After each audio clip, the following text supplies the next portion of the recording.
Waking up, Xia Xian found himself transmigrated into the body of the emperor of a constitutional monarchy in another world. Xia Xian initially thought he could simply be a mascot, enjoying wealth and luxury, but then a system appeared in his head. Ding! A new world has been discovered. Please confirm the world information as soon as possible. A new world. Xia Xian waved his hand, and a black spatial portal appeared before him. Entering through a portal? That gives me more room to maneuver. Someone, immediately connect me to the Prime Minister's phone. Chapter 1 System Activation. Inside the magnificent palace, a dignified man in a dragon robe sat on the dragon throne, muttering to himself. Day 100 of transmigration. Boring. No work. Just sitting on this dragon throne every day earns me millions a month. The life of a modern emperor is so dull and tedious. My real name is Lu Ian. Now I'm Xia Xian. As you can see, I've become a glorious transmigrator, the emperor of Dongxia, one of the 6 great powers in this world. Dongxia practices a constitutional monarchy, more accurately, a parliamentary constitutional monarchy. Parliament replaces the emperor as the highest authority of the country. The head of government, elected by parliament, forms the government, the true center of national power. Due to certain special reasons, the emperor has become a symbolic head of state, his duties largely ceremonial. Of course, the emperor retains the power to dismiss the cabinet. If 1/5 of the members of parliament agree to dismiss the existing cabinet, the emperor has the right to reorganize it. This system forms a tripartite balance of power in Dongxia: the emperor, parliament, and the cabinet. Most of the time, the parliament and the cabinet were locked in infighting, while the emperor stood by, wielding no real power except for decisive moments. In truth, Xia Xian wasn't a true mascot. If he wanted, he could easily seize immense power using his power to dismiss the cabinet. However, Xia Xian didn't do so. Before his transmigration, he was just an ordinary person. Suddenly becoming the supreme ruler of a nation, managing nearly 1 billion people, was simply beyond his capabilities. Being a mascot, sitting on the dragon throne, doing nothing, bearing no responsibility, and simply enjoying wealth and luxury, aligned more with his values. These were all his personal reflections, but what surprised him most was the writing system of this world, Xia script. This Xia script looked incredibly familiar, remarkably similar to Chinese characters. Even though he'd never seen it before, he could instantly understand its meaning, much like how he felt when looking at traditional Chinese characters. The language gave him the same feeling. If this world were a parallel universe to Earth, it would be understandable. However, this world was completely different from Earth, bearing no resemblance whatsoever. The planet he was currently on was called Cloud Star, roughly the same size as Earth. However, land covered a larger proportion of it, reaching 31, and 2 moons, one large and one small, hung in the sky. Industrial system activated successfully. Hearing the voice in his mind, Xia Xian abruptly stood up from his dragon throne. He had only one thought. He was rich. Your Majesty, what's wrong? A soldier clad in black armor and wielding a sword entered from outside and asked. Clearly, Xia Xian's commotion had alerted them. Imperial guards, soldiers responsible for guarding the palace, with various heavy weapons deployed around its perimeter. Those guarding the palace gates, dressed in more retro-heavy armor, are also called ceremonial guards. Nothing, withdraw. Xia Xian calmed himself, sat back down on his dragon throne, and waved for them to return to their posts. And don't let anyone in. Yes. 2 soldiers bowed and slowly withdrew from the hall. System successfully activated, resetting functions. Reset successful. Data reactivated. Skill acquired. Xia Xian closed his eyes, focusing his attention on the system panel in his mind. Dimensional system world. In progress. 1. Watching the slowly increasing progress bar, Xia Xian temporarily focused his attention on the skill panel. Click open. Acquired skill, intimidation. Intimidation inflicts mental pressure on others, forcing them to submit. The effect of this skill depends on the user's strength. Acquired skill, 1,000 words, 1,000 words. Learn any language after hearing just a few sentences. Use the skill. After waiting for a while, Xia Xian did not experience the conceptual feeling of his body suddenly being filled with power. Outside the main hall, 2 well-dressed, middle-aged men and women with black hair and black eyes walked up the stairs to the magnificent palace interwoven with gold, red, and black. A middle-aged man stepped forward and said gently, Your subject, Xia Yuantian, requests an audience with your Majesty. His Majesty is not seeing anyone at this time. Please wait patiently here, a guard in black armor said indifferently. Thank you. The middle-aged couple said nothing more, standing quietly outside the door. A minute later, a majestic voice echoed from inside the hall. Let them in. Yes. Upon receiving the order, the 2 guards made way. Seeing Xia Xian seated high on the dragon throne, The middle-aged couple bowed slightly and said, "Greetings, Your Majesty." Before they finished speaking, Xia Yuantian and his wife's hearts began to pound, a sudden, inexplicable panic gripping them. The others felt similarly, except the two seasoned guards managed to maintain their composure. The effect seemed to be quite good. "What is it?" Xia Xian asked. After calming himself down, Xia Yuantian suppressed the inexplicable panic rising within him and said, "Your Majesty, I've come today. Alas, it's shameful to admit, it's all my fault for not disciplining him properly. My good-for-nothing son was sentenced to 5 years yesterday." Hearing this, Xia Xian unconsciously frowned. He didn't know if it was due to the original owner's influence, but he now particularly disliked people who didn't follow the rules. What did he do? Xia Yuantian's shame deepened. That scoundrel actually gathered a group to use drugs. He's completely disgraced the royal family. That's incredibly audacious. In Dongxia Kingdom, drug use and drug trafficking are equally serious crimes. Even just using drugs will get you several years in jail, while drug trafficking means execution for everyone caught. Actually, given Xiao Liang's status and position, his family could easily have smoothed things over for him, preventing him from going to jail. However, this matter had clearly blown up, and the case was now likely being monitored by the artificial intelligence system, making it impossible to suppress. That's why Xia Yuantian had come here. There are only 2 ways to remove the censorship from the AI system. Either obtain the consent of the vast majority of parliament members, or have the emperor remove it personally. Xia Xian could handle this matter, but he wouldn't do it, because it would damage his prestige and leave him vulnerable. Since the establishment of a constitutional monarchy, the emperor's role has been increasingly shrouded in sanctity. In the eyes of the people, the emperor is the most sacred, just, and authoritative figure, the one who oversees government corruption and the people's strongest support. Emperors throughout history have indeed lived up to this, which is why emperors, though delegating power and no longer wielding absolute authority, still possess immense influence. The 5,000-year-old imperial family has long become a kind of faith. "I don't want to get involved in this matter," Xia Xian said. "Your Majesty, I never intended for you to intervene. I only wanted her to give up completely." Xia Yuantian turned to his wife, whose eyes were red, and said gently, "Let's go. Even if Your Majesty were willing to help me, you wouldn't agree to sacrifice the imperial dignity for this worthless thing." Xia Yuantian hadn't come seeking the emperor's help. He was merely putting on a show for others. "Your Majesty, I take my leave." Xia Yuantian bowed again, helping his wife slowly out of the hall. As everyone left, the hall returned to silence. Xia Xian lightly tapped the armrest of the dragon throne with his right index finger, saying, "Something's a bit strange, something feels off." Ding. Arrived in a new world. Please gather information about the new world as soon as possible. As the system voice sounded, a string of information about how to travel through time appeared in Xia Xian's mind. Is this how it is?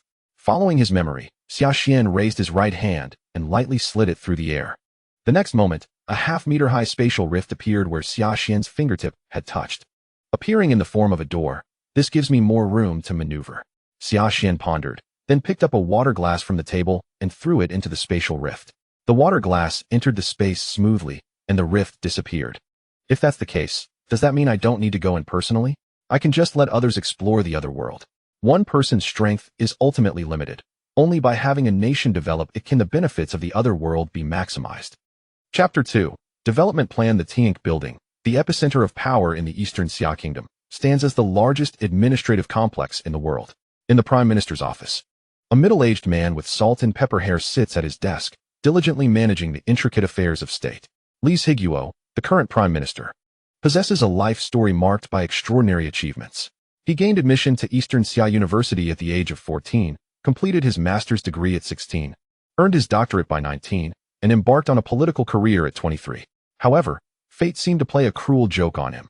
After entering politics, he faced a tumultuous path, struggling even to be elected as a district councillor. Many believe that this once celebrated prodigy was destined to fade into obscurity. Yet, at the age of 40, Li Zhiguo emerged victorious in a parliamentary election, completing a remarkable ascension that astounded the world, becoming the first parliamentarian not affiliated with the capitalist class. 5 years later, he ascended to the role of prime minister at the age of 45. Suddenly, a vivid blue virtual screen materialized before him. Setting aside the bureaucratic tasks, Li Zhiguo pressed the answer button and inquired, "What is it?" "Your Excellency, we have an urgent notification from His Majesty," came the reply. Put him through immediately. Despite the pressing matters at hand, the emperor's call demanded the utmost respect.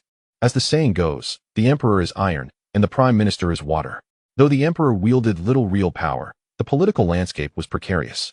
Should Li offend the emperor while facing opposition in parliament, his position would be jeopardized. Furthermore, his ascent to the presidency as an ordinary citizen was largely attributed to the emperor's support. Hello, a deep, authoritative voice resonated through the phone. Prime Minister Li, I have a crucial matter to discuss with you, one that pertains to the revival of Xuan Xia. Therefore, I must ensure that this conversation remains between us for the time being. I require a face-to-face meeting. Yes, Your Majesty. After affirming, the call ended. Although slightly bewildered, Li Zhiguo recognized the gravity of the situation from the emperor's tone. Even if the emperor were to toy with him, he felt compelled to respond immediately. In a constitutional monarchy, the emperor held no real power, a principle that might apply in other nations but did not hold in Eastern Xia. Even if the emperor's authority was nominal, his unparalleled influence meant that if he publicly declared the prime minister incompetent, impeachment could follow swiftly. Li Zhiguo picked up the phone again and dialed another number. Prepare the vehicle. I need to visit the palace. Understood, Your Excellency. Upon arriving at the palace, Li Zhiguo underwent security checks before entering the grand hall, where he beheld Emperor Xuan adorned in a dragon robe. He bowed respectfully, declaring, I pay my respects. Your Majesty, please, no need for formalities. Stand at ease. The emperor then instructed the guards, you may leave, remain vigilant outside, and do not interrupt regardless of what occurs. Xuan descended from his throne and approached Li Zhiguo, asking, Prime Minister Li, do you believe in the existence of divinity? I do not, Li Zhiguo replied, shaking his head. To him, divinity was merely a spiritual construct. He placed greater faith in his ancestors and the Xia dynasty. Do you think extraordinary powers exist in this world? After a moment of contemplation, Li Zhiguo nodded. Indeed, there are individuals with unique abilities, though not as exaggerated as depicted in films. Do you believe, Your Majesty, that you have awakened some special power? Li Zhiguo inquired. His expression growing animated as a flicker of insight dawned upon him. My power, Xuan began, stepping back and raising his right hand to create a gentle arc. An elliptical rift in space appeared, expanding with the emperor's will. My ability is likely teleportation. This rift connects to another world. What? Li Zhiguo instinctively took a step back. But recalling the emperor's status, he gradually regained his composure. Although the concept of a portal seemed fantastical, the Xia emperor's extraordinary legacy made it less implausible. Your Majesty, how may I assist you? Li Zhiguo's gaze was intense, fixated on the emperor. I need you to gather the full strength of Eastern Xia to explore this alternate world. Understood. A day later, Eastern Xia remained peaceful on the surface, but beneath the calm, a current of tension stirred among those in the know. The Ministry of Finance felt this shift acutely, as troop movements within military districts surged, and military expenditures skyrocketed at an alarming rate. Guards stationed at the palace even noted the assembly of generals, parliamentarians, and key department heads converging in the imperial capital. The unfolding events in Eastern Xia sent ripples of anxiety across the globe, prompting nations to reach out for clarification while simultaneously bolstering their military readiness. The international landscape grew tense, and even the oil conflicts on the southern continent temporarily subsided. In the palace, the central hall was filled with chairs occupied by all the nation's power brokers, parliamentarians, military generals, and heads of major departments. The collective will of those present represented the will of Eastern Xia itself. As documents were distributed to the attendees' tablets, the atmosphere in the hall grew increasingly agitated. Is this true? How could such a thing happen? Gradually, as they perused the materials, skepticism waned, and belief took root among the assembly. Has everyone finished reading? Once all had completed their review, Xuan rose from his throne, capturing the attention of all present. This is the portal. With a flourish of his hand, he revealed a 1-meter-high rift in space. Wow! Everyone sprang to their feet, mirroring Li Zhiguo's earlier astonishment as they beheld the portal. Despite having reviewed various materials and videos, witnessing the rift's manifestation profoundly shook them. Is it truly real? Your Majesty, how long can the portal be sustained? Can it be expanded further? A flurry of questions erupted, the hall buzzing with excitement akin to a bustling marketplace. Silence. Xuan raised his hand to quell the noise, and the room fell quiet. Though the gaze of the attendees was fervent, brimming with anticipation. The documents indicated that this new world shared a staggering 99 ecological similarity with Cloud Star, and air samples had shown no harm to humans. The gravitational conditions were also nearly identical. In an era where space exploration had stagnated, the emergence of a new world lay before them. Once the crowd quieted, Xuan continued, if you have questions, address them one at a time. Otherwise, I cannot provide answers. Your Majesty, how long can the portal be sustained? General Li Angguo from the 1st Military District was the first to raise his hand. As long as I do not revoke it, it should remain indefinitely. Next, Your Majesty. The materials state that the portal has a maximum height of 3 meters and a width of 2 meters. Can it be further expanded? It can be expanded, but the process is notably slow. I estimate it will take 10 days to increase by 1 meter. Your Majesty, can we open more channels? No, only one can be opened. After a heated discussion, everyone settled down, yet their hearts remained ablaze. At that moment, Prime Minister Li Zhiguo stepped forward, passionately declaring, "Ladies and gentlemen, this is a pivotal moment for our Eastern Xia nation. Nay, it is a turning point for the world. The revival of Eastern Xia begins here. Although this was not the Congressional Hall, I have a proposal to present." He then transmitted the Otherworld Development Plan to everyone's tablets. The plan consisted of 2 main points, but upon reviewing it, a profound silence fell over the crowd, for the required investment was staggering. The nation would need to allocate a staggering 100 trillion Xia yuan to fund this plan. 100 trillion. What does that even signify? Eastern Xia's GDP last year was merely 50 trillion. The Western Continental Alliance spent a decade on oil wars, which cost around 30 trillion Xia yuan. With 100 trillion, one could instigate a world war. A chorus of agreement arose, and with a unanimous vote, the proposal was passed. Everyone recognized the audacity of this plan. Yet the promise of immense profit drove them to frenzy. Politics can be exceedingly simple or immensely complex.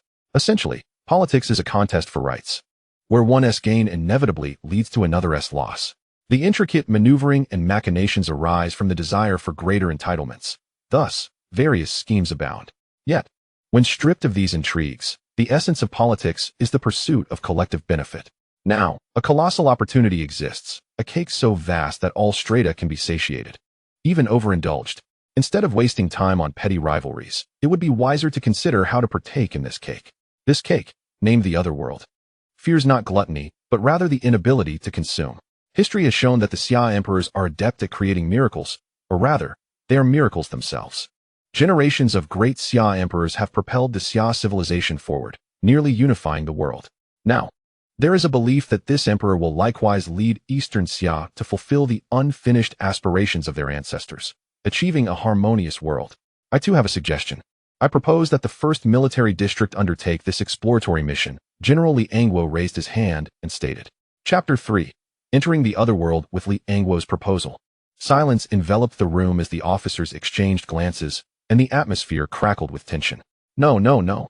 I believe our strongest field troops from the 2nd Military District are more suitable, countered General Chao Zimo of the 2nd District. I think the 5th Military District is more appropriate. What business do you, a naval officer, have here? What if it's all water on the other side? Huh. Preliminary intel indicates that the area surrounding the portal is dense forest. Other generals shot glares at this shameless character, who seemed to be daydreaming. I believe the 8th Military District is more suited. You country bumpkins should cease your squabbling. As the tension escalated, the 9 officers began glaring at each other. And had General Xuan Xia not intervened, these older gentlemen would have devolved into a brawl. After several rounds of debate, it was decided that each military district would select 20 of their finest soldiers to form a special task force, tasked with gathering intelligence about the new world and preparing for future military deployments. With the exploratory mission confirmed, the question arose, where should the portal be opened? Just as the discussion had calmed, Li Zhiguo interjected, igniting a new uproar within the hall. I believe Donghai's Hu is the most suitable location, as it is rich in ports, facilitating material transport. That's irrelevant. Material transport is a concern for later stages. The primary focus is exploration. Moreover, how could you conceal a spatial portal in such a populous area? Indeed, I think the imperial capital. Get lost. This discussion turned more fervent than the previous one, with all 38 council members clamoring to have the portal opened in their jurisdiction. Ultimately, the 1st Military District, located in the remote Qingyun Plateau at the heart of Eastern Xia, was chosen as the site. Its vast, sparsely populated expanse meant that any commotion would go unnoticed by foreign powers. Li Angguo was appointed as the military head of the development plan. After signing confidentiality agreements, they departed from the palace, and thus, the most audacious plan in history was born. In a black car bearing a special license plate, Li Angguo reflected on the meeting and the plan, murmuring, the farcical power struggle among the parliament, cabinet, and capital must come to an end. The following day, The 9 military districts of Eastern Xia simultaneously conducted a special forces military exercise. This exercise differed significantly from traditional drills, focusing solely on individual capabilities to select the strongest soldiers. Eastern Xia's maneuvers bewildered nations worldwide, testing soldiers' individual combat prowess. Was this a jest? In the face of aircraft, artillery, and missiles, the significance of a soldier's personal combat ability appeared minuscule.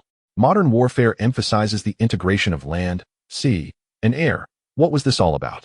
In no time, Eastern Xia's military exercises dominated headlines globally, even capturing the attention of the pleasure-seeking sealers. Some media outlets began to revive their traditional narratives, proclaiming Eastern Xia's impending downfall. For days later, despite the cacophony of external voices, the military exercises continued fervently, with some districts even reaching the finals. As the competition progressed, the world was increasingly perplexed by Eastern Xia's intentions. Why expend such significant resources on what appeared to be a futile military exercise? Within the nation, doubts arose. After all, even the most skilled soldiers have their limits, and such grand undertakings seemed incapable of deterring other countries or enhancing military efficacy. This is taxpayer money being squandered. Amidst the scrutiny of Eastern Xia's seemingly erratic actions, a rumor suddenly swept across the internet. Top scientists from various fields in Eastern Xia had secretly joined a clandestine project valued at 30 trillion. This was no trifling sum. The Western Continental Alliance's decade-long oil wars cost about this much, and Eastern Xia's GDP last year was merely 50 trillion. The world began investigating the truth of this claim, discovering that Eastern Xia's leading scientists had indeed vanished, all disappearing within a few days. Rumors circulated that the families of certain scientists revealed they had joined a project. Soon, connections were drawn between Eastern Xia's seemingly irrational military exercises and the much-publicized extreme individual soldier program from 2 years prior. Even the Ministry of Finance of Eastern Xia stepped forward to address citizens' concerns, asserting that the exercises were necessary for a certain plan and not a waste of taxpayer funds. In that moment, it seemed all truths were laid bare. The military exercises were designed to select the strongest soldiers, who would then be equipped with what Eastern Xia might have developed, the extreme individual exoskeleton armor. Nations around the world grew anxious. If Eastern Xia succeeded in this endeavor, the modern battlefield could soon witness super soldiers capable of extraordinary feats, reminiscent of the First and Second World Wars. In the First World War, they had leveraged their early development of flintlock rifles to dominate their foes. Afterward, with the advent of semi-automatic rifles, they once more ushered in global conflict, leaving their adversaries in the dust. The nations surrounding the Eastern Xia Kingdom are now enveloped in tension. Over recent years, under the guidance of the 5 great powers, these smaller nations have engaged in verbal skirmishes with Eastern Xia from time to time. Should Eastern Xia's research prove successful, none shall be able to save them. Not even their parent nation, which would find itself in peril. After an 80-year hiatus, a new arms race has commenced. Recently, the Western Continental Alliance and the Southern Yang Kingdom announced a collaboration to initiate a project for exoskeleton armor, boasting a staggering budget of 30 trillion. They then attempted to reason with Eastern Xia, urging all parties to remain calm and to resolve matters through dialogue for the sake of world peace. In the Tianq building, Li Zhiguo observed the swirling speculations regarding Eastern Xia's movements on the internet, a smile creeping onto his face. Particularly amusing were the antics of the Western Continental Alliance and the Southern Yang Kingdom, whose misguided information had led them to believe they had the upper hand. Undoubtedly, the intelligence gathered by their spies bore some truth, albeit with slight inaccuracies. Contrary to their beliefs, Eastern Xia's mechanical exoskeleton armor was not on the brink of development. It had already been successfully created, with over 500 sets of extreme individual mechanical exoskeleton armor manufactured. The top scientists had indeed participated in a secret program, but not in the research of exoskeleton armor. The myriad of information circulating online was strategically leaked by Eastern Xia, and regardless of how nations sought to verify it, they would find a singular truth: it was all authentic. This deluge of verifiable information served merely to obscure the true development agenda, primarily to justify the substantial mobilization of resources, for such a colossal financial undertaking could not occur without drawing attention. In the underground base of the 1st Military District, originally a shelter prepared for nuclear war during the Third World War, a vehicle slowly approached, carrying the victors of the 5th Military District. "Are we about to test the mechanical exoskeleton mechas?" one soldier asked eagerly. "Perhaps, but I believe it's not that simple. Consider this. If all the top 20 soldiers from each military district gather here, That totals 180 soldiers. Even for testing exoskeleton armor, that seems excessive, replied a soldier with a scar on his forehead, pointing outside. Moreover, look at the guards outside, stationed every 10 steps, all fully armed, wielding just as 5 machine guns. Such firepower for guarding a base is clearly excessive, especially when the largest military force of Eastern Xia is just outside. Are we truly at risk of invasion? As the armored vehicle ventured deeper, they noticed the guards had been replaced by soldiers clad in mechanical exoskeleton armor. Upon reaching their destination, the soldiers disembarked and formed a square, greeted by Commander Li Angguo of the 1st Military District. Stand at attention. March. The synchronized sound of their steps echoed. Soldiers, your presence here signifies that you are the elite among the elite. Deserving the title of King of Soldiers, you are about to embark on a mission with a potential mortality rate of 50. During this mission, you will become dead men. Your citizenship will be revoked, even your names erased. You may withdraw now. Li Angguo's piercing gaze swept over the 20 soldiers. Yet none stepped forward to retreat. Subsequently, a soldier beside him handed confidentiality agreements to the 20 men. This is your final opportunity. Reconsider while you can. Without hesitation, each soldier signed their name, having sworn to dedicate everything to their nation upon enlistment. Excellent. I take pride in you all. You are now dead men. Forget your former identities. You are now glorious pioneers. The soldiers executed a synchronized salute, their right fists striking their chests in unison. Yes, an hour later, the 20 pioneers donned sleek black mechanical exoskeleton armor, astonished by the firepower they possessed. Assault troops of 10, 1 pioneer rifle, 5 grenades, 1 small ammunition box. Snipers of 5, 1 pioneer sniper rifle, 1 mini submachine gun, 1 small ammunition box. Logistics soldiers of 5, 1 mini submachine gun, 1 Tianyan rocket launcher, 1 large supply box. Pioneer 001 assessed his gear and remarked, with this equipment, I believe we could easily vanquish the Flower Kingdom. Their load was staggering. Even the lightest assault soldier bore nearly 150 kilograms, while the heaviest logistics soldier heft an astonishing 300 kilograms. Isn't this essentially a cannon? Pioneer 011 questioned, glancing at the 2-meter-long sniper rifle on his back. I wonder if it can penetrate a main battle tank. Pioneers, please proceed to the designated passage. Let us go. The pioneers followed the tactical helmet's guidance to a vast open area where hundreds of researchers in white lab coats busily toiled. Is this the passage? The pioneers gasped upon seeing the true nature of the passageway, a 3-meter-high elliptical spatial rift. At that moment, Li Angguo approached from the distance, stating, your mission is to enter the passage and venture into another world, proceeding in the direction of the setting sun for 3 days to investigate the existence of civilization. Yes. Despite their myriad questions, they refrained from inquiring why, focusing solely on the task at hand. Selected for their exceptional loyalty and prowess, they embodied the spirit of the development program's motto, willing to sacrifice everything for the revival of Eastern Xia. Without hesitation, the 20 pioneers marched in unison into the passage, vanishing from sight. Chapter 4. Goblin Slayer. When the pioneers regained their senses, they found themselves in a dense forest, surrounded by soldiers in white exoskeleton armor, with a specially constructed barbed wire perimeter enclosing a 100-meter radius. Please present your identification. Guard 001 commanded.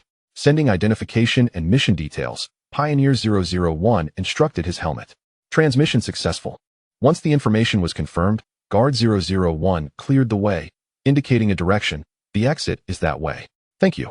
Exiting the encampment, the pioneers began their swift advance following the helmet's directions. With the aid of their mechanical exoskeleton armor, they moved through the forest with the agility of leopards. In an unknown town, at the Adventurers Guild, a small farmer clad in coarse linen beseeched, please help us. Goblins are attacking our village. If this continues, our cattle will be slaughtered, and our fields will be set ablaze. To request a subjugation task, please present the necessary documents and remuneration. A blonde-haired girl in uniform replied with a smile. Ah, of course. The farmer placed his pouch of coins and a piece of brown parchment on the table. Everything is here. The documents are in order. Let me verify the payment. As she emptied the pouch, she confirmed, no issues here. Adventurers will arrive within a few days to handle the subjugation. Is it true that goblins abduct women, assault them, and then devour them? The farmer asked anxiously. Indeed. Such incidents have been reported. Once the farmer departed, the blonde girl's demeanor shifted instantly, her head resting on the table. Alas, another goblin repulsion? This marks the 3rd occurrence. A colleague inquired, what is the reward? Annabella gestured with her hand to indicate a meager sum. then it's unlikely any seasoned adventurers will take it. Only newcomers will. No one will. As the task orders were distributed, the guild became increasingly lively, with adventurers congregating around the bulletin board, contemplating which tasks to undertake that day. At that moment, a man clad in an unusual suit of armor entered, causing the guild to fall into an immediate silence, all eyes fixated upon him. The Goblin Slayer. This peculiar individual only accepts commissions related to goblins, does he not? Humph. Is he a silver rank like us? A blonde female knight in white armor disdainfully remarked, questioning the competence of a novice hunter who could barely handle larger monsters. Let him be. We have no ties with him. Look at that filthy equipment. A novice adventurer exclaimed to his companion. The armor of the Goblin Slayer was riddled with tiny scratches, stained in many places with indelible blood. Enough of that. He must be a novice adventurer like us. Let's not draw attention. As time swiftly passed, once all adventurers had received their quests, the Goblin Slayer concluded his conversation with the priestess and approached the front desk. Are there any goblin commissions available? In the stillness of the night, shadows akin to phantoms darted swiftly through the silent forest. This brief experience had completely reshaped their worldview. Whether it be the peculiar passage or the myriad of fantastical creatures that inhabited this realm. Stop! Shouted Pioneer 001. The others halted, turning their gaze towards him. At 9 o'clock, a suspected campsite. The pioneers shifted their attention in that direction, their helmets' thermal imaging revealing a group of multicolored figures.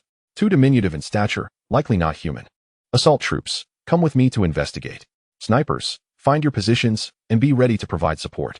Logistics, follow closely. Obeying the command, the pioneers dispersed quickly, with 001 leading the remaining 9 assault troops towards the suspected campsite. Upon nearing, 001 beheld a stone structure nestled within a massive tree, housing a group of diminutive, green-skinned humanoids. Ah! The goblin on watch shrieked upon spotting the pioneers. Through the tactical helmet's enhanced view, 001 observed a human bound to a pyre, charred to a crisp, and a naked woman lying on the ground, unconscious. Realizing that these green-skinned creatures were clearly hostile towards humans, 001 commanded, free fire. Rescue the humans inside as quickly as possible.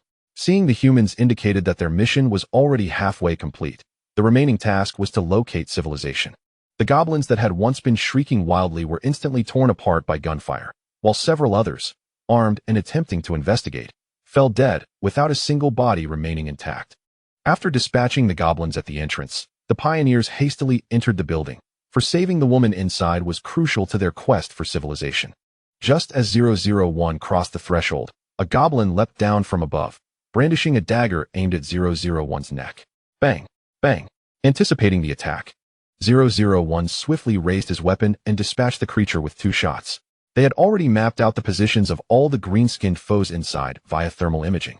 The pioneers formed a semicircle at the entrance, raising their rifles to eliminate every goblin in sight. Initially, the goblins charged fearlessly at the pioneers. But as their comrades fell one by one, an emotion called fear surged within their hearts. Those who had once tormented humans were now slaughtered like livestock, shrieking in terror as they fled, yet where could they escape? The only exit was already blocked by the pioneer squad, leaving them only with death.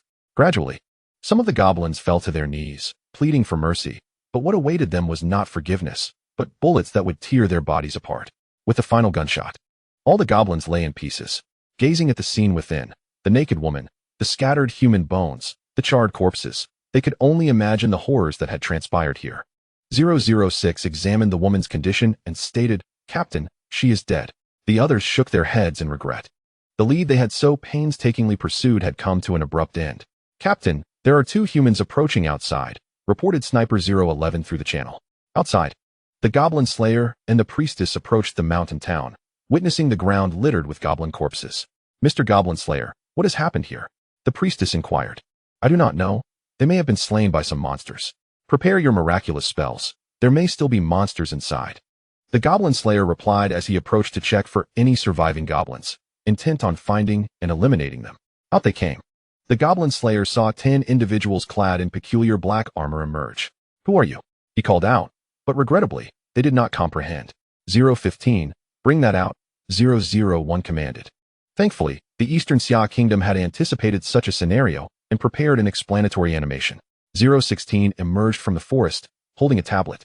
The Goblin Slayer and his companion observed as an even larger armored figure followed, heightening their wariness. 016 approached slowly, gesturing to the tablet, indicating for them to look. Mr. Goblin Slayer, are they trying to communicate that they cannot speak? The priestess asked, watching the figures on the screen repeatedly perform the same gestures. That seems likely. As the animation played on, the Goblin Slayer and his companion began to grasp their intentions. This group of oddly armored individuals seemed unable to speak, or rather, they could not articulate in the common tongue and wished to reach a town, hoping for guidance. Mr. Goblin Slayer, what shall we do? Should we lead them to the town? The priestess said uneasily, fearing that this group might bring harm to the settlement. Yes, the Goblin Slayer replied without hesitation. Why?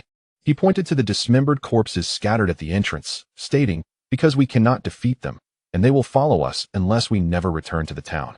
Turning, he nodded at 016, saying, we can take you to the town, but we need to rest for a moment. Without waiting for their understanding, he directly sat beneath a tree. Captain, they seem to have agreed, but judging by the situation, they need to rest for a while, 016 reported through the channel. All right, everyone gather and take a moment to recuperate and recharge. Logistics, replace the energy in all exoskeleton armor. The pioneers began to congregate and rest. The priestess, seeing them remove their helmets, sighed in relief upon realizing they were human. After half an hour, the Goblin Slayer rose, declaring, rest period over, let us proceed. He and his companion began their journey towards the town, with the pioneers closely following behind. Chapter 5. The Peculiar Squad at the Interdimensional Passage. As personnel and supplies continuously flowed in, the trees within a 200-meter radius had all been felled, and a rudimentary military base was beginning to take shape. Several anti-aircraft guns were deployed around the perimeter, and the number of guards had increased to 50. In the center stood a 10-meter-high assembly-type signal tower, with several workers attempting to activate it. Power connected, switch on, an elderly researcher commanded while operating a computer. The signal tower successfully powered up and began functioning normally. Attempts to contact the Pioneer Squad commenced. Meanwhile, the Pioneer Squad was establishing a connection to the channel. On the other side, the pioneering team following the Goblin Slayer towards the town suddenly received a message from their base. This is the base. The pioneering team reports their current situation. The pioneers continued to follow silently.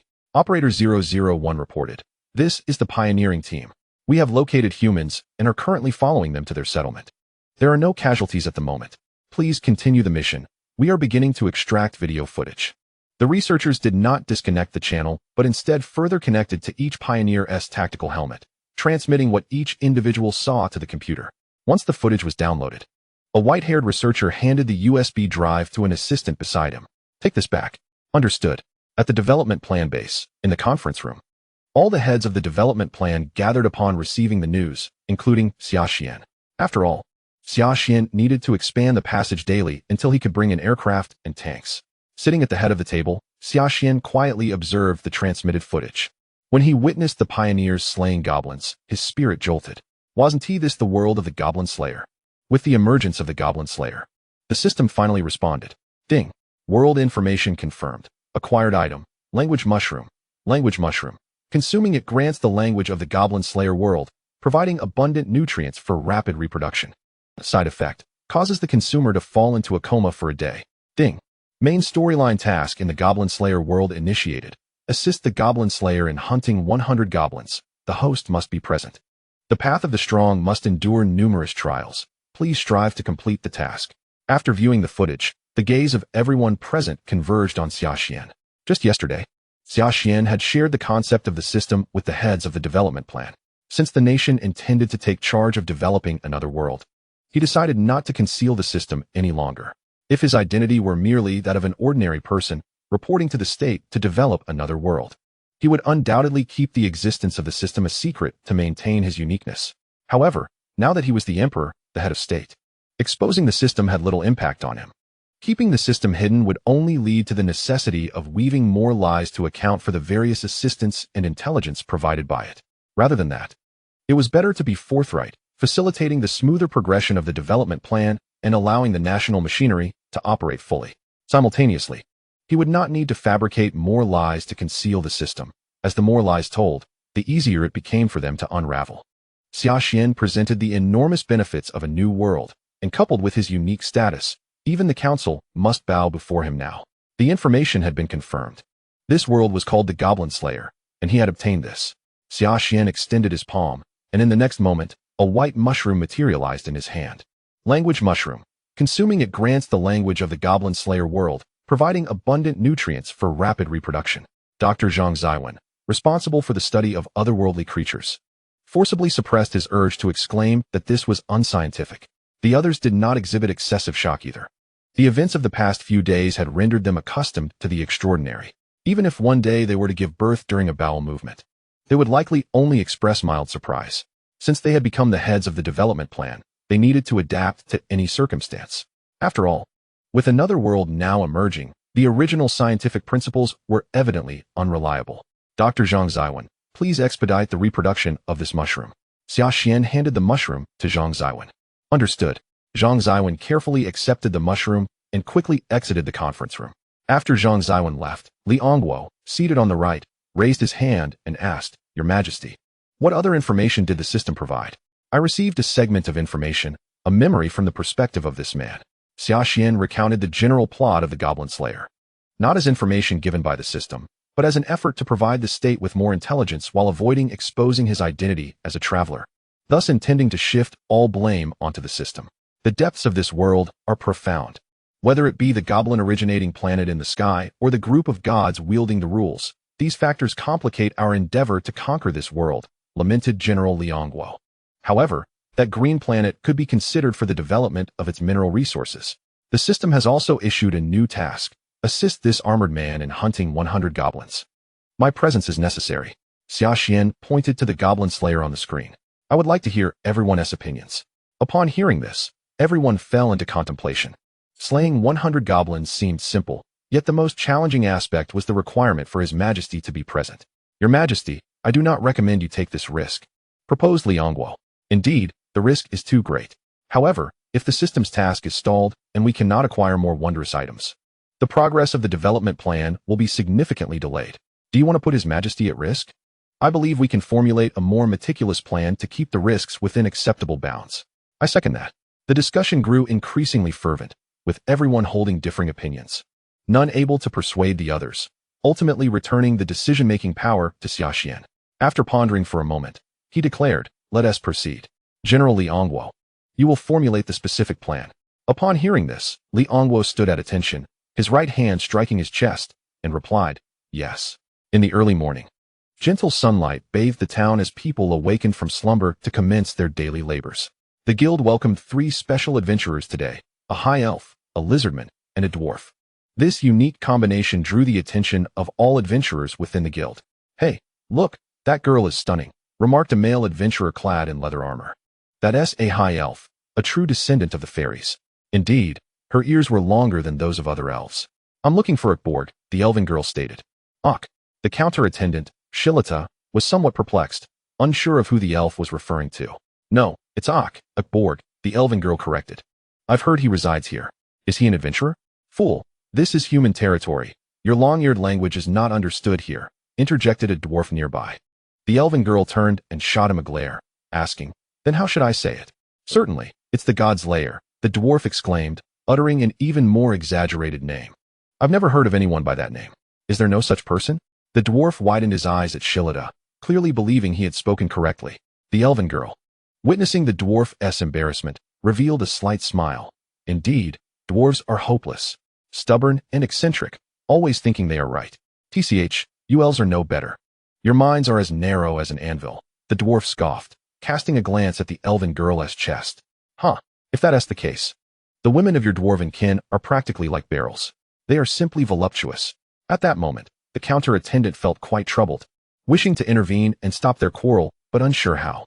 Fortunately, the lizardman, who had remained silent until then, spoke up. Pardon me, you too. But if you wish to argue, please do so where this humble monk cannot see. He then addressed Shilita. Apologies, my 2 companions are quite noisy. Oh, it's quite all right. Shilita felt a bit nervous at encountering a lizardman for the first time. Indeed, it was a rare combination, a high elf, a dwarf with whom her race had a poor relationship, and a seldom-seen lizardman forming a party, and all 3 were of silver rank. In truth, both Akborg and the Goblin Slayer are merely aliases of that individual. Although I, a humble monk, may not fully grasp the nuances of your human language, it could be interpreted as a little demon slayer, the lizardman explained. Ah, so it is a goblin. At that moment, the door was abruptly flung open, and the Goblin Slayer, accompanied by the priestess, entered, followed by a group clad in peculiar armor. Everyone was taken aback. First, because they had just discerned the identity of the individuals they were seeking, and second, due to the overwhelming aura of danger exuded by the Goblin Slayer's companions, which even the most seasoned adventurers could perceive. Hey, weren't you boasting about being the strongest on the border? Go on, test their strength, remarked a voluptuous sorceress, playfully nudging her companion. I'm in a good mood today, never mind. The normally brash gunner appeared hesitant this time, realizing that his bravado was misplaced. Do they really take me for a fool? These individuals are clearly extraordinary, radiating an aura that rivals that of the kingdom's elite knights. Yet their murderous intent surpasses even that of seasoned assassins. Ignoring the gazes around him, the Goblin Slayer approached the counter and stated, "It is over. Welcome back, Mr. Goblin Slayer," the attendant greeted. Huh. The three stared in astonishment, realizing that the person they sought was right before them. "We are back," the priestess responded with a smile. Noticing that the two were not covered in blood or injuries as usual, Xuan expressed her relief, saying, "It's wonderful that you aren't hurt. I heard you mention goblins. Where are they?" The Goblin Slayer inquired, slightly agitated from having not slain any goblins the previous day. "Over there," Xuan pointed toward the three individuals seeking the Goblin Slayer. The Goblin Slayer turned to them and asked, "Are you goblins?" At this, the elven girl rolled her eyes and retorted, "No. You are bored? You don't look like it at all." "Of course not. No one has ever called me that. We have some urgent matters to discuss with the little demon slayer," interjected the lizardman. "May we take up a bit of your time?" The Goblin Slayer nodded in agreement, saying, "No problem. In that case, you can proceed to the reception room on the second floor for a more thorough discussion," Xuan suggested. "Very well," the Goblin Slayer replied as he turned toward the staircase. The priestess, clearly want to follow," she said. The Goblin Slayer glanced at her and shook his head, saying, "Rest well." With that, he led the three upstairs. "Keely, why didn't you apply goblin blood this time? Did you discover another method to mask the scent?" "No, mainly because they dealt with it. We didn't take action this time," the priestess indicated towards the pioneers behind her. Xuan turned to see the pioneer team clad in black mechanical exoskeleton armor. "Who are they?" Chapter 6, An Unrefusable Task. "Who are they?" Xuan asked, puzzled by the pioneer team, having been blocked from view by the lizardman's large frame. "We are also unsure of their identity. When Mr. Goblin Slayer and I arrived at the mountain city, the goblins had already been eradicated by them," Keely explained. At that moment, 001 approached the counter, and a deep male voice emanated from within the tactical helmet. "Hello, we are a pioneer team from the Eastern Summer Kingdom." Huh. The priestess turned, bewildered, at 001. "Wasn't it agreed that we wouldn't use the common language?" Of course, 001 did not speak the common tongue. It was Xuan Xia communicating through a voice channel from the distant passage base. "Hello, how may I assist you?" Xuan grasped 001's outstretched right hand. "I don't recall a country called Eastern Summer. We wish to meet the person in charge here." "All right, I will notify the president immediately. Please hold on." Realizing the matter's significance, Xuan promptly escorted 001 to the president's office. In the president's office, the president inquired, "Where exactly do you hail from?" "In my entire life, I have never heard of a nation called Eastern Summer." The guild president rested his chin on his hands, scrutinizing 001. "We come from the Eastern Summer Kingdom." "A very distant land," 001 replied, removing his tactical helmet and placing it on the table. "We arrived here via teleportation array, and as you can see, I am communicating with you through this helmet." The president's pupils constricted in shock as he realized that the voice he had been conversing with was not 001, but rather the helmet itself. "Do not be alarmed. This is merely a form of magic that transmits distant voices here," Xuan Xia reassured. Knowing that they would not comprehend the term technology, Xuan Xia opted to explain it in terms they would understand. The Adventurer Guild president calmed himself and exhaled, stating, "Your nation's magic is truly remarkable. May I inquire about the purpose of your visit?" "We wish to purchase your magical knowledge." "Purchase our magical knowledge? Given your nation's astonishing magical prowess, why would you seek to acquire ours?" The guild president queried, perplexed. To him, it seemed counterintuitive to collect other magical knowledge when they could develop their own. Moreover, their magic might not even be beneficial to them and could simply be remnants of the past. A great person once said, "The entire meaning of life is found in the endless exploration of the unknown, in the ever-expanding pursuit of knowledge." For us, knowledge is priceless. Regardless of its utility, it is worth collecting and learning, Xuan Xia replied. Upon hearing this, the president regarded him with newfound respect, stating, "Your nation must be an immensely powerful magical empire from every perspective." Although he was not a magician, He understood that a powerful magician must be a learned scholar. Now, back to the matter at hand regarding the acquisition of magical knowledge. Xuan Xia redirected the conversation. I do have a few books that I can sell you. But a large-scale acquisition would be quite challenging, the president admitted, somewhat troubled. After all, there were relatively few human magicians here. And the long-lived races tended not to care much for money, making bulk purchases costly in both finances and manpower. 100 gold coins for a magic book. And for advanced magic, no less than 2,000. Prices are negotiable. While it posed some difficulty, I will do my utmost to assist you, the president stated earnestly. Pleasant cooperation. After exchanging friendly handshakes, the deal was struck. Once 001 exited, the president turned to his assistant and instructed, immediately send someone to relay this information to the headquarters. As 001 emerged from the president's office, the Goblin Slayer happened to exit from the meeting room, clearly having reached an agreement on his end as well. Xuan Xia realized the Goblin Slayer had accepted the commission to eliminate the goblins lurking beneath the capital. Should he accompany him? Perhaps it was wiser to wait until he returned. The risks were too great. Xuan Xia decided to temporarily halt this task, considering the significant dangers involved, as the capital was too far from the base and clearly beyond the signal tower's range. There was no need to expose the pioneer team to immense risks for a task that could be completed later. Ding dong. Eliminate the goblins in the underground ruins. Accompany the Goblin Slayer to the capital and eradicate the goblins in the underground ruins. Reward. Initial range of the passage expands tenfold. Exploring the unknown often yields unexpected rewards. May the host take the first step toward becoming a formidable being. From the base, Xuan Xia's pupils constricted, realizing that this was a resolute push for him to partake in the unfolding narrative. Yet, he could not refuse. The reward was simply too enticing. Tenfold expansion of the initial passage. The originally modest passage, measuring 3 meters in height and 2 meters in width, is destined to transform into a colossal corridor boasting a height of 30 meters and a width of 20 meters, capable of accommodating various large machinery. At that juncture, the sole impediment to the Eastern Xia kingdom shall vanish, and this entity, known as the nation, will unveil its true might. Under its formidable mobilization capability, countless military bases and war fortifications will rise from the ground. Millions of troops will surge forth, swiftly establishing land, sea, and air combat units. And they may even endeavor to launch satellites to create a comprehensive information system, enabling missiles to strike precisely at any corner of the world. Chapter 7. Invitation not a problem. This was also for. Hearing the Goblin Slayer's agreement, Xuan Xia's prepared words were abruptly choked back. Was it really that simple? No inquiries about the rationale. Subsequently, the Goblin Slayer paid no heed to his reaction, turning to descend the stairs to the ground floor, arriving at the front desk. Mr. Goblin Slayer, indeed it pertains to an external commission regarding goblins, Hilita remarked with a smile upon seeing him approach. I have accepted the commission from the lizardmen, so I must depart immediately. Please provide the reward from the previous commission to them. The Goblin Slayer gestured toward the pioneers, then turned to leave. Mr. Goblin Slayer. At that moment, the priestess maiden rushed over to stop him. Is that a commission? Yes, it pertains to goblin extermination. Then I will prepare right away. Kiri turned to gather her equipment. No, I shall go alone. Huh. Kiri's expression froze. How could it be like this? At the very least, discuss it with me before making a decision. The priestess maiden lowered her head, her body slightly trembling, and in that moment, all eyes gathered once more. Am I not doing so? The Goblin Slayer replied. Huh. Kiri lifted her head, staring blankly at the Goblin Slayer. Is this a discussion? That is how I perceive it. The Goblin Slayer responded. Kiri sighed. A dialogue without room for choice cannot be termed a discussion.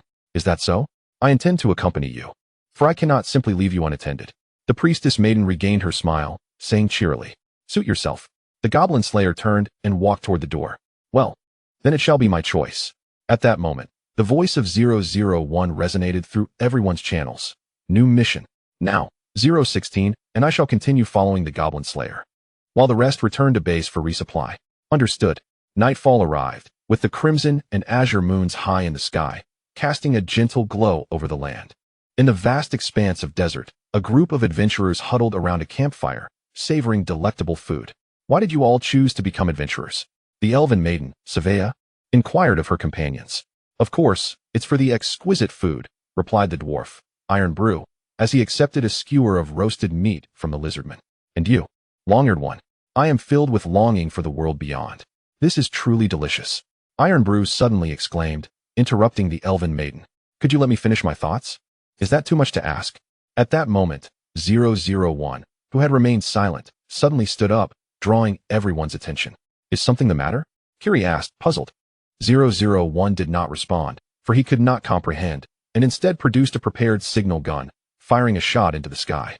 Bang! Whoosh! The signal flare soared high, emitting a dazzling red light, resembling a crimson star. All gazed upward, their faces alight with curiosity at the sight of the red star in the sky. Hey, Black Armor! What is that? The elven maiden asked, intrigued. However, her question was destined to go unanswered. A moment later, Savea suddenly caught a faint, peculiar sound. Her long ears twitching slightly. It seems something is approaching from that direction. Savea swiftly turned, spotting dozens of white lights racing toward them. All personnel, on alert. Prepare to evade. Except for 001 and 016, everyone drew their weapons and stood at the ready. Witnessing this scene, 001 could only step forward, signaling them not to panic. Mr. Black Armor, did you summon them? Kiri seemed to glean something from his gestures. However, 001 did not understand their language, merely continuing to gesture persistently.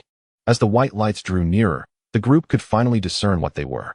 Individuals clad in armor identical to 001 sat atop peculiar iron contraptions. The pioneer squad halted 5 meters from the camp, at which point 001 and 016 briskly approached, performing a gesture to their hearts, speaking in an unfamiliar tongue. Boom. Report. Number 001, 016. Mission accomplished. Return to base. Xia Xian returned a military salute. The logistics personnel provided them with energy replacements. Understood. The two jogged back into formation. Xia Xian approached Savea and her companions, introducing himself. Pioneer Team 1 from the Eastern Xia Kingdom, Number 0, pleased to make your acquaintance. Upon hearing Xia Xian's introduction, they came to their senses and began to introduce themselves in turn. I am Savea, of the Elven race. Just call me Iron Brew. I am called Green. I am Kiri. Pleased to meet you. Goblin Slayer. The Goblin Slayer's introduction was particularly unique, drawing the attention of the other four. He is called Akborg, Savea corrected. Tapping the Goblin Slayer's helmet. It is Goblin Slayer Akborg. As everyone shared their introductions, familiarity began to blossom among them, especially when Xia Xian produced military rations to share, garnering unanimous praise. This chocolate is unbelievably delicious. Savea exclaimed, her face alight with delight as her long ears twitched involuntarily. Xia Xian observed, they even move? Having tasted such exquisite fare, it seems I must offer you a token of gratitude, Savea said, producing a package resembling egg yolk rolls, extending it to Xia Xian. This is elven sustenance, generally not shared with others, but I am making an exception this time. Xia Xian accepted the egg yolk roll, activating the tactical helmet's eating mode, placing the sustenance inside without consuming it. It tastes wonderful, thank you. Of course, Savea replied cheerfully, her ears twitching in joy. Then I must also make a gesture. Iron Brew said, reaching behind him to retrieve a white flask. Ahem, this is a treasured fire wine brewed in the dwarven cellars. Fire wine. Long-eared one. You haven't actually drunk before, have you? Iron Brew feigned surprise, challenging the elven maiden. Do not underestimate me. Of course, I have drunk wine. Savea scooped a large spoonful of the wine and drank it without hesitation. Cough, cough, cough. Her fair face turned a brilliant shade of red. Ha ha. Iron Brew then turned his gaze towards Xia Xian. No drinking during missions. Xia Xian shook his head in refusal. Finally, Iron Brew looked toward the Goblin Slayer, saying, by the way, Godslayer, you too should have a drink. The Goblin Slayer accepted the wine spoon, downing it in one go, his expression betraying no change, though everyone was unable to see his face. By the way, I have traveled the continent for many years, yet I have never heard of a kingdom called Eastern Xia, and the armor and mounts you possess resemble those I read about in an ancient tome. Iron Brew could no longer suppress the questions that had long lingered within him.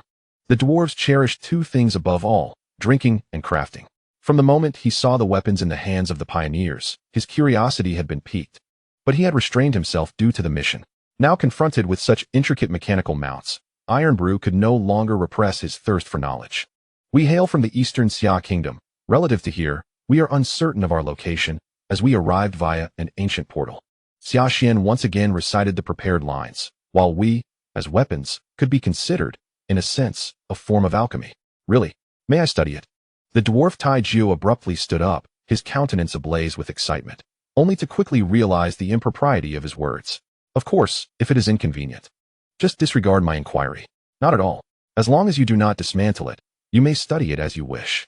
After all, if you take it apart. I would have no idea how to reassemble it, Xia Xian replied. Is that true? I am exceedingly grateful to you. You are the most generous human I have ever encountered. With that, the dwarf Taiju hurried toward the motorcycle. Mr. Zero, why do all of your names consist of numbers? Observing that Xia Xian seemed rather approachable, Qilai could not help but ask. Because when we arrived through the portal, we were already dead, and thus could not possess names, Xia Xian cautiously added, not wanting to frighten her. It is as if we consider ourselves to be the deceased. Why? You may interpret it as a manifestation of determination. Oh, Qilai nodded, somewhat comprehending yet still bewildered. Are there goblins in your realm? Inquired the Goblin Slayer. Finally, the bait was taken. Upon hearing the Goblin Slayer's question, Xia Xian smiled knowingly. His visit was not merely to fulfill a task. The primary objective was to recruit the Goblin Slayer into the Eastern Xia Kingdom. The fact that the system's missions had consecutively linked to the Goblin Slayer was sufficient reason to draw him into the Eastern Xia Kingdom. We do not have goblins there. Is that so? He responded, falling silent again. I knew you would react this way. To deal with such an exceedingly blunt individual, one must be even more forthright. Goblin Slayer, I would like to invite you to join the Eastern Xia Kingdom as an honorary member of the Goblin Extermination Program. Tasked with eradicating all goblins within a radius of 500 kilometers around the portals, where we shall establish a special force of 3,000. The others present were taken aback by Xia Xian's sudden invitation. Although they did not fully grasp the reason behind it, they had heard of a 3,000 strong army. To put things in perspective, a capital city typically boasts a mere 3,000 soldiers. Xia Xian continued to raise the stakes. In addition to a special force of 3,000, we possess firearms capable of effortlessly eliminating goblins from extreme distances. As he spoke, Xia Xian raised his gun, aimed at a nearby stone, disengaged the safety, and pulled the trigger. Bang! The stone shattered instantly into several pieces, leaving a bullet mark on the ground. The Pioneer rifle had an effective range of 1,000 meters and a maximum range of 2,000, rivaling most sniper rifles. However, due to its significant recoil, it required the use of exoskeletal armor. Switching to a lower caliber mode could mitigate the recoil, albeit at the expense of range. Although they were unfamiliar with the concept of range, it was evident to them that this weapon possessed immense power. Very well, I accept your offer, but it must wait until this task is concluded, the Goblin Slayer replied. Even without the enticing conditions, he would have pursued goblins if merely provided with their locations. Agreed. Chapter 8. The Ogre at the Entrance of the Underground Temple. The gentle morning sunlight illuminated two goblins on guard. For these nocturnal creatures, morning was akin to night, and one of the goblins began to doze off. Ah! The other goblin called out, waking him. In the dense thicket of the forest, Xia Xian and his companions observed the goblins and their direwolves at the entrance. Snipers, prepare to use silenced ammunition. Hey, let me take the shot. Surely you do not doubt the prowess of an elf's bow? Xivia protested, having been oblivious to the rifle's power due to her drunken stupor the previous night. Long-eared one, do not cause trouble, just watch quietly. The dwarf Taiju pressed her down. Fire! Whoosh! At Xia Xian's command, the heads of the two goblins and the dire wolf at the entrance exploded into a shower of blood, red and white, staining the ground. Even with the Pioneer sniper rifle set to its lowest power and using silenced ammunition, it was beyond their capacity to endure. This must be a trick, Xivia exclaimed, her face filled with disbelief. It seemed that her 1,000 years of archery training paled in comparison to that strange, dark contraption. Let us proceed. The Goblin Slayer unsheathed his dagger and stepped out of the thicket. The dwarf Taiju patted the still-stunned Xivia, saying, Long-eared one, do not stand there in a daze. From the hidden thickets, a contingent of 50 pioneers emerged, all armed to the teeth, dispatched by the Eastern Xia Kingdom for Xia Xian's protection. Each one, aside from their inability to curve bullets, possessed combat prowess rivaling that of the protagonists in elite military narratives. 2. The Goblin Slayer crouched down to unsheath his dagger, slitting the goblin's throat. Wait, what are you doing? Xivia instinctively stepped back, a look of disgust on her face. It was simply too gruesome. They were exceptionally sensitive to odors, especially women, children, and elves. I am merely preparing for what comes next, the Goblin Slayer replied, his hands smeared with blood. Stop. Someone must restrain this fiend. The cleanliness-obsessed elven maiden turned to flee. Qilai intercepted Xivia, stating, You will grow accustomed to it.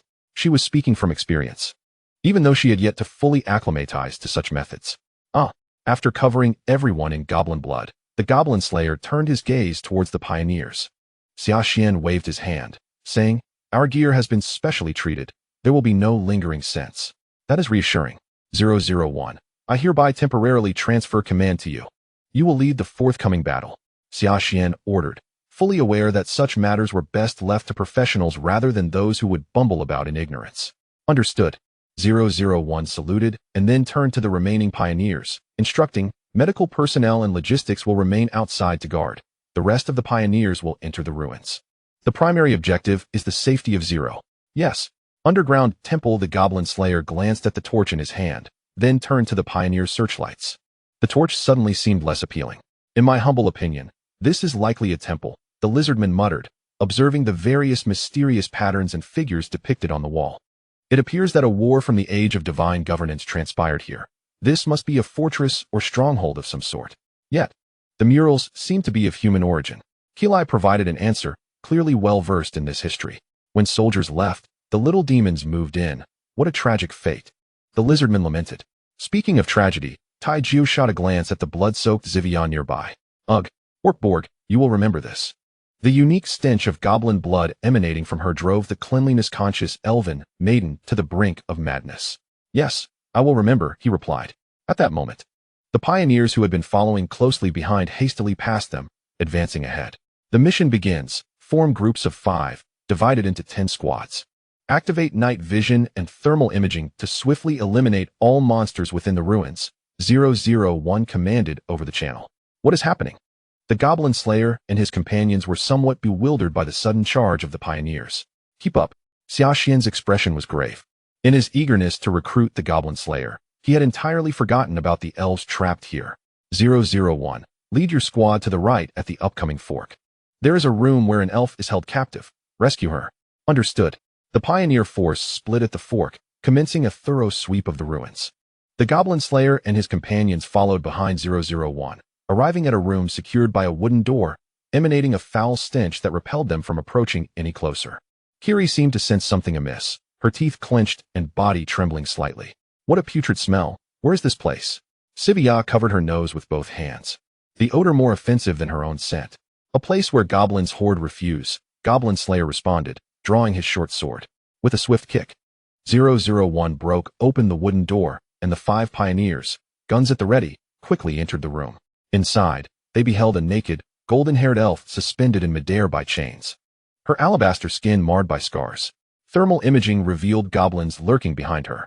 Without hesitation, 001 raised his weapon and shot one in the head, then rushed forward to embrace the elf. "Break the chains." Bang, bang. 002 and 003 fired, shattering the 2 chains. "Medic, we have an injured elf here." 001 laid the golden-haired elf gently on the ground and opened a public channel to inform the medic waiting outside. Suddenly, the elf grasped 001's shoulder. Her voice hoarse as she whispered, kill them all." "I will," 001 nodded in response. Sivia, who had just entered, could no longer contain herself and retched at the sight. "What is happening?" she gasped, shaken by the scene alongside Kiri, Iron Ale, and Griffin. Even Xia Xian, aware that matters could devolve to this, felt a twinge of guilt for his oversight. After Kiri performed a miracle to heal the elf, she slipped back into unconsciousness. 2 minutes later, 2 medics with a stretcher and an escort soldier arrived, placing the elf onto the stretcher before hastily departing. The group also exited the stinking room. "What is this?" Sivia sank to the ground, covering her face as tears streamed down her cheeks. The earlier scene had left an indelible mark on her. Although she had heard similar tales before, witnessing it firsthand, especially involving her kin, was overwhelming. Indeed, it exists. At that moment, Goblin Slayer emerged from the room, holding a green pouch and a piece of parchment. "What is that?" Kiri inquired. "A map of the ruins, likely belonging to that elf," he replied, producing the map and tossing the pouch to Sivia. "You keep this." "Goblin Slayer, your tone is too," Kiri began, but Sivia interrupted. "It's fine. I will avenge her." Sivia wiped her tears and steeled herself. Indeed, the goblins must be exterminated. Goblin Slayer then handed the map to Xia Xian. "You truly excel at locating goblin-related items." Xia Xian turned the map over and transmitted it to the tactical helmets of the other pioneers. "The map has been sent to your helmets. Their lair is at the end of the left corridor. Team 234 will proceed to cleanse it. The remaining teams must scour every corner of these ruins, ensuring not a single goblin escapes." Understood. After a brief rest, Xia Xian and his team advanced towards the goblin lair. Along the way, they encountered no living goblins. Each had succumbed to explosive death, disappointing both Goblin Slayer and Xia. Utilizing the night vision and thermal imaging of their tactical helmets, the pioneers swiftly identified their targets in the dark ruins. The mechanical exoskeleton armor granted them unmatched mobility, allowing them to glide through the ruins like harbingers of death, harvesting the lives of every creature within. At the central altar of the ruins, the sacred platform adorned with various murals and patterns had been overtaken by goblins, who sprawled on the ground or leaned against stones in slumber. Unbeknownst to them, death was swiftly approaching. The 6 surrounding corridors had been silently occupied by the pioneers, and 15 dark gun barrels emerged from behind the stone pillars, aimed at the grotesque green creatures below. A total of 30, 2 each, silenced rounds. Gripping their weapons tightly, the pioneers awaited the tactical helmets to assign their targets. In a mere second, assignments were completed, and the pioneers swiftly found their marks and took aim. With a soft whoosh, half of the sleeping goblins had their heads simultaneously obliterated, transforming into gruesome bursts of gore. In the next instant, the faint sound echoed again, leaving the remaining goblins no chance to react. The other half met the same fate, their lives extinguished in their dreams, a merciful end indeed. The tactical helmet's information sharing and target assignment unified the strength of all soldiers encased in mechanical exoskeleton armor, showcasing its true, formidable power. Mission accomplished. Remain concealed. According to Captain Zero's intel, there is an ogre beyond the main gate. The snipers prepared armor-piercing rounds, setting their power to maximum. 10 minutes later, Xia Xian and his team arrived at the central altar. Gazing at the sea of goblin corpses, Kiri remarked, "Impressive." "Not just impressive," Ironale commented, taking a swig from his flask to steady his nerves. Since entering the ruins, he had not encountered a single living goblin. All had been dispatched without a hint of struggle. Most unnervingly, he had not seen a single task-executing pioneer nor heard a sound. It felt as though he was not with soldiers, but rather elite assassins. Suddenly, a thunderous sound of heavy footsteps echoed from the entrance. As a 4-meter-tall giant with gray skin and tusks emerged, wielding a rectangular iron column. I was wondering why the goblins suddenly fell silent. Turns out they're all dead, a bunch of useless wretches. You couldn't even keep watch properly. You're not allied with that elf, are you? Knowing this is our fortress, yet daring to trespass? Chapter 9, Vengeance and Ogre. Xia's face paled. She hadn't expected a high-level creature to be present. Wait, how long ago did you mention that elf? Xia Xian activated intimidation, his voice cold as ice. A formidable pressure emanated from him, bearing down on the ogre. The sudden shift caused the ogre to instinctively take a step back, only to quickly regain his composure, suppressing the unwelcome fear that had surged within him. How could I have momentarily feared this insignificant human? A disgrace. If word of this spreads, I would be humiliated before my kin. They must die. You vile human. Die. Enraged, the ogre raised the iron column, preparing to strike at Xia Xian and his group. In the next moment, a deafening gunshot erupted from above the corridor. Boom. An armor-piercing round tore through the air, shredding the ogre's entire right arm, leaving a gaping crater on the ground behind him. Ah! The ogre howled in agony, clutching the stump of his severed arm. Despite his formidable self-healing abilities, he could not endure the instantaneous loss of an entire limb. Answer me, Xia Xian continued, his tone unyielding.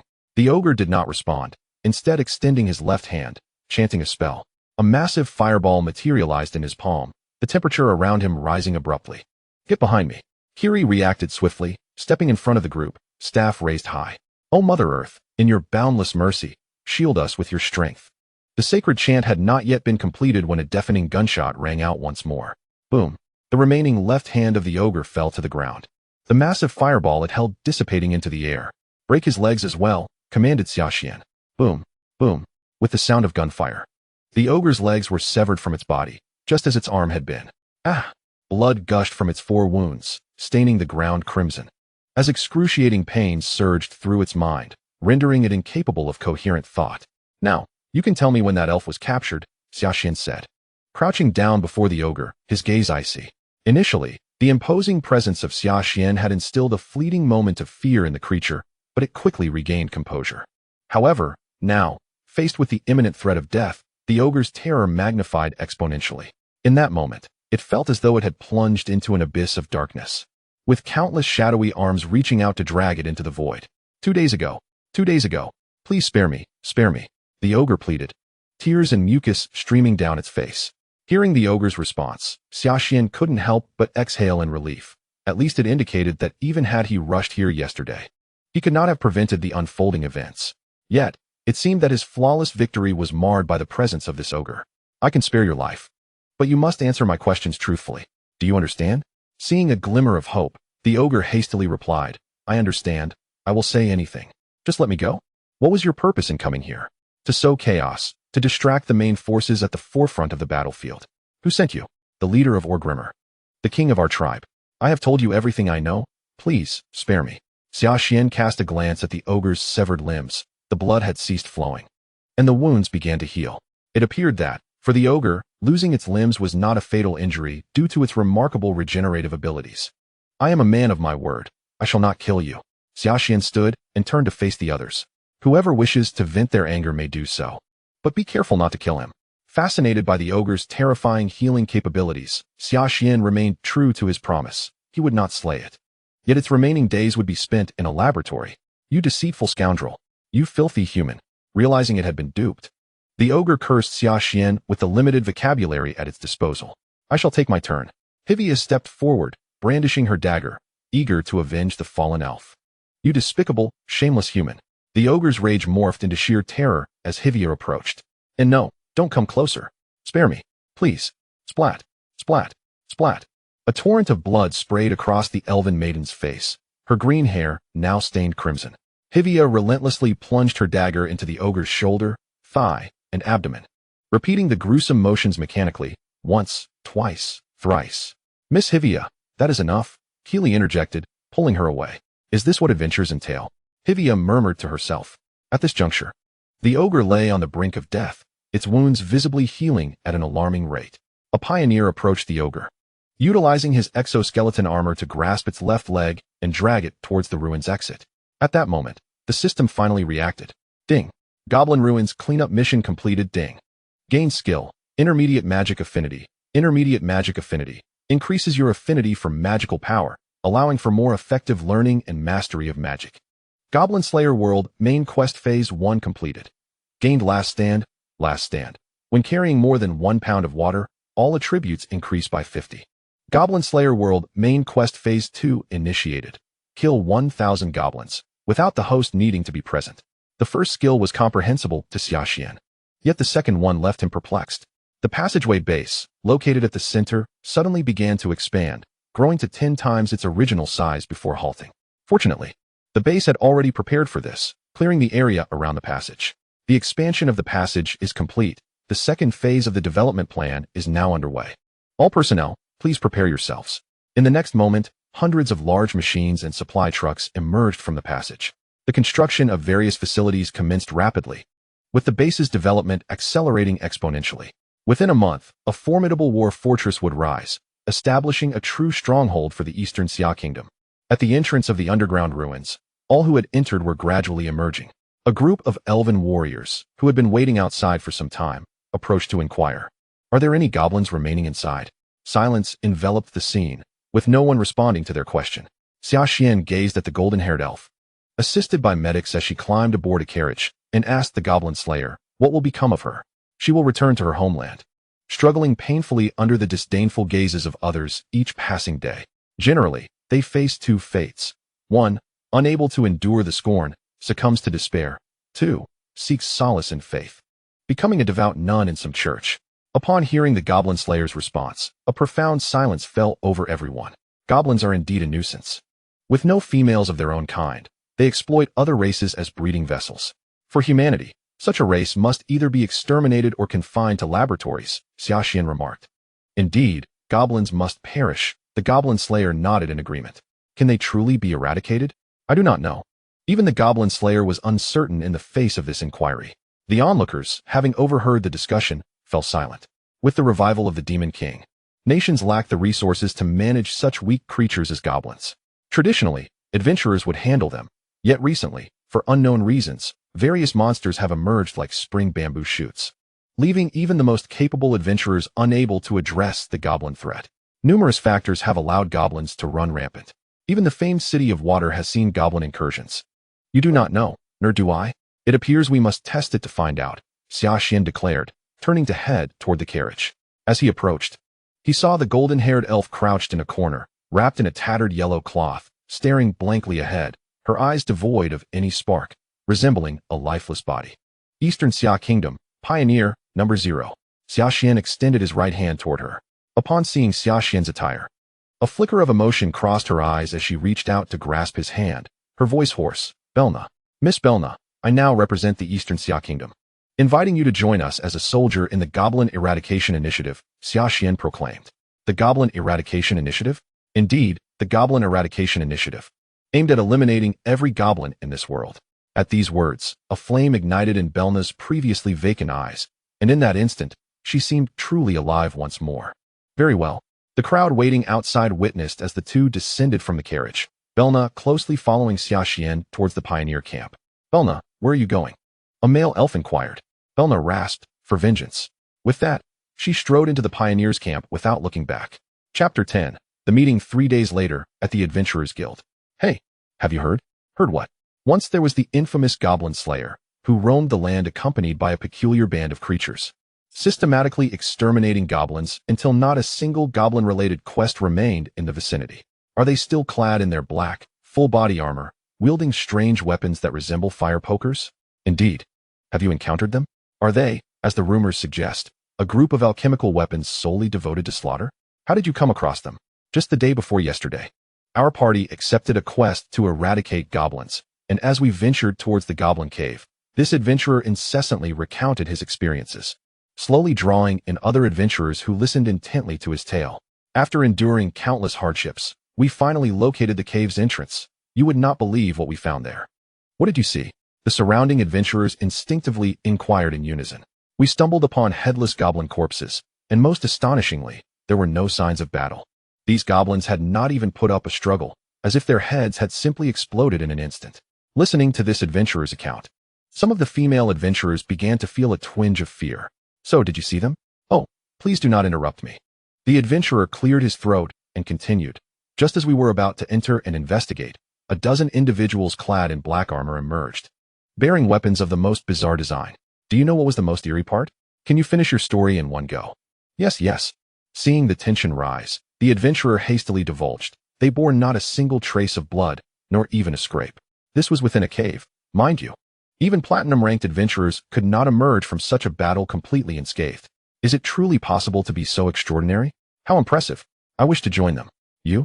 Do not be foolish. They are at least silver-ranked, while you are merely a porcelain-level adventurer. Why can't I? I remember one of them was also at the porcelain level. They are who they are. They are acquainted with the Goblin Slayer. Do you know them? Of course. I do. We share a bond of life and death. At this revelation, all the adventurers gazed at him in astonishment. You accepted a goblin quest, and he saved you? No. It was I who was saved by him. Hush. Bang. Just then, the guild door swung open, and the very creatures they spoke of entered, plunging the room into silence. When I return to the forest, I shall seek the finest mage to enchant my beloved rifle, Sylphia said, cradling her sniper rifle. Ha, beloved rifle? I wonder which long-eared fellow said that just the other day? The dwarf, Iron Brew. Mockingly imitated Sylphia's tone. I would rather die than use that wretched fire poker of yours. I did not. Hee. In truth, she had initially refused. But after experiencing the thrill of claiming a foe's head from a kilometer away, Sylphia became utterly captivated. 2 days prior, Xia Xian appointed the Goblin Slayer as the temporary leader of the eradication plan.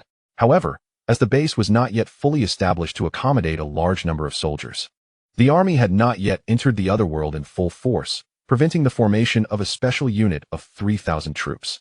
In response, the Eastern Xia Kingdom devised a temporary plan, dispatching 20 pioneers to join the eradication forces for the time being. Thus, the original protagonist group reassembled as an auxiliary unit, comprising the Goblin Slayer, the Priestess Kiri, the Dwarf Iron Brew, the Elf Sylphia, the Lizardman Grin, and the Elf Berna. Additionally, their armor was not exoskeleton armor, but rather crafted from a sturdy and lightweight material.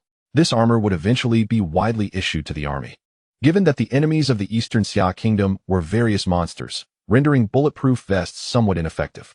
Esteemed members of the Eastern Xia Kingdom, the guild president has been awaiting you in the conference room for some time.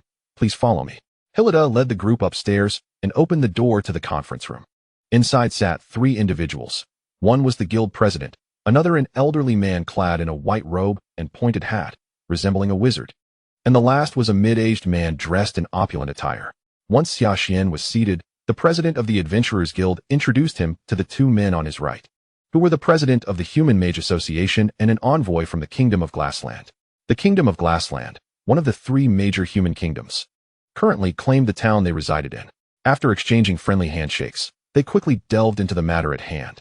Your Excellency Zero, regarding the acquisition of magical knowledge. You may address your inquiries directly to the president of the Mage Association, the guild president stated.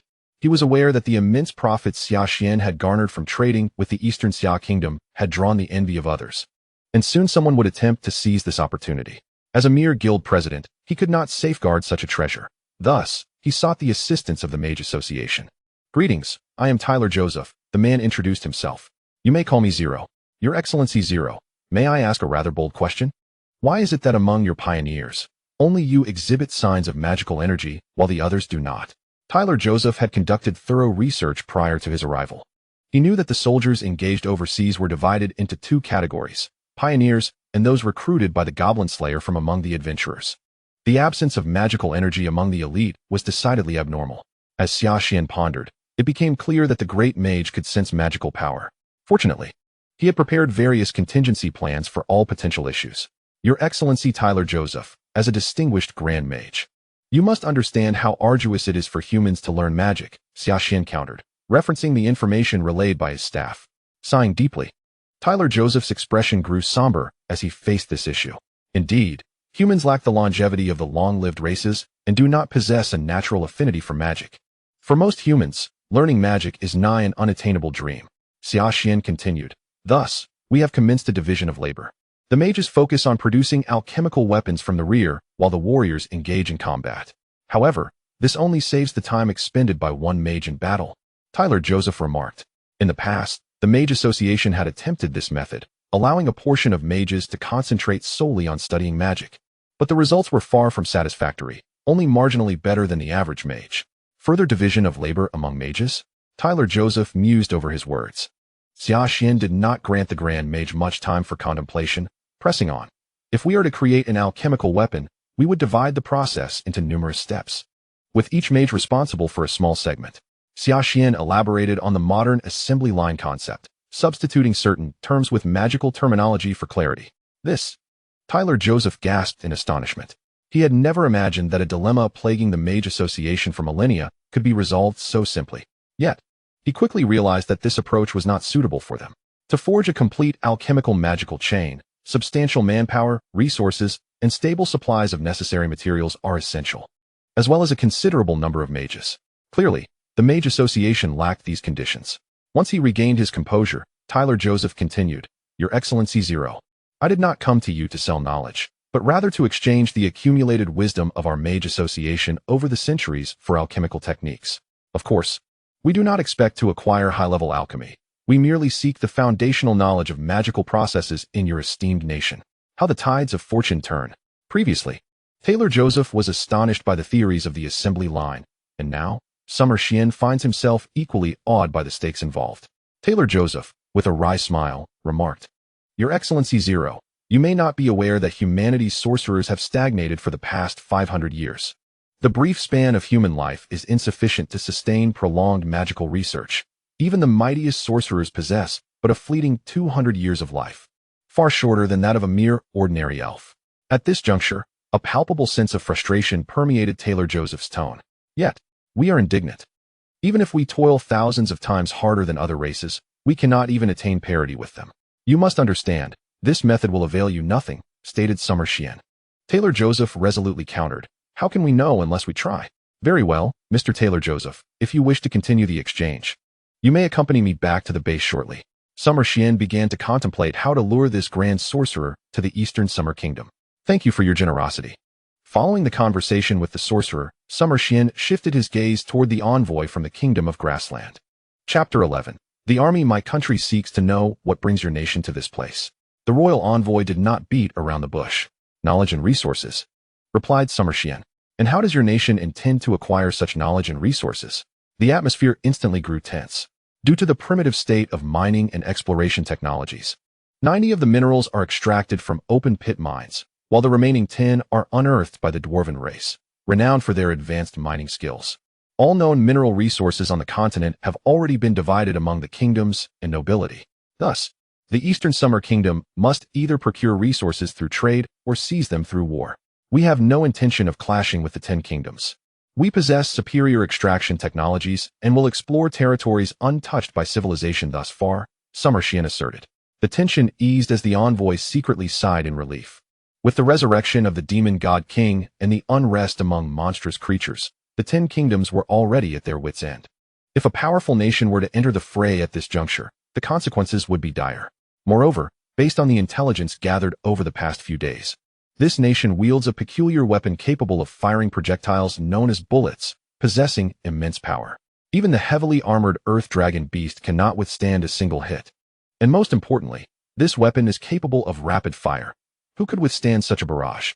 The envoy began to suspect that if not for the existence of deities and heroes, this nation could easily defeat them tenfold without breaking a sweat. Confronting a demon god could be met with a sacrifice of lives, but against them, no amount of lives would suffice. That rapid-fire weapon on the battlefield would serve as a veritable meat grinder for ordinary soldiers. Observing the envoy's relieved expression, Xuan Xia internally scoffed. Do you think we desire this? Were it not for the gods and that so-called human nuclear bomb of a hero, we would have swept through you long ago without a second thought. Why has the Eastern Summer Kingdom been purging goblins and other monsters? The envoy inquired.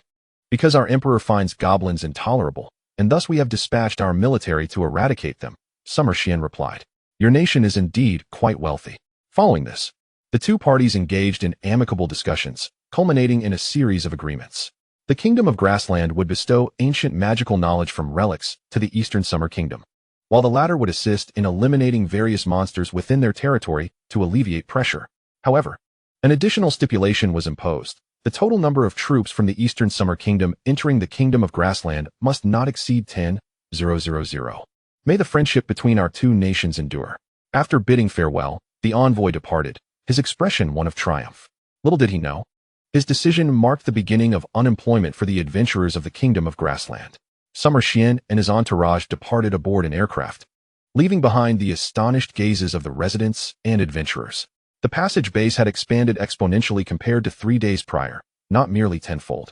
This was due to the disregard for environmental damage and land utilization, allowing the construction teams to unleash their creativity without compromising quality.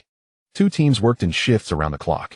An armed helicopter gently descended onto the helipad, and Xuan Xia's party disembarked. Awaiting them was the Emperor's aide, who quickly approached and whispered to Xuan Xia, Your Majesty, General Li Ongguo requests your presence in the conference room. Understood, replied Xuan Xia.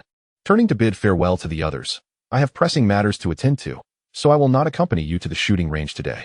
He then addressed Taylor Joseph. My apologies, esteemed Grand Sorcerer, but I currently lack the time to host you. Not at all. You may attend to your affairs.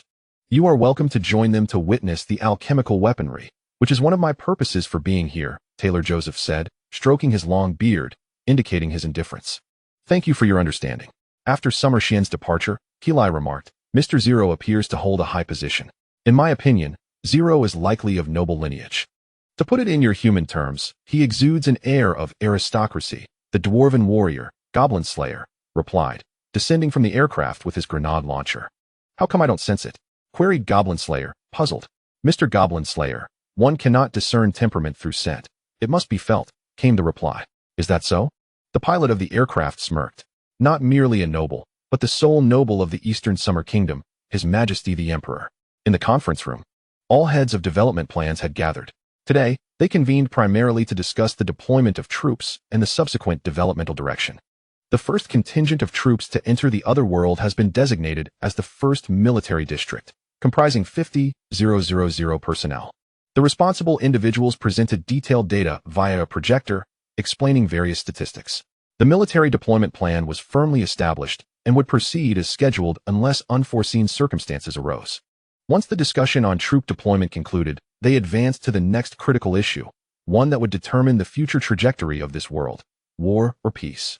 War, mobilizing troops for indiscriminate assaults on the entire world, regardless of order or chaos, until absolute dominion is achieved. This approach promises substantial short-term gains, rapid results, and high risks. Peace, aligning with the mainstream to combat chaos among the 10 kingdoms, acquiring knowledge and resources through peaceful negotiations. This method yields slower results, requiring significant time for benefits to materialize, but is devoid of pressure.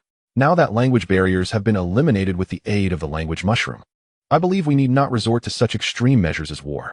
Indeed, while we could easily subjugate the 10 kingdoms, we cannot overlook the intelligence regarding the human nuclear bomb, unless we can persuade the hero to join our ranks. The god's direct intervention in the world is limited to divine descent, posing little threat. Yet that is evidently impossible, as heroes are said to be chosen ones. And I do not believe she would betray her homeland to join us. In the end, the peaceful approach was unanimously approved, not because the Eastern Summer Kingdom could not contend with them. Armed with nuclear capabilities, the Eastern Summer Kingdom could, with a mere command, obliterate all life on the continent within a month. But what the Eastern Summer Kingdom desires is not a world utterly devastated by nuclear weapons. With the tone set, Summer Xian picked up the nearby telephone, commenced the troop deployment plan. Yes, military deployment commences. The passageway is opened at the heart of the base. A colossal iron gate slowly creaked open, revealing hundreds of main battle tanks that emerged in organized formation. The procession of tanks continued for a full 15 minutes, culminating in the successful arrival of 1,000 formidable machines. How magnificent! Is that truly a tank? This is the first time I have witnessed such an impressive sight, exclaimed the excited dwarf Iron Brew. The goblin cleanup squad, drawn by the commotion, arrived to behold this awe-inspiring spectacle. Before anyone could express their astonishment, a synchronized and resounding sound of marching echoed from the passage. Thud, thud, thud, thud, thud. Soldiers clad in identical armor followed the tank battalion, forming vast, orderly ranks of black-armored warriors wielding automatic rifles, their steps perfectly synchronized, as if they were a single entity. Thud, thud, thud, thud, thud. Armed helicopters, painted black, soared from the passage, sweeping over the heads of the soldiers. The sheer magnitude of the scene rendered the goblin slayer and his companions speechless. Is this the power of alchemical magic? Taylor Joseph raised his hands high, his expression ecstatic as he shouted, "Such beauty, such strength. This is the path humanity ought to tread." Countless additional units continued to flow through, including Truth intercontinental missile trucks, Dragon 22 fighter jets, and bomber aircraft. The Eastern Summer Kingdom nearly transported every type of weaponry available. Were it not for the insufficient size of the passage, they would have attempted to bring in one of their 3 colossal Kunpeng transport aircraft, capable of carrying 800 tons. Naturally, the Eastern Summer Kingdom planned to construct another Kunpeng transport aircraft in this foreign realm, intended for the transport of supplies and forces. In the conference room, Xuan Xia watched the continuous influx of troops on the screen, murmuring to himself, "I wonder how long the demon goddess army can withstand our presence." Chapter 12. Willing to devote everything to Eastern Summer.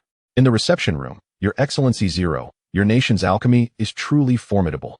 So beautiful, Taylor Joseph exclaimed, his excitement reminiscent of a child as he animatedly described the earlier scene. Your Excellency, the Grand Mage, please remain composed, Xuan Xia cautioned. Oh, I apologize for my outburst, Taylor Joseph replied, regaining his composure, though his cheeks remained flushed. Regarding the knowledge exchange, I have ensured that the association is prepared. Your Excellency, I still believe that even if you acquire our alchemy, you may lack the capability to produce weapons. Before he could finish, Taylor Joseph, with an anxious demeanor, interjected, Your Excellency Zero, is it possible that our bargaining chips are insufficient to exchange for alchemy? We have some ancient magical artifacts collected by our association, even a relic comparable to the hero's holy sword. We can offer these in trade. Since witnessing the earlier spectacle, Taylor Joseph had come to the firm conclusion that alchemy was the sole path for human mages. Aircraft and artillery represented the true romance of mages. In comparison to firearms, contemporary mages appeared woefully inadequate, particularly against a weapon known as the sniper rifle, which boasted an effective range of 2,000 meters. Although its destructive power may not rival high-level spells, it was more than sufficient to eliminate mages, especially in a surprise attack where one shot could take down a Grand Mage. Your Excellency, please remain calm and allow me to finish, Xuan Xia reassured the elderly man, whose demeanor resembled that of someone suffering from hypertension. What I mean to convey is that our nation intends to present another, more precious and suitable technology to you. To be precise, we desire to collaborate with your mage association. He then turned to retrieve documents from his assistant and handed them to Taylor Joseph. Collaborate with us? Taylor Joseph received the documents with a puzzled expression, his gaze falling upon the title, Extreme Soldier Program 2, Magic-Powered Mecha. Taylor Joseph's aged hands rapidly flipped through the pages, his pace quickening to the point of skimming. As he perused the documents, his hands began to tremble slightly, and an unusual flush crept onto his weathered face. After finishing the last page, he stared blankly at the documents in his hands, momentarily lost in thought. If the exoskeleton armor technology detailed in this file were genuine, combined with the Mage Association's rune magic to address energy concerns, would that not propel them to new heights? Moreover, I wish to invite the Mage Association to join our nation. Of course, this will not affect our collaboration. In response to Xuan Xia's invitation, Taylor Joseph politely declined. I require some time to consider this. Should the Mage Association join our nation, it would retain its original structure and organization, with minimal interference from the state. Our nation would provide the Mage Association with resources valued at 30,000 gold coins annually. We would select qualified individuals from our billion citizens to become mages. The Mage Association could accumulate sufficient contributions to redeem any technology or knowledge they desire. That is enough. Taylor Joseph gasped, clutching his chest as he struggled to speak. I have made my decision. I will join. The following day, at the base's aircraft runway, an expansive tarmac was filled with rows of soldiers and support personnel, totaling 60,000, occupying the entire runway. The Goblin Slayers team was among them. Xia Xian and other officials ascended the podium, with Xia Xian stepping forward to address the crowd. Attention, shouted the various squad leaders. Bang, salute. 60,000 soldiers simultaneously placed their left hands behind their backs and raised their right hands to strike their hearts with force. Bang, soldiers. I trust you have realized that this is no longer Yungzing. We are in a foreign world, a realm of swords and sorcery. Xia Xian's voice resonated through the loudspeakers, clearly reaching every ear. The atmosphere remained hushed, each individual suppressing their astonishment in accordance with their military training. Since the advent of the Internet era, Eastern Summer had been uniformly criticized by the world for instigating the First and Second World Wars, labeled as uncivilized barbarians, warmongers, and demons. Even some of our own citizens shared this sentiment, beginning to apologize and seek forgiveness. In my view, both the nations of the world and those citizens seem utterly ludicrous. They fail to acknowledge what the countries annihilated by Eastern Summer were like prior to their downfall. Take the Niexi continent, conquered during the First World War, for example. Before Eastern Summer eliminated the Niexi kingdom, do you know what it was like? It was rife with cults and oppression, filled with cannibalistic customs. The elite indulged in excess, entirely disregarding the lives of the populace, who were merely slaves, even less than livestock. Despite possessing the most fertile lands and abundant food in the world, countless civilians perished from starvation daily. The entire nation was engulfed in hunger, danger, and darkness. And how did the world characterize our actions? They claimed that Eastern Summer destroyed the Niexi kingdom and obliterated the culture of the Asian people, labeling us as destroyers of human culture. How absurd. What purpose does a culture that condones cannibalism serve? Eastern Summer's annihilation of the Niexi kingdom liberated the Asian people from hunger and oppression. It allowed them to live as human beings. It restored the dignity that they rightfully deserved, rather than relegating them to a status beneath even that of cattle. Now, the opportunity for Eastern Summer has arisen once more. A chance to crush those barbaric civilizations beneath our feet. An opportunity that fulfills the aspirations of Eastern Summer spanning thousands of years. An opportunity for a harmonious world. With this, Xia Xian's tone gradually softened. Tell me, are you willing to sacrifice everything for this opportunity? Every soldier present understood that no amount of eloquent rhetoric could alter the reality of their mission. They were set to extinguish those civilizations and assimilate other peoples. Throughout history, the great Xia has consistently sought to eradicate other civilizations, consuming their nations. As long as it serves the interests of our nation, as long as our nation demands it. No matter how blood-soaked the process may be or how many lives may be lost, they will unhesitatingly raise the slaughter knife. We are soldiers of Dongxia. And our justice has always belonged solely to our own civilization. The derisions of other civilizations are of no concern to me. The voice of Xia Xian penetrated their ears and resonated within their minds, incessantly striking at their souls. This time, there was no command. All soldiers instinctively placed their left hands behind them and brought their right hands down forcefully over their hearts. Bang! We are willing to dedicate everything to Dongxia. The voices of 60,000 rang out simultaneously, echoing across the base and reverberating through the boundless forest. Although the auxiliary team of goblin slayers could not comprehend the language of Xia, they were still stirred by the atmosphere, their blood boiling as they saluted in unison. The mission commences. Forward into the future. Yes. Chapter 13. Strike at the armed helicopter landing zone. Thousands of Falcon armed helicopters stood ready, awaiting the soldiers to board. Hurry. Move quickly. Each squad leader directed their soldiers to board the large, armed helicopters. Tens of thousands of fully armed soldiers swiftly and orderly ascended into the aircraft. The Falcon helicopter measures 30 meters in length and 4 meters in width, equipped with a large thermal imager, 2 Gatling heavy machine guns, and 6 surface-to-air missiles. Capable of transporting 20 soldiers. It has been specially developed by the Dongxia nation for counter-terrorism operations, utilizing the thermal imager to swiftly locate and eliminate enemies in complex urban terrains. Within a mere 15 minutes, 20,000 soldiers had boarded the Falcon helicopters. With everyone aboard, the Falcons were ready for action. This is the Eagle's Nest. Your next task is to reach your designated areas and execute a thorough extermination of all monsters within, returning their remains to base. I repeat, your next task is to reach your designated areas and carry out a comprehensive extermination of all monsters, bringing their bodies back to base. The mission begins. Let us march forward into the future. Yes, the mission commences, and Falcon 001 begins to take flight. The pilot commenced operations to lift the helicopter into the air.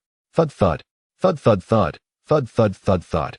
On the landing zone, the rotors of thousands of armed helicopters began to turn slowly, lifting off the ground and soaring into the sky, ascending straight up to 3,000 meters.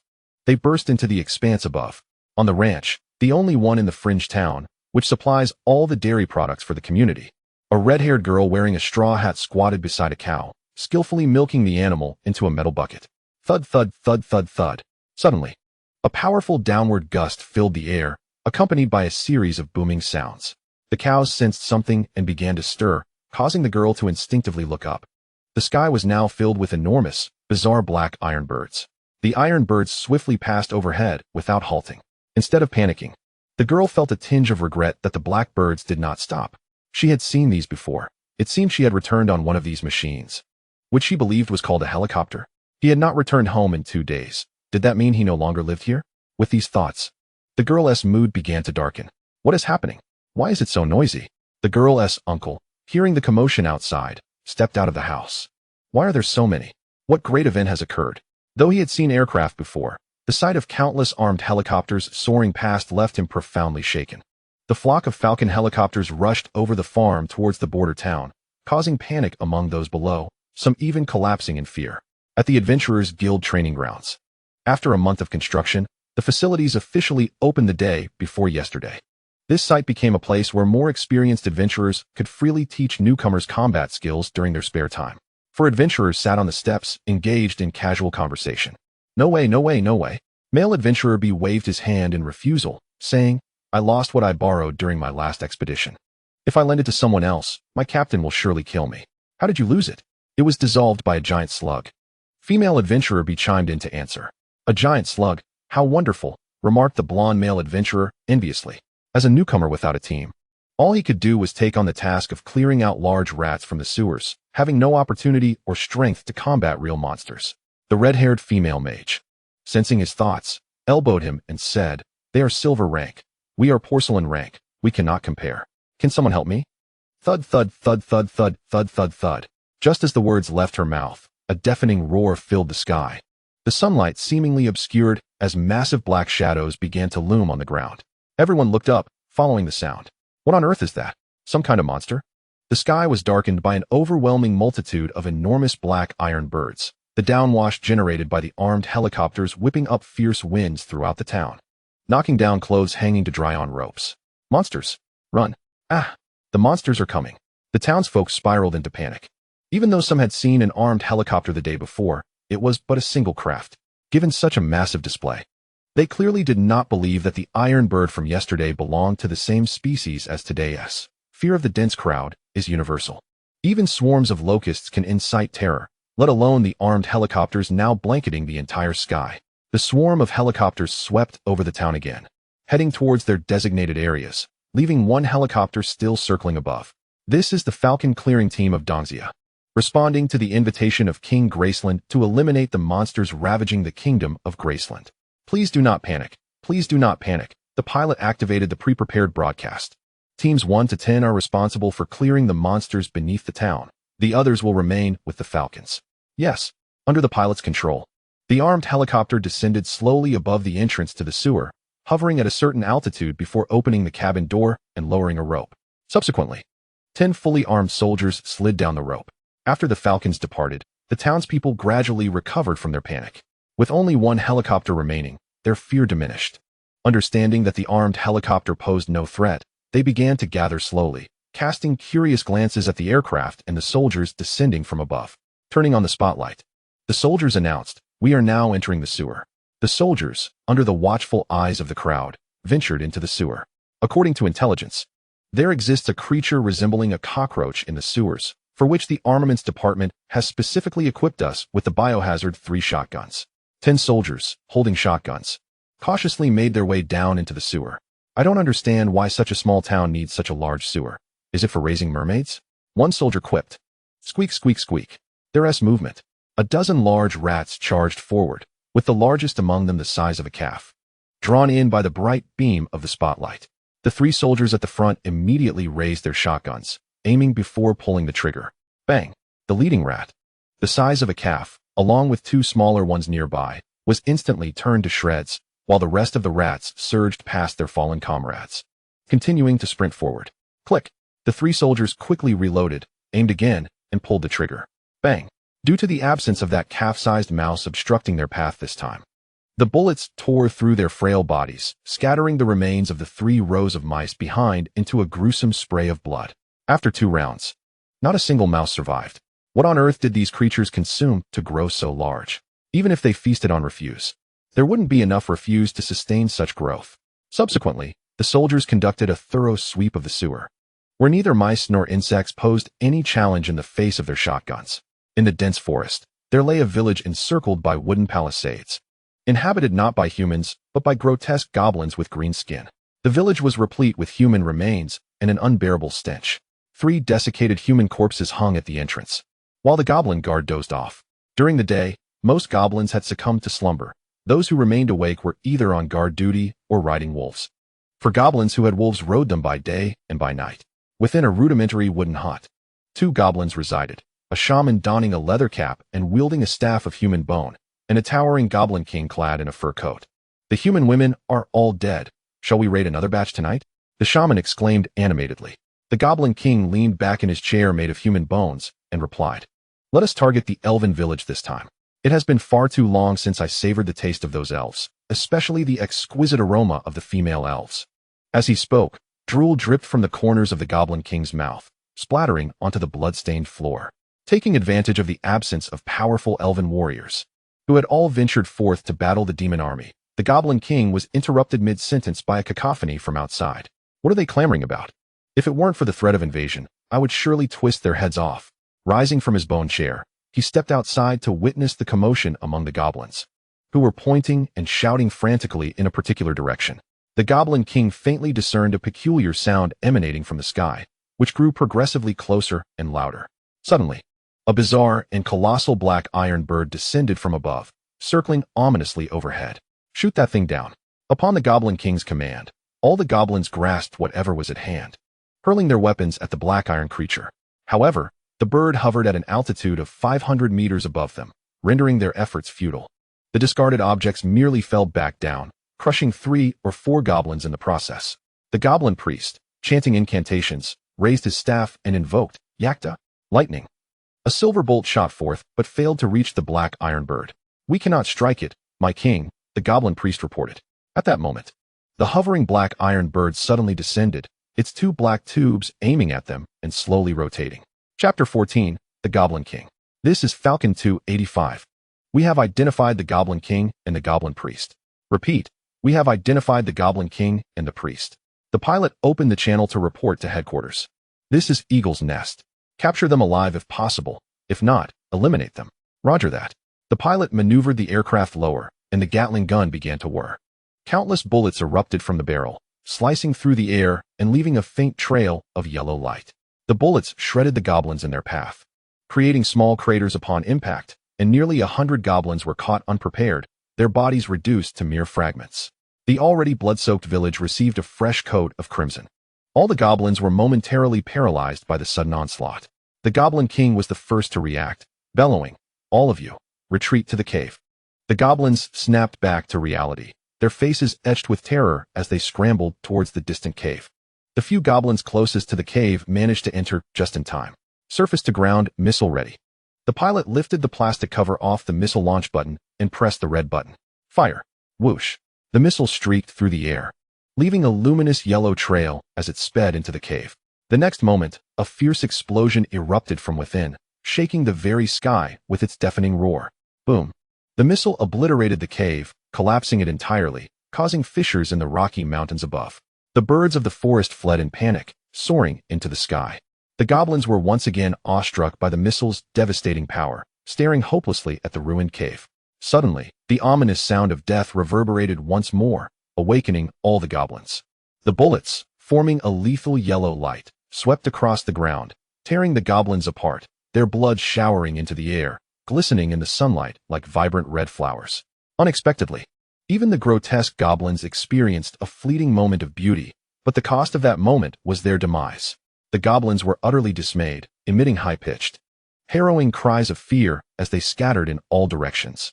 In a mere minute, a goblin tribe led by their king trembled before modern weaponry. Just a single-armed helicopter rendered them utterly powerless. All they could do was wail in horror and flee, ultimately being torn apart by bullets. The Goblin King refrained from issuing commands, for he understood the futility of their situation. This terrifying beast was beyond their capacity to resist. Issuing commands would only draw its attention and hasten his demise. Grabbing the goblin priest beside him, he led 4 large goblins into the forest, hoping that the trees might conceal their escape. What is happening? What is that thing? We must flee. If I can escape, I can quickly rally a tribe. After safely fleeing the village, the Goblin King exhaled deeply, relieved to have evaded danger for the time being. Priest, what in the world was that monster? Did you receive any revelation from the great deities? My king, I do not know. Dragons mate with various monsters. I suspect it may be a type of dragon. The Goblin Priest replied. The Goblin King's voice faltered, his expression shifting to one of sheer terror as he once again heard that sound, the harbinger of death. Tat tat tat tat tat tat. The armed helicopter, having spotted the Goblin King's retreat into the forest, abandoned the remaining surviving goblins and pursued him using thermal imaging. The pilot maneuvered the aircraft closer to the fleeing Goblin King, refraining from using the Gatling gun this time to capture him alive. The aircraft door opened slowly, and several snipers crouched at the doorway, extending their rifles to target the 4 large goblins below. Bang! With the sound of gunfire, the head of the Goblin King's companion exploded, blood splattering across his face. Damn it! Damn it! How could this happen? I don't want to die. I don't want to die. The death of the large goblin heightened the Goblin King's anxiety, and he sped up, desperate to evade the looming steel monstrosity. Bang! Another shot rang out, and the second large goblin's head met the same fate. Bang! Bang! The last 2 goblins have perished, leaving only the Goblin King and the Goblin Priest. They can no longer flee. Continuing on this path will surely lead to their demise. The Goblin King halted in a small clearing within the forest, placing the Goblin Priest down, and fell to his knees, uttering in broken common tongue, I surrender. I surrender. Do not kill me. I am willing to submit. The Goblin Priest beside him also knelt, echoing, I too surrender. I too surrender. Please do not kill me.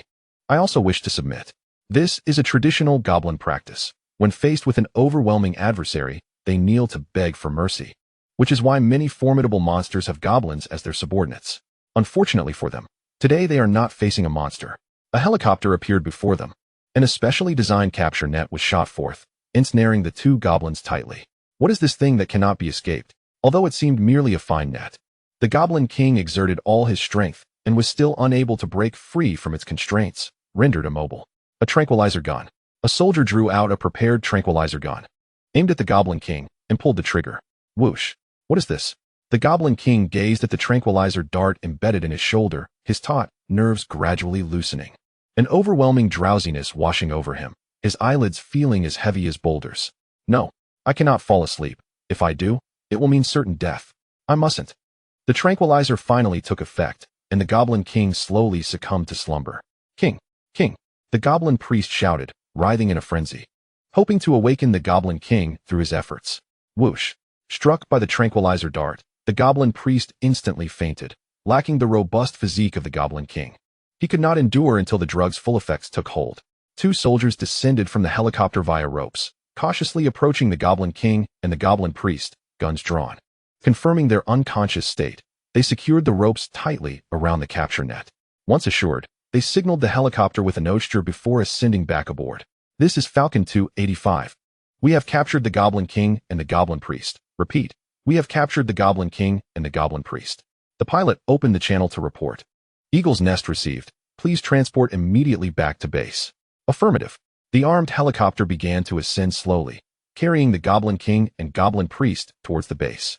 Meanwhile, on the other side, after the armed helicopter pursued the Goblin King away, the remaining goblins began to calm down. AKA, a goblin with a massive scar upon its head stood atop a large rock, reprimanding the gathered goblins below. This goblin was unlike the others, small and frail. It was robust, though not a high goblin. Originally the captain of the Wolf Rider squad, in the face of the uncertain fate of the Goblin King and Goblin Priest. He, as the strongest goblin remaining, naturally became the leader. The newly appointed goblin leader raised his hands and bellowed, aka roar. The essence of his proclamation was likely, little ones, now we shall descend and seize women. Many, many women. The other goblins echoed an ecstatic cheer. Aka roar. A kilometer away, an armed helicopter appeared silently, dispatched on a mission to deal with the remaining goblins. The ground-to-air missiles were prepared and launched. Whoosh! Two ground-to-air missiles, trailing yellow flames, soared towards the congregated goblins. Boom! The missiles accurately struck the large rock, engulfing the goblins in a tremendous explosion. A fiery blaze erupting in the forest. Moments later, as the smoke from the explosion dissipated, a charred scar was left on the ground, with the goblins turned to ashes. Not a shred of flesh remaining. Target eliminated. Check for any remaining goblins. The armed helicopter sped into the village. Fully armed soldiers descending via ropes to conduct a thorough search for any surviving goblins or hidden goblin offspring.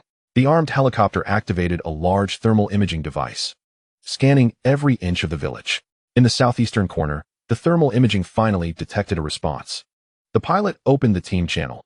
A thermal response detected in a thicket in the southeastern corner of the village, possibly a goblin or a captured human. Received. Nearby, 7 or 8 soldiers swiftly converged on the pilot's indicated location, discovering a hole concealed by wooden planks.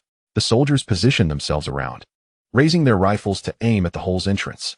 One soldier cautiously approached, carefully lifting the wooden plank.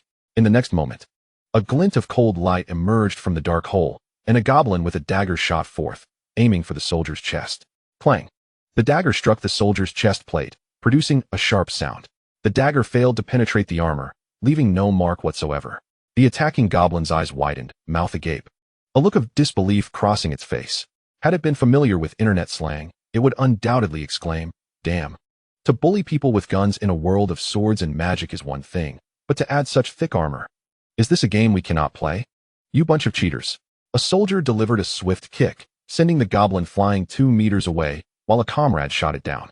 They then gazed into the hole, discovering 7 or 8 goblin pups huddled in the corner. They looked fearfully at the soldiers, emitting pitiful whimpers, appearing harmless, even somewhat adorably ugly. Yet beneath their innocent facade lay a deadly peril. Beside them lay the half-eaten corpse of a human female. The laboratory likely needed the pups alive. The soldiers began tossing the goblin pups out of the hole. Regardless of their shrieks, they could not escape the fate of becoming test subjects. Their cries resembled those of the human women who had been captured before them. Their fate would be far more tragic than that of the deceased human women. Chapter 15. Forced explanation. At this moment, far away in the base office, Xuan Xia was momentarily stunned, placing down the spell book in his hands, leaning back against the chair, closing his eyes, and focusing on the system interface in his mind. The main storyline of the Goblin Slayer world, Stage 2, has been completed. Acquired skill, Forced explanation. Forced explanation allows you to instantly know the basic information of any unfamiliar object or person upon encountering them for the first time and to articulate it loudly. Leaning back in his chair, Xuan Xia rubbed his forehead, exclaiming in exasperation, another absurd skill. The last one, Desperate Stand, was already ridiculous enough. And now there's an even more ludicrous one. Though these skills may seem nonsensical, his testing revealed their remarkable effectiveness. For instance, 1,000 words enabled him to navigate foreign worlds without the barrier of language. Desperate Stand was even more outrageous, providing a 50-point increase to all attributes. Xia Xian initially believed it merely enhanced basic attributes like strength and speed, perhaps adding a touch of intelligence.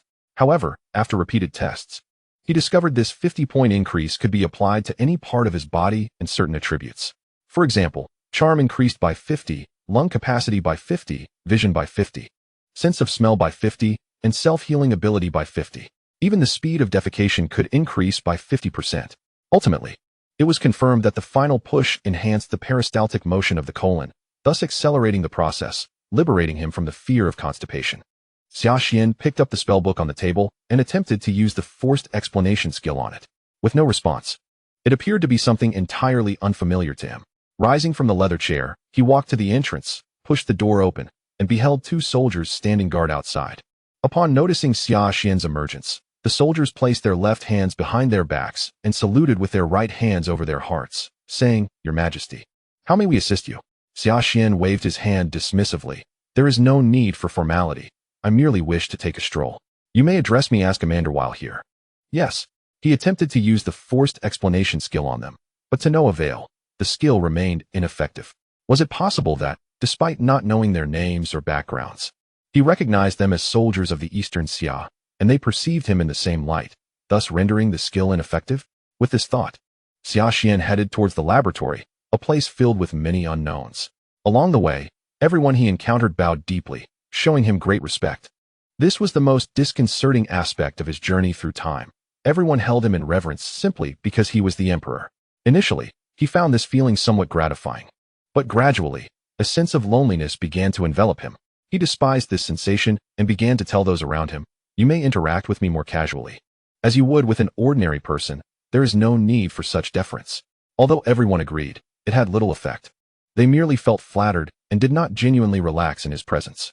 This was inevitable, as the Xia family had ruled the Eastern Xia for 3 millennia, even once becoming a global hegemon, hailed as the true aristocracy of the Yuxing. Even in modern society, where ideas are more progressive and equality is emphasized, the awe of the emperor persists, deeply ingrained in the very marrow of the populace. Furthermore, within the collective consciousness of the Eastern Xia and the entirety of the Eastern continent, the emperor of the Xia family was regarded as the human emperor, the sovereign of the Eastern continent. Even the often troublesome Kingdom of Flowers and the Kingdom of Seer recognized Xia Xian as their monarch in name. As long as he occupied the throne, he was akin to the sun god worshipped in the western and southern continents by the followers of the sun god sect. Particularly after acquiring the system, this dynamic intensified. The once equal high-ranking officials began to regard him with a degree of reverence. In the laboratory, a spacious area filled with countless intricate machines, each valued at over 100 million Xia yuan, housed hundreds of doctoral candidates clad in white coats, analyzing the ceaseless flow of monster blood and corpses. Some were even conducting vivisections, with goblins being the most frequently studied. It was astonishing. The biological resemblance of these creatures, known as goblins, to humans was an astounding 100%. Apart from their size, every aspect, genes, cells, and bodily organs, was strikingly similar. Xia Xian began to suspect that they were merely humans adorned in green skin. An elderly man with white hair and youthful features gazed at the freshly analyzed data. His expression filled with extraordinary excitement as his hands trembled uncontrollably. "This is nothing short of a biological treasure bestowed upon us by the heavens." This elder was Belkaven, the foremost biologist in the Eastern Xia and indeed the entire world, having singularly propelled global advancements in biology. He was also known as the most audacious biologist, having previously conducted the world-shattering Perfect Human Gene Project. Initially, he developed a genetic serum that enabled humans to transcend their limits, but due to its overpowering nature, every individual who consumed the serum required a massive influx of energy to sustain their constantly augmenting physical prowess. However, as time progressed, the nutritional demands became overwhelming, and the energy absorbed by the body could not keep pace with the energy expenditure required by the gene enhancements. Ultimately, the experiment concluded in failure, yet it left the world in awe, as it had been merely one step away from completion, solidifying Belkaven's position as the preeminent figure in biology. "Dr. Belkaven, have you made any significant discoveries? You seem exceptionally jubilant." Upon hearing the voice, Belkaven turned to see Xia Xian in military attire, immediately standing at attention.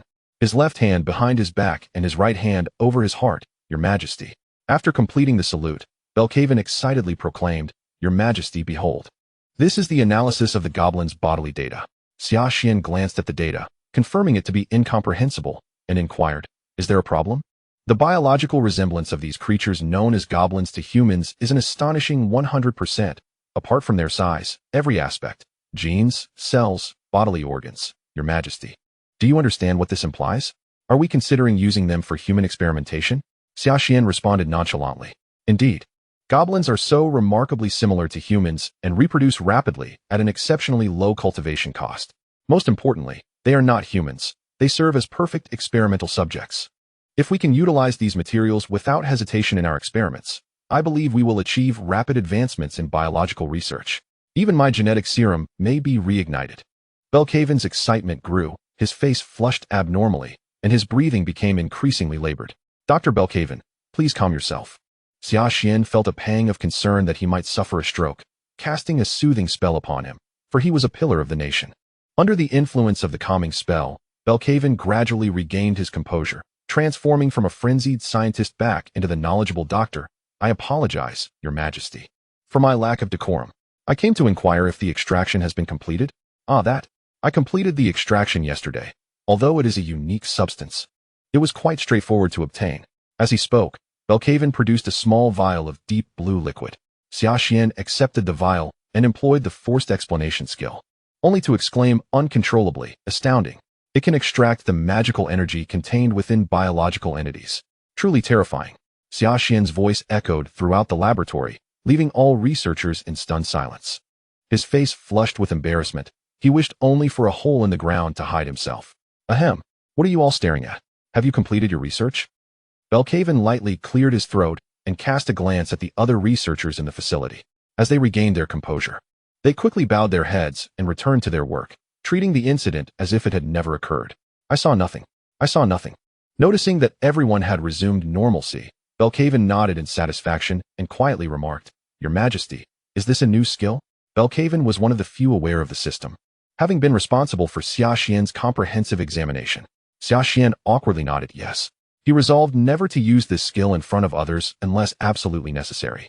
It was simply too humiliating. How utterly shocking, how terrifying indeed. He scolded himself for having any expectations regarding a skill named so frivolously, wishing it would not be equally ludicrous. Your Majesty, may I inquire about its effects? Belkaven held an immense curiosity regarding such an illogical system. Certainly, but this is not a suitable place for discussion. Xia Xian surveyed his surroundings. Very well, Your Majesty, please proceed to your office. While Xia Xian and Dr. Belkaven were engaged in discussing his new skill, outside, the Falcon-armed helicopter forces dispatched to eliminate the monsters had left a trail of blood in their wake. The highly mobile Falcon helicopters darted back and forth between the borders of the Grassland Kingdom and the unknown territories, seemingly intent on eradicating every last monster. Having thoroughly cleansed both regions time and again, some solitary or burrowing monsters fared somewhat better, as they were not so easily located. However, the goblins, as social creatures, find themselves in a dire predicament. Their vast numbers render them incapable of concealment, making them easily detectable by armed helicopters. Even slightly larger goblin tribes establish villages above ground, which are conspicuously apparent, thus becoming prime targets for the Hawk helicopters. Meanwhile, those goblin communities dwelling underground exhibit a particular foolishness. The shamans delight in erecting totems at their entrances, while others whimsically adorn their lairs with human bones. Such behavior practically screams, I am here, come and strike me. For these imbeciles, the Hawk helicopters employ surface-to-air missiles without hesitation, denying them any chance for redemption. Chapter 16, New Adventurers Eureka. A swordsman with brown hair stands before a cave, pointing at a goblin totem crafted from bones, exclaiming, Look at this goblin totem. This must be the goblin's lair. Have we finally found it? After wandering through the forest for what felt like an eternity, these goblins are adept at hiding. This is exhausting. The adventuring party consists of 4 members, a male swordsman, a male martial artist, a female mage with red hair, and a female cleric devoted to the supreme deity. Their meager equipment suggests they are novice adventurers, the type likely to meet an untimely demise. They lack even a simple pouch for carrying items, indicating they have not prepared the most basic necessities, such as healing potions or antidotes, opting instead to venture forth in a reckless gamble on their own survival. Are we truly going to enter the goblin's lair unprepared? The red-haired mage voiced her apprehension. Perhaps we should return and gather supplies. After all, The receptionist warned us that goblins are notoriously cunning creatures, and entering without preparation is perilous. Each year, a staggering 60% of novice adventurers fall victim to goblins, and sometimes even more. This is not due to a lack of warnings from the Adventurers Guild. On the contrary, the guild typically advises newcomers to eliminate sewer rats or confront large reptiles. Yet, inevitably, some inexperienced adventurers, emboldened by overconfidence, believe themselves destined to be the next heroes, charging forth to challenge monsters far beyond their capabilities. Among them, goblins, seemingly weak and social creatures, attract the most novice adventurers. The reckless actions of these fledgling adventurers yield a predictable result. Every 3 parties of newcomers replace one goblin settlement. Have no fear, they are merely goblins. I can fell one with a single sword stroke, declared the swordsman, drawing his long sword and brandishing it confidently. Yet, the red-haired mage remained anxious, recalling the repeated warnings from the receptionist. Rest assured, as he said, they are but goblins. Even I, as a cleric, could dispatch them with my staff, the cleric comforted, patting the mage on the shoulder. Besides, the guild has not prevented us from accepting this mission. Very well, the mage acquiesced, persuaded by the insistence of her companions. It was unlikely she could abandon them now. Thus, the group, filled with laughter and banter, ventured into the cave, entirely devoid of the tension one might expect before battle. This sense of overconfidence is one reason many novices feel assured. They mistakenly interpret the guild's lack of opposition to their undertaking as an endorsement of their capabilities. However, they forget that the Adventurers Guild holds no authority to restrict adventurers from accepting quests unless an adventurer has faced disciplinary action, prohibiting them from venturing in specific cities, in which case the local guild may intervene. The guild acts merely as a mediating body, not an academy or a nurturing institution, certainly not a daycare. Within the damp and shadowy cave, droplets of water coalesce on the stalactites, dripping onto the spiderwebs below, only to fall to the ground. Drip, drop, drip. The brown-haired swordsman leads the way, torch in hand, with the remaining 3 trailing closely behind. Perhaps we should return. Consider this. We possess but a single torch. If it extinguishes, we shall see nothing. The mage expressed her concern. The other 3 halted, turning to her. What? After coming this far, you wish to turn back? That would render our journey a mere waste of time. The martial artist protested. Do not fret, they are merely goblins. Mentally and physically, they are akin to children. I can handle them with one hand, and I will ensure the torch remains lit, the swordsman reassured. I have experience driving off goblins that invade villages. He raised his long sword, exuding confidence. Even if we were to encounter a dragon, I believe we could overcome it. The martial artist raised his hand in agreement, declaring, while a dragon may be a bit beyond our current prowess, we shall surely have the opportunity to face one in the future. Indeed, our first goal is to become dragon slayers. Onward, they proclaimed. Unbeknownst to them, their boisterous voices echoed throughout the cave. Shortly thereafter, the quartet arrived at a fork in the path. 3 routes lie before us. Which shall we choose? The swordsman pondered. Should we select the wrong one? We would have to retrace our steps, and for the sake of mere goblins, such a waste of time is unworthy. The red-haired mage timidly suggested. I believe we should traverse each path together. That would be the safest approach. There is no need for such complications. I shall take this path, the swordsman declared. Pointing to the farthest right, even alone, I can handle this bunch of goblins. Then I shall take the middle path, the martial artist replied, flashing a challenging smile at the swordsman. Let us see who claims victory. I shall not be defeated. The swordsman returned the smile.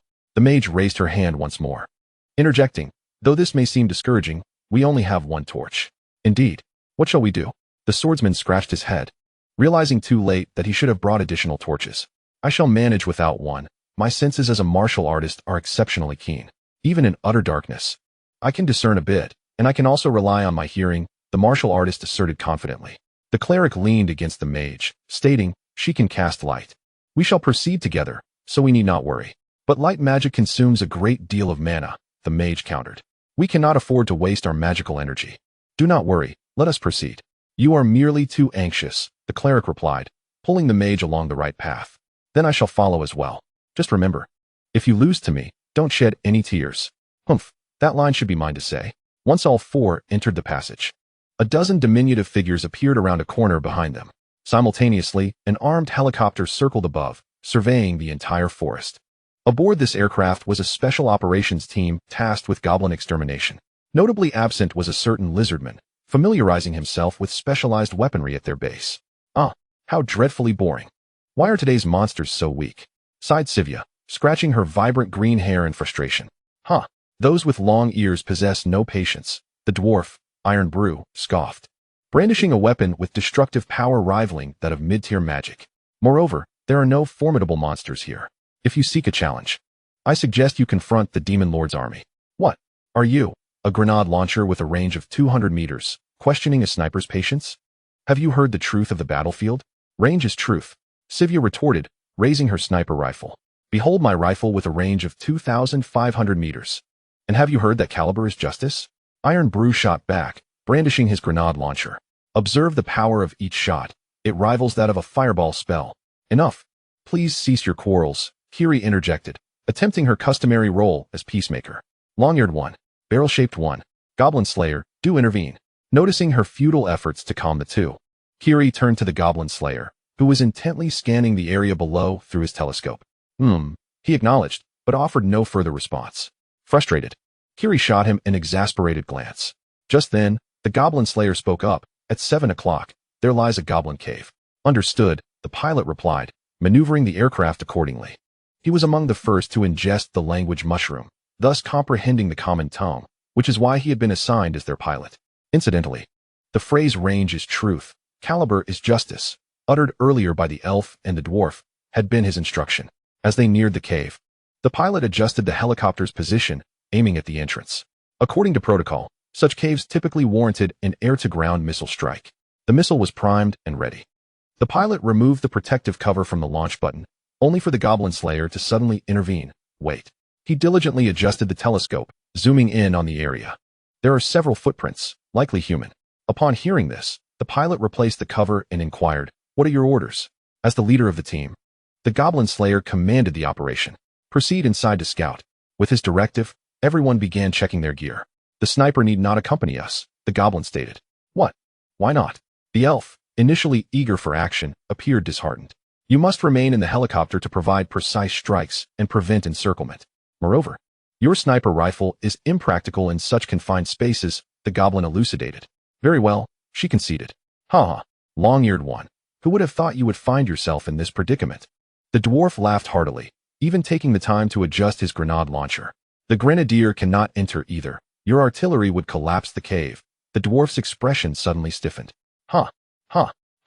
Dwarf, you have no idea how amusing your face looks right now. Alas, I lack a camera to capture this moment. Otherwise, I would revisit it whenever I felt down, Xia retorted, seizing the opportunity for a comeback. Commence the mission. With that, the Goblin Slayer descended via the rappel line. Leaping down, Kiri and Belna followed suit, sliding down the rope. Due to her physique, Kiri could only wield a submachine gun with a lower recoil, while Belna, also a sniper, had equipped herself with 2 compact submachine guns, anticipating that some goblins would conceal themselves in the narrow confines of the cave, rendering her sniper rifle ineffective. Upon reaching the ground, the Goblin Slayer crouched to inspect the freshness of the footprints. They are quite recent, likely just entered, about 3 to 4 individuals. Let us proceed. With that, he activated the spotlight on his rifle and ventured inside, closely followed by Kiri and Belna. Chapter 17. I am stronger than all of you. Where are the goblins? The swordsman mused, holding a torch in his left hand and a sword in his right, traversing the dark corridor. Suddenly, a foul stench wafted towards him. What is that? The swordsman quickened his pace, the noxious odor growing increasingly overwhelming, nearly compelling him to retreat. Finally, he reached the end of the passage, where, illuminated by the dim light of the torch, he beheld a multitude of bones scattered across the ground, some still adorned with decaying flesh, exuding a dreadful stench as green flies crawled upon them. How repulsive! What is this place? He exclaimed, covering his nose with his arm. What caught his attention was a slightly bulging piece of black fabric amid the refuse, resembling a tattered garment. Using his long sword, he prodded at the fabric. And in that instant, a goblin wielding an iron axe sprang forth from beneath it, lunging at him. Ah, no. The axe struck heavily against the swordsman's leather armor, leaving a long gash. Get away. Coming to his senses, the swordsman kicked the goblin away and cast a sorrowful glance at his damaged armor, an item he had laboriously acquired after 2 months of battling sewer rats. Turning in anger towards the goblin he had just kicked, he shouted, "You wretch! I will slay you." He advanced quickly, raising his sword to deliver a fatal blow, only for the goblin to deftly roll aside. Die! Die! The goblin dodged the swordsman's frenzied strikes, displaying agility that belied its overwhelming strength and speed, matching the swordsman blow for blow. Suddenly, the goblin inadvertently stepped on a skull, slipping and falling to the ground. Ha ha! Perish!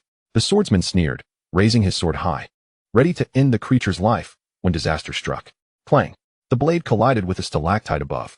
Seizing the opportunity, the goblin swung its axe down upon the swordsman's right leg, inflicting a grievous wound. With a loud clang, the long sword clattered to the ground as the swordsman clutched his thigh, emitting a piercing scream. Ah, my leg! Such an error would surely infuriate the adventurer who had taught him combat techniques. In battle, one must never relinquish their weapon. Losing it equates to death. Cleric! I need healing.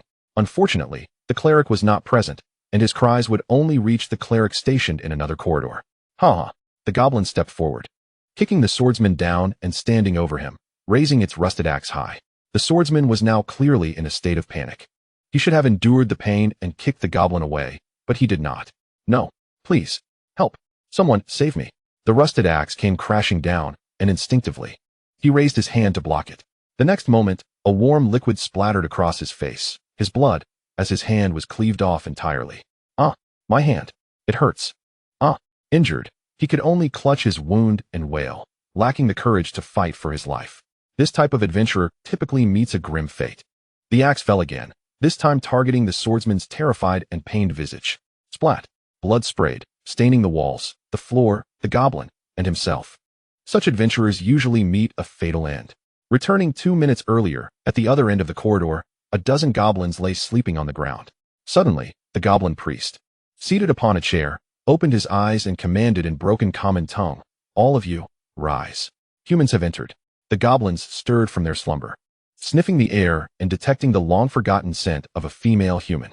Ah, ah, ah, they exclaimed excitedly, having not encountered a human woman in nearly a month. At that moment, a martial artist emerged from around the corner, spotting the group of goblins. "All awake, are we? Excellent. Come at me together." The martial artist assumed a stance, beckoning with his finger. Ah, ah, ah. The goblins in the front row could no longer contain themselves, charging forward with their weapons raised. "Come at me." The martial artist took a stride forward and delivered a powerful punch to the face of the foremost goblin. With a single punch, the creature's face contorted grotesquely, the immense force propelling the diminutive goblin's body against the wall, leaving its fate uncertain. The martial artist dispatched one goblin, retracting his right fist, only to unleash his left, sending another goblin hurtling away. A final sidekick eliminated the last of the trio that had charged at him. In less than a minute, all 3 goblins were vanquished. The martial artist extended his fist towards the goblin priest, a smirk of disdain curling his lips. "What's wrong? Afraid?"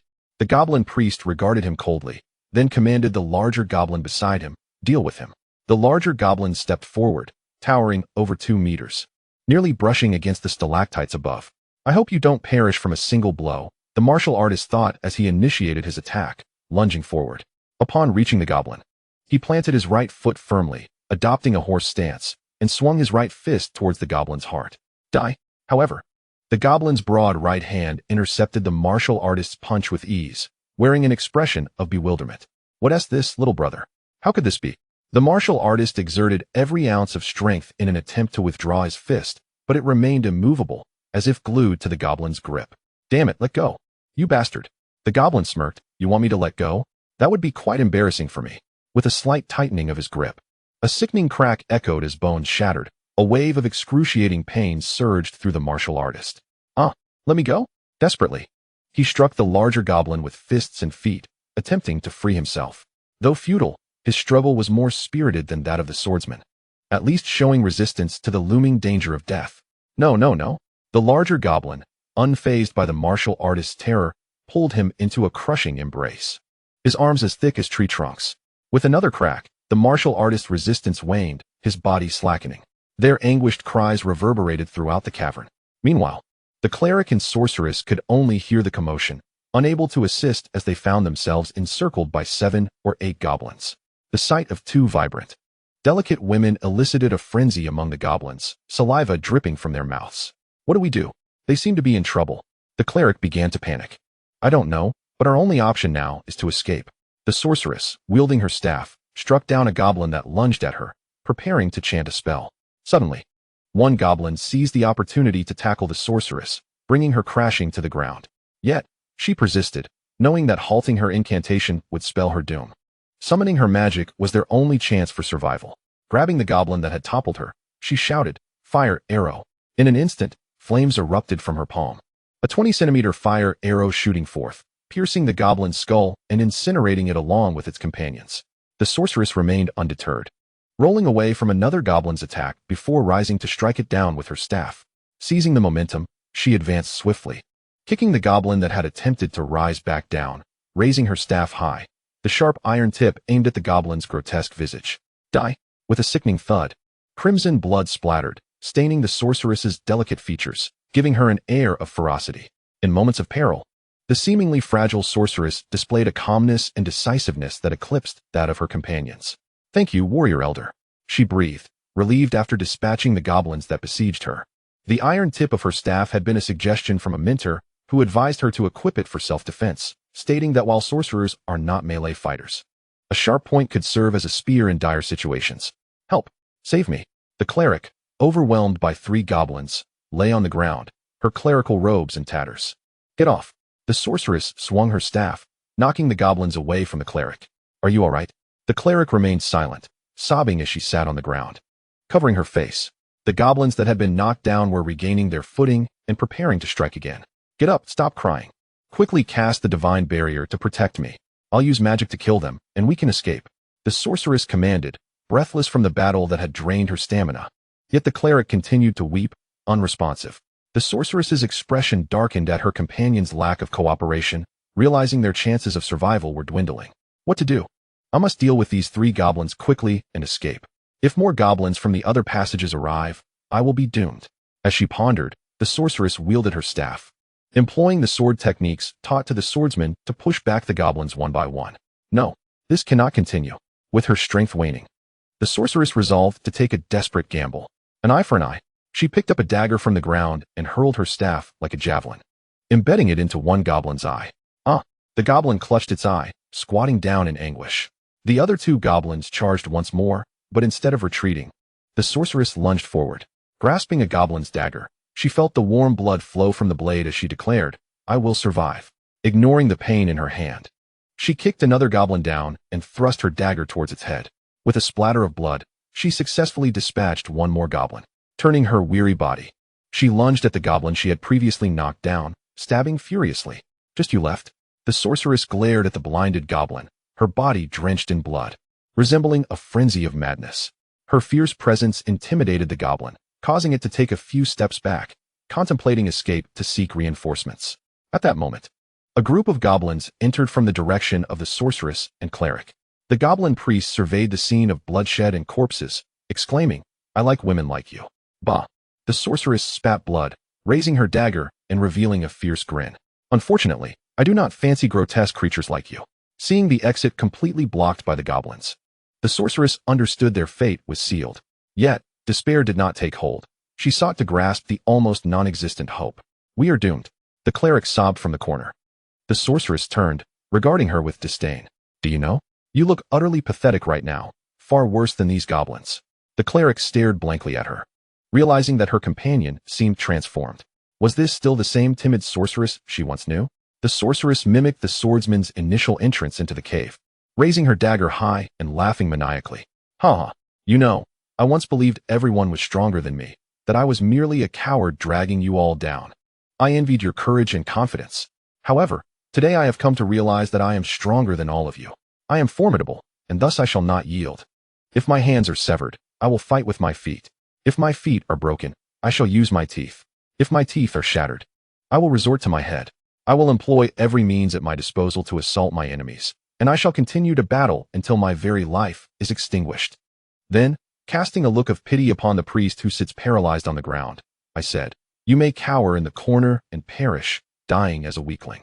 With that, the sorceress turned and, dragging her weary body, she dashed towards the goblin priest without a moment's hesitation, pursuing that nearly non-existent glimmer of hope. Bang! Suddenly, the goblin priest, heavily guarded by goblins, had his head explode in an instant. All the goblins were taken aback by this unforeseen turn of events, and before they could react, bullets had already pierced through their bodies. The goblin slayers stood behind the goblins, their weapons raised, firmly pulling the triggers as they unleashed a torrent of ammunition. Within mere seconds, dozens of goblins lay fallen, with only a few left moaning on the ground. Seeing that 2 remained alive, the goblin slayer remarked, "It appears we have not arrived too late. It seems I have grasped that almost impossible hope." The sorceress's vision began to blur, and then her body weakened, collapsing to the ground. Her only thought before losing consciousness was, "Is this what it means to be strong? I wish to be like them." "Administer a small dose of recovery potion, followed by an injection of antibiotics," commanded the goblin slayer. After escorting the 2 surviving adventurers back to a nearby town, dusk had fallen, marking the end of their day's mission. The armed helicopters began their return to base, the crew appearing fatigued after a long day. This life was infinitely better than their past as adventurers, where they had to engage in life-and-death struggles with monsters up close. Now, they merely needed to aim and pull the trigger to vanquish foes. Furthermore, their provisions, accommodations, and weapons were all provided, an unimaginable luxury in their previous lives. Not to mention, they could request any weapon from the armory, as long as it wasn't a special one. Even the knights of the realm did not enjoy such privileges. At this moment, the previously silent goblin slayer suddenly spoke. "Upon our return, I shall apply to Zero to officially become a soldier of the Eastern Xia Kingdom." His life's pursuit had been to eradicate goblins, and the Eastern Xia Kingdom had the means to do so and was actively engaged in this endeavor. Thus, he had no reason not to join them. The others paused in surprise before exchanging knowing glances. Here comes the goblin slayer-style negotiation. "Honestly, goblin slayer, how many times must I tell you? There is no room for negotiation. It is a mandate," Kiri said, shaking her head, then smiled at him. "I shall apply as well, for I cannot trust you to go alone. Since the god slayer is applying, I shall too. Their food is delicious. And I have long desired to join," expressed Dwarven Iron Brew, revealing his true intentions. The previously silent Belna also declared, "I too apply." Now, aside from the absent lizardman, only Sevilla remained unspoken, prompting everyone to glance at her with amused expressions. Sevilla's cheeks reddened as she averted her gaze. "Will you not join us as well?" the goblin slayer inquired. "I shall apply," Sevilla replied softly at first, but recalling Kiri's words, she blushed and corrected herself. "Do not misunderstand. My decision to join is not due to any of you. I simply desire that sniper rifle with a maximum range of 4 kilometers. It has nothing to do with you."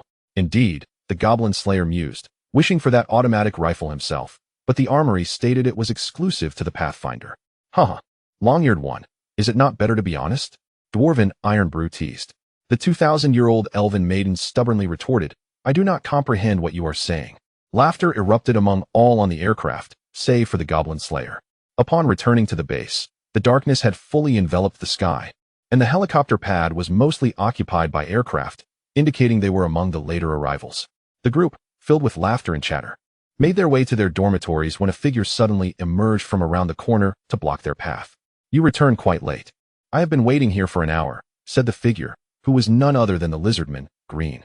He was clad in a thick suit of armor, wielding a Gatling gun in each hand, with a massive ammunition box strapped to his back. Lizardman Green raised his 2 enormous Gatling guns and inquired, "What do you think of my gear?" Everyone was taken aback. Were these not the Gatling guns from the helicopter? Where had Green acquired them? "Oh wow, this is incredible," Dwarven Iron Brew exclaimed, eyes gleaming. "Green, where did you get these?" "They were custom-made for me by the armory, dubbed the Justice Armor," Green replied. As his fingers were too large to pull the trigger, the armory had crafted this specialized equipment for him. "It is truly magnificent." Dwarven Iron Brew circled around Green, admiring the gear. "What is there to admire? It looks cumbersome," Sevilla scoffed. Upon hearing this, Dwarven Iron Brew felt as though his treasure was being insulted, even though it was not his. "Long-eared one, do you have any idea how splendid this armor and weapon are? This is the romance of men." He then turned to the Goblin Slayer and affirmed, "Right, God Slayer?" Indeed, the Goblin Slayer nodded. If this were employed against goblins, its efficiency would undoubtedly surpass that of the automatic rifle. However, only a lizardman could wield such weight. What a pity. "What? This heap of scrap metal? I still find that Pathfinder sniper armor more appealing." Sevilla and Dwarven Iron Brew began their usual banter. The driver, who had been silently observing, increasingly found the armor familiar. Wait, was this not the external armor plate of a main battle tank? And that Gatling gun was just removed from the armed helicopter. They had not even bothered to repaint it. What madness was the armory up to? The driver became increasingly speechless. "Justice armor, my foot. This is nothing but a patchwork of mismatched scraps. Thus, the group noisily returned to their respective dormitories. In the laboratory, the live holding chamber. Today's operation gathered all the monsters captured, from high-level creatures such as the earth dragon, slime, wind wolf, griffin, and water spirit, to low-level ones like goblins, dire wolves, giant rats, and giant worms. All the creatures were enclosed in uniquely sized special glass cabinets. Some of the captured monsters looked around in confusion, others were sound asleep, completely oblivious to the danger, while some frantically attacked the glass enclosures, attempting to break free. A certain goblin king trembled as he surveyed the iron-walled room filled with various imprisoned creatures, the crystal cages enclosing them, and an odd scent lingering in the air. In this eerie atmosphere, all monsters with even a modicum of intelligence sensed something was amiss, as a vague sense of dread permeated the air. Meanwhile, in the adjacent testing area, 7 or 8 researchers observed the goblin priest within the room through specially designed glass. Among all the monsters, only the goblin priest met the 2 criteria for experimentation: the ability to cast magic and converse in the common tongue, facilitating communication. Moreover, the goblin's physiology closely resembled that of humans, making it an ideal subject for clinical testing. Dr. Belkaven, the 3 grades of magical potions are prepared and ready, reported one of the staff. The testing of the magic potion's effects commenced. Belkaven operated the machine, introducing the potion within. The goblin priest, bewildered, gazed at the surrounding white walls. Upon regaining consciousness, he realized he was ensnared in this peculiar chamber. The room was extraordinarily resilient. Despite casting lightning spells against the walls twice, he left not a single mark. Suddenly, a hole appeared in the ceiling, and a mechanical arm emerged, grasping a test tube filled with a cerulean liquid. What is this?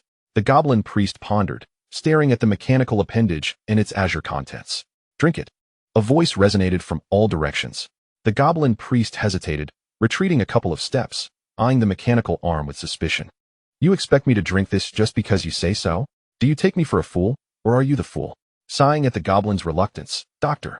Belkaven activated the machine, sending a jolt of electricity through the chamber. The goblin priest was immediately jolted into a frenzy, unable to escape the electric shocks no matter where he moved. In a moment of cleverness, he attempted to leap onto the mechanical arm to avoid the current, only to discover that even the arm was electrified, its voltage surpassing that of the floor. After 2 arduous minutes of struggling, the goblin priest capitulated. I will drink. I will drink. Please, cease these bizarre attacks, he uttered in broken common tongue. If only you had complied from the start, Dr. Belkaven remarked, switching off the current and pressing the voice button to command in common tongue. Now drink it, and then express your feelings. Having learned from his previous ordeal, the goblin priest obediently grasped the test tube and tilted it back, consuming the blue liquid in one gulp. Moments later, he felt a surge of magic within him, the withering energy that had plagued him rapidly replenishing. How do you feel? Dr. Belkaven inquired. I sense an inexplicable surge of magic within me, the goblin priest replied candidly. Can you harness this magic? Try casting a spell. The goblin priest complied, casting the lightning spell once more. Take a moment. This is your nourishment. The mechanical arm reappeared, this time holding a piece of roasted steak, which had dropped onto the ground before retreating. The goblin priest, drawn to the enticing aroma of the steak, wasted no time in snatching it up and devouring it ravenously. Observing the goblin priest's voracious appetite, Dr. Belkaven smiled. The first rule of taming creatures is to balance reward and reprimand. A slap followed by a treat, a slap followed by another treat, ensuring compliance. It is worth noting that the steak was infused with a substantial amount of heroin. Record the data and prepare to administer the second potion. They had already implanted monitors throughout the goblin priest's body to track his physiological changes. Yes, the second potion was essentially a concentrated version of the first, akin to a synthesis mechanism in gaming. 10 vials of the first potion could yield 1 vial of the second, while 10 vials of the second could produce 1 vial of the third. The goblin priest, licking his lips, reflected that after tasting that meat, everything he had previously consumed seemed utterly repugnant. Break time is over. The mechanical arm descended once more, this time bearing a vial of the same blue liquid, albeit darker in hue. Drink it. Having realized that this substance was not poison, the goblin priest, without hesitation, consumed the potion. Again, moments passed before a tremendous surge of magic erupted within him, but this power was tenfold that of the previous experience. The overwhelming magic flooded the goblin priest's body, making him feel as if he would burst like an overinflated balloon. After several minutes of anguished struggle, he managed to chant the incantation, lightning strike. A silver bolt shot from his hand, crashing into the wall and vanishing. After casting 5 spells in succession, the pressure within him eased slightly. How do you feel? Dr. Belkaven asked as the goblin began to stabilize. I feel an immense surge of magic. Far greater than the last, the goblin priest responded. How much greater? This question stumped the goblin priest, who, limited in his understanding of the common tongue and knowledge, could only muster the ability to cast one spell. Sensing his confusion, Dr. Belkaven rephrased. Approximately how many times greater than the previous surge? About 10 times. Break time. Doctor. Belkaven terminated the voice command, accepting the reports from his assistant with a slight frown. While there were no observable changes in the goblin's physical capabilities, excessive consumption of the magic potion could lead to an inexplicable collapse. Each vial consumed seemed to weaken the goblin's spirit, particularly pronounced with the second potion. The side effects of the magic potion did not manifest physically, but rather psychologically, presenting a significant challenge. The realm of mental health has long been a shortcoming in modern science, with various psychological disorders only manageable through medication and therapeutic intervention. For the time being, the magic potion was deemed harmless and would be sent to the esteemed Grand Mage Tyler Joseph, who had been sequestered in the data room for further examination. As he was an expert in the field of magic, arranged for the Goblin King we received at noon to be dissected. I require his complete data by the day after tomorrow, Dr. Belkaven instructed. But, Dr. Belkaven, haven't we already analyzed the goblin? His assistant inquired, puzzled. I intend to use it to revive the Perfect Human Gene Project. A glint of madness flickered in Dr. Belkaven's eyes. The Perfect Human Gene Project had faltered due to the lack of sufficient living specimens to gather more data, ultimately leading to its failure.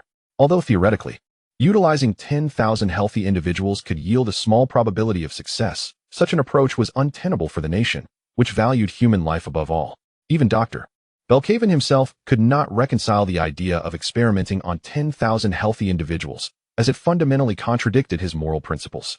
Now, however, a host of creatures with nearly identical anatomical structures to humans could serve as experimental subjects, enabling him to produce a genuine gene potion within a month, regardless of casualties. Additionally, arrange for a regular goblin, one devoid of magical abilities, to be brought in. I wish to observe the effects of the magic potion on such a creature. Understood. Doctor. Meanwhile, in the adjacent chamber, the Goblin King suddenly shivered with an inexplicable chill. Chapter 19. The Oath the following morning. Due to the previous day's actions having eliminated most nearby monsters, only logistics personnel and researchers were allowed a day of rest. Bang, bang, bang, bang. Even before dawn, the shooting range was occupied by an individual practicing marksmanship, the Goblin Slayer. In recent days, engaging in firearm combat has unveiled the terrifying efficiency of Gunstam, simultaneously highlighting his own inadequacies. In comparison to his fellow soldiers, his marksmanship requires significant improvement.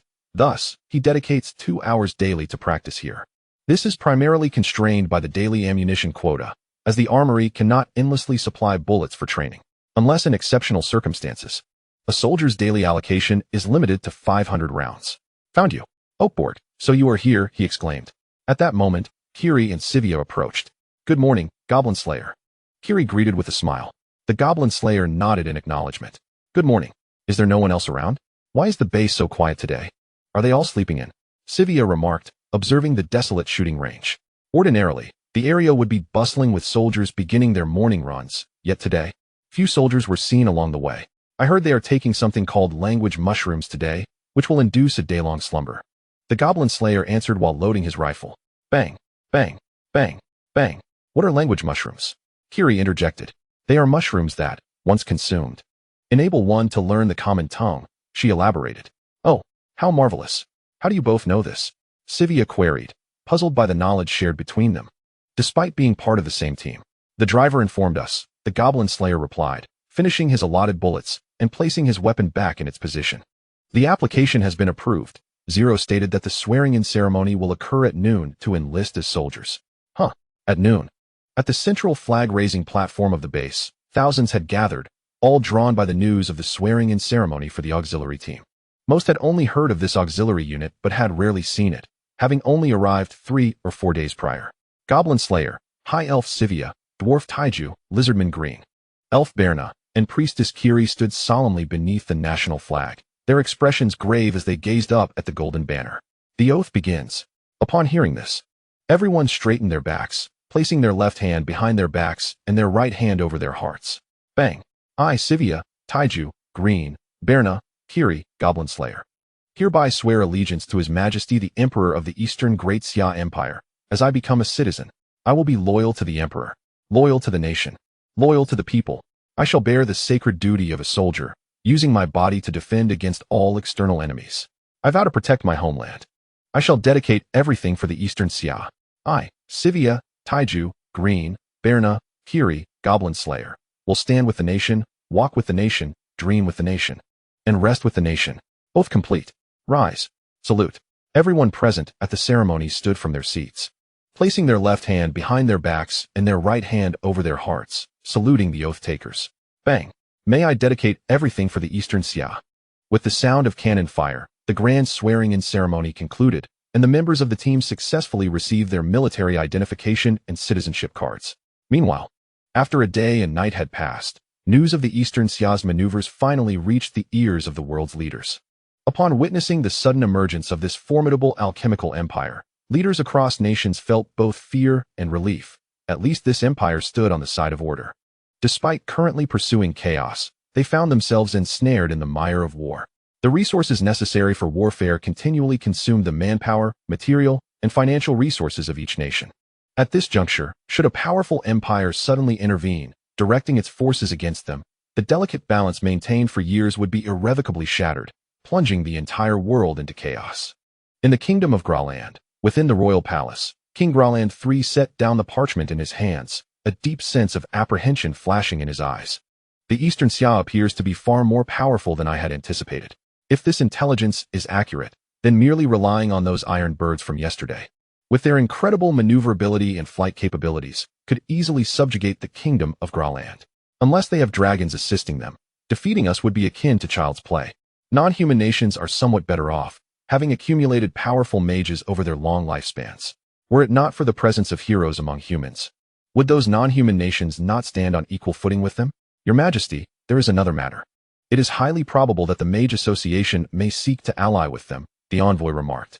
To ally with them? That is both unexpected, yet within reason. King Graland III mused, rubbing his temples. Moreover, the Eastern Xia is also a human nation. This does not contradict their principles, especially considering the astounding alchemy present there. Your Majesty, what shall we do?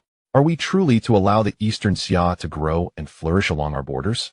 The envoy expressed his concerns, initially believing that such aerial weaponry should be rare and precious.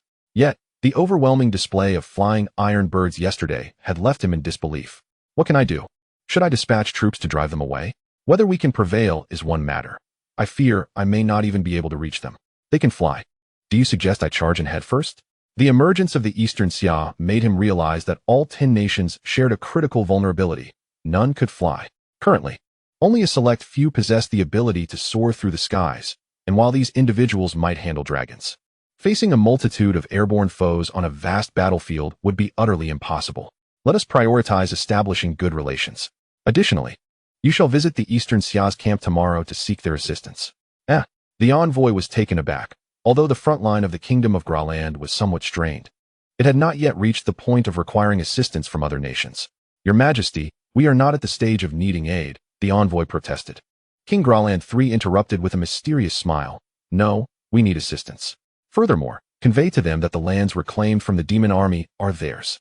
This was, in truth, a calculated maneuver by King Graland III. What was the purpose of the Eastern Xia's arrival here? Knowledge and resources. The former could be acquired peacefully, while the latter could only be obtained through conquest.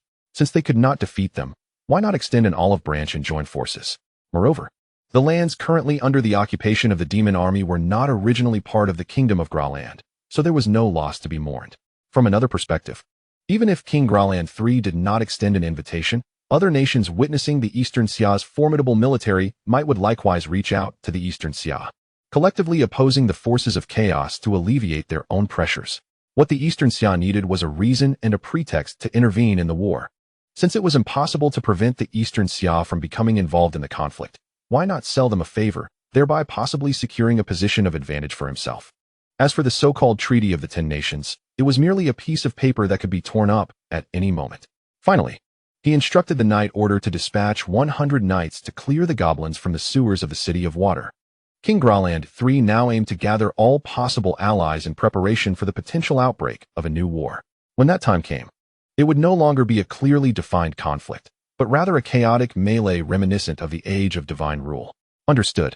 Once the envoy departed, King Graland III leaned back in his chair, gazing up at the towering ceiling, sighing, "I prefer the adventurous life of over the deceitful existence of a king." Chapter 20. Enemy Attack 2 days later. In light of the laboratory's urgent need for various monster corpses or living specimens, the Falcon-armed helicopter unit has been relentlessly hunting monsters within a 100-mile radius. Perhaps due to their overzealous efforts, the nearby monsters have been nearly eradicated. The impact of this operation can be described as a mixture of joy for some and despair for others. Farmers and merchants celebrated the eradication of the monsters that had plagued them, raising their glasses in gratitude towards the Eastern Xia kingdom, which garnered their admiration. Some peripheral towns even began to voluntarily pay taxes to Eastern Xia, although the kingdom did not collect them. With a mere command from Eastern Xia, it is believed that these towns would swiftly sever ties with the Graceland kingdom. Conversely, adventurers faced near unemployment. With monsters nearly exterminated, their value diminished correspondingly. Competent adventurer teams contemplated leaving the area, while ordinary adventurers scrambled for tasks typically reserved for novices, such as clearing out sewer rats. Despite their precarious situation, adventurers refrained from clashing with Eastern Xia, as they were always on the move, making any confrontation quite challenging. However, today presented them with an opportunity. The guild received intelligence about a giant evil identical monster that had escaped from the front lines, prompting adventurers from nearby towns to march towards the reported location. Upon arrival, they discovered that others had already seized the opportunity. On the desolate stony ground lay an armed helicopter beside the massive corpse of the creature, which was too colossal for a single helicopter to transport. Thus, they awaited the arrival of other teams to aid in its retrieval. This creature is indeed massive, and its single eye stands a full 3 meters tall. It can emit lasers. Had we not evaded swiftly, we would have been reduced to ashes, one soldier lamented. Another soldier retorted, "Despite its immense size, it is quite fragile. Even a single ground-to-air missile would have been enough to destroy it." The missile merely exploded nearby, and it could have perished instantly had it been a direct hit. We are fortunate that it was not. From the distant forest, a throng of adventurers observed. "Damn it!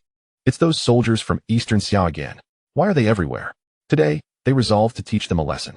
One heavily armored warrior stepped forward and made a gesture across his throat, suggesting that they could sell the enormous eye for a handsome profit, especially with the alchemical weapons fetching exorbitant prices on the black market. The adventurers turned to him, surprised by his audacity. "If we fail to warn Eastern Xia, we adventurers will inevitably be driven to unemployment," the armored warrior further incited. "Yes, we must send them a warning. But if we are discovered, we will face Eastern Xia's wrath. They can escape in that flying iron bird, and we stand no chance against them. They wield those terrifying firearms. We would be shot down before we even got close." Addressing these concerns, the armored warrior smiled slightly and pointed to an archer, stating, "My companion possesses explosive arrows. And from my observations, the black iron bird's ability to fly relies on several metal plates. If we destroy those plates with explosive arrows, it will be grounded. As for their firearms, their destructive power is not substantial. We can utilize the trees in the forest as cover and engage them strategically. If we can eliminate them and seize their weapons, we could earn a substantial fortune." "What if we get discovered?" an adventurer queried. "As long as we remain silent. Who will know? Besides, there are no tasks left for us in this vicinity. After this, we shall move elsewhere." Clearly, the adventurers were unaware of the existence of communication devices. Upon hearing this, the adventurers present felt a surge of excitement. They were not novices and did not oppose such tactics, especially after having their livelihoods threatened by these detestable soldiers. They were all seasoned fighters, and if one dared to encroach upon their livelihood, they could not be blamed for their ruthlessness. "Your suggestion seems worth a try. This plan is indeed feasible." The adventurers exchanged glances and nodded in agreement, reaching a consensus. Yet, none found it peculiar that adventurers from various towns would so readily trust this armored warrior. Swiftly agreeing to act against a powerful nation, they fully understood that if even one of them betrayed the plan, they would face a manhunt from Eastern Xia, the guild, and the kingdom, effectively ending their careers. This was evidently a high-risk endeavor with disproportionate rewards, yet they proceeded nonetheless. Seeing over 200 adventurers swayed to his side, the warrior smiled, a dark glimmer flashing in his eyes. Meanwhile, the helicopter pilot communicated with his teammates outside, stating, "I will ascend to perform thermal imaging to detect any nearby monsters. The overwhelming stench of blood may attract others. Understood, replied a teammate with an affirmative gesture.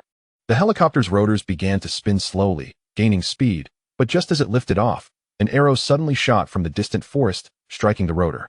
Boom. The helicopter lost power and crashed back to the ground. Enemy attack. The team leader bellowed, "Seek cover." All soldiers quickly crouched, searching for shelter. The pilot attempted to restart the helicopter, only to realize the rotor was irreparably damaged. He activated long-range communication, calling Eagle's Nest. "This is Team 101. We are under attack by unknown foes. Our helicopter's rotor has been damaged. We cannot take off. Requesting assistance. Requesting assistance." A deep male voice resonated from the communicator. Eagle's Nest acknowledges. "Please hold for 10 minutes. I have dispatched 10 nearby teams for support." Received. The pilot unbuckled his seatbelt, grasped his rifle, and swiftly exited the cockpit. Remaining in the pilot's seat during an attack when takeoff was impossible was tantamount to inviting death. The soldiers held their breath, keeping a vigilant watch on the distant forest. At that moment, over 30 mages emerged from behind the trees, wands in hand, chanting spells, while shield-bearing warriors stood before them.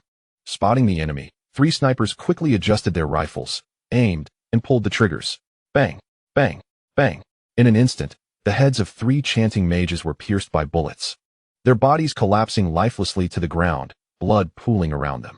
Open fire. The remaining soldiers raised their rifles, aiming to shoot. Rat-a-tat-tat. Countless bullets flew towards the adventurers in the forest, with only a few striking their targets, as most were blocked by trees. Fireball. Thunderstrike. Various spells shot forth from the mages towards the soldiers using the monster's corpse as cover. Attack incoming. Get down. All soldiers ceased firing and dropped to the ground. Boom. Dozens of spells detonated around them, and the armed helicopter was rendered inoperable by a fireball strike. Though the soldiers managed to take cover, over half sustained varying degrees of injury. Most of the damage stemmed from the fireball spell's area effect. Even those not directly hit suffered burns from the surrounding heat.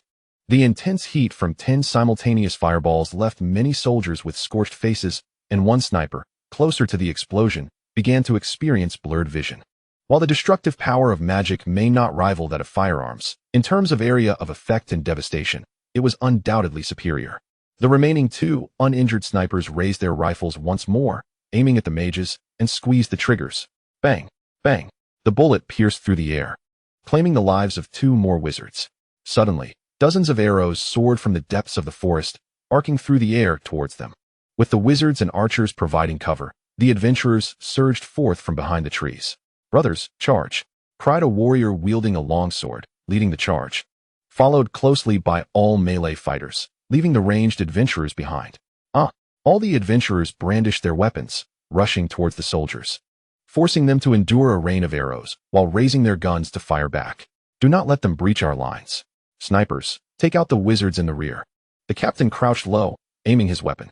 The soldiers gritted their teeth and, disregarding the imminent danger, followed suit, unleashing a torrent of bullets that tore through the charging adventurers, causing many to fall. Yet, no one faltered. They pressed on, fearlessly charging at the soldiers, their behavior utterly abnormal. Even the wizards standing in the back exhibited remarkable bravery, stepping forth to weave their spells, enduring gunfire as long as they remained alive to chant their incantations. Arrows clanged against their armor, but one soldier felt the sting of an arrow piercing his palm. Damn it! He grimaced as he discarded his rifle, drawing a pistol with his uninjured left hand to continue firing. Bang! Bang! The sniper's rifle echoed again, claiming 2 more wizards as bullets pierced their skulls, sending them tumbling to the ground. A magical arrow shot out from the forest, impaling a soldier's thigh. "Old Wong, are you all right?" a concerned comrade inquired. That hurts." The soldier grimaced, tossing a painkiller into his mouth. "I'll be fine, Baker. I'm not dead yet." With that, he flipped over and resumed firing. The soldiers unleashed a relentless barrage of bullets, while arrows occasionally flew from the forest, striking them. Without their armor, they would have been annihilated. The bullets continued to claim adventurer lives, and within a mere half-minute, more than 20 had perished. The deaths of their comrades briefly sobered the adventurers, prompting them to retreat slightly. After all, they had come to kill and loot, not to meet their demise. The heavily armored warrior's eyes glinted ominously as he bellowed. "They must die today, or else the kingdom of Dongxia will know our fate is sealed. Victory is within our grasp. Charge!" His words ignited a strange courage in all the adventurers, who, devoid of fear, once again charged recklessly into battle. At that moment, the wizards prepared their spells anew, launching a volley of fireballs towards the soldiers. The soldiers were forced to take cover beneath the corpses of fallen monsters to evade the massive fireball attacks. Lacking heavy weaponry, they stood no chance against the 200 adventurers, especially against a horde of fearless foes. The greatest threat came from the wizard's spells, particularly the fireballs that scorched them mercilessly. "Where's our backup?" the captain exclaimed, pulling out grenades while pressing his earpiece with his left hand. "Brothers, prepare for close combat. We may not see rescue in time. Speak your last words if you have any." The soldiers paused for a moment, then drew their grenades and bayonets. "Ha! I have no last words, but it is an honor to fight alongside you. 1 kill breaks even, 2 is profit, and 3 is a windfall. Let's give them hell. If we survive this, I'll treat everyone to the exotic delicacies of another world during the holiday."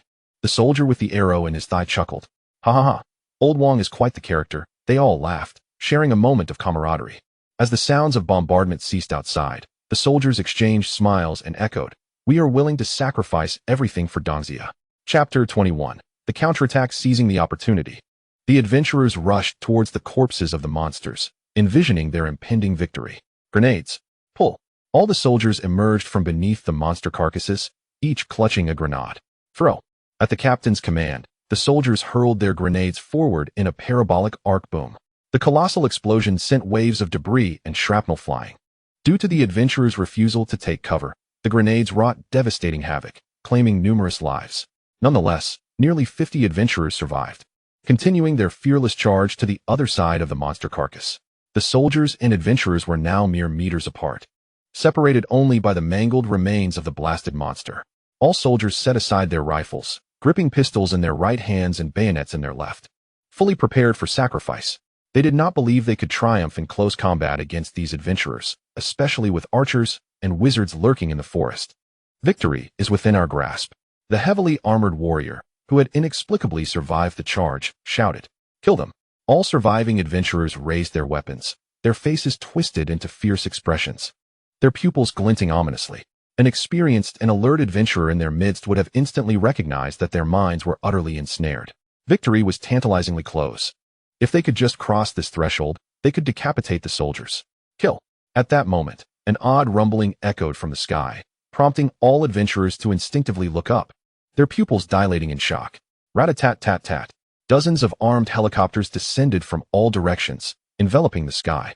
Before the adventurers could react, the helicopters' Gatling guns began to spin, launching the first assault. Rat-a-tat-tat-tat-tat.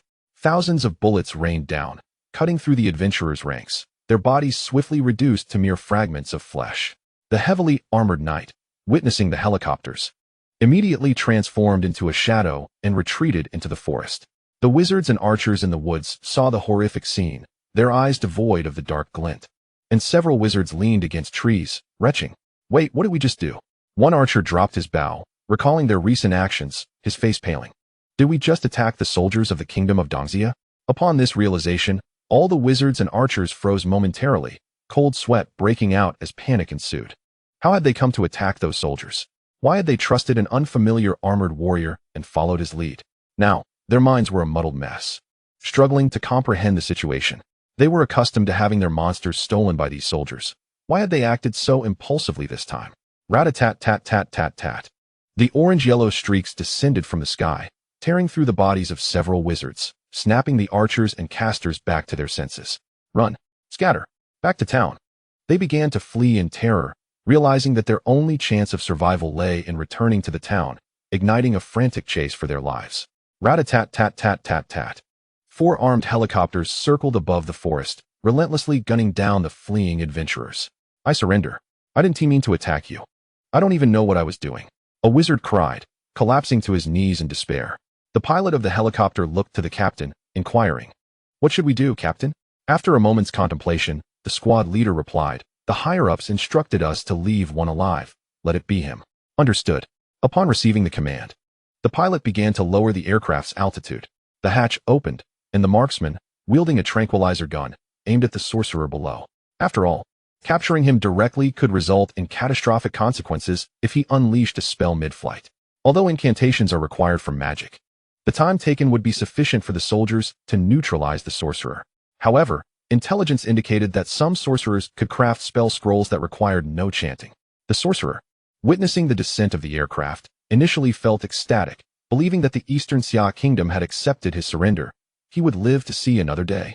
But as he noticed the soldiers inside the aircraft aiming their weapons at him, despair enveloped him once more, leading to his abrupt collapse.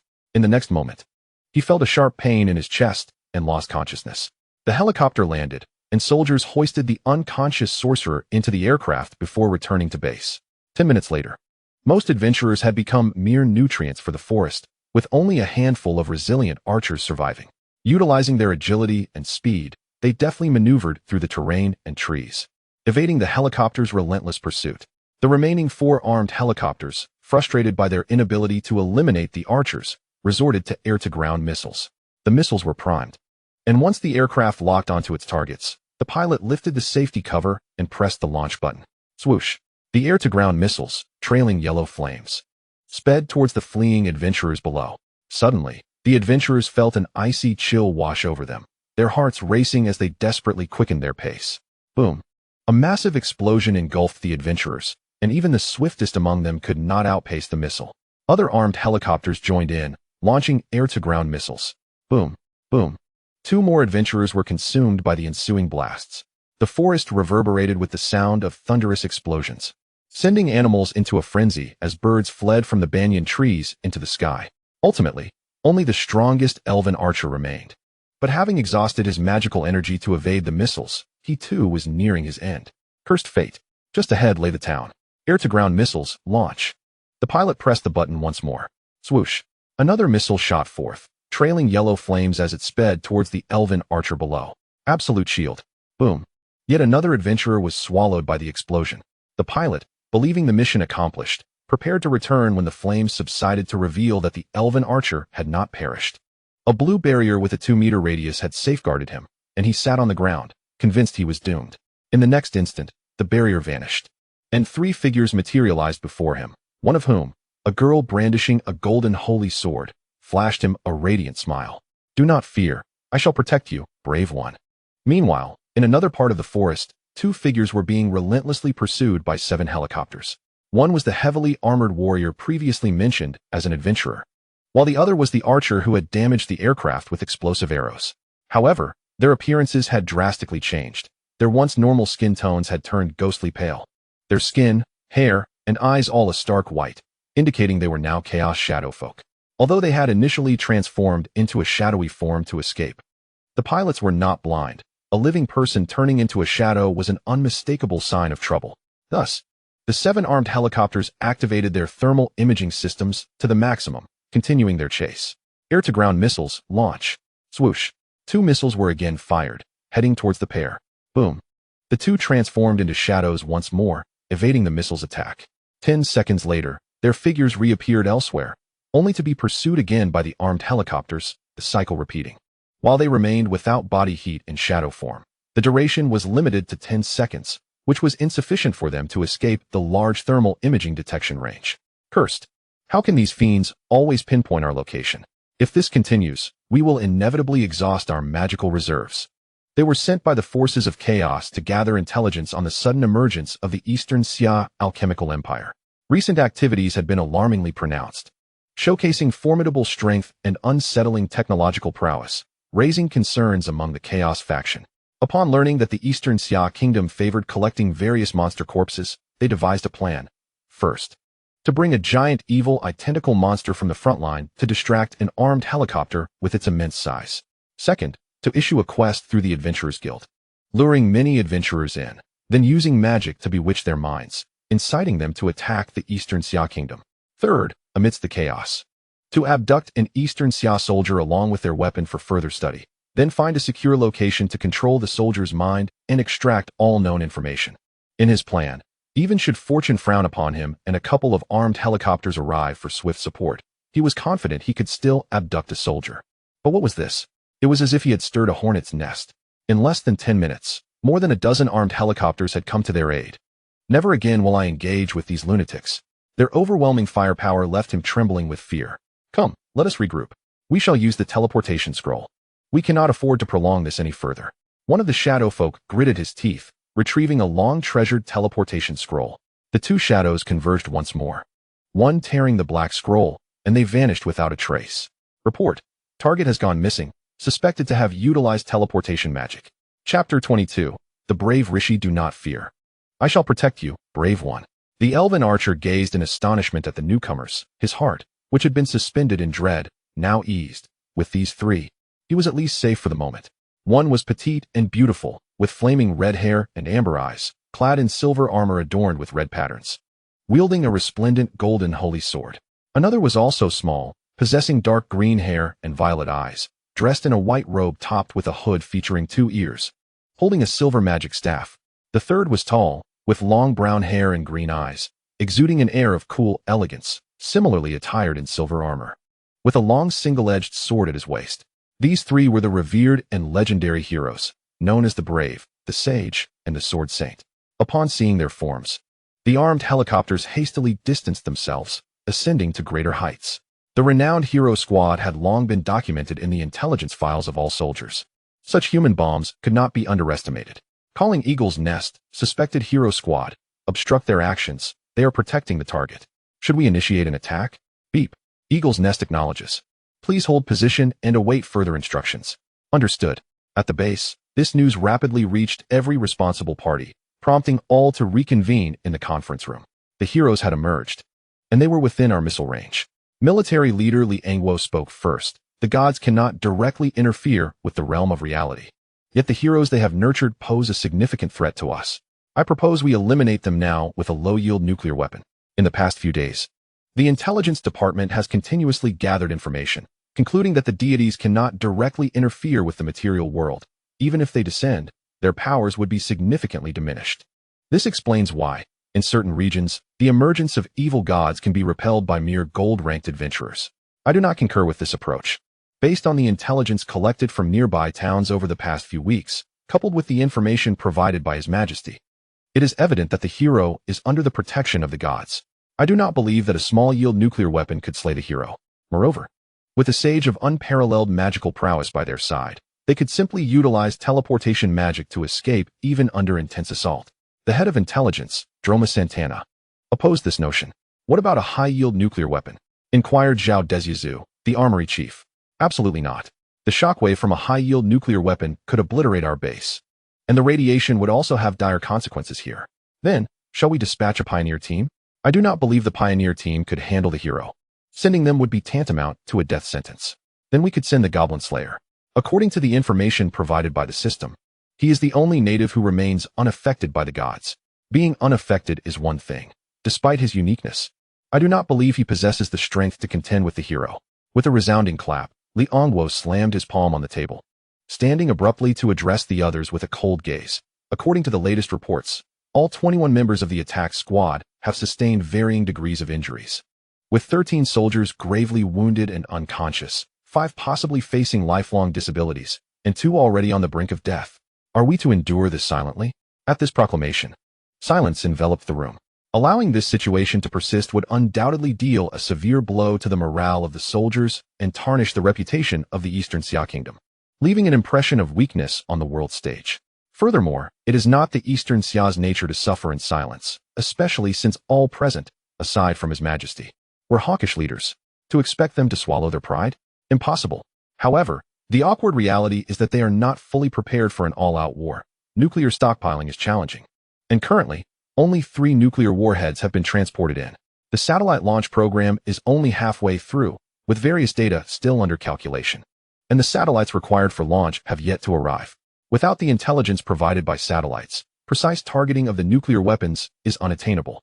Their greatest firepower, missiles, cannot accurately strike targets, significantly undermining the modern military's capabilities. At this juncture, Droma Santana broke the silence. 2 reconnaissance aircraft have been brought in yesterday and are ready for immediate takeoff. We expect to gather all positional information of this continent within 2 days. Upon hearing this, everyone exchanged glances before turning to the figure seated at the head, Xuan Xia. If the hero refuses to surrender the perpetrator, we may deploy a small-yield nuclear strike against the hero's team. Let us commence a vote. Agreed. Agreed. Abstain. Agreed. Agreed. Abstain. Ultimately, the vote concluded with 5 in favor and 2 abstentions, swiftly finalizing 3 potential courses of action. 1. Negotiation. attempting to peacefully persuade the hero to surrender the perpetrator, leading to a harmonious resolution. 2. Conflict. Should the hero refuse to surrender the perpetrator, they may resort to missile and small-yield nuclear strikes, resulting in the demise of the assailants and enmity with the hero. 3. Annihilation. Should tensions escalate further, war with the 10 nations would ensue, leading to a nuclear cleansing. Of course, the likelihood of the last scenario occurring is minimal. No nation would engage in warfare with a formidable empire over a single hero, unless the gods intervene. Given that the hero has been chosen by them and possesses their endorsement, it is uncertain whether they would remain passive. In a brief 10 minutes, the meeting concluded, and various plans were discussed. The base sprang into action as 2 reconnaissance aircraft emerged from the hangar, ascending the runway with deliberation. A small-yield nuclear warhead was transported from the armory and mounted onto a missile, targeting the coordinates relayed by a helicopter in preparation for launch. All fighter pilots donned their gear, ready for takeoff, while the base's soldiers equipped themselves for battle. All defensive weaponry and reconnaissance equipment were activated to full power.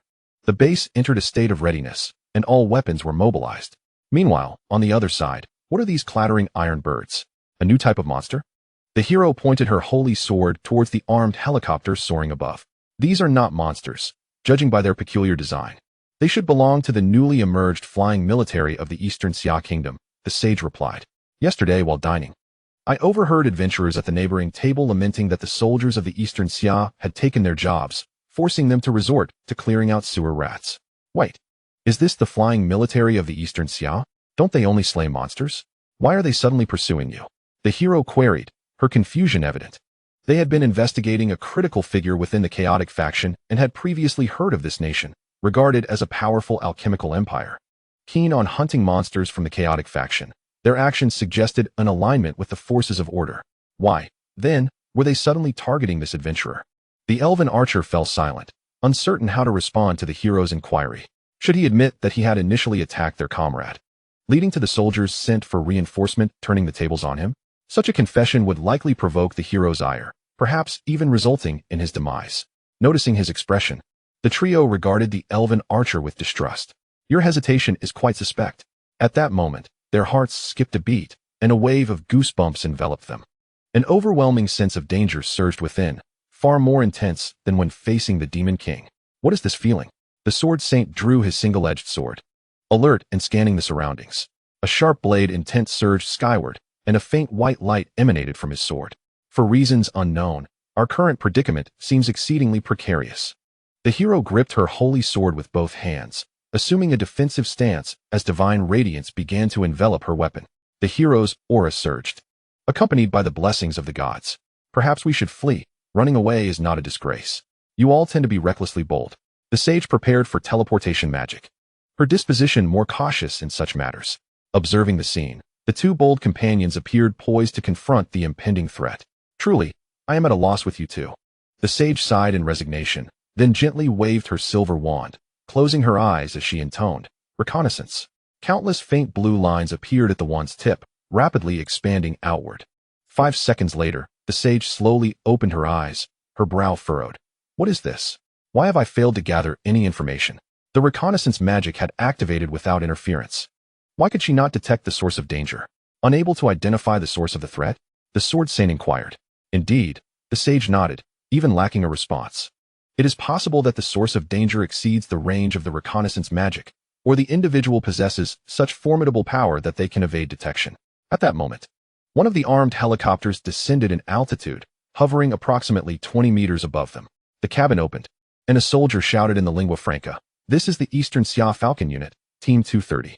Hero, please surrender the assailant behind you, or we will consider employing force." Assailant? It seems the situation is more complex than I imagined. The hero cast a questioning glance at the elven archer, then addressed the aircraft. Could we discuss this matter further? Despite her usual recklessness, she was not foolish. If they were willing to negotiate, and they were not of the chaotic faction, she could not simply charge in with her sword drawn. Agreed. The squad leader swiftly turned to the pilot and instructed him to find a suitable landing spot.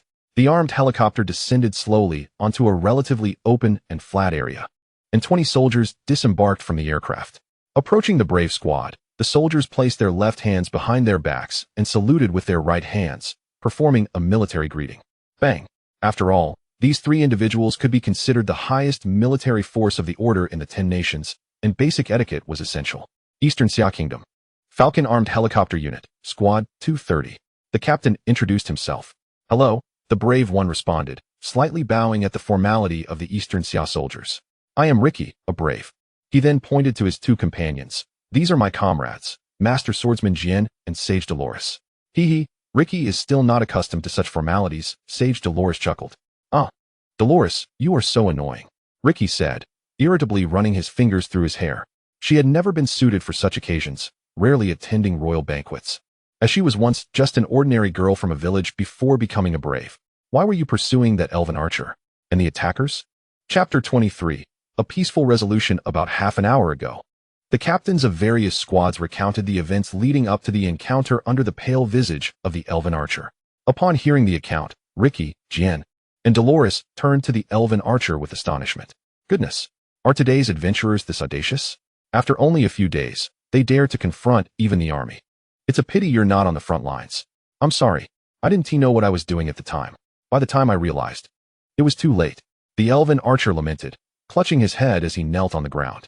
Why did we trust that obviously abnormal heavy-armored warrior? They must have been controlled. Otherwise, ordinary adventurers wouldn't charge so recklessly, just to seize a monster's corpse. That is decidedly unnatural, Sage Dolores analyzed. A creature that can silently control others. She raised her gaze to the captain of Squad 203 and inquired, have you noticed any suspicious individuals? Suspicious individuals? The captain of Squad 203 recalled the scene of the ambush and replied, a heavy-armored warrior suddenly transformed into a shadow and fled. Is there any more specific information? For instance, their appearance? Sage Dolores continued to question. After all, the ability to control others' minds is a trait common among many chaotic races. And the transformation into a shadow is also shared by numerous monsters, only the effects differ. Without a specific description, identifying the race would be challenging. Go ask the eagle's nest, the captain commanded a nearby soldier. He was not part of the team assigned to capture the suspicious individual, so he was unaware of the subsequent information. Yes, the soldier acknowledged and promptly ran towards the helicopter. Upon returning to the helicopter, he requested the pilot to reactivate the communication device and report to the higher-ups. The individual is entirely pale, capable of transforming into a shadow, reappearing every 10 seconds, and has evaded capture, suspected of employing teleportation magic. After receiving this information, the soldier left the helicopter and returned to his position to report the findings. The ability to silently control others' minds and transform into a shadow, while being entirely white, indicates only one possibility, a shadowmancer. This shadowmancer can silently control nearly 200 adventurers.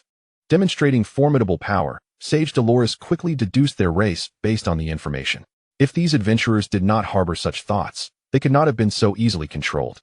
The Master Swordsman added, even the slightest hint of malice can make one susceptible to a shadowmancer. Now that we have clarified the situation, he was inadvertently controlled by the shadowmancer. How do you intend to handle him? Ricky inquired. At these words, the previously despondent elven archer felt a flicker of hope. Miss Brave, are you advocating for him? The captain of Squad 203 cast a cold glance at the kneeling elven archer. Regardless of intent, their comrade has been gravely injured. Considering the severity of the wounds, some may even die. Actions have consequences. Ha ha ha, I suppose so. After all, he is somewhat innocent, Ricky replied, offering a warm, sunny smile that eased the anxiety of the elven archer, who had been steeped in despair. The captain of Squad 203 retorted coldly. What if we choose not to spare him? The atmosphere instantly turned tense. If you are adamant about not sparing him, Ricky's voice grew increasingly serious as the tension escalated. With soldiers already placing their hands on their triggers, then I am left with no other option. Regardless of whether he was controlled, they are responsible for their actions. And that is an undeniable fact. The atmosphere relaxed slightly, no longer as charged, and the soldiers withdrew their hands from their triggers. But I still want to save him. The tension returned, and soldiers again placed their hands on their triggers. Ricky cast a pleading glance at Sage Dolores, saying, Dolores, help me. Please think of a way. Sage Dolores rolled her eyes and replied, I knew it would come to this. I thought you might have come up with a solution. I never expected to end up here. Not helping. Go away. Ricky clasped her hands together, wearing a charming smile. He, the great, learned, and beautiful Sage Dolores. I implore you to assist me. Seeing that Ricky did not appear to be inclined toward violence, the atmosphere relaxed once more, prompting soldiers to mutter. Could you not just say it all at once? You're making us jumpy. Ugh, I truly cannot deal with you. You constantly meddle in affairs, Sage Dolores sighed. I am so grateful to you, Dolores, Ricky exclaimed, joyfully embracing Sage Dolores. Don't hold on to me. Sage Dolores pushed Ricky away. You. Ricky felt displeased at her words, but reminded herself that she still needed her help, forcing herself to endure. Sage Dolores stepped forward and said, If I can heal all the injured soldiers, will you let him go? Upon hearing this, the captain hesitated, considering that this matter could be escalated to higher-ups. If they could heal the soldiers, it might be acceptable to spare him, given the prior casualties. Please hold on. We need to consult with our superiors. He turned to the soldier and instructed, Go request a decision from the higher-ups. Yes. The soldier dashed back toward the helicopter, watching the soldier's retreating figure. The captain couldn't help but grumble. Not having satellites is so inconvenient. We have to run back and forth. 2 minutes later, the soldier returned, reporting. The higher-ups have approved it. The injured soldiers are already being sent here. Yay, that's wonderful. You are saved. Ricky appeared even more elated than the elven archer.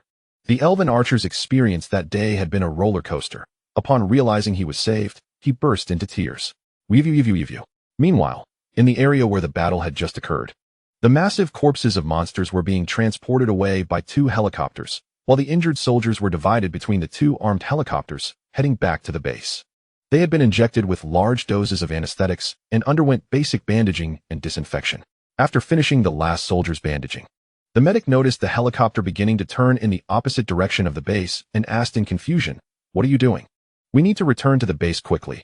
That is where they can receive surgery. The order from above is to take these injured soldiers to Squad 203. There is a magician who can heal them all. 20 minutes later, the armed helicopter arrived at the location of the brave squad, descending gracefully. The door opened, and soldiers wrapped in bandages were carefully brought down. Their injuries were severe, almost as if they had been scorched. The brave Rishi looked at the elven archer and remarked, You certainly dealt heavy blows. The archer shook his head, refusing to accept the blame. It was primarily those fireballs from the mages. I barely shot a few arrows from the back, and they were all deflected by the armor of the Eastern Xia Kingdom. Once all the injured soldiers were laid flat on the ground, the sage Dolores stepped forward, placing her hand above one soldier, closing her eyes, and murmuring, Healing spell. In the next moment, her pale hand emitted a faint green light that enveloped the soldier before vanishing. The radiance was vibrant, exuding an essence of life, reminiscent of the fragrance of nature. As the green light flowed into the soldier's body, a miraculous scene unfolded. The burns on the soldier began to heal at a visibly rapid pace, returning to normal within a mere 5 seconds. Witnessing this, the medics began to question their career choices. If healing such severe burns was this simple, they might soon find themselves obsolete when the kingdom sought mages. Meanwhile, the soldiers nearby noticed something unusual. The sage cast spells without uttering any incantations. This revelation heightened the alertness of the squad leader. For their greatest advantage against mages was the ability to eliminate them during their incantation. Now, a mage who could conjure spells without chanting posed a significant threat, transforming her into a mobile super turret, which made him uneasy. After healing one soldier, Sage Dolores approached the next, repeating her healing process. One by one, the soldiers witnessed their burns vanish before their very eyes. Miss Rishi, does Miss Dolores also cast spells without chanting? The captain inquired. Indeed, Rishi pondered before responding. I've never seen Dolores chant a spell. Sometimes she doesn't even call out the spell's name. She merely waves her staff, and multiple spells are unleashed. Demonstrating with her holy sword as a staff, Rishi illustrated her point. Dolores was revered as a sage for her ability to unleash magic instantly, without verbal incantations. This was the legendary affinity for high-level magic. The sword saint explained, adding, of course, some high-level spells still require incantations. Before Captain 203 could express his astonishment, Rishi exclaimed, I had no idea Dolores was so powerful. The moment she uttered this, a heavy silence enveloped the area, and the sage Dolores, focused on her healing, felt her shoulders tremble in frustration. Having the legendary affinity for high-level magic had once made her proud, but encountering Rishi had crushed that pride. Now, her only remaining boast was her ample bosom compared to the ironclad hero. After 75,288 seconds, Dolores had healed all the wounded soldiers, who remained unconscious due to the anesthesia administered. The medics carried the healed soldiers onto the helicopter, which then took off, returning to base. Miss Rishi, Miss Dolores, Miss Jane, we bid you farewell. The members of Squad 203 saluted and boarded the armed helicopter in an orderly manner. As the soldiers of the Eastern Xia kingdom departed, the oppressive sense of crisis that had loomed over the three dissipated. Indeed, this feeling of danger stemmed from the Eastern Xia kingdom. One should never underestimate this alchemical empire. The sword Saint Jane sheathed her single-edged sword, her eyes glimmering with deep apprehension. She had never experienced such an intense sense of peril in her life, feeling as though she might perish at any moment. Watching them leave, Rishi lamented, "I wish I could have boarded that helicopter to see what the alchemical empire is like. It's fascinating that it can fly without relying on any magic. And what was that terrifying presence we felt earlier? I truly wish to witness it," Dolores added. "Let us go. We must continue our pursuit of Chaos Square and uncover their sinister plots." Onward, the three ventured into the woods, disappearing from sight, leaving behind a bewildered elven archer. Meanwhile, in the underground ruins of Water City, a 100-member knight brigade wielding copper lanterns navigated the subterranean passages. They repeatedly struck the floor with their long swords, using the sound to lure nearby goblins, whom they swiftly dispatched. With the coordination of the heavily armored knights, not a single goblin could inflict any damage upon them. "I fail to understand why His Majesty has tasked us with clearing out the goblins from the sewers," one knight remarked as he wiped the blood from his blade.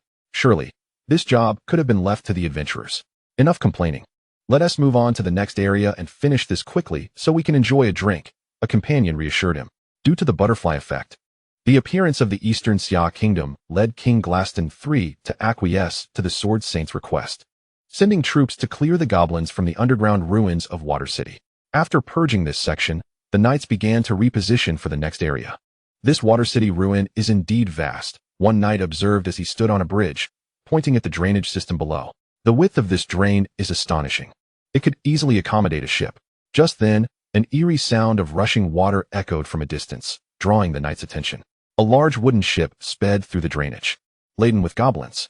These goblins were vastly different from those they had encountered earlier. Each one was armed, some with round shields and curved blades, others with spears, and at least 20 archers were stationed on board, fully prepared for battle. "Goblins, draw your swords," commanded the knights, unsheathing their silver long swords and taking their stances. At that moment, a bearded one-eyed goblin at the helm gestured, "Ha!"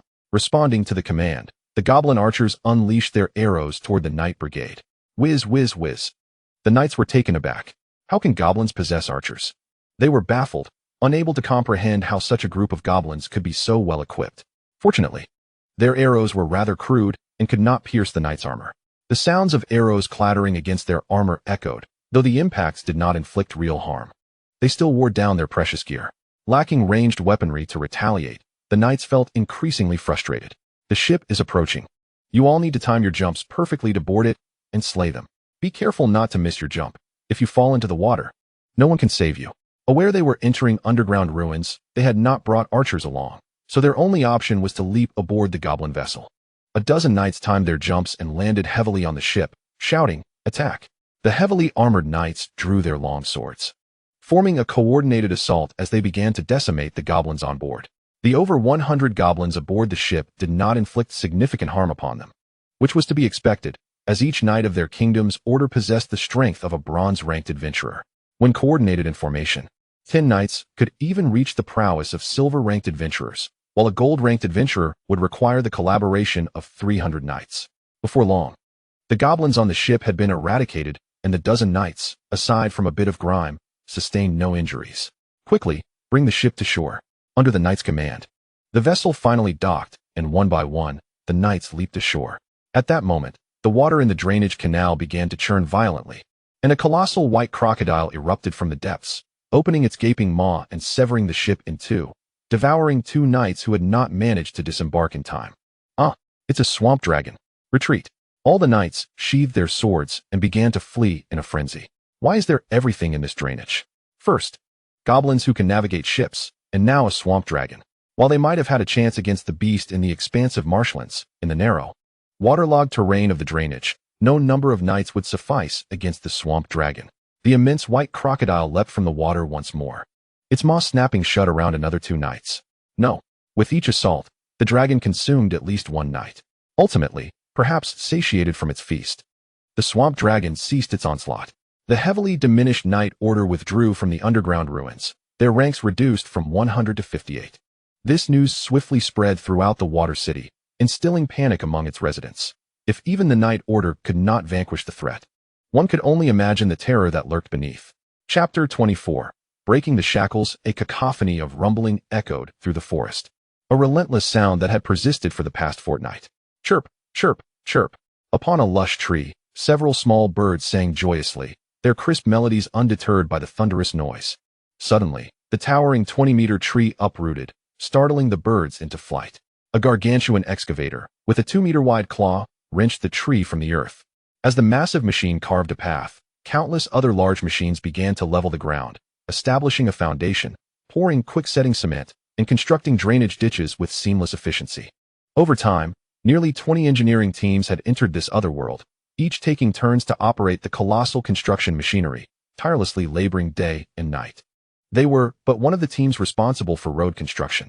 Within half a day, the road leading to the town was completed. Simultaneously, the base underwent rapid expansion.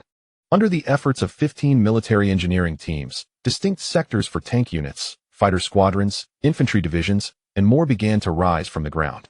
Plans for military factories and smelting plants were even underway, as the Eastern Xia Kingdom aimed to transform this base into a superwar machine capable of integrated combat production.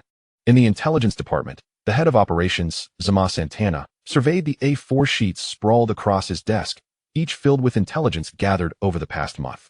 As he scrutinized the reports, his brow furrowed deeper. An unsettling sense loomed over the seemingly rational information. Interviews with natives from nearby towns revealed a common belief that goblins were feeble creatures with the strength and intellect of an average 5-year-old. This perspective was evidently flawed, as goblins possessed the intelligence and strength equivalent to that of a 10-year-old human male. While a lack of information could partially explain this phenomenon, it was all the more perplexing that those who viewed goblins as weak exhibited extreme fear upon encountering them, often refraining from any form of resistance. It was clear that an adult wielding a wooden stick could easily defeat multiple goblins, yet entire villages had fallen to mere dozens of them. Moreover, given the presence of magical energy in this world, humans generally possessed superior physical capabilities. Even more bizarre was the fact that, despite the annual fatalities caused by goblins, human understanding of these creatures had stagnated for nearly a century. Information regarding goblin varieties, habits, reproductive methods, and ambush tactics had failed to circulate. And even when such knowledge surfaced, it was quickly forgotten. This was decidedly abnormal. With human intellect, one would expect the dissemination of such information to prevent further threats to their race. How else could they survive in this chaotic, multiracial world? This phenomenon extended beyond humans. Other races exhibited similar tendencies. Even as many of their kin fell prey to goblins, they stubbornly believed that these parasitic creatures did not need to be eradicated. The ruling classes were even more absurd. Several interviewed lords deemed the loss of a few villages insufficient to warrant military action against the goblins, suggesting that a few squads of adventurers could suffice. Yet, as an agrarian society reliant on farming, did they not comprehend the substantial economic ramifications of losing entire villages? Did they not realize how many soldiers could be sustained by a single village in a year? Employing adventurers was far less costly than deploying an army. These lords were truly mathematical prodigies. The bread and cloth that these adventurers consumed throughout their lives were not free. Even if this money did not belong to the lords, adventurers were still valuable troops. With some recruitment and training and teamwork, an army could be formed in no time. Xuan Xia leaned back in his chair, closed his eyes, and rubbed them, pondering how the natives of this world seemed as though their intelligence had been obscured by some external force. Or perhaps their beliefs had been forcibly imposed upon them. Suddenly, the notion of imposed beliefs reminded him of a piece of intelligence provided by the monarch, long ago. When the starlight was far dimmer than today, the gods who governed light, order, and destiny engaged in a game with those who wielded darkness, chaos, and chance. They cast dice to determine who would reign over the world. The gods continued to roll the dice, unceasing, until the heavens darkened and the earth trembled. Recalling this passage, Xuan Xia sprang to his feet, murmuring, "Imposed beliefs, the gods roll the dice, the perception of goblins." He chuckled, sensing he had stumbled upon something intriguing. The best way to validate his hypothesis was through practical application. In the cafeteria, numerous soldiers concluded their morning exercises and began to savor their breakfast. "Oh, Borg, what have you been up to?" asked Zavea, putting down her chopsticks as she turned to the returning goblin slayer. "I went to accept a mission and deliver a letter." The goblin slayer replied, then addressed everyone dining. This afternoon, their SA tasked to clear the goblins from the underground ruins of Water City. Water City? I've been there before. Due to its extensive waterways, it's a city abundant in goods and ingredients. Xia exclaimed. Oh, is that so? The dwarven warrior, Iron Ale, set down his chicken leg and inquired, really, long ears? Abundant in ingredients? Absolutely, Xia nodded, because the waterways connect cities from all directions. You can find many ingredients that other places lack. That sounds wonderful. I must indulge when we arrive. I just got paid yesterday. Wait a moment. I'll convert my summer tokens into silver coins, Iron Ale said, keeping up with modern times by utilizing mobile payments, even though at the base he could only purchase daily necessities and beverages. Indeed, the dwarf is correct. I shall accompany you shortly. As the lizardman, Glenn, savored a large piece of chocolate. He lamented that due to the provisions provided by the base, he had almost forgotten that meals typically require payment. While the group joyfully debated what to eat, Bernadette, who had been silently seated in the corner, interjected, cautioning them not to celebrate prematurely, as they were on a mission, not a leisure trip. Thus, there would be no time for indulgences. At her words, Glenn, Iron Brew, and Sylvia's spirits immediately dampened, feeling as if all hope had vanished. I had been looking forward to it, sighing. It seems that the culinary delights there are beyond my reach. It appears my wages will only suffice for chocolate. Seeing the trio's disheartened demeanor, Kiri kindly reassured them that they need not be so despondent. If they truly wish to have fun, they could utilize a day off each month. It was rumored that the roads would soon be finished paving, allowing them to rent vehicles for outings. Of course, if they were to drive, it would be best left to Miss Bernadette, as they were certainly not capable. The mention of driving reminded Kiri of an incident 3 days prior, when the armored vehicle training area had been left in disarray due to their reckless driving, nearly turning the place upside down. After a series of instructors had come and gone, ultimately only Bernadette had managed to learn. Who sent this letter, aboard? Sylvia inquired. Noticing a letter on the table, she sent it, replied the Goblin Slayer. Who is she? Haha, the long-eared one is the red-haired girl living with the God's Lair, Iron Brew answered. Oh, is she the one from that enormous place? Sylvia gestured expansively, her tone playful. At that moment, a soldier clad in intelligence department attire approached their table, announcing, Team 001, the minister requests your presence in the intelligence department. Upon hearing the soldier's words, everyone fell silent. 10 minutes later, the group, guided by intelligence personnel, arrived at the door of the minister's office, where the soldier knocked. Knock, knock. Reporting in, the individuals have been brought. A male voice from within responded, let them enter. The intelligence personnel opened the door, ushering the group inside. 3 individuals were already seated, one at the desk, Droma Santana, and 2 others on the sofa. These 2 men were dressed in uniforms of the Adventurers Guild. Noticing their attire, Sylvia remarked, Guild members? The Goblin Slayer team? The 2 guild members turned, instantly recognizing them. They recalled the silver-ranked adventurers and were particularly aware of the Goblin Slayer team's notoriety following their affiliation with the Eastern Xia Kingdom, which had garnered them fame in the nearby towns. Private Kiri, please check with the Prime Minister regarding the statistics on various races, Droma Santana instructed. Yes. Kiri saluted and exited the room. After Kiri's departure, Droma Santana remarked, as Private Kiri is a priestess of the Earth Mother, I thought it prudent to send her away. Caution is never unwarranted.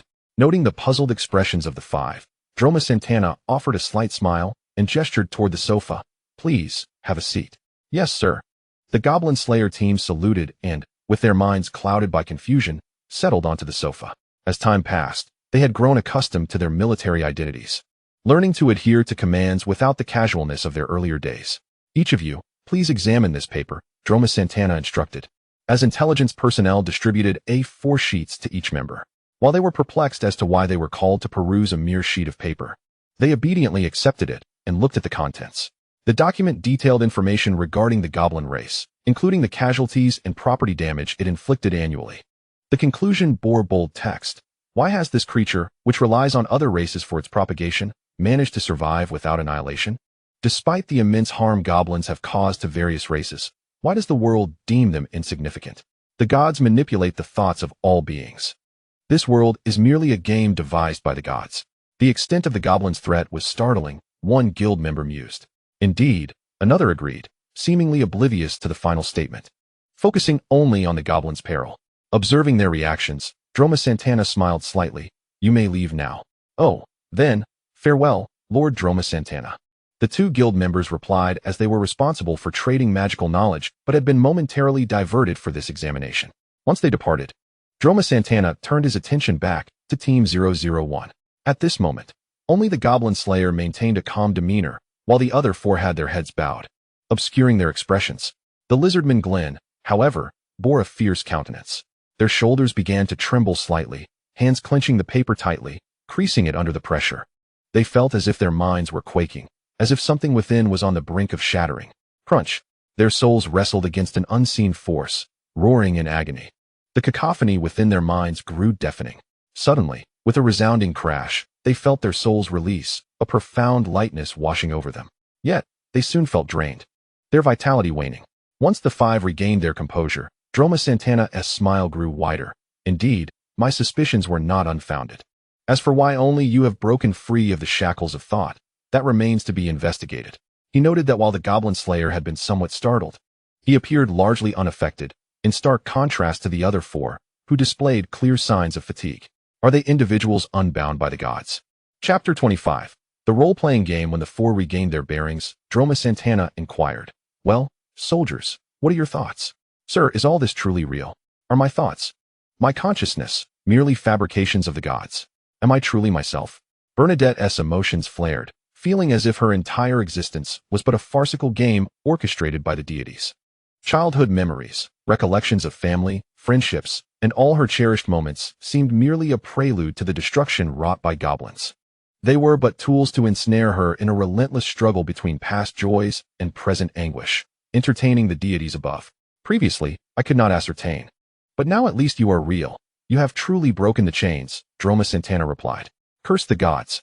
Curse their game." Sylvia shut her eyes, vowing to cast aside such troubling thoughts. Silence enveloped the room as the group found themselves at a loss for words, grappling with their emotions. Just as Bernadette had voiced, was their entire existence merely a game devised by the gods?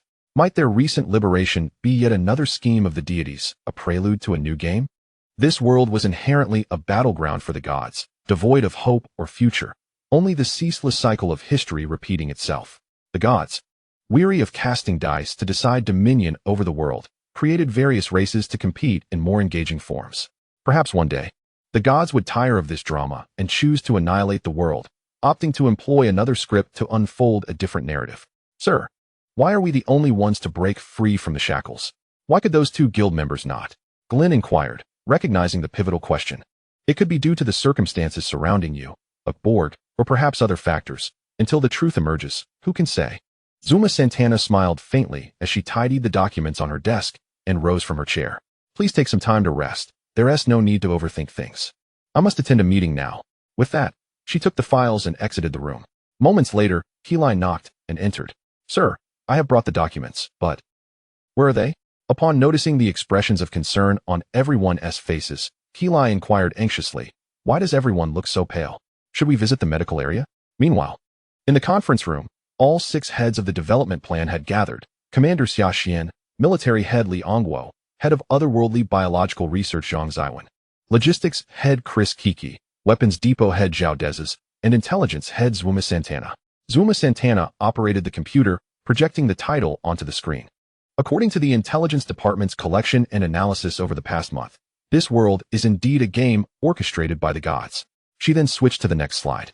Long ago, in a time when the stars shone less brightly than now, the gods who held dominion over light, order, and fate engaged in a game with those who wielded darkness, chaos, and chance. They cast dice to determine who would be the sovereign of the world.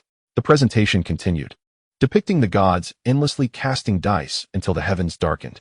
This may be the origin of the first game, representing the conflict between chaos and order. The scene transitioned to a wizard casting a fireball, accompanied by a series of data. This was an experiment conducted by the research department 2 days ago.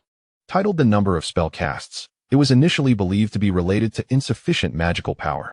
The image shifted from a human mage to a goblin. The research team had the goblin priest expend its daily spell casting quota, then consume a potion to replenish its magic. Yet, despite its restored vigor, the goblin priest could not cast spells, having exhausted its limit. What does this resemble? Xia Xian pondered before offering an answer. A game. This world functions as a tabletop role-playing game, where the gods manipulate their chosen heroes and the outcomes depend on the dice rolls. Is it akin to Monopoly? Someone suggested. Indeed, each realm can be likened to a game, with the gods as players and the myriad beings as pieces on the board. while their chosen characters represent the avatars within the game. Zuma Santana provided a precise analogy. Could it be that the system is merely a facade of some deity? Are we merely pieces on the board? Logistics head Chris Kiki questioned. That is implausible, Zhang Ziwen countered, shaking his head. This game revolves around the gods' dice. Its ultimate goal is to establish dominion over this world. If a deity could traverse to another realm, they would no longer need to participate in this game and could simply rule over our world. Then should we still engage in warfare? Yesterday, emissaries from the Graceland Kingdom had sought their assistance, hoping that the Eastern Xia Kingdom would dispatch troops to combat the demon army, to which Eastern Xia readily agreed.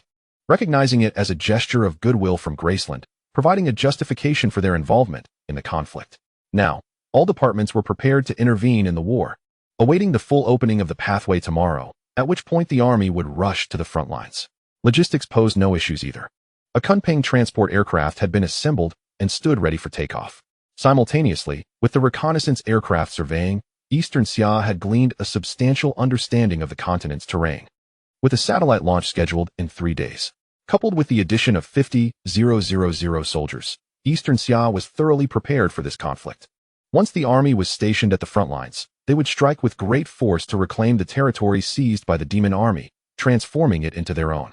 Everything was in place as Eastern Xia awaited the army's arrival at the front lines, ready to confront the forces of chaos with righteous fury, demonstrating that justice is determined by caliber and truth by range.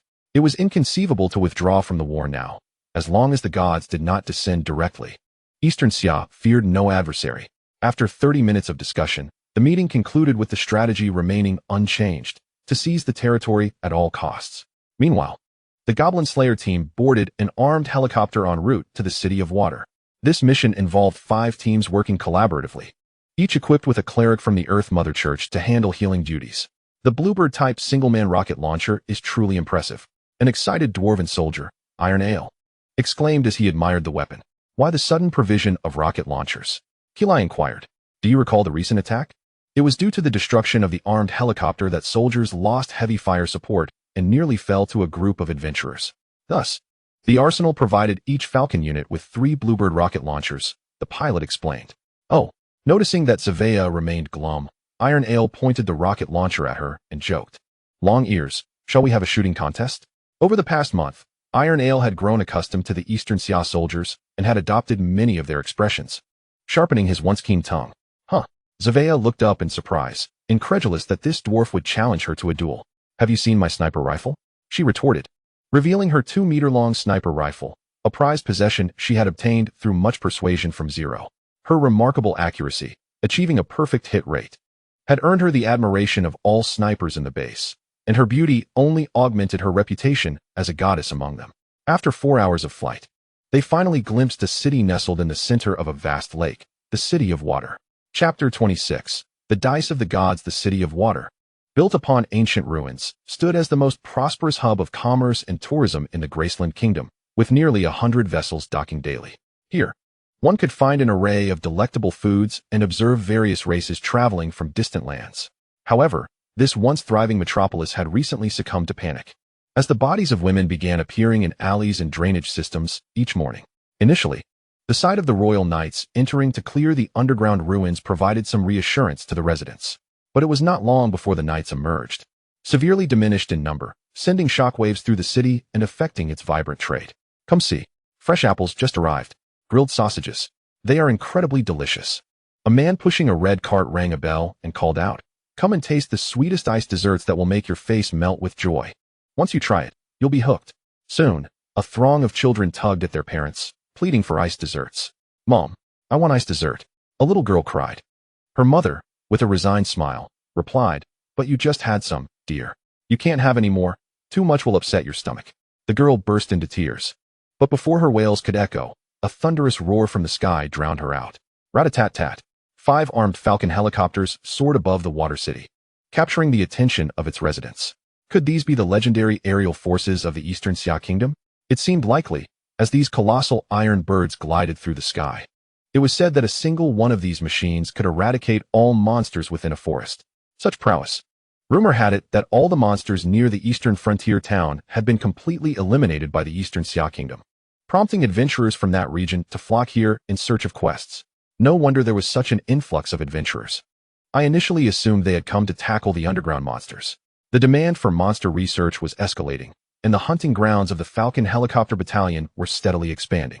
The reputation of the Eastern Xia Kingdom was no longer confined to the upper echelons of the Grassland Kingdom, but began to penetrate the consciousness of the common folk.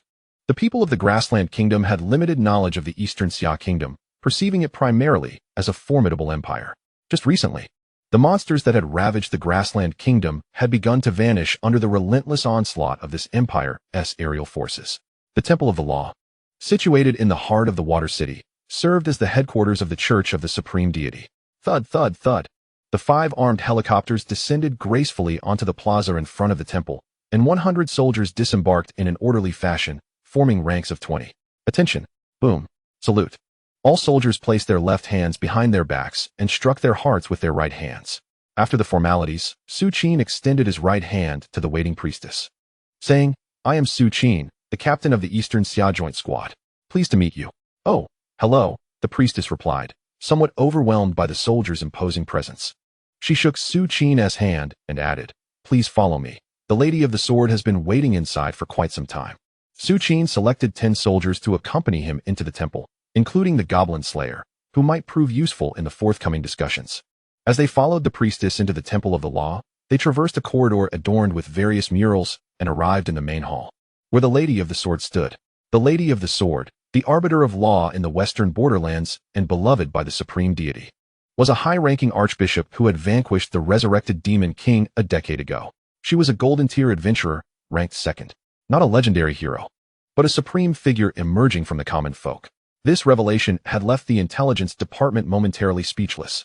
It was absurd that the law of a nation was not held by the state, but entrusted to the church. Yet, surprisingly, the laws established by the Church of the Supreme Deity were neither chaotic nor manipulated by the unscrupulous. Rather, they were remarkably comprehensive, equitable, and just, even surpassing the legal systems of contemporary society in some aspects. This phenomenon led the Eastern Xia Kingdom to commend the Church for its adherence to the principles of law as symbolized by the Supreme Deity.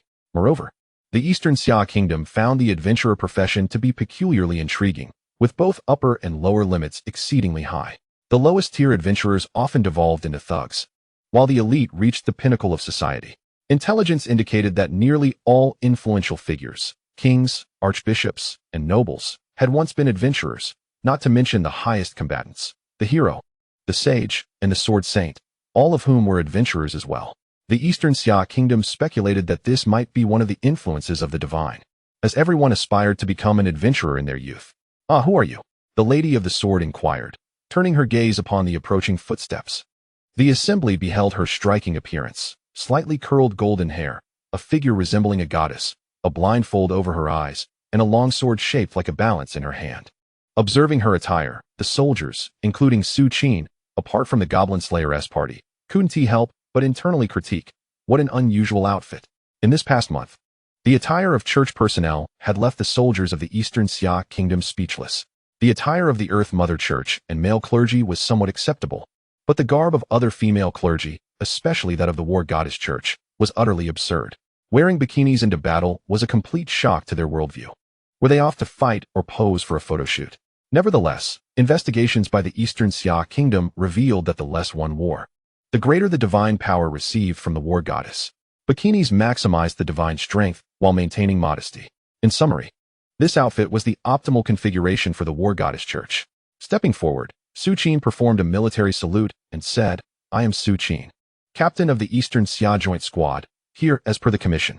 "Oh, it is you from the Eastern Xia Kingdom. I had anticipated your arrival a few days later." "I sincerely welcome you," the Lady of the Sword replied gently. After a brief exchange of pleasantries, they swiftly moved on to the pressing matter at hand. About a month and a half prior, a priestess had gone out on an errand late at night and was found dead in an alley the following day, her body mutilated beyond recognition. At this point, the Lady of the Sword's expression turned somber. Despite the guards' increasing patrols throughout the Water City, crime had not abated. Incidents of theft, robbery, violence against women, and missing children were on the rise. During this time, an adventurer had spotted a diminutive figure attacking a woman, intervened, and discovered it was a goblin. Following a series of discussions, it was confirmed that goblins were likely hiding within the subterranean ruins of the Water City. Su Qin inquired, Do you have a map of the underground ruins? Yes, the Lady of the Sword replied, producing an ancient parchment and handing it to Su Qin. This is a blueprint from when the underground temple was first constructed. Thank you, Su Qin said, accepting the parchment and passing it to a soldier. Please make 5 copies of this. Understood. The soldier took the parchment, seated himself on the ground, and swiftly began to transcribe the blueprint using paper, pen, and ruler from his pack. As Su Qin turned to seek further information, he suddenly noticed the Lady of the Sword gazing intently in a particular direction. Her covered eyes fixated on a soldier. Your Excellency, is something the matter? Su Qin asked, puzzled. No, nothing at all, the Lady of the Sword replied, shaking her head apologetically. It was evident that she was quite concerned about the soldier. Perhaps it would be best to have him speak. With this thought, Su Qin turned to the soldier and said, Sergeant at Borg, please converse with the Lady of the Sword. Understood. The Goblin Slayer stepped forward, and the Lady of the Sword appeared flustered, yet somewhat pleased. Su Qin, observing her reaction, couldn't help but wonder if he was somehow unappealing. Meanwhile, as the joint squad conversed with the Lady of the Sword, the system at the base, which had been unresponsive for over half a month, suddenly sprang to life. System successfully integrated into the world. Stage 3 of the Goblin Slayer World main quest activated. Clear the underground ruins of the Water City. Completion reward. Divine Dice. Participation eligibility. The system successfully integrated into the world? Could it be that the system intends to alter the main storyline of the Goblin Slayer for a smoother assimilation into this realm? If that were the case, it would explain why the system's tasks were closely tied to the protagonist of Goblin Slayer and his primary narrative. Su Xian then focused on the task's reward. Divine Dice. Participation eligibility? Does this mean that upon completing the task, I too could roll that dice to cultivate my own hero? If so, it would swiftly resolve the current shortcoming of the Eastern Xia Kingdom, the lack of high-end individual combat power. Even bolder, I could propose not to cultivate valiant warriors, but instead to gamble on scientists, enabling them to rapidly transform into grand magicians. If a cadre of eminent scientists were to become grand magicians, the Eastern Xia Kingdom's plans for magical mechas would no longer be mere fantasies. They could swiftly develop experimental machines. With this thought, Xia Xian picked up the telephone on the table, summoning the heads of various departments to the conference room. Moments later, the leaders of the development plan reconvened in the meeting room, just 2 hours after their previous gathering. All eyes, filled with curiosity, were fixed upon Xia Xian, who occupied the seat of honor. Upon hearing his account, a profound silence enveloped the room, leaving everyone momentarily speechless. Were it not for their years of training and recent experiences, they might have erupted into exuberant cheers, exclaiming praises. The dice of the gods had been discussed just moments ago, and now they found themselves presented with the opportunity to partake in this game. The ability to swiftly nurture powerful individuals could be seen as cultivating a race of heroes in this medieval fantasy world. For modern civilization, however, it implied the rapid development of elite talents across various fields. The terrifying aspect of technological civilization lies in the fact that a single genius can propel an entire civilization to new heights. Much like the contributions of Bayer Huan and An Pinji in the Eastern Xia Kingdom, who have advanced biological and physical sciences single-handedly. Similarly, figures like Ku Kabalis from the Western Continental Alliance, Clive Morin of Niniang, Edward Kleister of North Colliery, and Sidu Zhun of South Xia have all led their nations in scientific advancements through sheer brilliance. Apart from Eastern Xia, the other 6 major nations thrive under the guidance of a singular genius, which has catalyzed the rapid evolution of technology in Yunxing, transforming the world every 8 years. Thus, the prospect of possessing a means to swiftly cultivate top-tier geniuses was nothing short of exhilarating. Ahem, Your Majesty, to ensure the successful execution of this task, I suggest dispatching 200 pioneers to the Water City. Equipped with exoskeleton armor, they should efficiently clear the underground ruins, began Zhang Ziwen, the head of alien biological research. Breaking the silence, the intelligence officer, Zhuoma Santana, interjected, No. We should directly utilize the Kunpeng transport aircraft to airdrop 5,000 soldiers, followed by a comprehensive carpet bombing. It would be prudent to bring along the large thermal imaging devices from our Falcon-armed helicopters to ensure no threats remain unaddressed. Indeed, aircraft, tanks, howitzers, rocket launchers, flamethrowers, and shotguns can all be deployed, chimed in Zhao Dezes, the weapons depot director. We should also transfer our latest Dragon 16 high-explosive rocket launchers. Individual Gatling guns are indispensable. In fact, we could transport large excavators to commence immediate excavation. Proposed Logistics Officer Chris Kaiki, offering an even more outrageous solution. At that moment, military officer Li Ongwo slammed the table, suggesting a nuclear explosion. As the discussion intensified, ideas of poison gas attacks and biochemical warfare emerged, fueled by the collective anxiety over the potential failure of this mission. Ultimately, a plan was solidified. 5 transport aircraft and 1 Kunping transport plane would deploy a force of 30,000 troops, including tanks, armored vehicles, and Tianyang-30 rocket vehicles, while dispatching 100 Falcon-armed helicopters. This operation would unfold in 3 phases. Simultaneously, in a dimly lit room within the underground ruins of Water City, a pale shadow demon cackled, "Ha! Today, I shall take the lives of these 100 soldiers from Eastern Xia to sate my vengeance." A figure clad in a black robe and hood, obscuring his face, coldly admonished, "I hope you will not hinder my plans. Do not be so tense. A mere 100 soldiers from Eastern Xia is insignificant. I have brought my entire entourage, and I can provide formidable support for your scheme," the shadow demon reassured. Having narrowly escaped death at the hands of Eastern Xia's aerial forces previously, he learned to combat them underground, confident that their flying troops could not descend into the depths. This time, he intended to torment these soldiers thoroughly, extracting the secrets of alchemical weaponry from them. "I hope you do not end up powerless against them," he taunted. Though the hooded figure remained skeptical, recalling how he had barely survived an encounter with Eastern Xia's iron birds. Last time, the terrain was unfavorable. In this dark and confined underground ruin, I could easily defeat 100 of them with one hand. Besides, I've brought my subordinates. Even if they send 300, I fear nothing. Unbeknownst to the shadow demon, he was about to face not 300, but 30,000 adversaries. Chapter 27. A minor stir at the central base's takeoff runway. The Kunping transport aircraft began to taxi onto the runway. "All personnel, please evacuate." This gargantuan transport aircraft, towering at 13 meters, slowly advanced, occupying the entire runway. The Kunping transport aircraft was a colossal creation of the Eastern Xia Kingdom, produced without regard for cost in pursuit of greater capacity and weight. Its conventional transport capacity reached 800 tons, with a maximum limit of 1,400 tons. The massive rear hatch of the Kunping aircraft opened gradually, allowing 40 main battle tanks and 20 Tianyang-30 missile vehicles to form a line and enter the cargo hold. Weight capacity reached, preparing for takeoff. The Kunping aircraft's doors began to close as it reached maximum weight, and the airport's indicator lights turned red.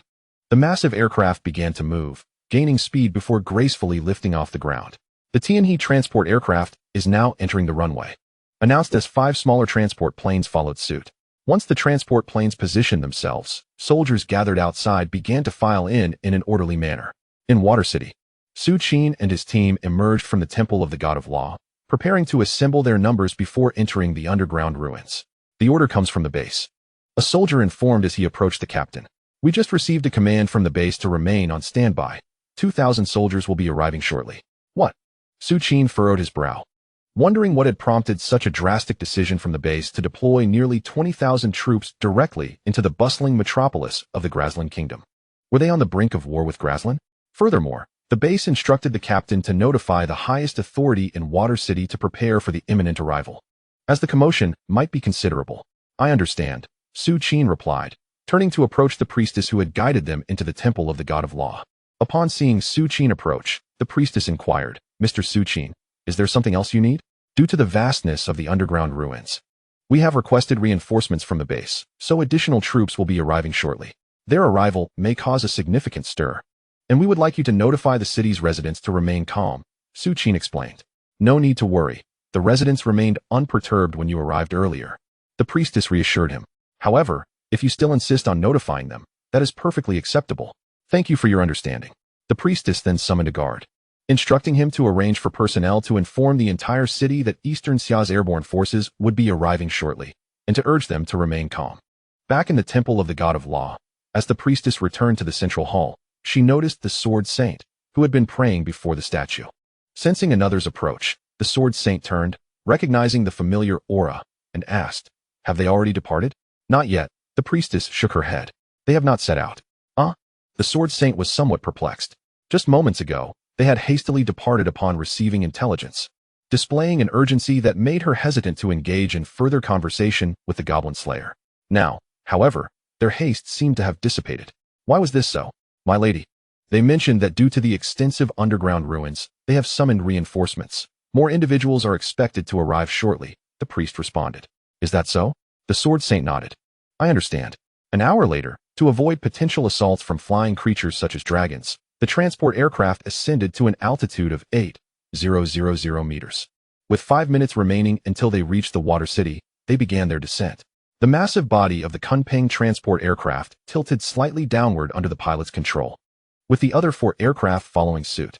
Meanwhile, on the most bustling street of the Water City, a peculiar situation had unfolded. Many adventurers from the outskirts were now unemployed, resulting in an influx of unfamiliar faces. A newcomer emerged jubilantly from a weapons shop, brandishing his new longsword to impress his companions. Look, my new weapon. As he gazed at his pristine longsword, an unexpected sight caught his attention.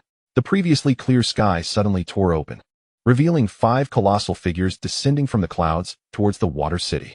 Look up, he shouted, snapping his companions out of their reverie. His exclamation drew the attention of those nearby, who also turned their gazes skyward. What is that? Is it a monster attack? A dragon. It's a dragon. Everyone, flee. What an enormous creature. What exactly is that? In an instant, chaos erupted throughout the Water City, as fear surged among the populace in response to the imposing figures above.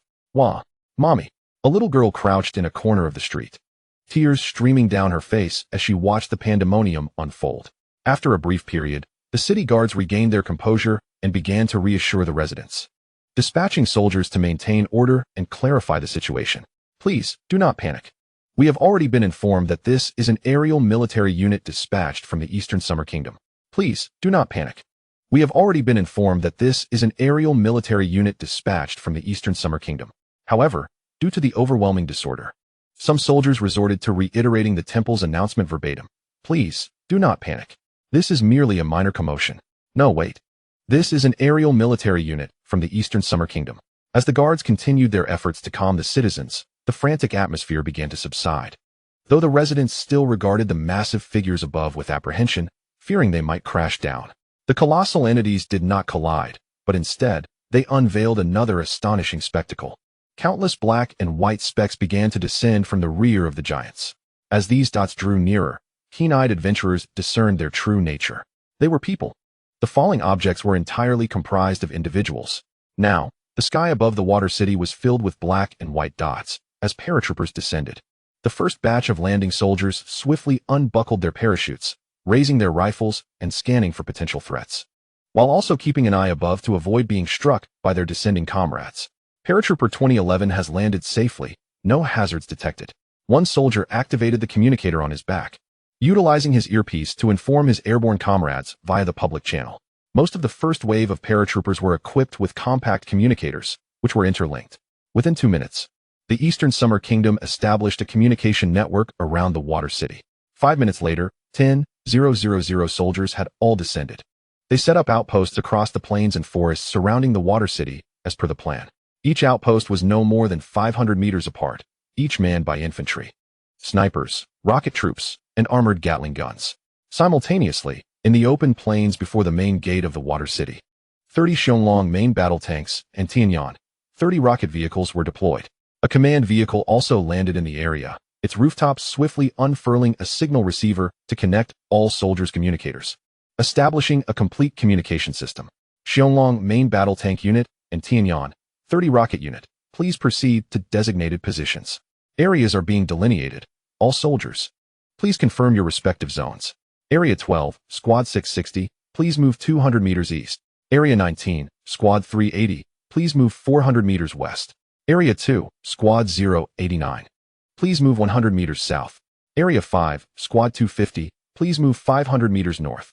As a series of commands radiated from the command center, the soldiers began to reposition themselves, forming a denser and more uniform encirclement. The guards of the Water City had never witnessed such a display, leaving them utterly astonished. Subsequently, the captain of the guards, accompanied by dozens of soldiers, proceeded towards the command vehicle. This operation was personally overseen by General Liangwo. Upon seeing the captain, Liangwo warmly invited him into the command vehicle for a discussion, and the two engaged in a friendly conversation lasting 3 minutes. Ultimately, the captain voluntarily relinquished the guardianship of the Water City, allowing the Eastern Summer Kingdom to assume command during wartime. An hour later, a second airdrop commenced, distinct from the previous one. This time, The airdrop included the Pioneer Corps and engineering troops. Upon landing, the engineering troops swiftly assembled at their designated lake, commencing the deployment of sonar underwater detectors. Underwater sonar detectors have been successfully deployed. The newly arrived 10,000 soldiers gathered at the main entrance, subsequently forming orderly lines as they entered the water city, officially taking over the defense. A colossal loudspeaker was hoisted onto the city wall, and a soldier activated it, broadcasting throughout the water city. Dear residents, please remain calm. The defense of the water city is temporarily under the control of the Eastern Summer Kingdom. Repeating, dear residents, please remain calm. The defense of the water city is temporarily under the control of the Eastern Summer Kingdom. Throughout the streets and alleys of the water city, soldiers from the Eastern Summer Kingdom began to appear, patrolling the city in teams of 5. Particularly, the entrances to the sewers and drainage outlets were closely monitored, and even the usually deserted alleys and corners saw soldiers conducting patrols. Patrol teams have commenced their rounds at the entrance of the underground ruins, the largest drainage outlet of the water city. Dozens of engineers quickly assembled a massive spherical machine. After half an hour, they completed the assembly and began to manipulate another horn-shaped device. Having assembled the horn-shaped apparatus, the engineers connected it to the spherical machine. The sonar detection device powered up and commenced its scan of the underground ruins. Sonar detection device has been initiated. The residents, adventurers, and travelers within the water city gazed around in bewilderment. Who am I? Where am I? What am I doing? Is this what you refer to as a minor commotion? In just a few hours, the water city underwent a dramatic transformation, leaving its inhabitants bewildered and unable to comprehend the unfolding events. In the Temple of Law, the Sword Saint stared in bewilderment at the changes outside. Minor commotion? Chapter 28. Infiltration at a certain sewer entrance. A stone cover was suddenly lifted slightly, then pushed aside, as a goblin clad in leather armor emerged from within. Why must I be awakened in broad daylight to come out and seize women? The goblin complained, only to suddenly feel several shadows looming over him. Before it could raise its head, its body was propelled into the air. A soldier grasped the goblin by the neck, deftly swatting away its weapon with one hand, while the other hand questioned, why are the goblins of the water city fully armed? This marks the third goblin that their squad has encountered here, and what strikes them as particularly peculiar is that nearly every goblin possesses armor and weapons. In the past, when they hunted goblins, only the leaders were equipped with armor, and some were even devoid of weapons. The goblin began to thrash wildly, but regardless of its efforts, it could not escape the soldier's grasp. In a desperate attempt to retaliate, the goblin twisted its body, yet its short limbs were incapable of reaching the soldier. You all stay here and keep watch. I shall escort this goblin back to the holding area, the soldier declared as he dragged the goblin out onto the street, drawing the attention of many passers-by, for the little green creature in his grasp was quite a sight to behold. Daddy, what is that ugly thing he's holding? A young boy inquired, pointing at the goblin. That is a goblin, the boy's father replied. The boy pouted, filled with curiosity. What is a goblin? Is it powerful? It is not powerful. Goblins are merely feeble creatures, the father chuckled, patting his son on the head. One day, when you become an adventurer, you will be able to defeat 10 goblins, all by yourself. Great, the boy exclaimed, nodding vigorously and raising his fist. I will defeat 10 of them. As time passed, the citizens of the water city gradually grew accustomed to the presence of the soldiers from the Eastern Xia Kingdom. Even if they were not comfortable with it, there was little they could do. Moreover, the soldiers did not interfere with their daily lives. They continued to eat and drink as they usually did. The water city quickly regained its former vibrancy, albeit with an added presence of patrolling soldiers, greatly enhancing the city's security. Simultaneously, the sight of Eastern Xia soldiers continuously extracting goblins from the sewers alleviated the residents' fears that had lingered for over a month due to the monsters from the underground ruins. Entrance to the underground ruins. The exploration is complete. Both the 2-dimensional and 3-dimensional maps have been transmitted to the soldiers' tactical helmets. A member of the engineering team reported to a pioneer. How is the placement of the miniature underwater mines progressing? The pioneer inquired. According to intelligence, the last time the kingdom's Night Order ventured in, they were repelled by a giant crocodile. In this sewer terrain, the crocodile has a distinct advantage. Hence the Eastern Xia has prepared hundreds of miniature mines. All have been placed. There is one mine every 50 meters, the engineer confirmed. Glancing at the time, the pioneer turned towards the 5,000 soldiers standing in formation. Attention, left face. The rhythmic sound of their synchronized footsteps echoed. Now, check your tactical helmets and equipment. The soldiers began to inspect their gear and helmets. After a minute, Pioneer 001 continued, The underground ruins clearance operation is now commencing. Your assigned areas have been distributed to your tactical helmets. The mission begins now. Yes, all soldiers activated the night vision on their tactical helmets, and the pioneer unit, 2 by 2, entered the underground ruins, with the rest of the soldiers following closely behind. As 5,000 soldiers surged into the underground ruins, the chaotic inhabitants within remained blissfully unaware of the impending danger. Why haven't they come down yet? The Shadow Mage, having sat there for 2 hours, had received no reports of any intruders. In fact, none of the goblins sent to scout had returned, which only heightened his agitation. Just then, a goblin clad in leather armor rushed in, exclaiming, "Ah! None of the 5 goblins sent to gather intel have returned. Useless." The Shadow Mage swung his hand, transforming his shadow into a scythe that cleaved through the goblin's head. With a splatter, the goblin erupted into a grotesque fountain of crimson, staining the surrounding walls and floor.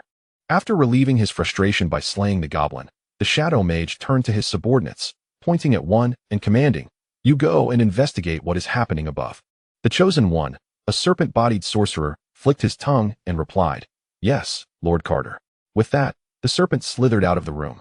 Meanwhile, on a bridge within the underground ruins, 3 goblins stood watch. "Aha! When can we go up and capture a woman?" Goblin A inquired of its companion. The other goblin, wearing an iron helmet and gnawing on a human finger bone, awoke from its slumber at the question. "Aha! Women! Where are the women?" Goblin A kicked Goblin B to the ground, shouting, when can we go up and seize a woman?" "Ah! Then why did you kick me?" "Ah! What of it?" The 2 goblins then began to grapple, while Goblin C cheered them on.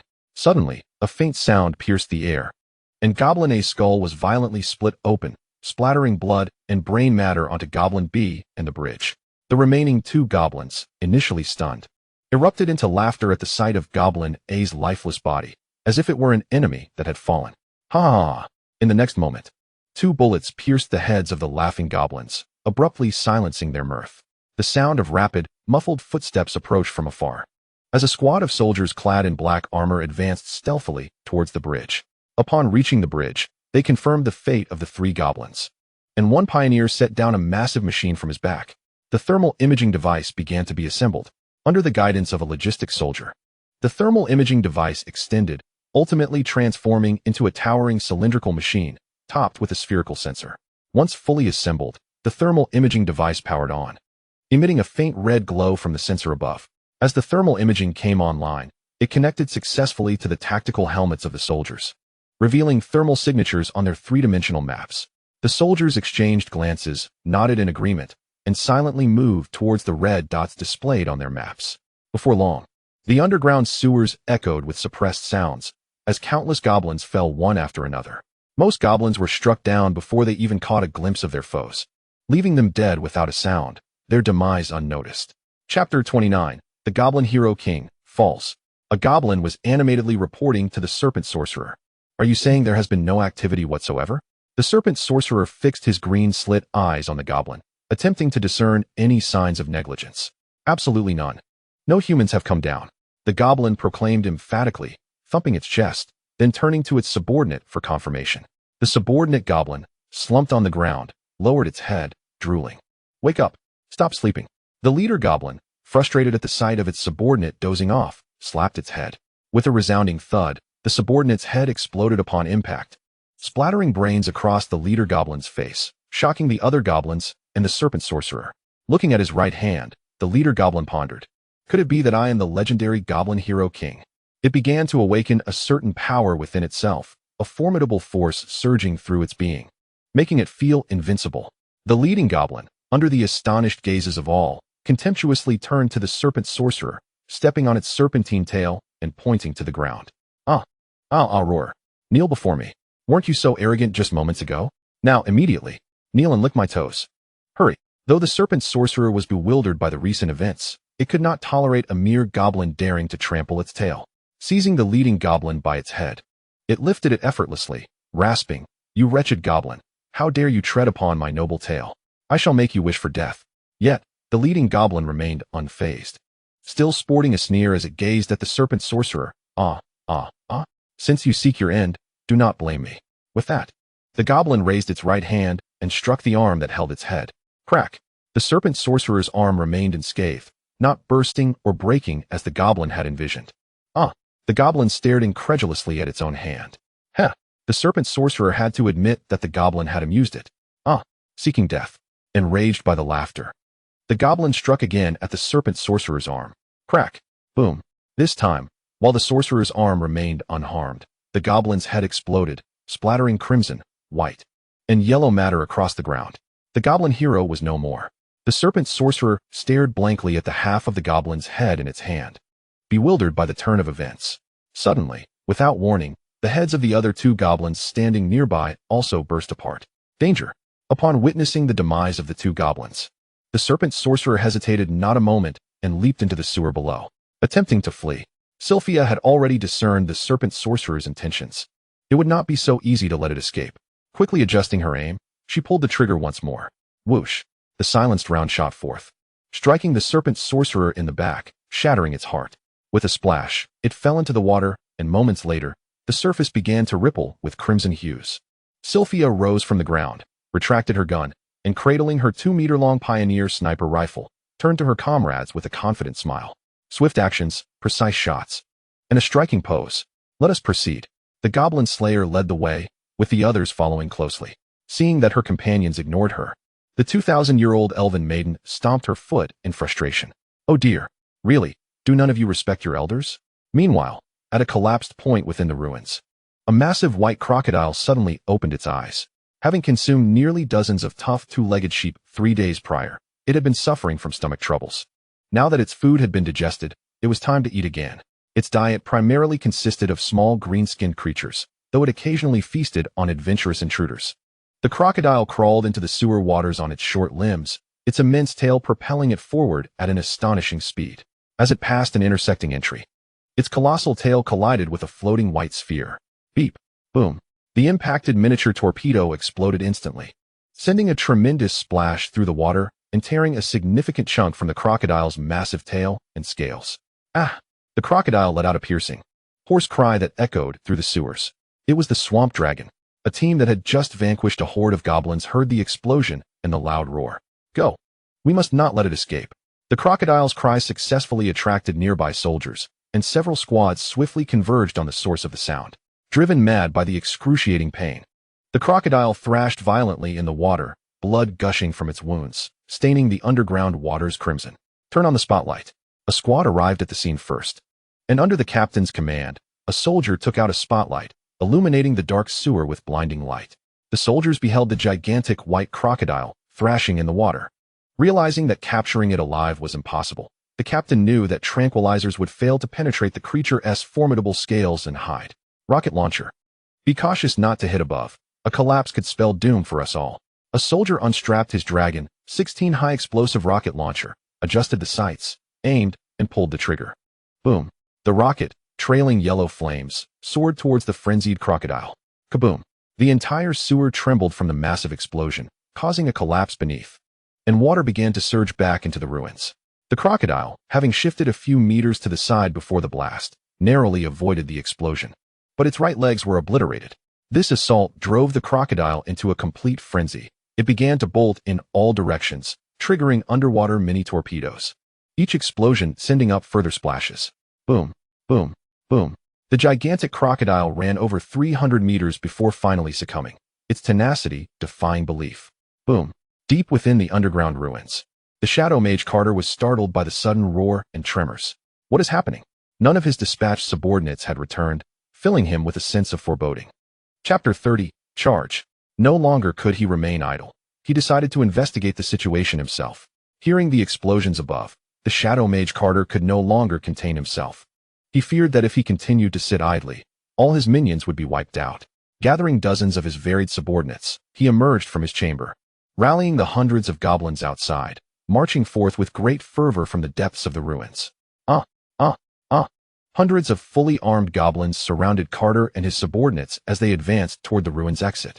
Observing the armed goblins surrounding him, for reasons unknown, Carter and his subordinates suddenly felt a surge of confidence, or rather, a sense of grandeur.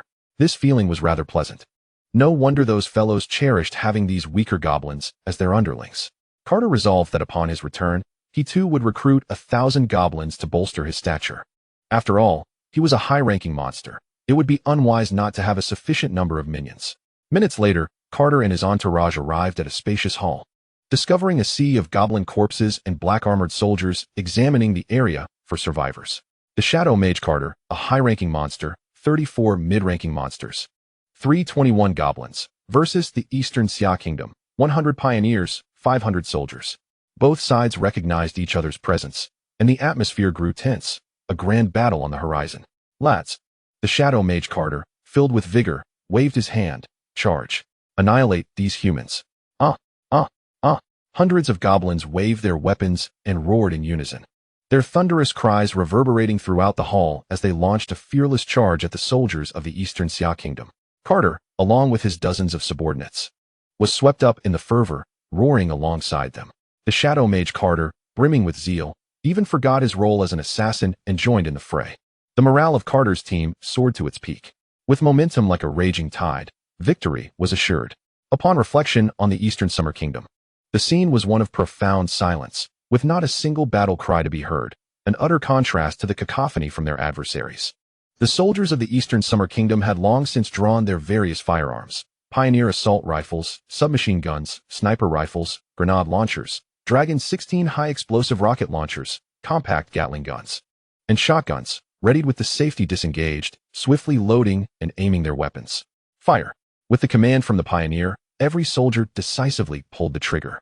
The air was filled with the thunderous sounds of gunfire and explosions.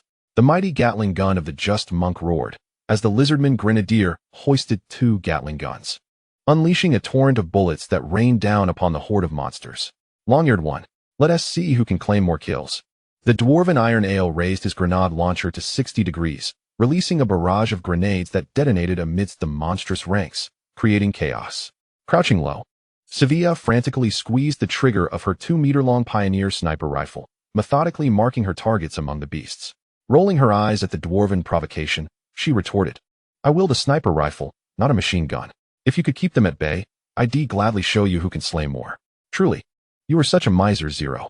If only I had exoskeletal armor, I could unleash the full might of my sniper rifle and demonstrate the true meaning of firepower." Without the exoskeletal armor, Sevilla could not fully harness the formidable potential of her Pioneer sniper rifle. This was, in fact, a protective measure for her own safety. Without the armor, the tremendous recoil from the sniper's third mode could shatter her bones. The symphony of gunfire, explosions, and battle cries melded into a cacophony that composed a melody of war. Bullets flew like a relentless storm towards the monstrosities, tearing through their forms. The once mighty horde of monsters, now reduced to a mere fraction of its original number, was left reeling in disarray. Run! The anguished cries of the monsters echoed throughout the underground ruins. The remaining creatures, less than 100, let out cries that surpassed their earlier battle roars. This time, they were cries of despair. The soldiers of the Eastern Summer Kingdom showed no mercy as they reloaded their weapons. With a resounding click, the soldiers prepared their ammunition, aiming once more as they pulled the triggers, unleashing another barrage. The once ferocious horde, emboldened by rage, found themselves obliterated in mere moments, having barely managed to move from their positions. Their futile attempts at combat resulted only in frantic thrashing and cries of demise. In the right corner of the hall, the Shadow Demon, Carter, slumped against the wall, panting, "Thank goodness I'm swift. The weaponry of the Eastern Summer Kingdom is utterly terrifying. To hell with this mission. Upon my return, I shall flee far and wide, avoiding this nation at all costs." Had it not been for the acute sense of danger that jolted him awake, he might have met the same fate as his subordinates and the goblins, now mere shadows of their former selves. Suddenly, as the Shadow Demon relaxed, 3 bullets whizzed through the air, striking his shoulder, arm, and thigh. "I can't believe I'm about to die." But before he could finish his lament, he succumbed to unconsciousness. The Shadow Demon was captured, not by ordinary bullets, but by specially designed tranquilizers, each capable of incapacitating a full-grown elephant in an instant. As soon as Carter relinquished his shadowy form, his thermal signature was detected by advanced imaging technology. This information was promptly relayed to the soldiers' tactical helmets. The battle reached its denouement, leaving only the remnants to be dealt with. The monsters, from start to finish, had been utterly powerless against the soldiers of the Eastern Summer Kingdom, not due to their weakness, but because of their ignorance of modern weaponry. Their misguided frontal assault met with merciless firepower, leading to their swift annihilation. Had these creatures utilized the ruins to outmaneuver the soldiers, they could have posed a significant threat. Particularly the shadow demon Carter with his ability to meld into shadows amidst the dark terrain of the ruins. Yet, alas, there were no alternatives. Meanwhile, at the other end of the ruins, the pioneer squad discovered a peculiar corridor adorned with religious murals depicting not the deities of order, but various chaotic and malevolent beings. 10 pioneers tread cautiously through the corridor, arriving at a small room after several minutes. In unison, they positioned themselves against the walls, ensuring they remained out of sight. One pioneer detached a miniature camera from his tactical helmet and peeked inside, revealing a modest room about 50 square meters in size. In the center, a massive eye floated, surrounded by writhing tentacles. Behind the eye, a mirror reflected its ominous presence. Upon sighting the eye, the pioneers were filled with exhilaration. For ordinary adventurers, it might merely be a monster, but for the Eastern Summer Kingdom, this levitating eye represented a golden opportunity. Capturing it could unlock the secrets of its levitation, potentially leading to the creation of a true spacecraft. The pioneers signaled one another, indicating the use of tranquilizer rounds. With everything prepared, they initiated a countdown and simultaneously emerged, aiming their rifles at the floating eye. As 4 tranquilizer rounds soared forth, the eye flashed with a yellow light, ready to unleash its energy. Yet, the round struck true, and the luminous glow within the pupil began to fade, causing the eye to plummet to the ground.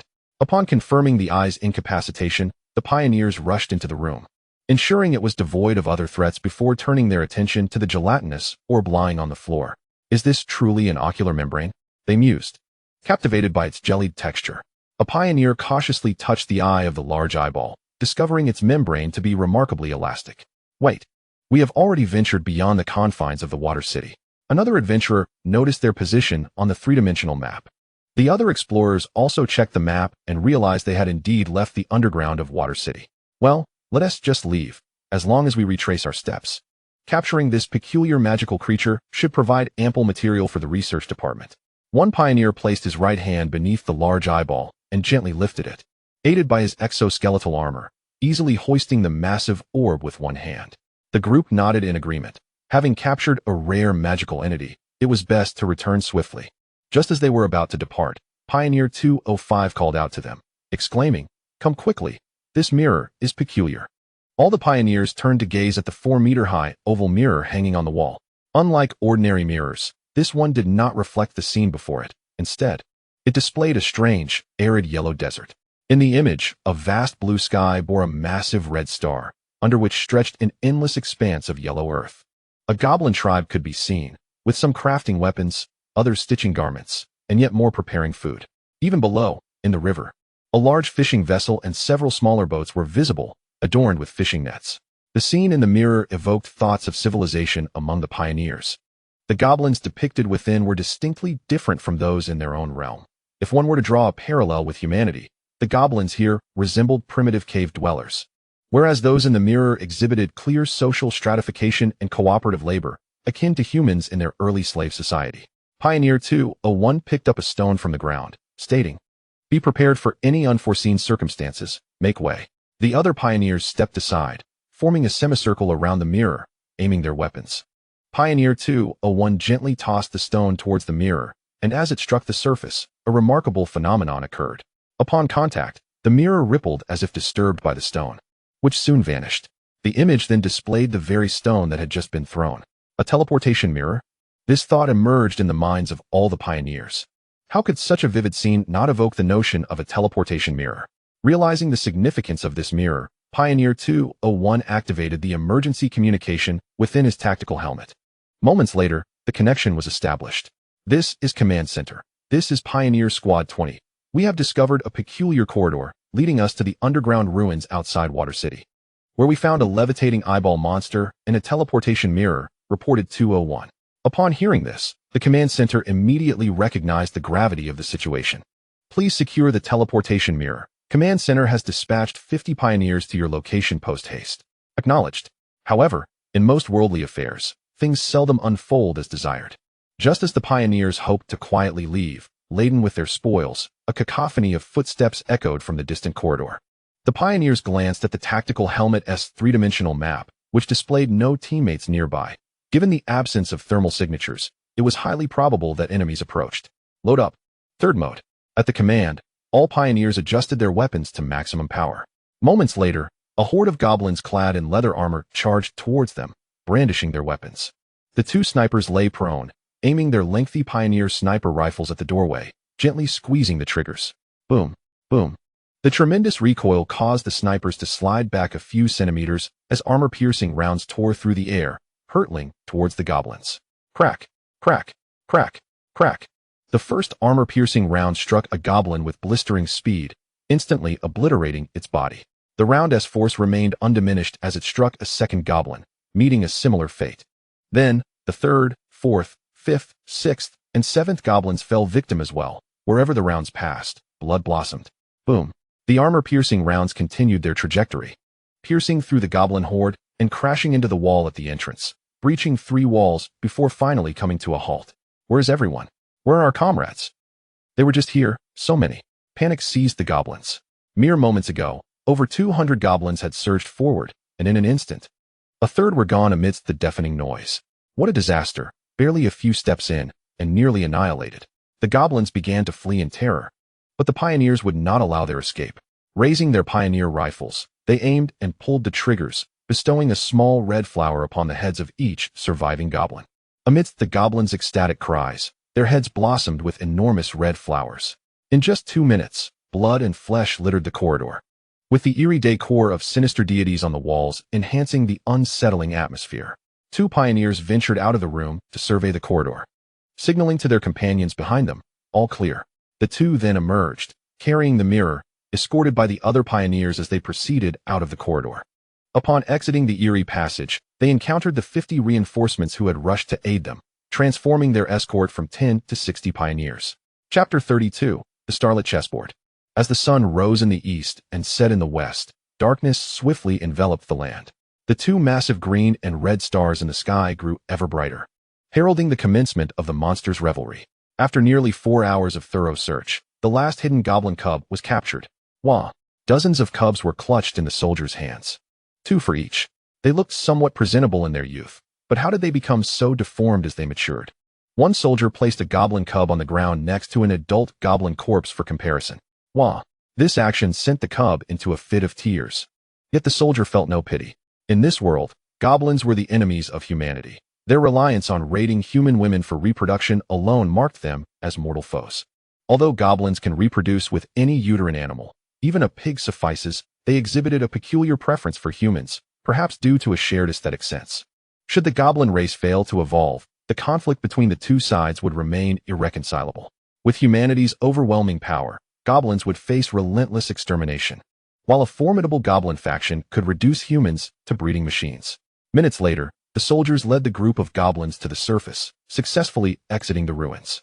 At the moment they stepped outside, Xuan Xia, stationed at the base, finally noticed the system's response. Main storyline mission Phase 3 complete. Clear the underground ruins of Water City. Qualification for the Dice of the Gods. What troubles you, Your Majesty? Has there been an issue with the task? Zhao Dezes, the head of the armory, observed the emperor's expression with concern, while the other heads in the conference room turned their gazes towards Xuan Xia. After all, this task was of paramount importance, and they feared that the objective was to eliminate all monsters within the ruins, only for one to escape via teleportation, resulting in failure. Xuan Xia shook his head and replied, "The task is not at fault. It has just been completed." A moment of silence enveloped the room, followed by jubilant cheers.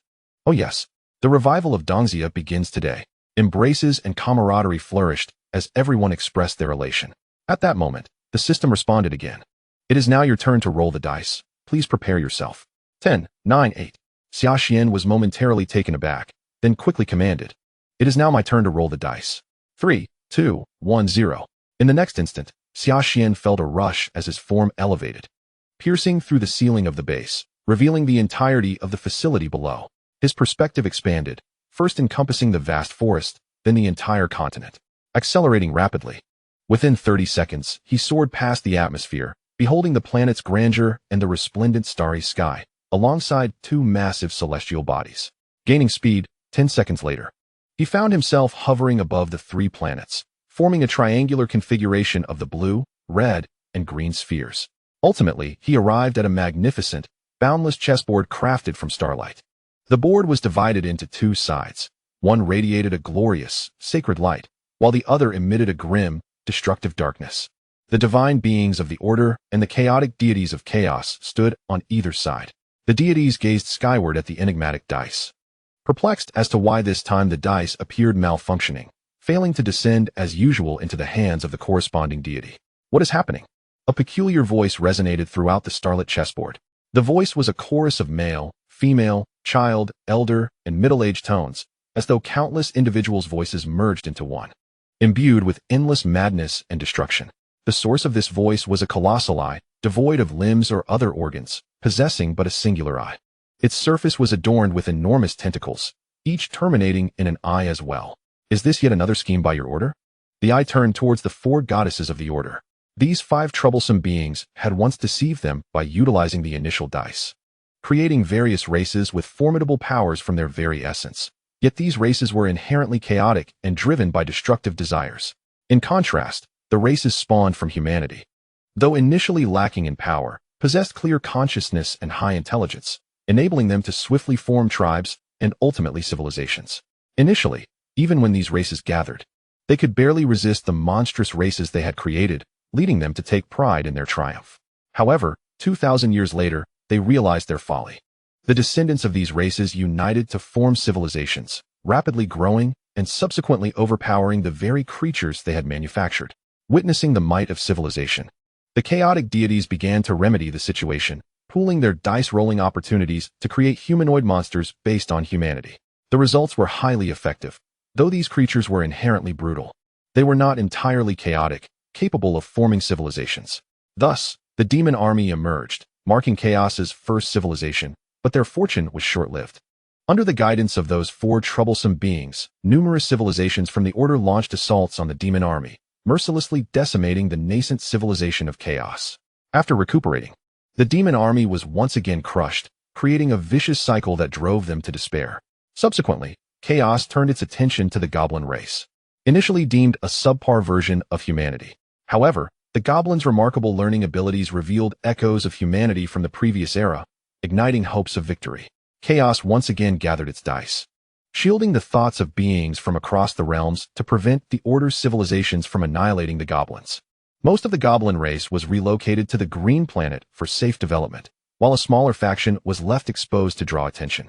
The outcome proved fortuitous. In a mere 200 years, the goblins established a slave society and successfully formed a civilization. In response to the Great Eye's inquiry, the supreme deity, radiating holy light and wielding a balance, gently shook his head. If we possessed the power to control the dice, do you believe you would still endure? The pure, ethereal voice resonated throughout the vast starry chessboard. At that moment, a chaotic deity speculated, could it be that newly emerged Dongxia kingdom? Upon hearing this, both the order and chaos fell silent. Initially, they were intrigued by the sudden appearance of this kingdom, but as they continued to observe, its structure, behavior, and level of civilization instilled fear within them. This kingdom bore an uncanny resemblance to the humanity of the era before last. It was as though it had been meticulously crafted from a mold, and its civilizational advancements surpassed even those of that bygone age. Additionally, the mysterious spatial rift obstructed their attempts to reach out. No matter how they extended their consciousness, an inexplicable force repelled them. Had it not been for the devastation wrought during the Age of Divine Rule, which had severely harmed the world, confining them from directly intervening, they might have eradicated this human civilization before it had a chance to thrive. At that moment, a slight spatial fluctuation appeared in the upper right corner of the order, coinciding with the upper left of chaos, capturing the attention of all present deities. A man with black hair and eyes materialized seemingly from nowhere, devoid of any divine aura or presence, appearing merely as an ordinary human. This stark contrast made Xuan stand out amidst the array of dazzling deities, akin to a husky among a pack of wolves. Before the gods could react, a low, resonant voice echoed, growing nearer and louder. A phantom golden light appeared across the grand starry chessboard, emanating an aura that made the chaotic deities extremely uncomfortable, shining upon them like a resplendent sun.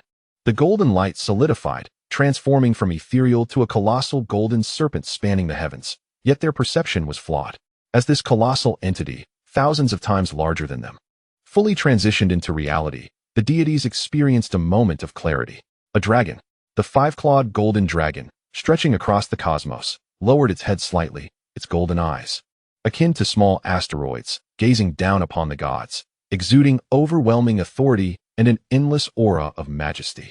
Among the deities, only the Great Eye and the Supreme Deity dared to meet the dragon's gaze. The others, without exception, bowed their heads in fear.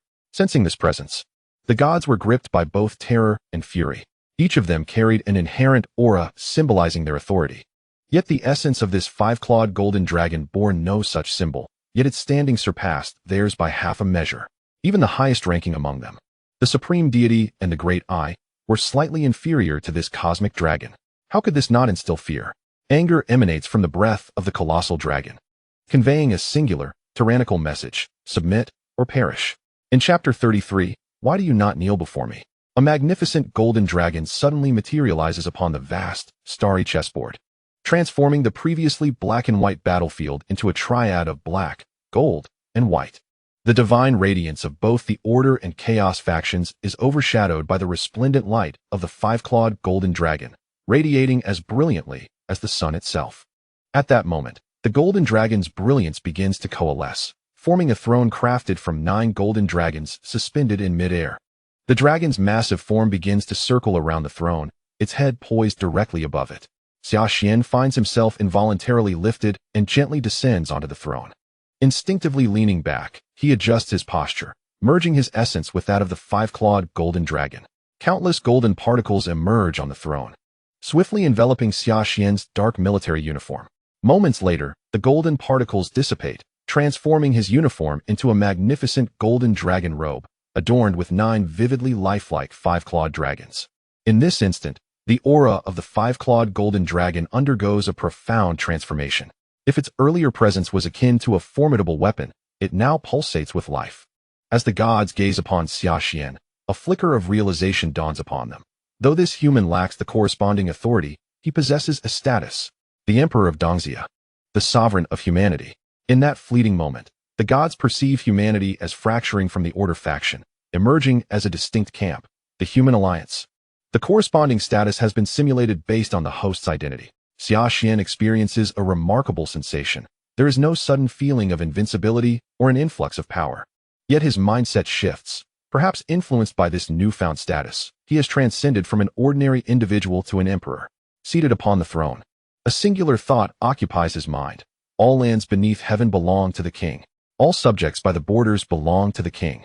Be they human, ghost, beast, demon, or even god, none are but subjects kneeling beneath the imperial throne.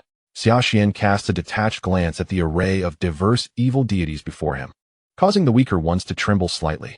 This reaction is not unwarranted. They had never truly attained the level of godhood, merely utilized by chaos as mere pawns. Raising his right hand towards the massive polyhedral die above, he gently clenches it. In the next instant, the enormous die vanishes, replaced by a mere 3-centimeter polyhedral die that materializes in Xuan Xia's palm. Is this the die of the gods? No. It should be referred to as the die of destiny. As Xuan Xia examines the die in his hand, a cascade of information floods his mind. The numbers on this die are not fixed. The outcomes are entirely random, unfettered by any rules. The rules of this game are exceedingly simple. Take the die, make a wish, and then you may roll it 5 times. If the total of the 5 rolls meets the number required for your wish, it shall be granted. If not, your wish may falter or even regress. Of course, failing to meet the number does not necessarily preclude the fulfillment of the wish.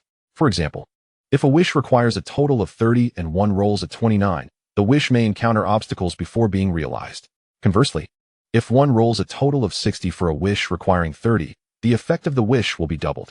Rolling the die is permitted once a month, and one must complete all 5 rolls before making a new wish.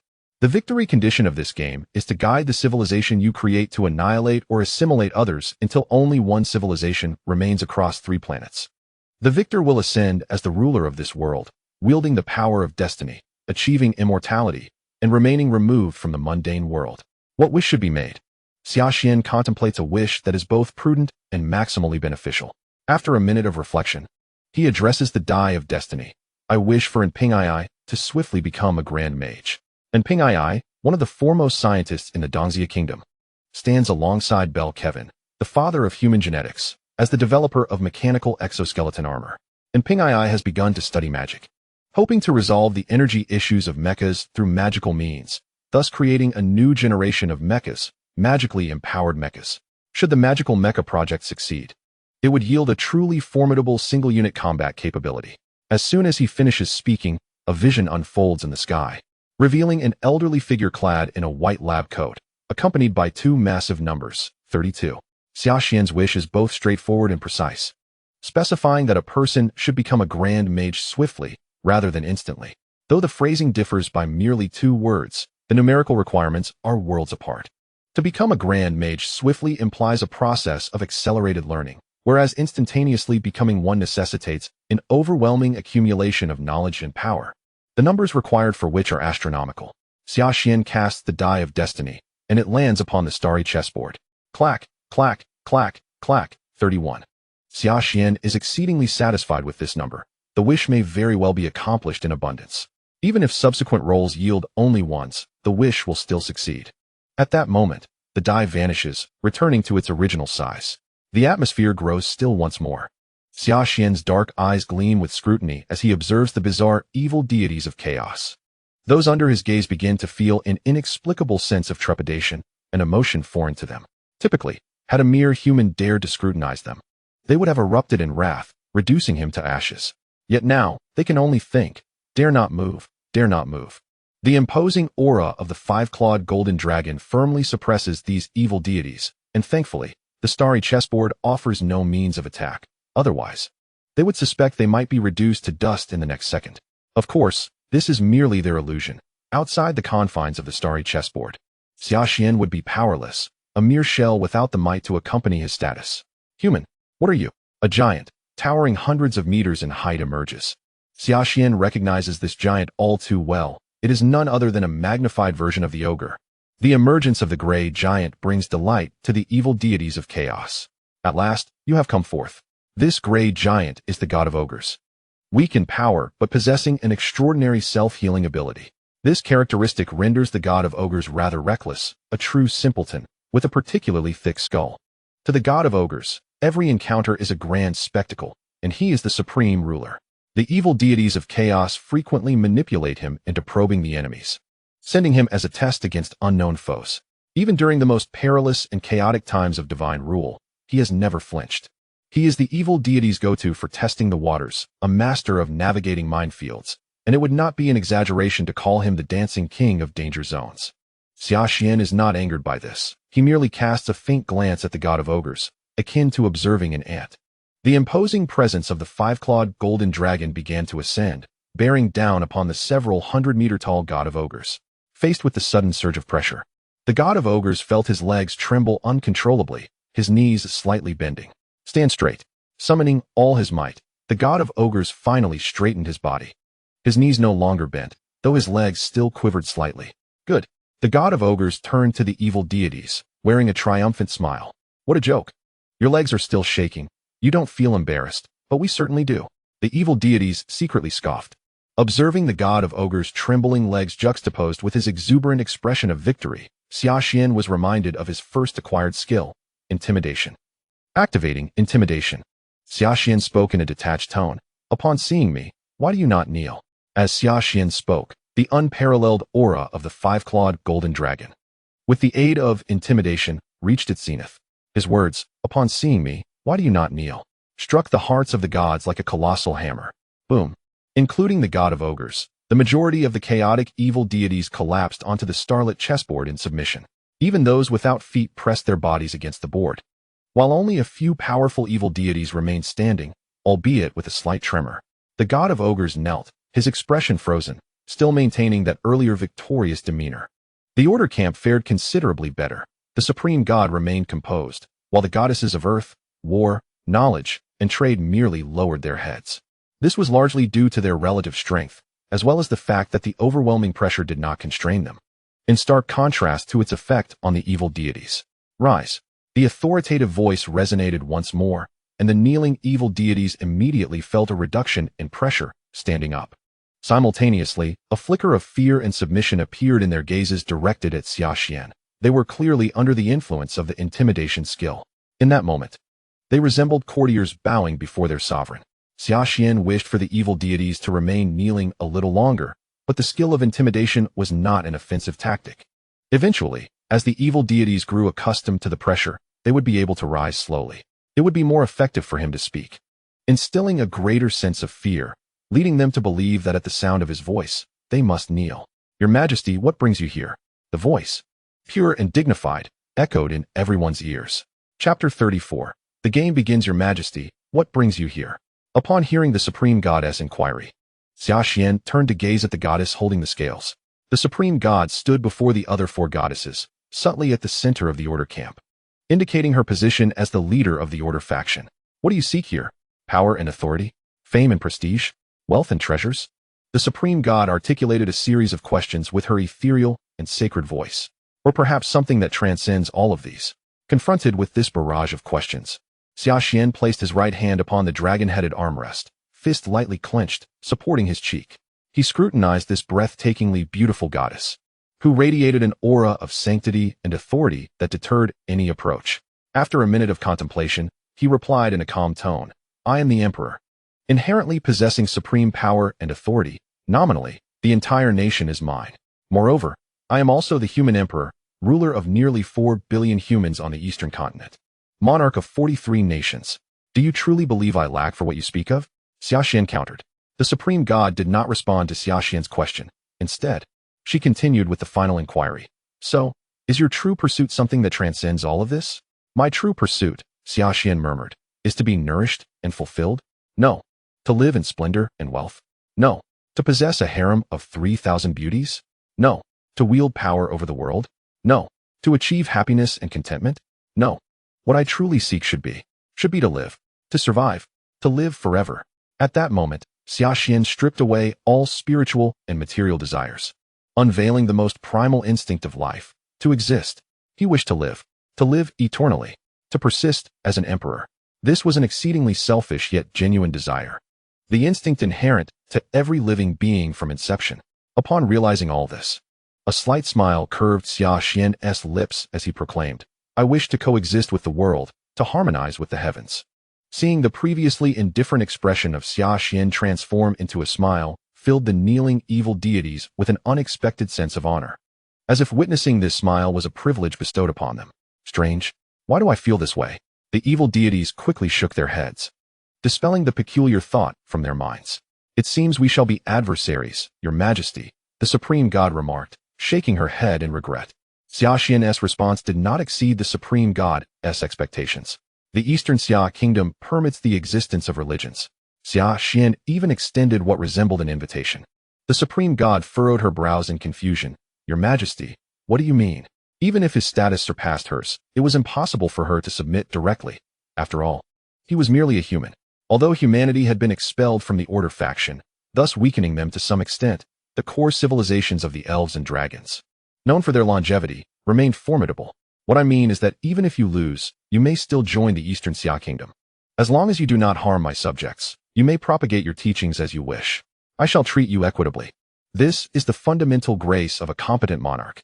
He then cast a glance at the chaotic faction, the evil deities included. "Of course, if you wish to preach, you must remember that you are forbidden from spreading distorted and malevolent doctrines. Your teachings must align with the basic moral principles of Eastern Xia." Arrogant. The initial reaction of the gods to this statement was one of indignation, but they soon found it to be both expected and reasonable. Influenced by the emperor's status, they felt that it was indeed fitting for an emperor to assert such things. If uttered by an ordinary person, it would be deemed laughable and presumptuous. Yet when spoken by Xia Xian, it felt entirely justifiable. The gods now regarded Xia Xian with a mix of disdain and fear, yet they were powerless to act. On this starlit chessboard, no attacks could be launched. Everything was dictated by status.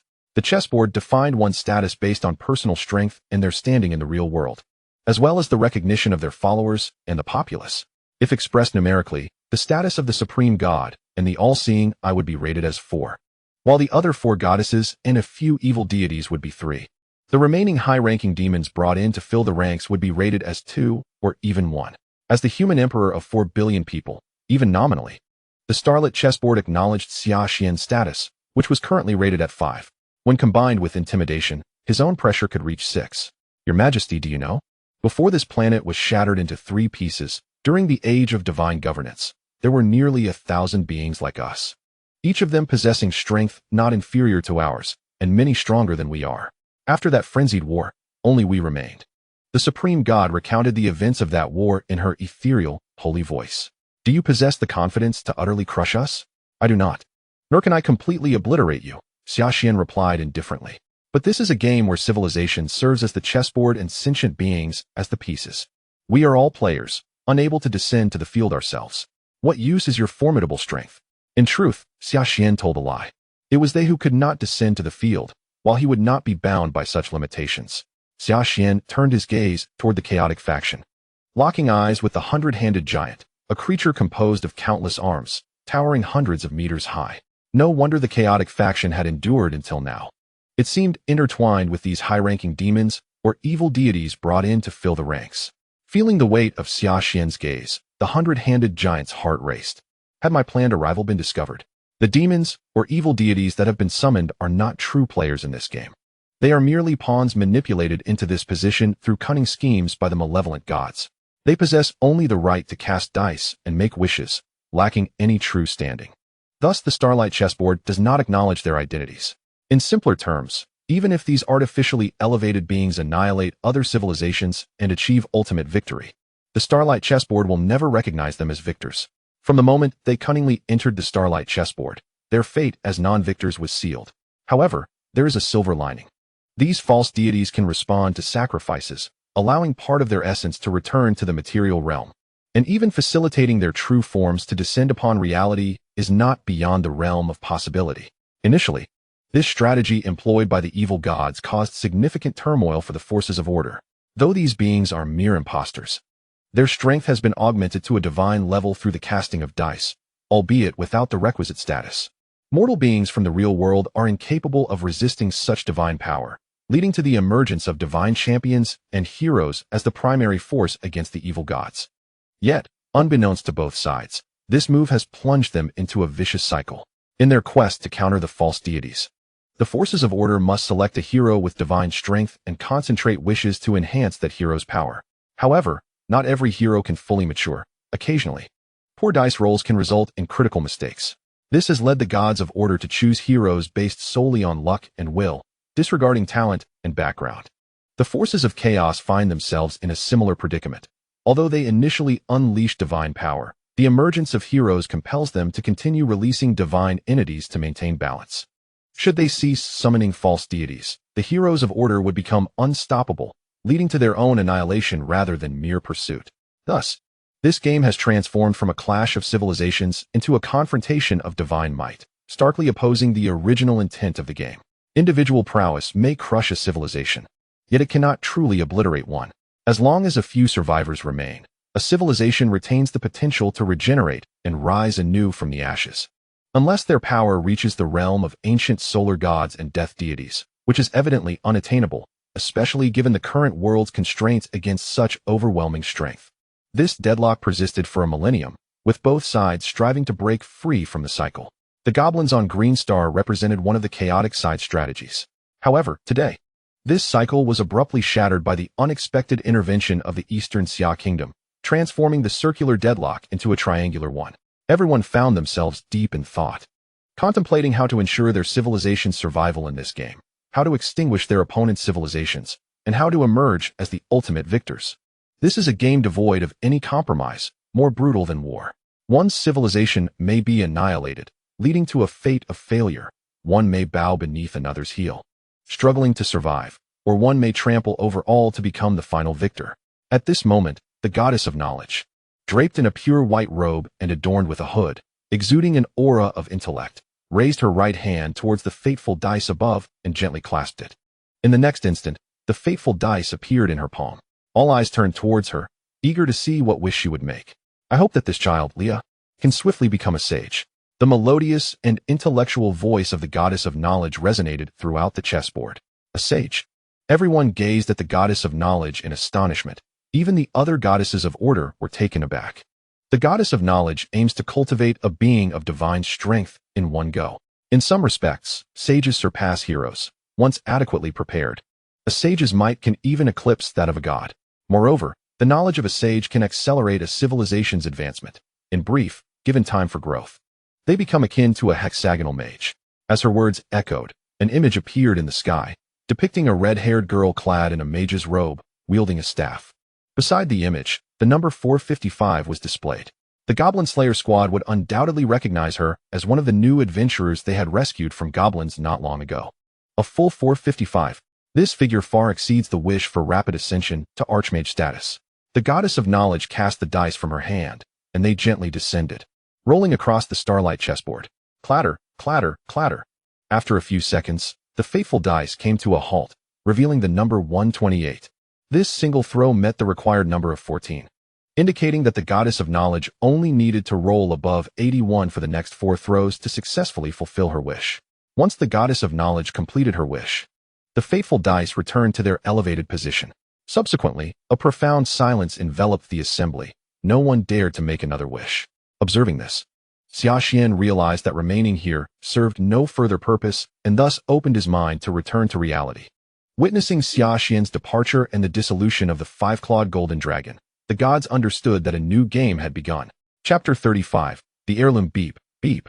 Beep. When Xuan Xia awoke once more, he found himself surrounded by various tubes monitoring his physical condition. Noticing Xuan Xia's eyes flutter open, the attending military doctor approached with concern, asking, "Your Majesty, do you feel any discomfort?"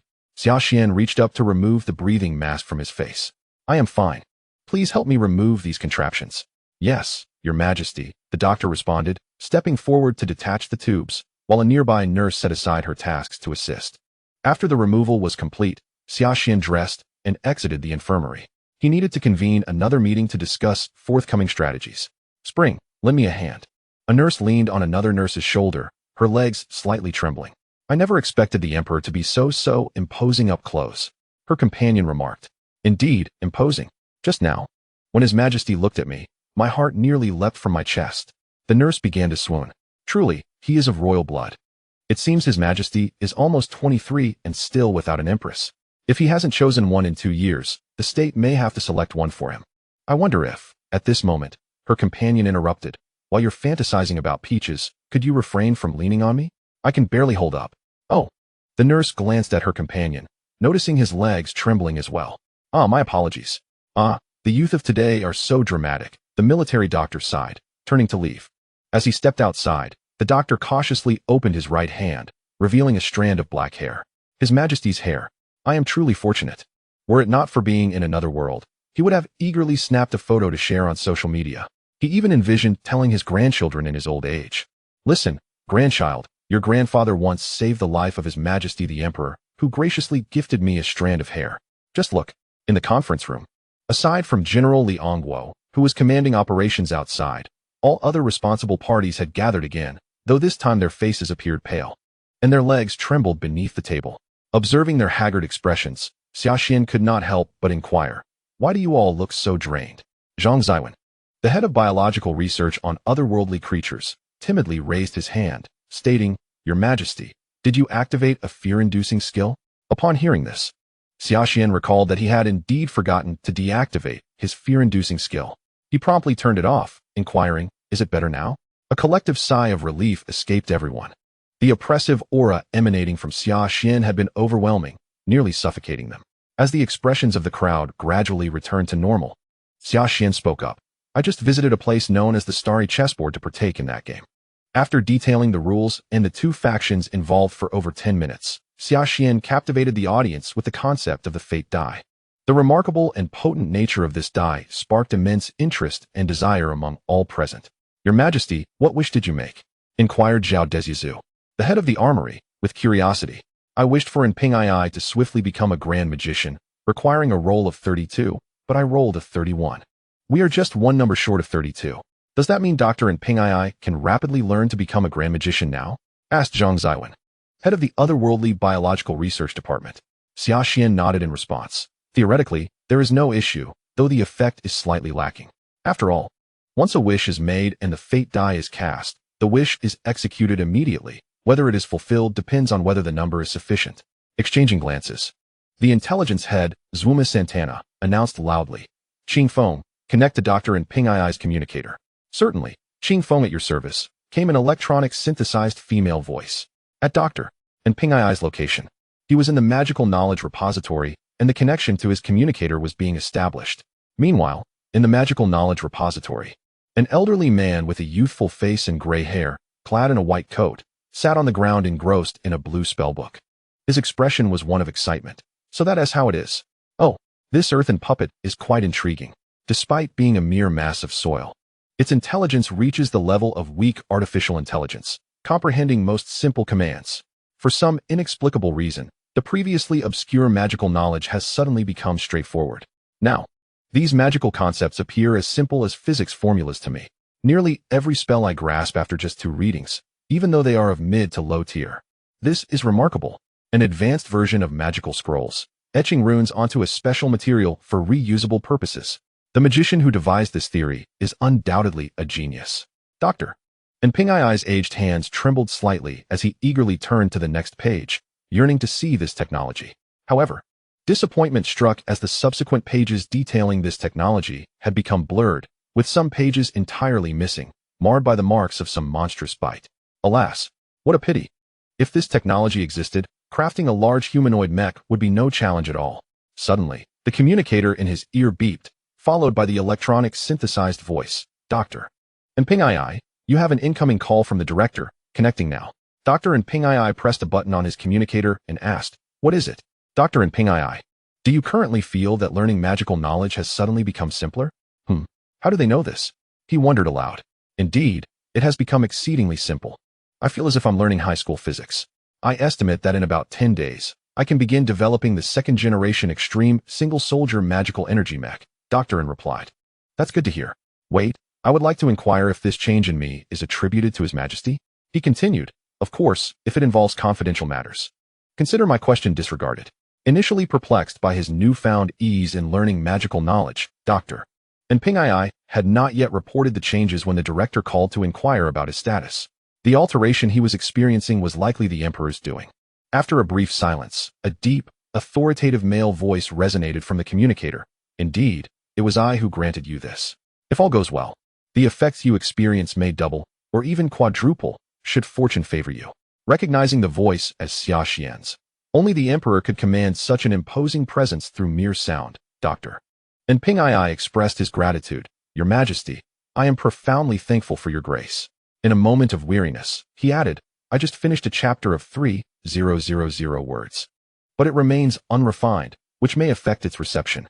I shall rectify it first thing in the morning. I am too fatigued now and shall retire for the night. Lastly, he paid tribute. On this Qingming festival, I honor the heroes who sacrificed themselves in the fight against the pandemic. I commend the compassionate and all those laboring on the front line. May the mountains and rivers remain unscathed, and may our nation prosper. May the departed rest in peace, and may the living strive forth, wishing for our homeland to thrive. Chapter 36. The frontline after discussing the starry chessboard and confirming the forthcoming strategy. The assembly turned to today's significant matter, the surprise assault. 200 main battle tanks, 100 armored vehicles, 20 large construction machines, 50 missile trucks, and 50,000 soldiers had been deployed, with subsequent supplies en route. The Eastern Xia Kingdom had gone to great lengths to transport this contingent of 50,000 troops near the City of Water, not merely to fulfill a mission but also to probe the front lines for a surprise attack against the forces of chaos. Zuma Santana, the intelligence head, pointed to the virtual map on the table, indicating the City of Water. Our forces will traverse the Water City plain, moving towards the fertile land approximately 80 kilometers away, passing through 2 cities along the way. Upon reaching the fertile plain, we will advance southward for about 50 kilometers into the Kingdom of Loading, ultimately arriving at the Gray Earth Desert, the front line. We will then launch surprise attacks on the cities of Bit City and Arakawa City occupied by the forces of chaos, aiming to capture these 2 cities. Once secured, we will establish an airport in Arakawa City, allowing transport aircraft, primarily the Kunping, to continue moving troops and supplies. This outlines the general process for the surprise assault. The specific strategies are documented. Do any of you have questions? After delivering this, Zuma Santana looked to the others. How many hours until we reach the front line? When will the surprise assault commence? Queried Zhao Dezizu, head of the armory. We expect to arrive at the front line in 10 hours, with the surprise attack launching tomorrow morning at 6, Xuan Xia replied, his tone indifferent yet commanding. Logistics Department. Are the subsequent 200,000 soldiers prepared? Xuan Xia inquired, a subconscious aura of authority emanating from him. The logistics head, Chris Kaiki, felt a twinge of anxiety and stood hastily, answering. 100,000 of the 200,000 soldiers have consumed language mushrooms, and the soldier dormitories are complete, accommodating up to 500,000. Unlike traditional concrete structures, the dormitories are constructed from specially designed materials, allowing for rapid assembly. The only limitation is that they can reach a maximum of 3 stories. We anticipate entering the other world tomorrow morning. Xia Xian nodded in satisfaction. Chris Kaiki exhaled in relief as he returned to his seat. Although His Majesty had suppressed his intimidating presence, an underlying sense of trepidation still lingered in their hearts. Xia Xian furrowed his brow, having noticed his own transformation. Ever since the system bestowed upon him the status of the emperor, his involuntary aura of authority had caused those around him to tremble, instinctively prompting them to kneel. The reactions of others thus far indicated that this effect was evidently impacting his interactions with them. Just then, the imperial status responded, and Xia Xian experienced a moment of clarity, realizing how to address this issue. At ease, he stated, his demeanor remaining detached. The others present momentarily paused, unsure of why the emperor had uttered this phrase. Gradually, the pervasive sense of fear dissipated, replaced by a newfound sense of reassurance. As the words of His Majesty reached the crowd, a sense of calm began to settle their inner turmoil. Meanwhile, in the City of Water, a vast army commenced its assembly, with soldiers from every corner converging upon the metropolis. With the command issued from the command center, 200 main battle tanks, known as the Fierce Dragon, roared to life, advancing southward. Following them, 200 armored vehicles, the White Tiger, equipped with 4 small anti-air missiles and dual rainfall high-caliber machine guns, transformed the battlefield into a moving fortress, a nightmare for the infantry. Next in line were thousands of vehicles carrying 50,000 soldiers, traversing a cleared roadway rather than being airdropped. Bringing up the rear were command vehicles, the Tianyan 30 rocket launchers, heavy construction machinery, and thousands of large trucks laden with various supplies. The skies were filled with Falcon-armed helicopters, creating an imposing sight as this colossal procession snaked across the plains of the City of Water, advancing towards the front lines. The creatures inhabiting the plains could hear the ominous rumble, and soon they beheld the massive steel monstrosities, both in the air and on the ground. "Daddy, what is that?" A little girl peered out of a small wooden farmhouse, gazing at the iron beasts. "Hush now," her father admonished, pulling her back and covering her mouth as they nestled in a corner. "Oh, Supreme God of Justice, please protect us," he murmured, holding his daughter tightly in his arms. Witnessing her parents' fear, the little girl felt a twinge of dread herself. Moo. The cows, startled by the overwhelming presence of the steel giants, began to stir restlessly, some even crashing against the fences. Minutes later, the metallic horde had moved on, and the cows gradually settled down. The family emerged from their cottage to find only a few vehicles disappearing into the distance. In the city of Bogle, known for its renowned giant frog meat, a weary night watchman yawned. "Hey, stay alert. The demon army has been rampant lately. I've heard that 2 cities in the kingdom of Lithin have been utterly annihilated. We must exercise utmost caution," his comrade warned. "Apologies, the sudden night shift caught me unprepared," the soldier replied, shaking off his drowsiness. "True, but we can't blame you. You've likely gone a day and night without sleep. Still, we must endure. If the monsters breach the walls at night, our families will be in peril." Just as the soldier was about to agree, a sharp alarm rang out. "Warning, east side. A horde of monsters is approaching. All personnel, prepare for battle." In an instant, the city was engulfed in chaos, alarms blaring, as countless residents were jolted from their slumber. Soldiers hastily donned their gear and rushed to the battlements. Adventurers swiftly followed suit, arming themselves to aid in the city's defense. Is this a joke? How can there be so many? Has the kingdom of Lithin fallen? Why are so many monsters crossing into our territory and from behind? The sight of the overwhelming mass of steel creatures instilled a sense of despair among those atop the walls. This is unmanageable. There must be thousands of them. The sheer volume, combined with their formidable size, rendered both soldiers and adventurers doubtful of their ability to protect the city. A palpable despair swept through the hearts of all present. Suddenly, the thundering of rotors signaled the approach of an armed helicopter. "Mages, prepare to cast spells," shouted the commander. All archers and those capable of ranged attacks raised their weapons, ready to strike. "Hold your fire," the city guard captain commanded, halting their preparations. "That appears to be the aerial forces of the Eastern Xia Kingdom. Do not engage recklessly." Heeding the warning, all lowered their weapons and ceased their spells. Recognizing the esteemed reputation of the Eastern Xia forces, hovering above, The armed helicopter relayed a message through a loudspeaker. This is the military of Eastern Xia. We have received a request for assistance from King Grashland and are en route to aid in the fight against chaos. Please do not fire. With that, the helicopter turned and rejoined its formation. The soldiers atop the walls exchanged glances, momentarily rendered speechless. The sight of countless monstrous steel creatures evoked an indescribable sense of awe. At 5 o'clock that morning, the army had traversed 2 plains, numerous villages, towns, and 2 major cities. Arriving at the plains just 5 kilometers outside of the city of Xuan. This day would be etched into the annals of history. This day the blood of monsters would stain the earth. This day the Eastern Xia kingdom would reveal its fangs to the world. This day, technological civilization would roar forth. Chapter 37. The Assault. At 6 o'clock in the morning, the sun peeked over the horizon, casting a gentle light that dispelled the darkness. A 4-meter-tall ogre, seated atop the battlements, yawned. Though not a nocturnal creature, the recent days of battle had disrupted its biological clock. Nighttime was for fighting, while daytime was reserved for slumber. Suddenly, a chorus of snores erupted from the goblins lying nearby, their drool pooling on the ground. I haven't even slept yet, and you lot are already dozing off. The ogre grasped one of the goblins in its massive hand. Startled awake, the goblin let out a terrified scream. Ah! Its cries roused the other goblins, who stared wide-eyed at the ogre. Under the curious gazes of its goblin subordinates, the ogre tightened its grip, causing the captured goblin to thrash violently. Ah! With a sickening crunch, the goblin ceased its struggles, blood oozing from between the ogre's fingers.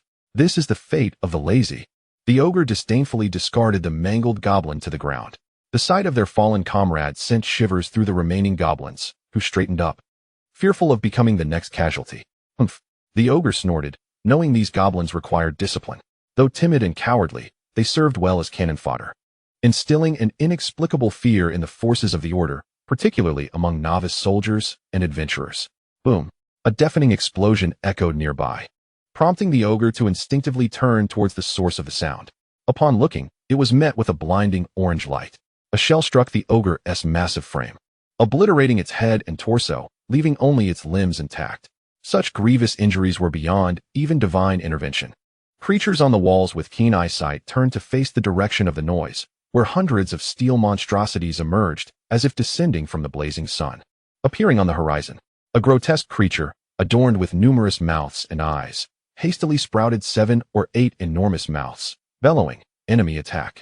A vast horde approaches from the east. Its voice echoed throughout the entire capital, yet it merely served to alert the monsters on the walls, who had not yet succumbed to slumber.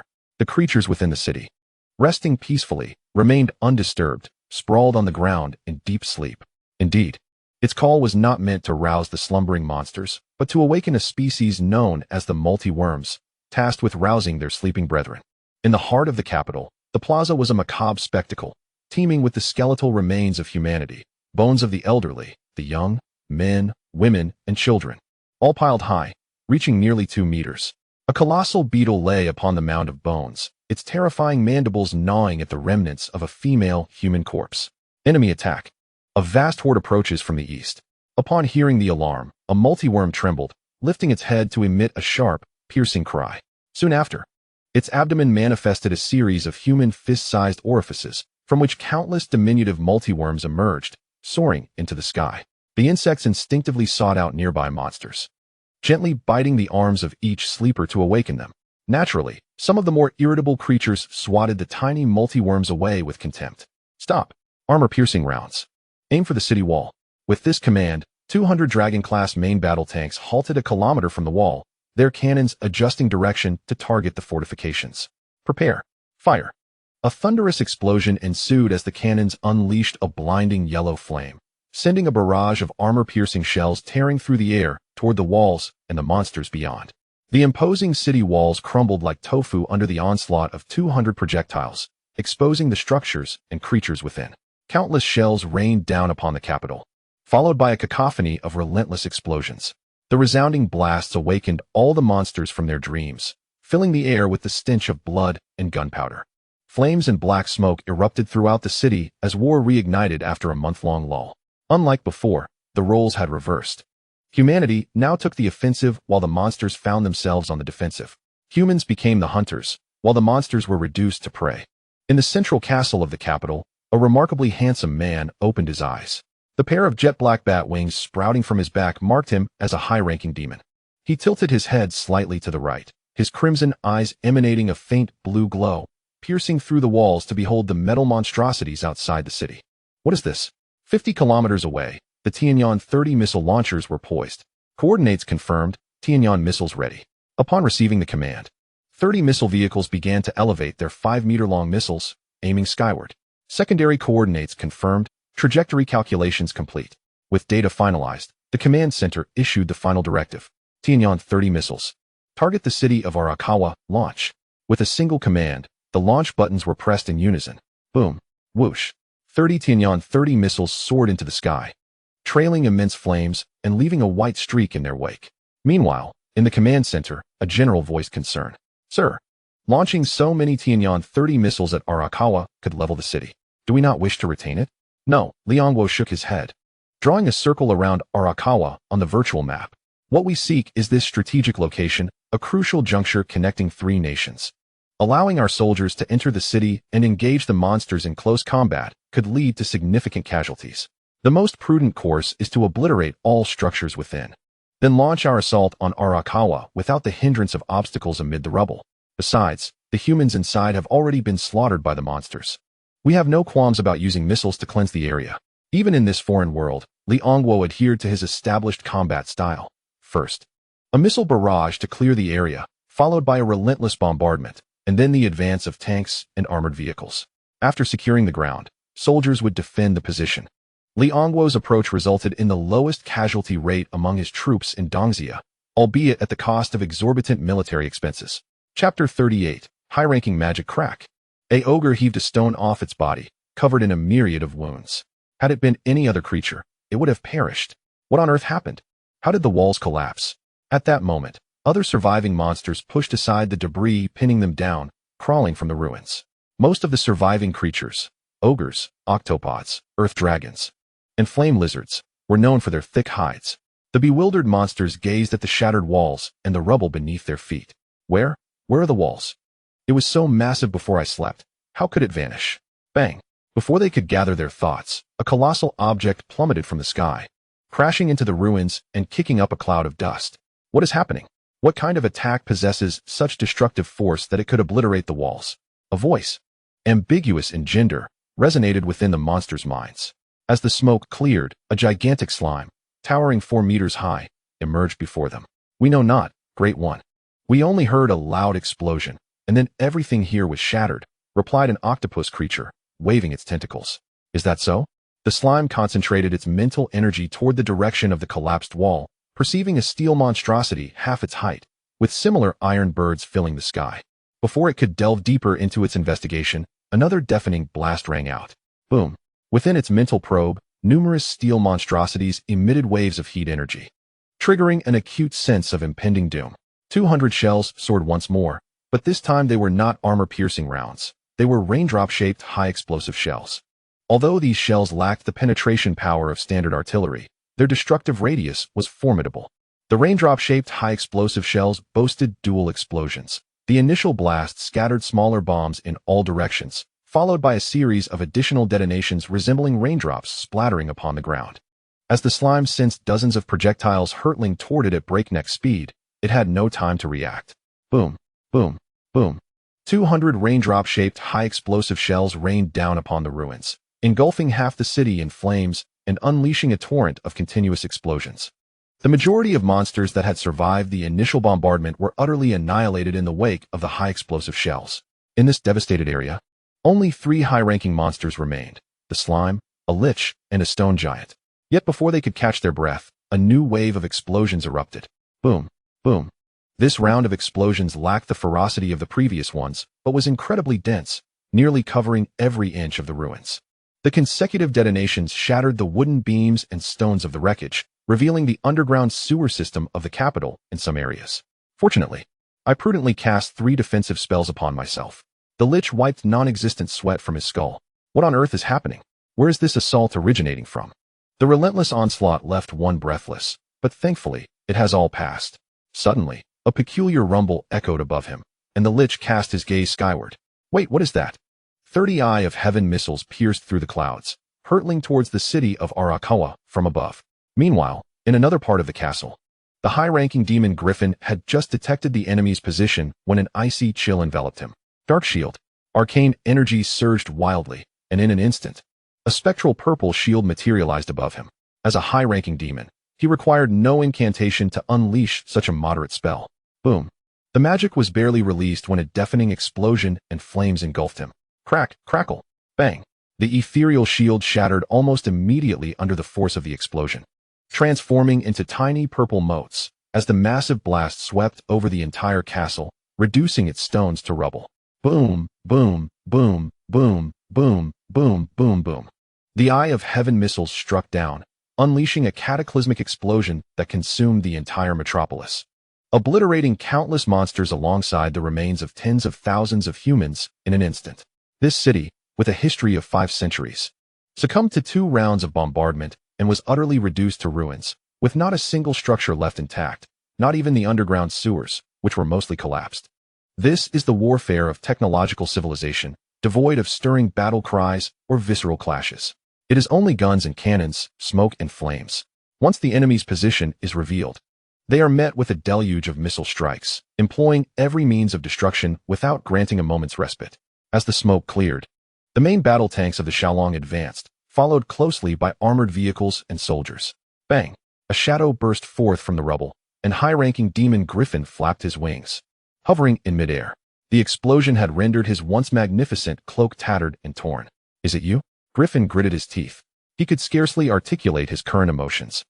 In less than 10 minutes, his decades-long accumulation of subordinates had been annihilated. All around him, flames and smoke reigned, with not a soul left alive. Perish. The overwhelming sense of loss ignited a fury that clouded his judgment, as dark red magical energy surged around him. Void Sanctuary. A pale gray protective barrier enveloped him. To prevent his high-level spell from being interrupted, Griffin invoked the divine protection bestowed upon him. O eternal flames that burn in the depths of hell, in the name of Griffin, I summon you. An ancient incantation flowed from his lips, as dark red energy began to rise, connecting to the heavens. In an instant, a colossal magic circle formed, and the clouds above spiraled into a massive vortex under the influence of the dark red energy. Burn my enemies, reduce their bones to ash, and let their blood boil. Such a tremendous commotion immediately attracted the attention of the army, with all tanks and armed helicopters locking onto high-ranking Demon Griffin. Fire! Bang! Countless shells and missiles were launched, hurtling towards Griffin in an attempt to disrupt his spellcasting. Hundreds of missiles and shells were poised to collide with him, ready to obliterate him into ashes. However, an unforeseen twist occurred. The projectiles passed directly through Griffin as if he were a mere mirage, leaving only tiny embers in their wake. Inferno of the Abyss. At the moment he completed his incantation, the vast vortex in the sky transformed into a dark crimson hue, followed by torrents of dark red flames cascading downward like meteors.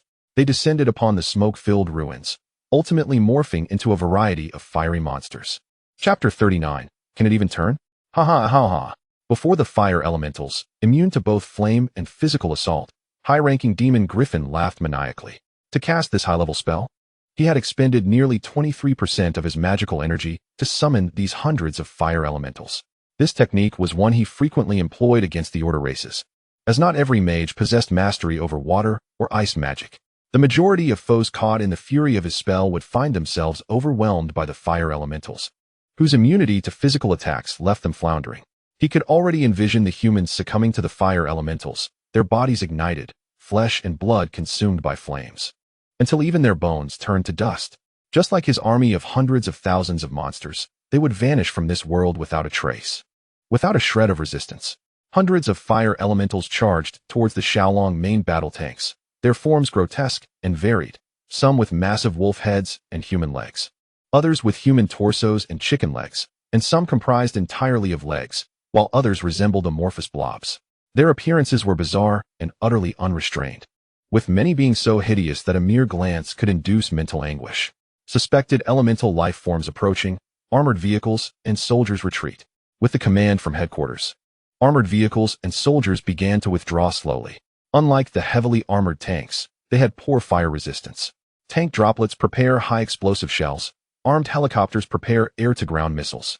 200 Xiaolong main battle tanks adjusted their barrels, targeting the approaching fire elementals that had just crossed the collapsed city walls. Fire. Bang. Countless missiles and shells were launched once more, this time aimed at the bizarre, mentally corrosive fire elementals. Facing the oncoming projectiles, the fire elementals charged forward without a hint of fear, as missiles and shells passed harmlessly through their fiery forms, landing harmlessly on the ground. Ha ha ha. High-ranking Demon Griffin watched this spectacle, laughing even more heartily. The fire elementals believed themselves impervious to these attacks, but tragedy struck when the shells detonated beneath their feet. Boom. Boom, boom, boom, boom, boom, boom, boom. Numerous mushroom clouds erupted where they stood, the flames from the explosions engulfing them, as if some insidious force was tearing the fire elementals apart. As beings of fire, they were indeed immune to flames. But the fire generated by the explosions was no mere fire. The detonation produced high-temperature, high-pressure gases that interfered with the pressure on the bodies of the fire elementals, which is why the explosions could harm them. Of course, this was not known in advance by the Eastern Xia Kingdom, as they had never captured elemental life forms. However, it was always prudent to strike first against unknown monsters. As the smoke and flames dissipated, most of the fire elementals had been obliterated, leaving only a few relatively robust and more solidified fire elementals to survive. Boom, boom, boom, boom, boom, boom, boom. Before they could react, another round of explosions ensued. This time smaller, merely dispatching a few fire elementals. Ha ha ha ha ha, cough cough. Seeing this, high-ranking Demon Griffin's eyes widened in disbelief. No, it can't be. Why would the fire elementals fear these flames? Did I summon a mere illusion of fire elements? The high-ranking Demon Griffin, perplexed by the principle of the explosion, could only attribute the mishap to a flaw in his own advanced magic. Nevertheless, even under such circumstances, 50 of the most formidable fire elements managed to survive. You shall await your demise. Unless your weapons possess an attack interval of less than half a minute, your fate is sealed. Ha ha ha ha. The high-ranking Demon Griffin echoed his earlier laughter. Raindrop splash-type high-explosive shell, fire. Boom. The shells and missiles were unleashed, engulfing the remaining 50 fire elementals in another explosion. Boom boom boom boom boom boom. Countless mushroom clouds ascended, followed by the detonation of smaller bombs within the high-explosive shells. Boom boom boom boom boom boom boom boom. After enduring 4 rounds of explosions, the fire elementals met their untimely end. The ground before the city gate was plowed repeatedly, creating a massive pit nearly 2 meters deep. Ha ha ha. The high-ranking Demon Griffin's laughter gradually subsided, only to erupt into a vehement curse. How could this be? It truly fires continuously. This is not magic.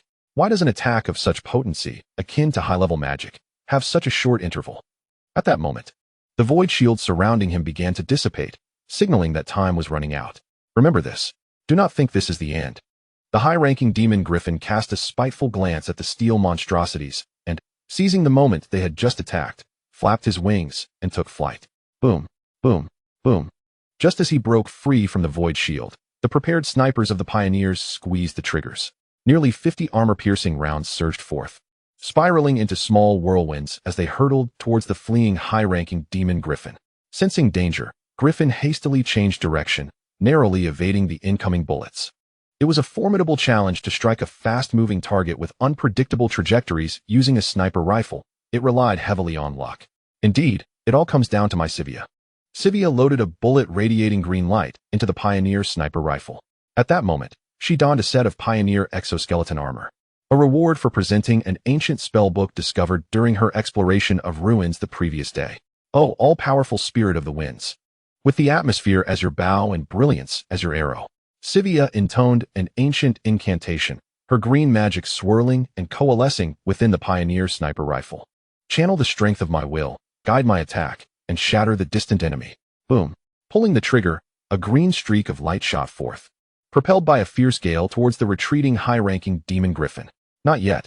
Griffin sensed danger once more, altering his flight path, but the glowing bullet grazed past him. Huh. Is that all? Griffin scoffed. Yet, before he could finish his derisive laughter, the bullet inexplicably veered. The high-ranking Demon Griffin reacted swiftly, twisting his body. But he was merely 10 meters away from the bullet. No amount of evasion would suffice. With a tearing sound, the armor-piercing round struck his right chest, his body crumpling as if it were mere tofu, tearing away chunks of flesh and wing. Severely injured and deprived of one wing, the high-ranking Demon Griffin could no longer sustain flight, plummeting against the city wall on the opposite side. Such power in such a short interval. How can it even curve? Griffin pressed his right hand against the gaping wound, desperately using healing magic to staunch the bleeding, while glaring hatefully towards the direction of the Eastern Xia kingdom. Throughout his life, he had never witnessed such a battle nor experienced such humiliation. From beginning to end, he had not laid a finger on his enemies, instead being subjected to relentless bombardment. By the time he regained his senses, all his allies were annihilated. The high-ranking demon Griffin remained bewildered as to the source of the attack against him, aside from that final bullet imbued with magical essence. Nothing else bore even the faintest hint of magic. The most outrageous part was the frequency of such powerful assaults, striking again in less than a minute. Chapter 40. The monster's joyous house healing. After releasing a dozen healing spells, the immense wound on his right chest finally closed. Were it not for the demon's extraordinary physical constitution sustaining his life, any other being would have succumbed to the injuries before even casting healing magic. Simultaneously, the high-ranking demon Griffin expended his entire magical energy to heal this wound, leaving him with fewer than 10 spells left for the day. Indeed, mid-level magic could only mend flesh but could not regenerate bone. Griffin gazed at his slightly sunken right chest, depleted of magic, with one wing severed and his body in a state of extreme weakness. In this condition, even an ordinary human could easily vanquish him. Trembling, the high-ranking demon Griffin steadied himself against the wall and made his way toward the staircase of the city wall. He hoped those adversaries would not arrive too swiftly. As he descended the staircase, a vexing sound filled the air. Tap, tap, tap, tap, tap, tap, tap, tap. Dozens of armed helicopters circled above the high-ranking demon Griffin, surrounding him without launching an immediate attack. It seems there is hope. Witnessing this, Griffin recalled his own youth when he was captured by a band of adventurers who had surrounded him in a similar manner. Based on his accumulated experiences over the years, he knew that the Order races had two fatal flaws. Many among them, upon toppling their foes, were not accustomed to delivering the final blow. Moreover, even when victorious, they felt the need to taunt their enemies. Did they wish to overpower them both physically and psychologically? He had exploited these weaknesses time and again, not knowing how many adventurers he had turned against.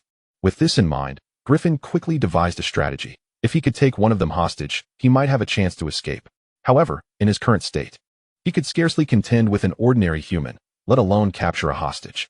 Regardless, dwelling on it was futile. It was better to take a gamble than to do nothing and await death, for that was not the way of a demon. He then called out to the steel monstrosities above, "You cowards! Do you dare to descend and face me in single combat?" The armed helicopters showed no response, continuing to hover overhead. "You are nothing but a bunch of cowards hiding behind heaps of scrap metal, even now, gravely wounded. I could defeat 10 of you with one hand. Do you dare to come down for a duel among warriors?" Had he faced adventurers, perhaps a hot-headed fool would have accepted his challenge, but now he confronted a modern army, which had no regard for chivalry. For the modern military, any means capable of eliminating the enemy were valid. They would never engage in a fair fight. It seems I am doomed. Witnessing this scene, Griffin closed his eyes in despair, preparing to accept his fate. He could hardly believe that this demon lord, who commanded hundreds of thousands of monsters, had met with such a thorough defeat, having not even grazed the enemy, merely a clown performing tricks, while his most fervent attacks were effortlessly countered by a mere round of bombardment. Capture alive if possible, understood. Upon receiving the command, the squadron of armed helicopters produced their tried-and-true tranquilizer rounds. Any being with flesh and blood would succumb to their effects. Swish! The high-ranking demon Griffin felt a sharp pain in his shoulders, back, and thighs, and soon his entire body lost strength, collapsing to the ground. What is this? Such a potent anesthetic? For the first time in millennia, the high-ranking demon Griffin experienced his body being paralyzed. Although immobilized, his consciousness remained alert, perhaps due to the strength of his formidable soul preventing him from slipping into unconsciousness. The high-ranking demon had been successfully captured. Several soldiers descended via ropes, cautiously approaching the immobilized Griffin. After confirming his complete paralysis, they gestured for the aircraft to descend. They then transported Griffin onto the plane, preparing to return him to the research division at the base. Where are they taking me? Although his entire body was paralyzed and his senses completely dulled, he could still vaguely sense his surroundings thanks to his strong spirit. Regardless, he was relieved to still be alive. Survival meant there was still a chance for a turnaround, while death would leave him with nothing. Unbeknownst to him, what awaited him in the future would be a fate worse than death. In just 30 minutes, the battle had concluded, with hundreds of thousands of monsters reduced to ashes. most having never even glimpsed the enemy before meeting their demise. The cost, however, was the obliteration of this centuries-old metropolis, leaving only 3 towering city walls intact. Soldiers and various large construction machines began entering the desolate city of Aohua, tasked with establishing an ultra-large runway suitable for the Kunpeng transport aircraft within 20 days. Facing 30 large construction machines, completing this task in 20 days was not difficult. The construction team was confident they could finish within 10 days. After all, these 30 machines were not ordinary. Each stood 8 meters tall, representing the pinnacle of infrastructure technology in the Eastern Xia Kingdom, with each machine costing around 400 million Xia yuan. Furthermore, the infrastructure team of Eastern Xia was renowned for performing miracles. Meanwhile, in the experimental division, the familiar White Room awaited. This chamber left an indelible memory on every monster that entered, earning the moniker Monster's Happiness House. Bound to an operating table was the Goblin King, struggling desperately, yet unable to break free from his restraints. "Release me. What do you devils intend to do?" His frantic struggles began to unravel into despair, tears of terror streaming from his eyes. Although it was his first time in this room, he had heard from other inmates that it was a place of horrors. Initially, he dismissed their fears as mere exaggerations. However, witnessing other monsters being tortured to the brink of madness, he became all too familiar with the grim reality. They resembled the women he had once captured, slowly driven insane by their torment. The Goblin King was afraid. He dreaded becoming like them, losing his sanity. Check the physical condition of Experiment Subject 1. At that moment, Kevin's expression was filled with excitement. Thanks to the selfless contributions of over 10,000 goblins, his second-generation genetic serum was finally completed. "All vital signs of Experiment Subject 1 are normal," replied a middle-aged researcher clad in a white lab coat. "Excellent. The 853rd trial of the genetic serum now commences." Inside the chamber, a mechanical arm extended a syringe filled with golden liquid toward the Goblin King. "No, please, don't." As the syringe drew closer, the Goblin King's emotional state crumbled completely. No one paid heed to his pleas. Just as he had ignored the cries of those human captives in the past, the syringe punctured his vein with precision, the golden liquid entirely coursing through his body. Thump, thump, thump. The Goblin King's heart began to race violently, his blood circulation accelerating tenfold. His head felt heavy. This serum was crafted from the blood of high elves, Sivia. Kevin gazed at the Goblin King within, his eyes alight with madness. After a month of relentless experimentation, we concluded that merely enhancing human genes to facilitate evolution would lead the genetic serum to endlessly seek perfection. Yet, perfection is an illusion. This pursuit would only deplete the host's life force. This revelation made us realize that the evolution of the genetic serum must be anchored to a sample to prevent it from spiraling into infinite evolution. At that moment, the nearly unconscious Goblin King felt as if his body were being torn apart, the excruciating pain jolting him awake. "What have you done? It hurts." The Goblin King suddenly envisioned the human women he had tortured to death, their grotesque faces haunting him, their mutilated corpses clawing at him in madness. "No, stay away. Get back." The chilling wails echoed throughout the room, but the soundproofing ensured that it remained contained. Nonetheless, the monsters in the adjacent chamber sensed something amiss. Their bodies trembling involuntarily, their eyes filled with dread. Chapter 41. We need more Goblin Kings. Observing the thrashing Goblin King, Kevin continued. "Thus, we used the genes of the most closely related beings to humans, the elves, as a sample to create the second-generation genetic serum. This iteration will direct human genes to evolve in the direction of elves. Of course, this evolution does not imply transforming into elves, but rather acquiring their physical attributes, such as longevity, dynamic vision, and magical affinity. The only disappointing aspect is that, based on cellular aging rates, this evolution cannot fully grant elven longevity, only extending to 15 years. My body is tearing apart." Kevin had barely finished speaking when the Goblin King began to exhibit clear changes. First, his pupils turned golden, followed by patches of his green skin transforming to white.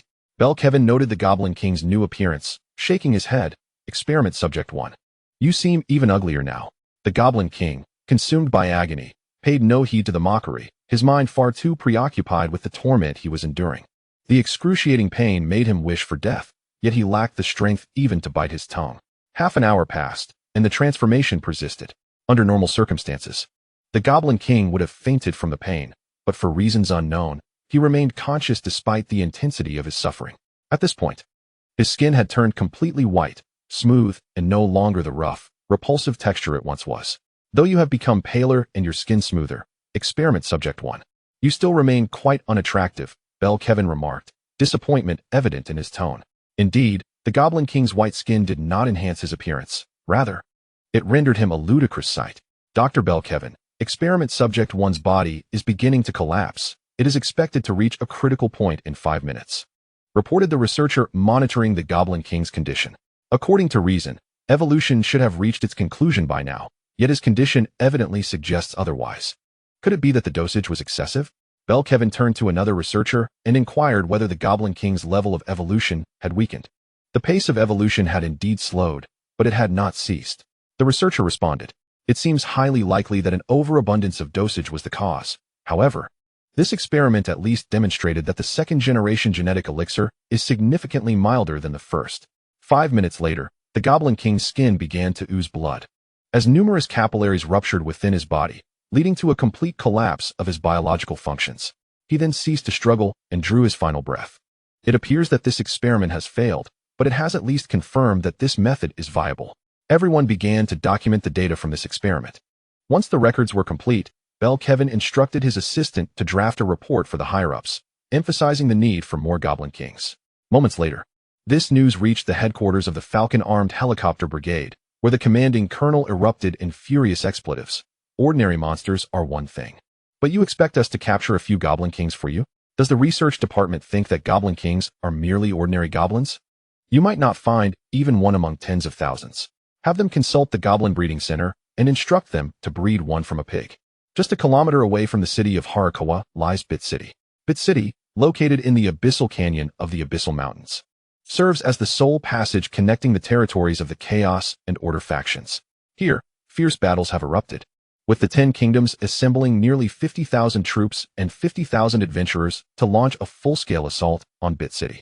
This military mobilization indicates that the 10 Kingdoms have resolved to reclaim this crucial stronghold, regaining the initiative for the Order faction and preventing the encroachment of the Chaos Army. The initial army is no longer composed of civilian militia, but rather elite legions cultivated at great expense. The Human Kingdom's Knightly Order, the Elven Elite Guard, the Dwarven Warhammer Legion, the Mage Corps of the High Elves, Silver-ranked adventurer teams, and even a Gold-ranked adventurer have converged here. This assembly represents nearly half of the Order faction's strength, comprised of the most elite military forces, the finest adventurer teams, and the cardinal bishops of various churches. If the Elven Queen, the ruler of the Grassland Kingdom, and the Holy Maiden of the Sword had not been required to guard their rear, their presence would have solidified this gathering as truly representative of half the Order's might. Why, one may wonder, does this assembly only represent half of their strength? Even with these prominent figures present, it is because the hero is absent. A single hero can match the entirety of their forces. Not to mention that the hero is accompanied by 2 formidable allies, the Sage and the Sword Saint, who excel in their respective fields of magic and swordsmanship. To exaggerate, the outcome of the battle between the Order and Chaos factions hinges entirely upon the hero, while the Chaos faction's success rests upon the demon god. Regardless of how the lesser warriors engage in combat, defeat is inevitable if the highest combat power falters, due to the mutual restraint exerted by the highest combatants. Victory in war is predominantly determined by the clashes of their armies. In summary, throughout history, this war has yielded only 2 possible outcomes. The first, where the highest combatants determine the victor and the war is won. The second, where the highest combatants stalemate, leading to the outcome resting upon the army's confrontations. However, in either case, the decisive factor remains the highest combat power.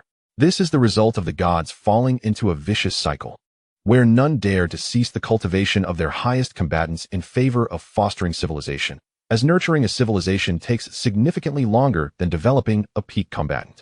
By the time a civilization might rise, it could be obliterated by the opposing side's supreme strength.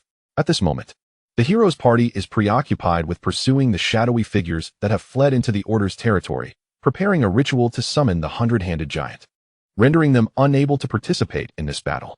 Even if the hero were to join the fray, their role would likely be limited to confronting the opposing leader. Should they engage in clearing the monsters, a single strike could potentially devastate a significant portion of the city. Kill. A knight was the first to ascend the city wall, each swing of his longsword claiming the life of a monster. Following him, heavily armored knights climbed up, forming battle formations with their comrades to eradicate the horde of monsters that filled the walls. Kill! Kill! Kill! The knights' battle cries blended with the monsters' roars, as both sides became engulfed in a crimson haze of bloodlust. Each individual now emptied their thoughts, driven solely by the singular purpose of tearing their enemies apart. The Warhammer Legion has joined the fray. An armored dwarf ascended the city wall, wielding a mighty hammer and carrying an enormous shield on his back. With the participation of the Warhammer Legion, the monsters from the Chaos faction began to retreat. Half an hour later, the vanguard of 10,000, formed by the Kingdom's Knights and the Warhammer Legion, had fully occupied the city wall. Die! A dwarf brought his heavy hammer crashing down upon the face of a pig-headed monster, reducing its visage to a gruesome pulp. With the last monster on the wall vanquished, the city wall was definitively claimed by the Order faction. Even as countless monsters continued to swarm, they could not reclaim the wall. With the city wall secured, the next objective was to breach the city gate, which had been completely blocked by a massive treant. This treant, known as the Ironwood, possesses a trunk harder than iron, rendering it exceptionally resilient. While it moves slowly and poses minimal danger, even a novice adventurer could easily evade its grasp. Judging by its size, this treant is a relatively rare elite monster. Cover the Mage Corps. Under the protection of the Elven Guard, hundreds of elven mages formed a core and positioned themselves 800 meters from the city gate. Roar of the heavens, call of the stars, will of the firmament. I summon thee. Dark clouds above, spirits of the atmosphere. A grand mage raised his staff towards the city gate, as magical energy surged and coiled around it. In an instant, a massive blue magic circle materialized, rotating towards the city entrance. Gather around me, unleash your fury, obliterate all foes. As incantations flowed from the Grand Mage's lips, numerous smaller magic circles appeared before the larger one, as violent lightning began to coalesce at the center. High-tier magic, destructive thunder. With a swift motion, a colossal bolt of lightning, 2 meters wide, shot forth, carrying an immense force that collided with the treant at the city gate. Ah! Within mere seconds, the treant emitted a piercing wail, and the trunk, renowned for its iron-like hardness, was violently pierced by the raging lightning. Charge! Kill! Chapter 42, Blood Battle. The Warhammer Legion advances. With a series of commands issued, the Warhammer Legion, equipped with the sturdiest shields, led the charge into the city gate. Roar! Countless monsters attempted to surge forth from the entrance, only to be repelled by the dwarves, each delivering a crushing blow with their heavy hammers. Grr! A three-headed dog lunged forward at breakneck speed, its 3 heads gaping wide, aiming to snap off the head of the dwarf at the forefront. Bang! The dwarf reacted swiftly, crouching slightly and raising his shield. The shield collided with the underbelly of the 3-headed dog, and with a powerful thrust, he exclaimed, "Get out of here! You think you can ambush me, little pup? You're still too green." With a resounding crash, the 3-headed dog was sent flying, crashing into several goblins arriving from behind. Kill! Kill! Kill! Kill!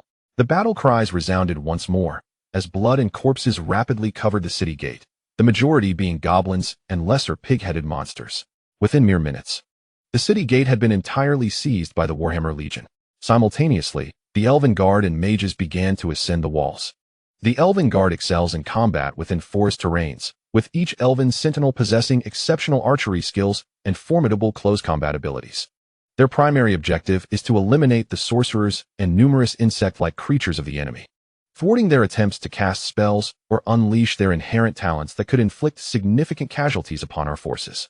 Meanwhile, the Kingdom's Knights and the Warhammer Legion stationed above are tasked with safeguarding them, ensuring that they do not fall prey to the monsters' attacks. Kill! Kill! The battle cries and roars reverberated throughout the capital. As reinforcements of formidable monsters joined the fray, the forces of order began to suffer losses. A hulking 3-meter-tall goblin advanced, wielding a massive sword, and swung it at a knight before him. Clang! The knight swiftly raised his sword to parry, the 2 blades colliding with a shower of sparks. Die! A comrade of the knight sidestepped into the goblin's embrace and plunged his long sword into its heart. Well done! The knight gave a thumbs up to his ally, then resumed fending off the relentless wave of monsters. Suddenly, the knight felt an icy chill envelop him. Before he could react, a slime lunged from the mass of monsters, its smooth surface morphing into a mouth that engulfed him whole. The slime then constricted its body, pinning the knight down, rendering him immobile. Damn it! 5 or 6 comrades attempted to rescue him, but the slime leaped back into the throng of monsters without granting them a chance. You vile creatures, get away from me! Despite their vigorous attempts to slay the monsters in their path, countless foes filled the gaps, obstructing their advance. The arrival of slimes, ogres, octopuses, liches, and mantid monstrosities severely hampered the progress of the forces of order. Fiery spirits, lend me your strength. An elven sorcerer raised his staff towards the monsters below. Arcane energy surged as a fireball, the size of a fist, materialized at the staff's tip. Inferno, take form. In the next instant, the fireball expanded to 2 meters and hurtled towards the monster horde. Boom! The fireball detonated upon impact, instantly engulfing dozens of creatures and creating a 5 to 6 meter wide gap in the dense throng, which was quickly filled by other monsters. Concurrently, the Warhammer Legion faced various magical assaults, predominantly from the Lich's ice spells. As time progressed, the battle intensified. Fireballs, lightning bolts, and ice shards flew chaotically, dealing varying degrees of magical damage to both sides. The greatest losses for the monsters came from the sorcerer's spells, while the forces of order suffered most from the ambushes of slimes and shadow creatures, each sneak attack claiming a dwarf warrior or knight. Particularly, slimes could disregard most physical attacks, effortlessly swallowing foes even amidst the onslaught of dozens of knights. The shadow creatures fared worse. Should they miss an attack, they could not escape quickly, leading to their heads being severed by the forces of order. Blade of Light, transform into an invincible sword, sever the darkness. The knight, shielded by his comrades, raised his long sword and uttered an ancient incantation. The blade shimmered with a faint golden light. Light's edge, stepping forward, he swung his sword. And in that moment, a radiant blade extending dozens of meters was formed. The massive light blade cleaved through the horde, bisecting countless monsters, including several high-ranking ones concealed among them. This strike significantly alleviated the pressure on the knightly order, granting them a brief respite. The knight then commanded a nearby sentinel. Relay to the sorcerer corps that we require 100 ice mages to join the battle. Otherwise, we shall be unable to contain the slimes.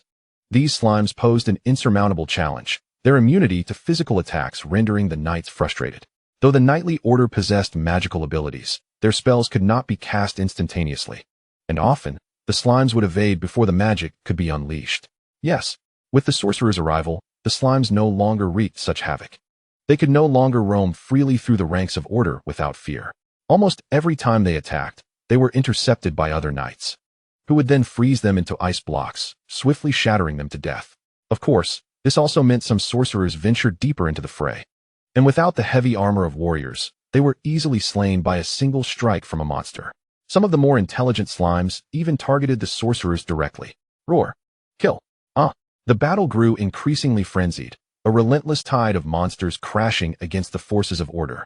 Every swing of a sword, every swipe of a claw, painted the ground red with blood. The mixture of monster and human, dwarf, and elf blood pooled beneath them, transforming the ground into a morass of crimson. The intense metallic scent of blood hung in the air, heightening the tension for all present. Roar. At every moment, countless monsters and beings fell, and the forces of order began to emit a soundless, hoarse roar akin to wild beasts. The distinction between the voices of monsters and men blurred amidst the chaos. The scene was grotesquely sanguine, the anguished cries of countless lives igniting fervor in onlookers. Yet, those entrenched in battle felt only anger and fear. Kill. One after another, comrades fell before their eyes, fueling their rage as they swung their long swords in vengeance for their fallen kin. The loss of each companion instilled a profound fear within them, the dread that they might be the next to succumb. They wielded their weapons desperately, fighting for survival. Kill. For our fallen brethren, for our homeland. With no retreat left, they pressed on. A dwarf clad in fiery red armor unleashed a battle cry, invigorating all on the battlefield. Under the influence of the battle cry, the morale of the forces of order surged immensely. Gradually, the monsters began to retreat, their lack of armor forcing them to rely solely on their own bodies against the fully equipped forces of order, often resulting in a 20-to-1 exchange. The forces of order pushed into the residential area, where the abundance of buildings and narrow terrain finally allowed the adventurer teams to engage. Countless adventurer teams entered the structures to combat the monsters, while the army continued their advance down the main thoroughfare. Together, their cooperation rendered the chaos increasingly apparent. At that moment, a colossal red magical circle appeared in the sky, and fire elements began to converge within it, culminating in the suspension of a massive eye at the center. The high-tier forces of chaos could no longer restrain themselves. I have thoroughly revised the first 2 chapters. I have also changed the Prime Minister's name. From now on, All high-ranking officials will bear Chinese names. I initially intended to craft a nation characterized by a fusion of multiple races and ethnicities. However, upon encountering hostility from some readers, I reconsidered. Lastly, I declare that I shall not delete any comments as long as they do not constitute malicious attacks or incite discord. A new chapter will be released after midnight. Chapter 43. All are equal. A silver-armored knight atop the walls gazed at the immense magical circle in the sky, stretching and yawning. It appears my time has come. He is one of the elite forces leading this battle, Glocker, the third son of the king of the Slar Kingdom. A renowned gold medal adventurer famous for his self-created technique, the swift sword. At that moment, a gentle voice interrupted him, saying, Prince Glocker, may I kindly request that high-ranking evil eye for myself? Upon hearing the voice, Glocker turned to see a sweet-faced woman with red hair, clad in a white robe and hood. The patterns and style of her robe indicated her affiliation with the Knowledge Church, a member of the Knowledge Church. And with red hair as well? This lady must be the newly emerged divine favorite of the Knowledge Church. Glocker's gaze sharpened, and he replied warmly, It is the divine favored, Miss Lia. As a gentleman, how could I deny you? Thank you. Lia turned and approached the edge of the city wall, removed her hood, and tied her red hair into a ponytail. As the battle commenced, her entire demeanor transformed dramatically, shifting from that of a gentle older sister to that of a valiant general. Spatial shield. A hint of black light appeared in Lia's scarlet eyes, and in the next moment, those around her felt a blur.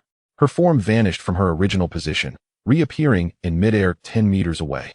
A white silhouette flickered in the sky as she swiftly approached the high-ranking evil eye within the enormous magic circle. Lia's figure suddenly materialized outside the magic circle of the evil eye, her magical energy surging as she began to gather azure currents in her hands. Who goes there? The evil eye turned instinctively to Lia's direction, but saw no one. Suddenly sensing danger from behind, it instinctively sidestepped, swiftly moving to the right. A red-haired girl appeared where it had been, her hands still entwined with azure currents. Truly impressive, to evade detection from an evil eye renowned for its psychic prowess. Lia remarked with a hint of disappointment. As the evil eye left the magic circle, the high-level magic that required special conditions began to crumble. The massive magic circle in the sky transformed into tiny red lights, dissipating into the air. The evil eye, however, had no time to concern itself with the magic circle. Its intuition warned it that this human girl was exceedingly dangerous. What are those azure currents in her hands? Why does my instinct warn of impending doom? One misstep, and I could be reduced to mere fragments. Lia, unable to fly, began to descend under the influence of gravity, casting a smile at the evil eye above her as she softly uttered, die. In the next instant, her form vanished, causing the evil eye to tense. Earth shield. Observing this, the evil eye hastily conjured a protective barrier, encasing itself in a hard rock shield that provided a semblance of security. Azure dance. A chilling voice echoed around. Bang, bang, bang. In an instant, dozens of afterimages of Lia appeared around the evil eye, her attacks cascading upon the rock shield like a tempest. Crack, boom. The rock shield shattered within a second, and before the evil eye could utter a word, countless azure currents rained down upon it, engulfing its massive form and slicing it into countless pieces. Blood erupted into the air like a crimson firework. Lia's figure reappeared, not as a mere afterimage. And just as she prepared to leave once more, a raspy voice declared, life reversion. In an astonishing turn, the severed flesh and splattered blood in the sky miraculously reassembled, restoring the evil eye to its former state. Simultaneously, magic circles unfolded, and in an instant, numerous fireballs surrounded Lia, converging upon her without granting her a moment to react. Boom. The fireballs collided, exploding like fireworks. As they detonated, Lia's figure appeared before the evil eye, her hands, still entwined with azure currents, reaching out. Did you think I would fall for that a second time? A yellow beam shot forth from the evil eye's massive pupil, piercing Lia's form. This was its innate ability. Requiring no chant, no name, like breathing, it could be unleashed instantaneously. However, upon seeing the beam penetrate Lia, the evil eye's sense of dread deepened. This was not her true form, but merely an afterimage. Azure dance. The cold voice resonated once more, heralding the evil eye's demise. Swish, swish, swish. Countless azure currents rained down upon the evil eye once again, its body disintegrating inch by inch, once more reduced to countless fragments. Blood sprayed forth, cascading from the sky, and this time it could not recover. Confirming that it would not rise again, Lia turned and flickered away, teleporting thrice per second, each time appearing 10 meters further. Were it not for her dwindling magical energy, she would have relished the opportunity to challenge each elite monster individually. This protective ability truly proved invaluable, consuming only magical energy, with no limit to its use, and even devoid of incantations. Moments later, she returned to the city wall, only to find the silver-armored knight had vanished. Meanwhile, Glocker was engaged in battle with a high-ranking beastman. Clang, clang, clang. The clash of claws and long swords sparked numerous flares. Both combatants swung their arms rapidly, leaving trails of afterimages behind. An opportunity. Glocker seized the moment, stepping forward and unleashing his combo sword technique. Swish, swish, swish. Within a second, he struck nearly 20 times. A myriad of sword lights cascading upon the high-ranking beastman, slicing through its iron-like fur and inflicting numerous gaping wounds. Just as Glocker sought to press the attack, the high-ranking beastman unexpectedly abandoned its defense, stepping forward to trade blows, delivering a powerful punch to Glocker's chest while simultaneously losing its arm to the longsword. Bang! The force sent Glocker hurtling backward, crashing through a building and creating a massive hole, demolishing 2 structures before coming to a halt, along the way crushing a dozen monsters. In battles of this caliber, even the residual shockwaves wielded immense destructive power. Thus, Glocker had consciously maneuvered the fight into the midst of the monsters. That was quite the speed. Had I not shielded my neck in time, I might have lost my head. The high-ranking beastman bent down to retrieve its severed arm, placing it against the wound. Soon, the muscles at the site began to writhe, reattaching the severed limb. In less than 10 seconds, the arm had completely healed. Humans are truly a remarkable race. Overall, they may seem the weakest among all species, yet they consistently produce extraordinary individuals. Contemplating the formidable humans, the beastman recalled the legendary hero who vanquished a god with a single sword strike. Though it was merely a fragment of a deity, a god is still a god, and to be obliterated in one blow had undoubtedly devastated the morale of the entire chaotic realm. Just as the high-ranking beastman pondered the silver-armored knight, a sense of deadly danger enveloped him. This ominous feeling descended like a collapsing sky, as if no matter where he fled, death awaited him. Above Bitter City, countless oval-shaped strange objects began to descend slowly. However, all present were preoccupied with battle, oblivious to the peculiar entities in the sky. As the strange objects lowered, they ultimately plummeted into Bitter City, drawing the attention of some. But before they could react, an intense light and shockwave compelled them to shut their eyes, the air itself becoming searing hot. Boom, boom, boom.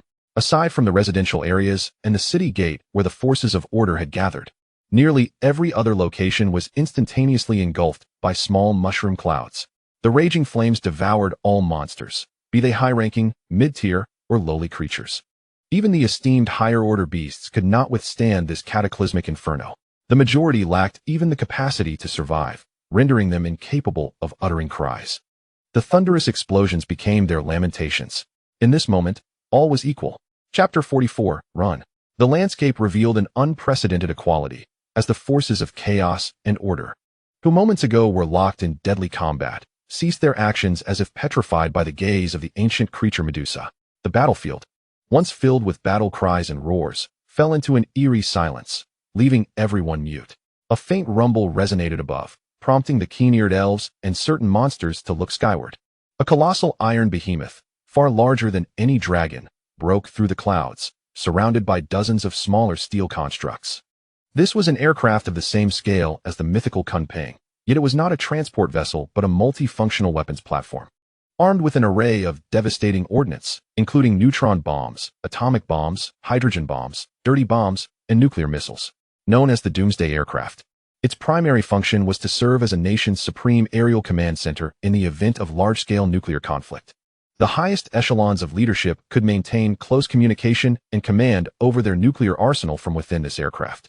In essence, should nuclear missiles be heading towards their nation, regardless of the likelihood of interception, the leaders must swiftly board the Doomsday Aircraft to prevent the annihilation of their central command. The purpose of the Doomsday Aircraft was clear. When a nation faced catastrophic losses from enemy nuclear strikes, it could retaliate or initiate a collective downfall of the world, depending on the circumstances. Additionally, this aircraft boasted an advantage over conventional transport planes, equipped with 2 state-of-the-art giant turbojet systems on either side. This system allowed the aircraft to achieve a degree of hovering during landing, although it still required a runway for takeoff and landing. Nevertheless, Its design meant that it could land on relatively flat desert terrain, albeit with some risk of wear and tear, thereby meeting the minimum safety landing criteria. This singular doomsday aircraft represented the pinnacle of the Dongxia Empire's aerospace technology, taking 6 years of design and 11 years to construct. Typically, such advanced weaponry would not be deployed unless a more sophisticated generation was developed. However, in this alternate world, dominated by medieval magical civilization devoid of technological advancements, it was the perfect opportunity to test such equipment, with further experimental weaponry, such as infrasound weapons, laser weapons, and controllable nuclear missiles, to follow. With the efforts of the Dongxia Empire, this world would surely become a more peaceful place in the near future. Have the armed helicopter units arrived at Ayakoa City? Captain Bai inquired. Return and instruct the armory to develop a soundwave weapon capable of both communication and attack. I could use this as an excuse to procure that latest infrasound weapon. Not yet, reported the communications officer. Just as he finished speaking, a connection was successfully established with an armed helicopter. Commander, an armed helicopter has entered the communication range of the Doomsday aircraft and is connecting to the channel. Good. Instruct the armed helicopter to notify the forces of order below to evacuate Bit City immediately, or they shall perish along with it, Bai stated coldly. Understood. The communications officer turned to connect with the armed helicopter's channel, repeating the captain's orders. The armed helicopter responded, received. Since His Majesty the Emperor participated in that game, the Dongxia Empire had discerned the current state of the gods and the ultimate objective of the game. These revelations led the Dongxia Empire to abandon any notions of peaceful development with the nations of the order. This was a game without compromise. The Dongxia Empire would afford no opportunities for its adversaries to advance. For these nations entrenched in medieval civilization, 2 options were presented. Either join the Dongxia Empire or face annihilation. Had it not been for their existence, the Doomsday aircraft would have already released neutron bombs, erasing Bit City from existence without needing to deploy such high-yield conventional bombs to slowly exterminate these monsters. To be precise, the Dongxia Empire was wary of the heroes. If all the forces of order were to be eliminated now, their plans to recruit heroes could be jeopardized. After all, heroes were still human, and the Dongxia Empire, recognized as the representative of humanity, had the potential to win them over. From the original narrative, it was evident that the hero was not deeply influenced by the gods. Her primary motivation for combating chaos was her desire to protect her homeland, not to serve the gods or the forces of order. The people of the hero's homeland were also human, and now her homeland lay within the Dongxia Empire's sphere of influence, contributing taxes. In the future, it would undoubtedly become part of the Dongxia Empire's territory. For the sake of her homeland, the hero's loyalty to the Dongxia Empire was justified.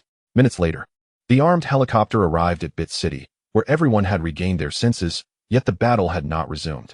Both the forces of order and chaos gazed in terror at the iron behemoth above. The earlier scene had been utterly horrifying, leaving an indelible mark on their memories. The entire city, except for the 2 city walls, had been reduced to ruins in an instant. Nearly 1 million monsters had evaporated, leaving behind only a fraction of their former numbers. Is that weaponry of their design? A flicker of fervor ignited in Leah's crimson eyes.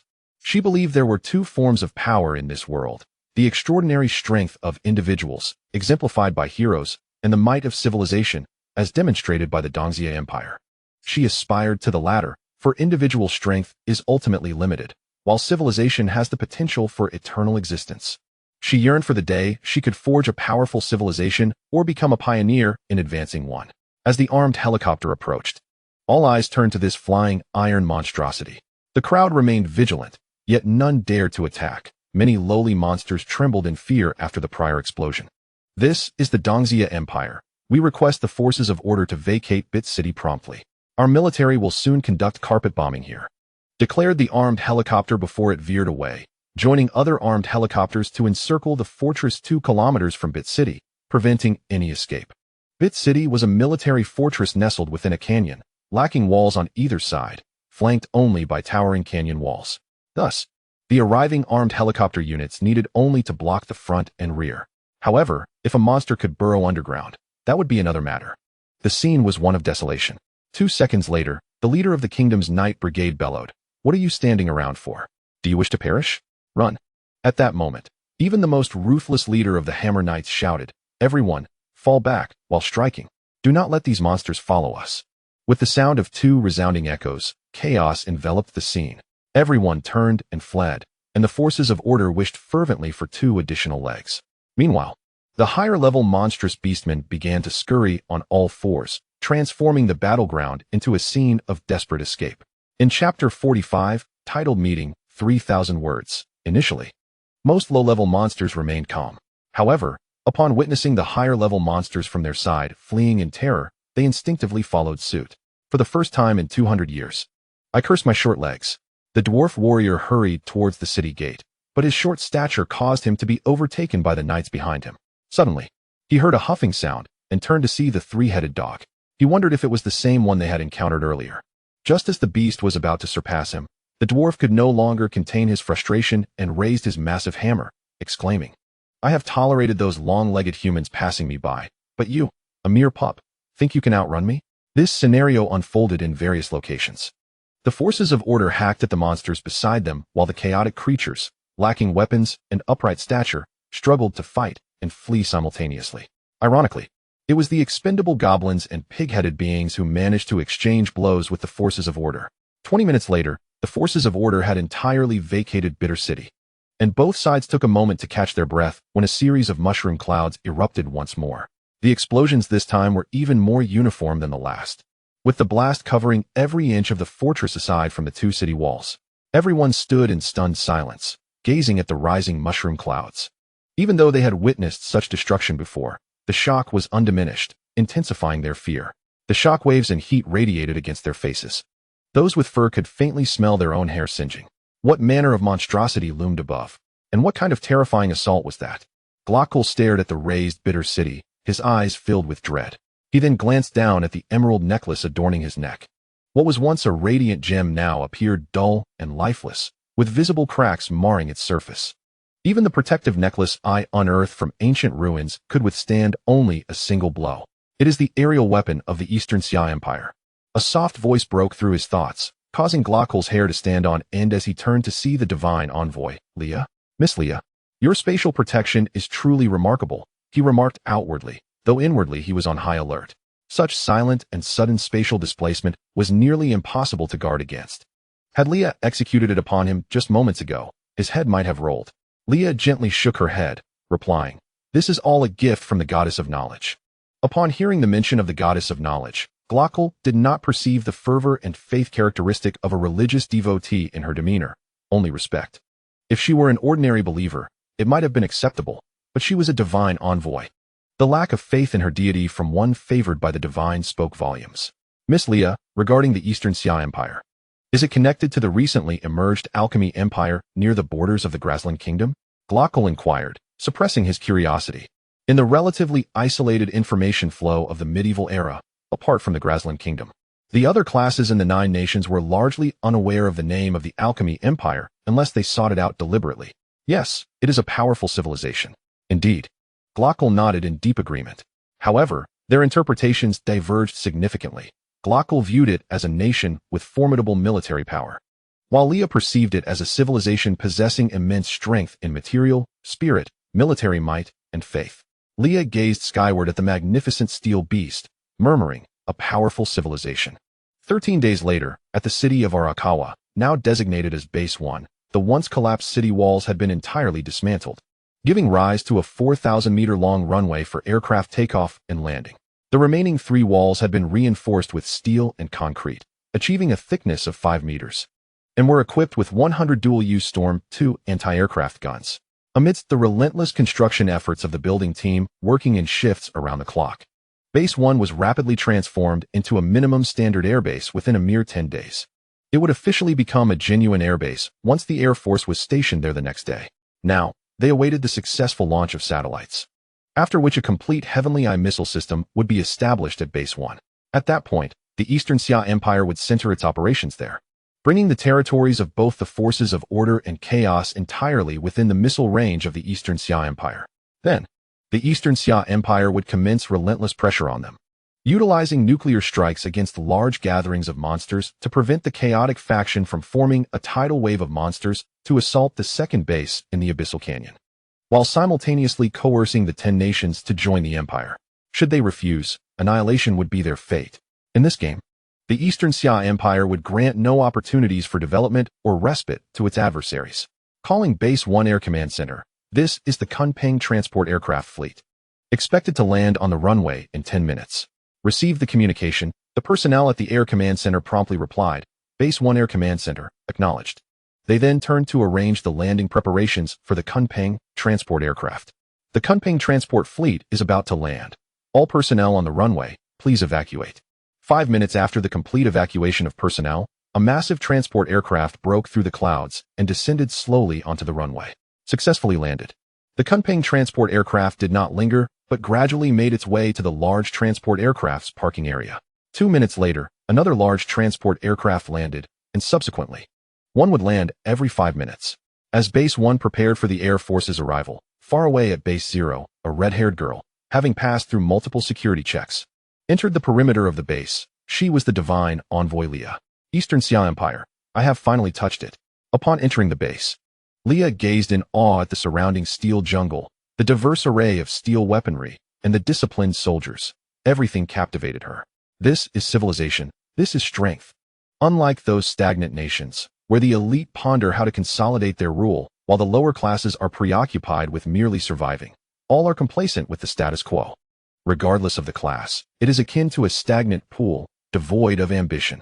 For countless years, there has been no progress in magic, social systems, weaponry, or technology. The entire world seems to be held down by an invisible giant hand, preventing civilization from ascending and even causing it to decline. From the numerous artifacts unearthed from ancient human ruins, magical tools, teleportation realms, life magic, elemental familiars, alchemical weapons, and knowledge of magical runes, people only marvel at the might and wonder of ancient humanity, failing to realize the need to learn from them. Instead, embarking on a ridiculous adventure anew. What they perceive as wonder and power, I see as the tragedy of an era. Technologies long known have diminished over time. This can only indicate one thing, that precious knowledge has been lost. Their descendants have forgotten the former glory, the past splendor, and the pride they once held. Today, as humanity is no longer complete, they have lost the intrinsic drive to improve, the insatiable greed that defines humanity. They have forsaken the indomitable faith of humanity. They have relinquished the courage to wield their blades against the world. Transformed into a race of kindness, gentleness, and contentment with the status quo, they have become mere livestock, stripped of their thoughts. However, I now behold a true humanity, a civilization known as Dongxia, characterized by violence, greed, and bravery. This is humanity. These seemingly ignoble traits have elevated humans from mere cattle, meat puppets, and slaves to formidable hunters, enabling their survival in the face of brutal warfare. At this moment, a sudden voice interrupted his contemplation. Miss Leah, please take this. A soldier presented her with a peculiar black collar. What is this? Leah inquired, taking the collar with a hint of confusion. To ensure the safety of His Majesty, it is mandatory to wear this security collar when meeting the Emperor, the soldier explained. Upon hearing this, Leah nodded without further comment and fastened the collar around her neck. After all, it would be unreasonable to allow a potentially dangerous individual skilled in spatial magic to meet an emperor without any safeguards. The instant she donned the collar, an unsettling sense of danger tinged her sixth sense. This collar was, in fact, a restraining device designed for high-level monsters. When the test subject lost consciousness, it could be administered with either an anesthetic or a potent neurotoxin. Moreover, should the collar be destroyed, it would detonate instantly, with an explosive force equivalent to 1 pound of TNT. Once she put on the collar, the soldier guided Leah deeper into the base, navigating through layers of security until they arrived at an expansive area featuring several strange chairs, occupied by a figure. As Leah stepped into this space, her heart raced wildly, her hair standing on end. The moment she entered, at least 10 dual-purpose artillery pieces targeted her, alongside a newly developed laser weapon. Approaching the two, Leah fixed her gaze intently on the dark-haired man clad in a dragon robe. As he opened his mouth to speak, Leah interjected, "You are not the Emperor." How could she know? The Emperor's stand-in felt a jolt of apprehension within, but maintained a facade of calmness. Replying in an even tone, "I am the Emperor of the Great Xia Empire of the Eastern Continent." "No, you are not the Emperor." Leah shook her head, still convinced that the man before her was an impostor. "You lack the dignity, the overwhelming aura that compels one to kneel. You do not possess the exalted, magnificent, and sacred aura of the Emperor." Chapter 46. They call it humanity very well. You may leave. A commanding voice suddenly resonated from behind him. The stand-in turned to find the Emperor had appeared behind him unbeknownst. Xia Xian had been observing through the monitors and realized that the stand-in had never encountered this divine being. Moreover, her knowledge of the emperor's aura suggested that only the gods and certain authorities were privy to such information, indicating she might be a messenger from the goddess of knowledge. After careful consideration, Xia Xian decided to meet her, simultaneously instructing the Grand Mages of the Mage Association to cast a few defensive spells upon him. Augmented by the spatial teleportation magic he had studied for months. Fire immunity, lightning immunity, shadow immunity, absolute defense, poison immunity, power absorption yes. The stand-in rose, saluted, and exited the space. Upon seeing Xia Xian, the young woman's gaze grew fervent, her crimson eyes glowing even more intensely. The goddess of knowledge? Xia Xian settled onto the sofa, speaking slowly, as the emperor's aura fully enveloped the room, pressing down upon the red-haired girl. In that moment, Lia envisioned a dragon, a colossal five-clawed golden dragon spanning miles, its overwhelming presence forcing her to kneel. While a voice echoed within her, "Isn't it natural for a human to kneel before the emperor?" Not only did Lia feel this compulsion, but all present nearby experienced it as well. The soldiers, already loyal to the emperor, responded with the highest military salute, while the emperor's aura ceased to exert pressure upon them. With no resistance, Lia gradually bent her knee and knelt upon the ground, her pristine forehead resting against the concrete. "Humanity, I pay my respects to your majesty." Before Xia Xian could respond, streams of white light emerged from Lia's body, coalescing into 9 ethereal white figures. These figures slowly knelt, their heads bowing against the concrete, and collectively intoned, "Humanity, Hua, Kong, Xing, Jiao Yu, Tai, Yuan, Xian, Bing, pays homage to your majesty." "Who are you?" Xia Xian inquired, puzzled by the white figures, which were evidently not ordinary humans, but rather manifestations of human spiritual essence. The 9 figures remained silent, dutifully kneeling. At that moment, the red-haired girl, trembling slightly, spoke. "Your majesty, they are merely the spiritual essences of ancient humans. They possess no consciousness." Ancient humans? This phrase piqued Xia Xian's interest, for they had discovered ancient magical technologies from that era on multiple occasions. These magical techniques indicated that humanity's magic was highly advanced at that time. The runic technology alone was akin to the electrical power of magical civilization. Not to mention various spatial magics and magical artillery, all pointing to the immense strength of humanity back then. Yet, the Dongxia Empire failed to comprehend why contemporary human nations had not adopted these technologies. If one could argue that such knowledge had been lost and civilization had experienced a rupture, it could be explained. However, the Dongxia Empire had acquired some ancient magical knowledge from these nations. Could they not recognize the might of these techniques? Remain kneeling. The pressure from the emperor's aura dissipated instantly, yet Lia did not rise immediately, continuing to kneel respectfully. "Rise, and let us converse. What is the meaning of this?" Xia Xian inquired. Upon hearing this, Lia stood and took a seat on the adjacent sofa, gazing at Xia Xian while slowly articulating, "Your Majesty. These spirits were bestowed upon me by Her Highness the Goddess of Knowledge. They carry fragments of history and magical knowledge. Which would your Majesty like to know first?" "History," Xia Xian responded. He was more curious about the events of the ancient era than the magical knowledge. What schemes might the Goddess of Knowledge be plotting? The response he received from the aura of the Emperor confirmed that these 9 spirits indeed represented ancient humans. In a time long past, so distant that not a single record remains, the world was not shattered into 3, but was expansive beyond measure. As Lia recounted that history, her gaze became distant, her tone growing somber. In that era, under the dominion of the sun god and the god of death, myriad races thrived on this colossal primordial star. There were no wars, no ethnic strife, no discrimination. The wolf tribe and the sheep tribe frolicked together on the plains. Elves and dwarves competed in drinking contests. And at times, dragons even acted as airships, ferrying other races to various destinations. Opposing races coexisted in peace, countless groups united in song, celebrating tranquility and envisioning a bright future. At this juncture, the girl's voice deepened, tinged with palpable sorrow. Everything seemed so beautiful, so resplendent.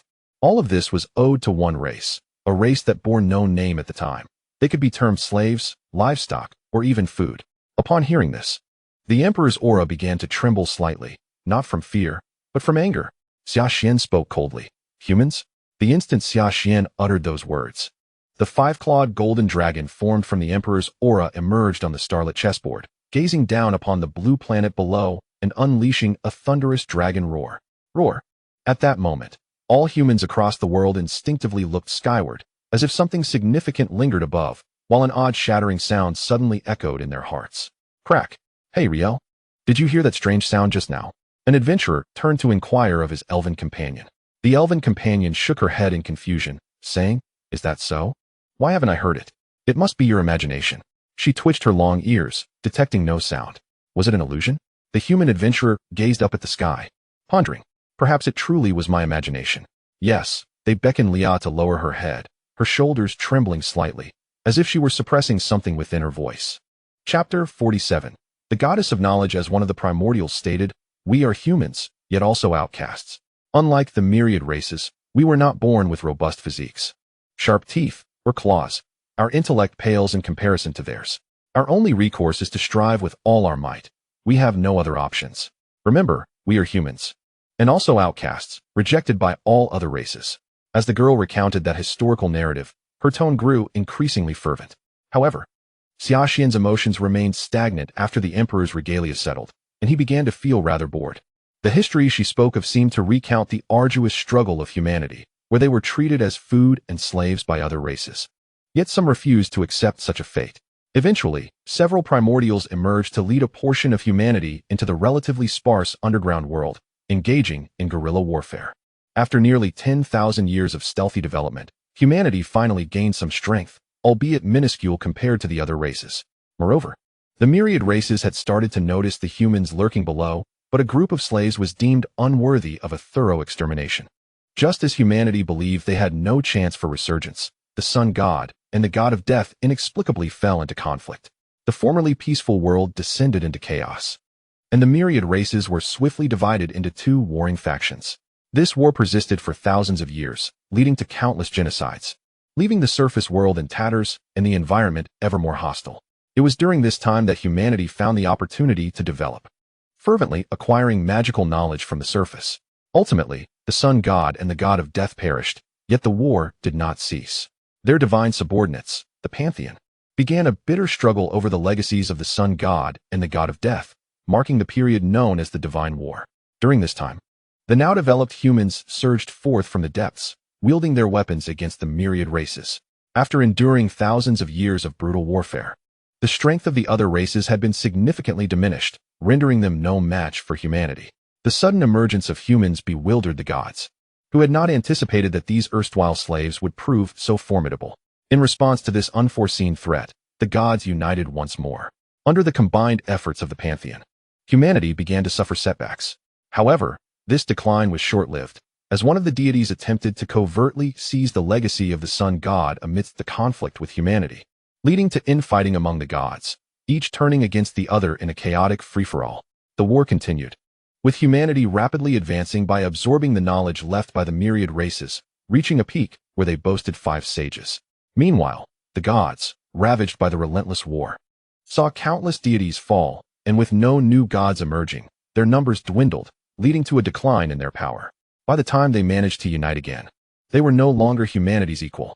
As humanity approached the brink of ultimate victory, the legacies of the sun god and the god of death suddenly erupted, transforming into 2 orbs of light, one red and one green. These orbs merged into the earth, causing the world to fracture, splitting the stars into 3, a cataclysm that lasted nearly 2,000 years. Humanity was cast back into a tribal society, while the surviving gods found themselves trapped within the starlight chessboard. After this war, the gods no longer dared to underestimate the once subjugated humans, employing the dice of fate to impose a mental shackling upon them, preventing any resurgence. In summary, this is a tale of humanity's rise from nothingness, initially thought to be a triumphant story of liberation, only to face a catastrophic collapse, rendering all past efforts futile. This narrative felt eerily familiar to Xia Xian, as it echoed the classic tropes of fantasy web literature, except with the distinction that humanity did not emerge victorious. Once the emperor's regalia had settled, Xia Xian's heart became devoid of any turbulence. The plight of humanity in this world mattered little to him. The Eastern Xia Empire had come seeking knowledge and resources to fortify its strength, not to rescue them. Even if the humans of this realm suffered greatly, the Eastern Xia Empire would not sacrifice its own interests for their salvation. Had these events unfolded before him, he might have felt sympathy for these humans. However, The goddess's words felt distant and disconnected, failing to resonate with him. Thus, knowledge goddess, is your sole purpose here to convey this message? If you seek the Empire's assistance, present something that can truly captivate my interest, Xia Xian stated with a tone of indifference. On the 165th day of his transmigration, as time passed, Xia Xian gradually acclimated to his identity, beginning to contemplate matters from the perspective of an emperor, no longer allowing his emotions to sway him as easily as before. In his position, he must consider his responsibilities.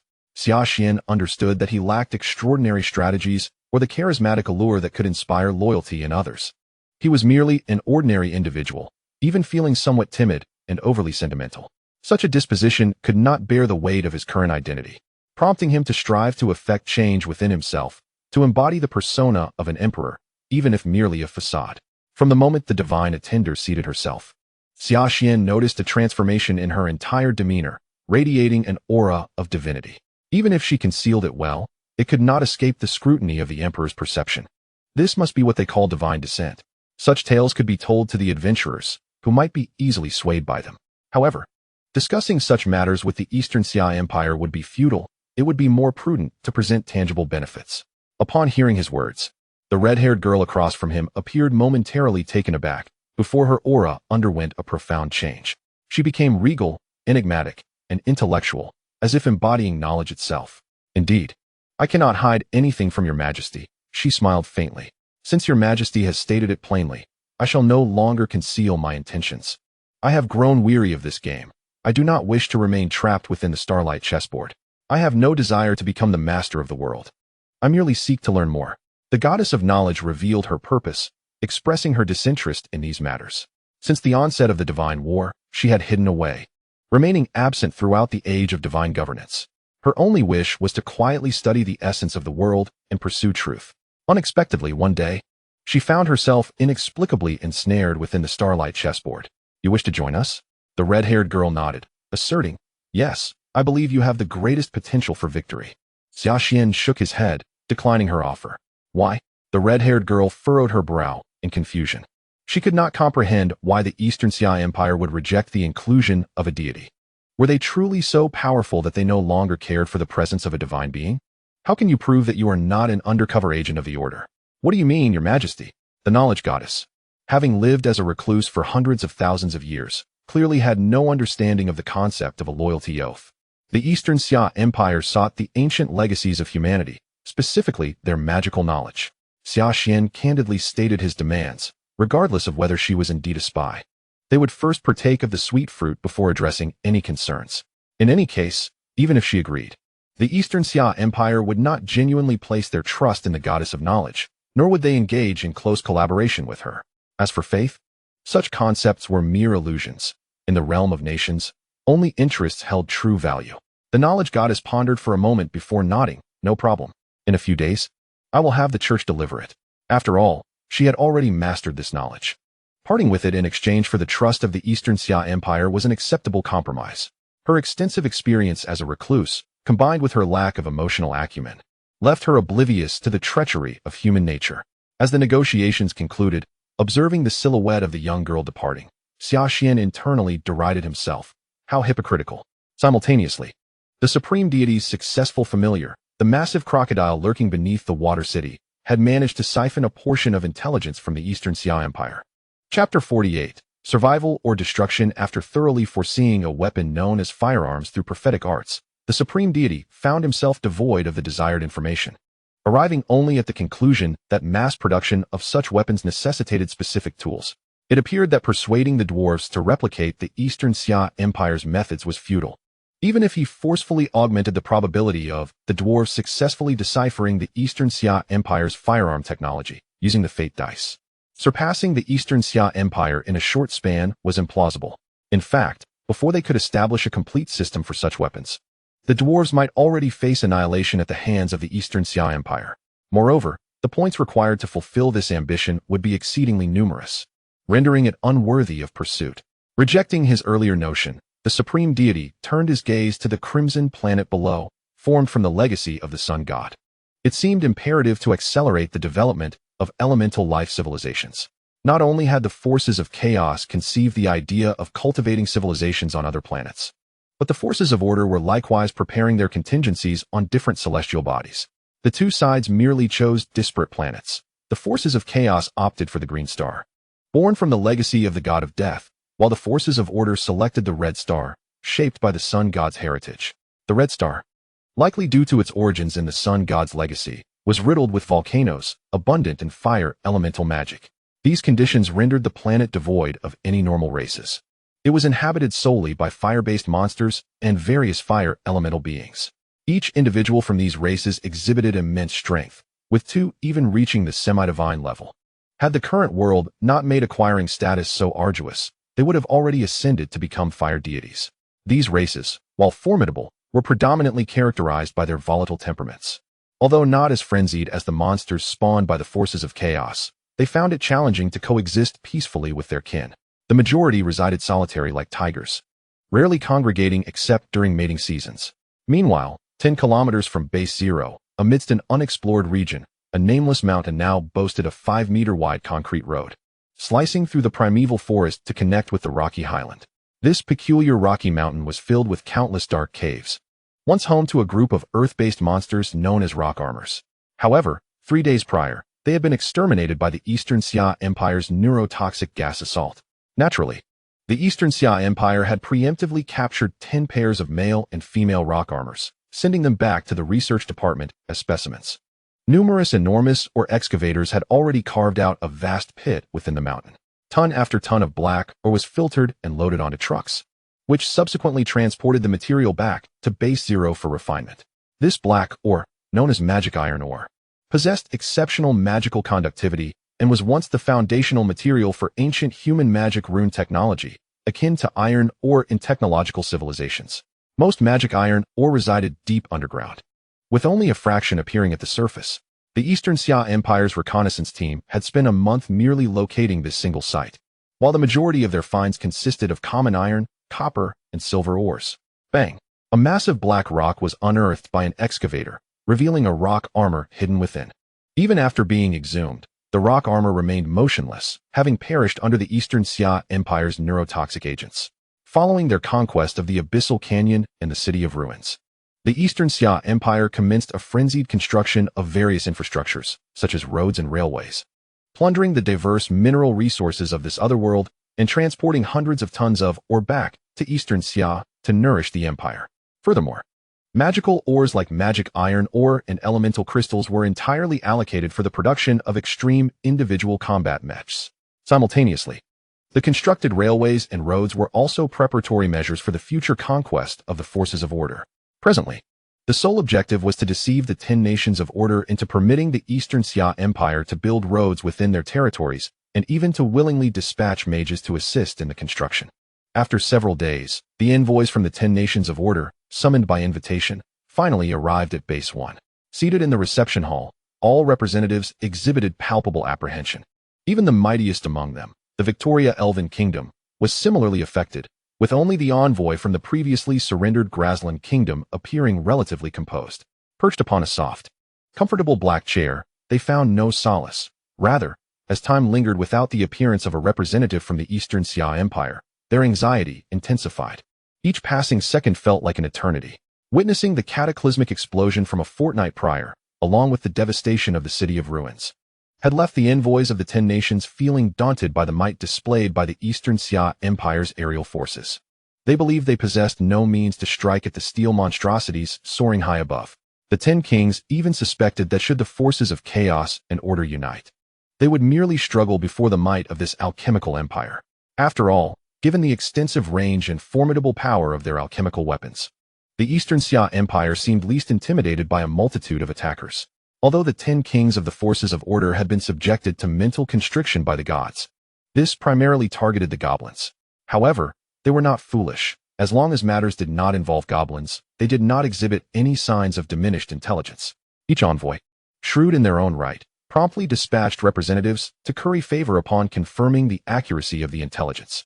In truth, the situation was even direr than the 10 kings had imagined. 10 days prior, reconnaissance aircraft had recorded the locations of all major cities within the 10 nations of order. These cities had already been pinpointed by the Eastern Xia Empire's nuclear arsenal, and with a mere command, Hundreds of neutron bombs could be launched to utterly erase these cities from existence. With the successful establishment of Base 1, the Eastern Xia Empire had effectively seized control over the 10 nations of order. Their survival now rested in the hands of the empire. Apologies for keeping you all waiting. A middle-aged man with blonde hair, donned in a black military uniform, entered the room. Speaking fluently in the common tongue, he stated, "I am a diplomat of the Eastern Xia Empire, and you may consider me as a representative of the empire for bilateral or multilateral negotiations." Upon seeing the middle-aged man, the envoys of the 10 nations collectively exhaled in relief.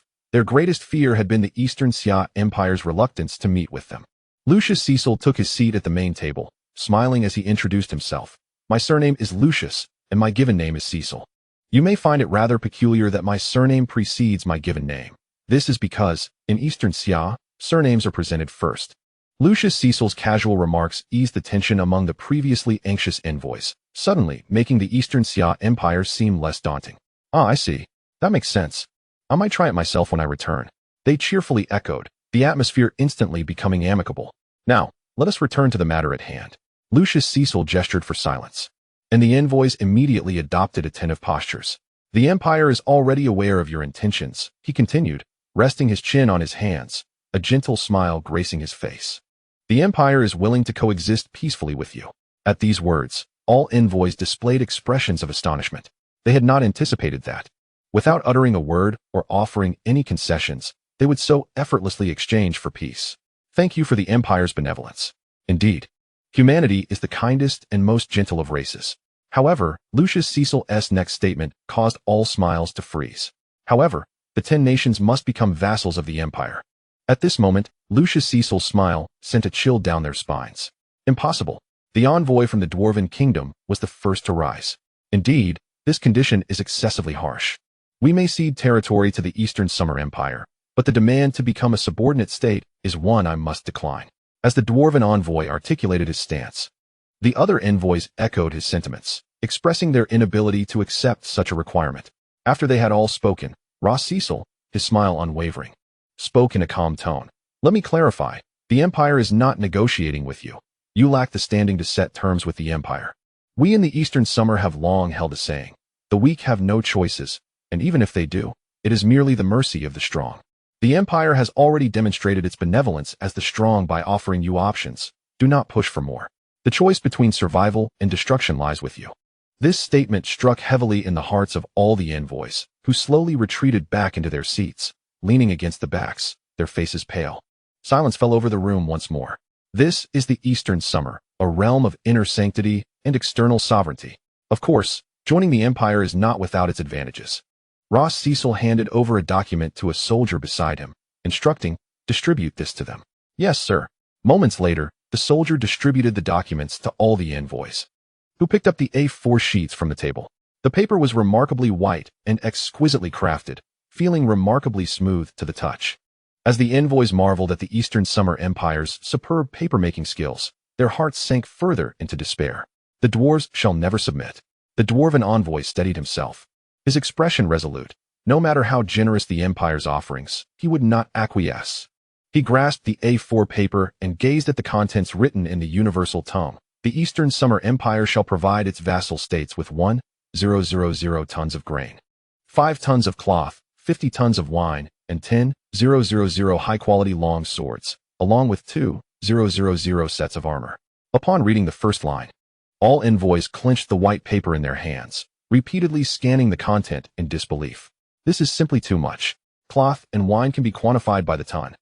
Observing their expressions, Ross Cecil's smile grew ever more pronounced. Even if these amounts were multiplied tenfold, they would still be but a drop in the bucket for the Eastern Summer. The Empire's annual grain production alone reaches an astounding 81.2 million tons. The Empire's combination of the carrot and the stick had left them utterly bewildered, for the quantities were staggering.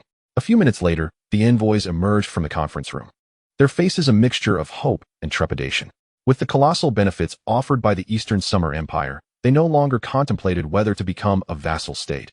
Instead, they worried whether the empire might renege on its promises. After all, 1,000 tons of grain is no trivial matter. They could hardly fathom how many lives could be sustained or soldiers recruited with such provisions, especially since no labor or resources would be required to procure the grain. Moreover, Should they assist the empire in constructing railways and roads, the yield could even multiply tenfold. The annual grain supply could soar to 10,000 tons. Just this figure was enough to drive them to madness. Most importantly, the Eastern Summer Empire demanded neither tribute nor territorial concessions, nor did it require them to disband their armies. All that was needed was their allegiance and assistance in erecting various structures. These terms were hardly burdensome. The Eastern Summer Empire was not extracting flesh from their bones, but instead offering them substantial benefits. This was not merely finding a leader, but discovering a paternal figure. Praise be to the Eastern Summer. Praise be to the Empire. Ross Cecil was equally elated, having exchanged so little for the non-resistance of the 10 nations, thus averting the specter of war. After all, war results in loss of life, and those who perish would one day be citizens of the Empire, providing inexpensive yet valuable labor. In the future, the Eastern Summer Empire would rely on them to labor and generate more value for the Empire's benefit, particularly in tasks such as mining and road construction, which suited them well. Most crucially, the elves represented high-end talent for the Eastern Summer Empire. Each elf was exceedingly precious. For instance, gene elixirs require the blood of high-ranking elves, not to mention that every elf is a natural sorcerer. On that eventful night in the Ash River Plain, chaos reigned as the chaotic faction engaged in rampant predation, followed by the Eastern Summer Empire hunting monsters. Most of the large creatures in the area had been eradicated, whether animal, human, or monster. The only structure remaining on the plain, Base 1, remained brightly illuminated. A rectangular building dozens of meters long in the eastern part of the base slowly unfurled, revealing the satellite rocket within. Developer 1 rocket is prepared for launch. All personnel are to vacate the launch platform vicinity. Beep, beep, beep. As the alarm sounded, all staff began to disperse from the launch platform. The rocket was gradually rolled out to the designated launch site. 10, 9, 8, 7, 6, 5, 4, 3, 2, 1, ignition. Boom. The roar resounded as the rocket's thrusters expelled a tremendous yellow flame, thick white smoke enveloping the launch area. The rocket ascended slowly, accelerating rapidly, shooting toward the sky, shining like a shooting star against the dark night. Simultaneously, a meteor from Base 0 also soared into the heavens. That night, the Eye of Heaven military satellite and the Reconnaissance Resource satellite were successfully launched, entering polar orbits to monitor the entire planet. At the moment the Eye of Heaven commenced operation, all individuals of gold-tier strength and above on the planet fell to gaze from above, scrutinizing them intermittently. The following day, the Doomsday aircraft took off once more from Base 1, crossing the towering abyssal mountains and entering the territory of the Chaotic faction. At this time, the Chaotic faction remained oblivious to the impending challenges they were about to face. In the City of Demons, the headquarters of the Demon God Army, a metropolis populated by humanoid monsters had been established. This city was home to nearly 1 million monsters, with goblins comprising the majority, serving as both food and slaves. With a single female elf, goblins could breed uncontrollably, yielding almost 10,000 goblins in just a year. The annual goblin population produced in the City of Demons reached a staggering 1 million, though most of these goblins ended up as sustenance for higher-tier monsters. The existence of goblins ensured a steady food supply for the nearly million monsters residing in the City of Demons. This cycle mirrored that of ancient humanity, with goblins treated as slaves and food by all monsters. In a bid to combat the Eastern Summer Empire, the Dark Gods intensified the cultivation of goblins on the Green Planet. Will goblins one day rise against all monsters, much like humanity did in ancient times?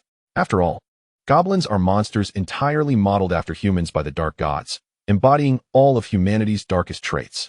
In the central castle of the City of Demons, within an immense and magnificent palace, a demon was reporting to the Demon God King seated upon a grand throne. Your Majesty, the reconnaissance team dispatched 3 days ago has returned to the City of Demons. All frontline troops have been annihilated. Not a single monster survived. The Abyssal Canyon is now occupied by the alchemical empire that emerged suddenly some time ago, and the Dark Ones responsible for summoning the 100-armed giants have gone missing. The Demon God King, towering at 5 meters, exuded an immense sense of oppression, his crimson eyes fixated on the demon before him. After hearing the report, the Demon God King snorted coldly, "A bunch of worthless fools.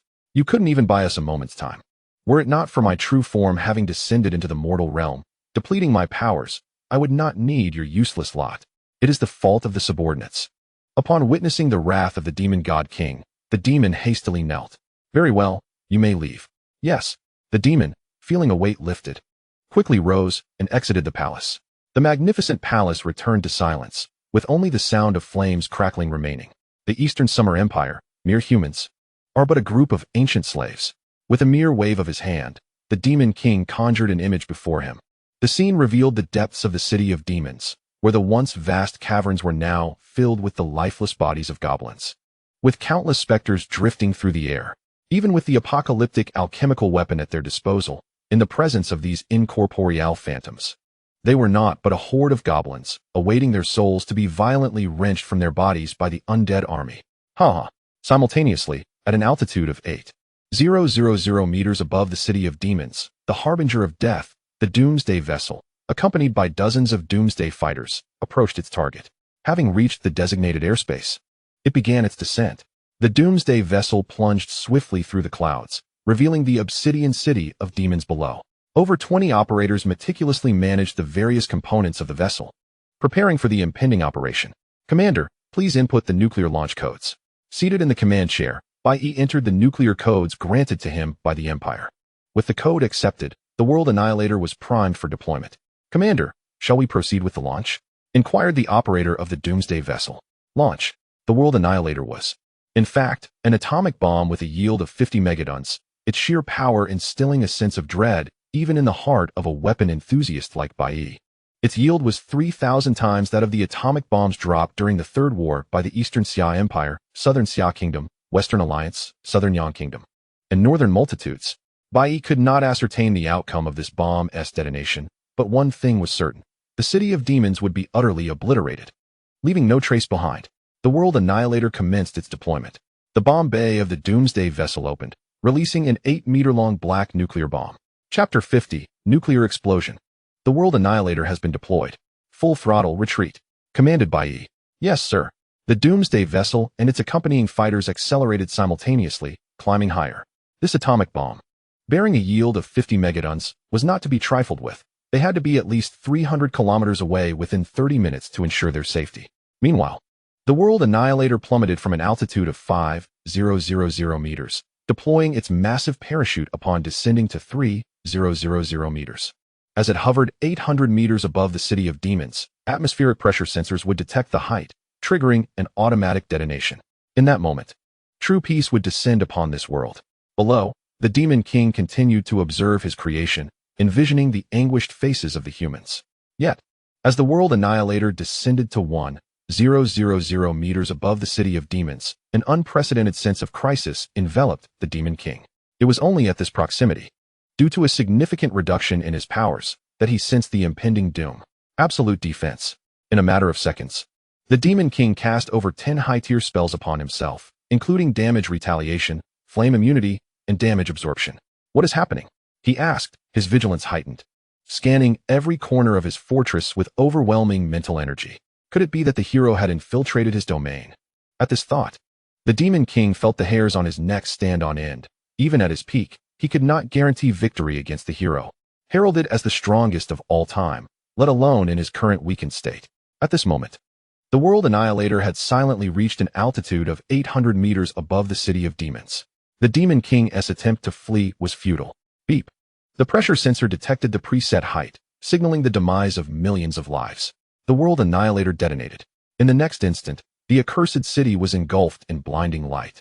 A fireball appeared in the sky, swelling rapidly until, in less than a second, a colossal fireball with a radius of 400-600 meters emerged, consuming the city of demons as if the sun itself had descended upon it.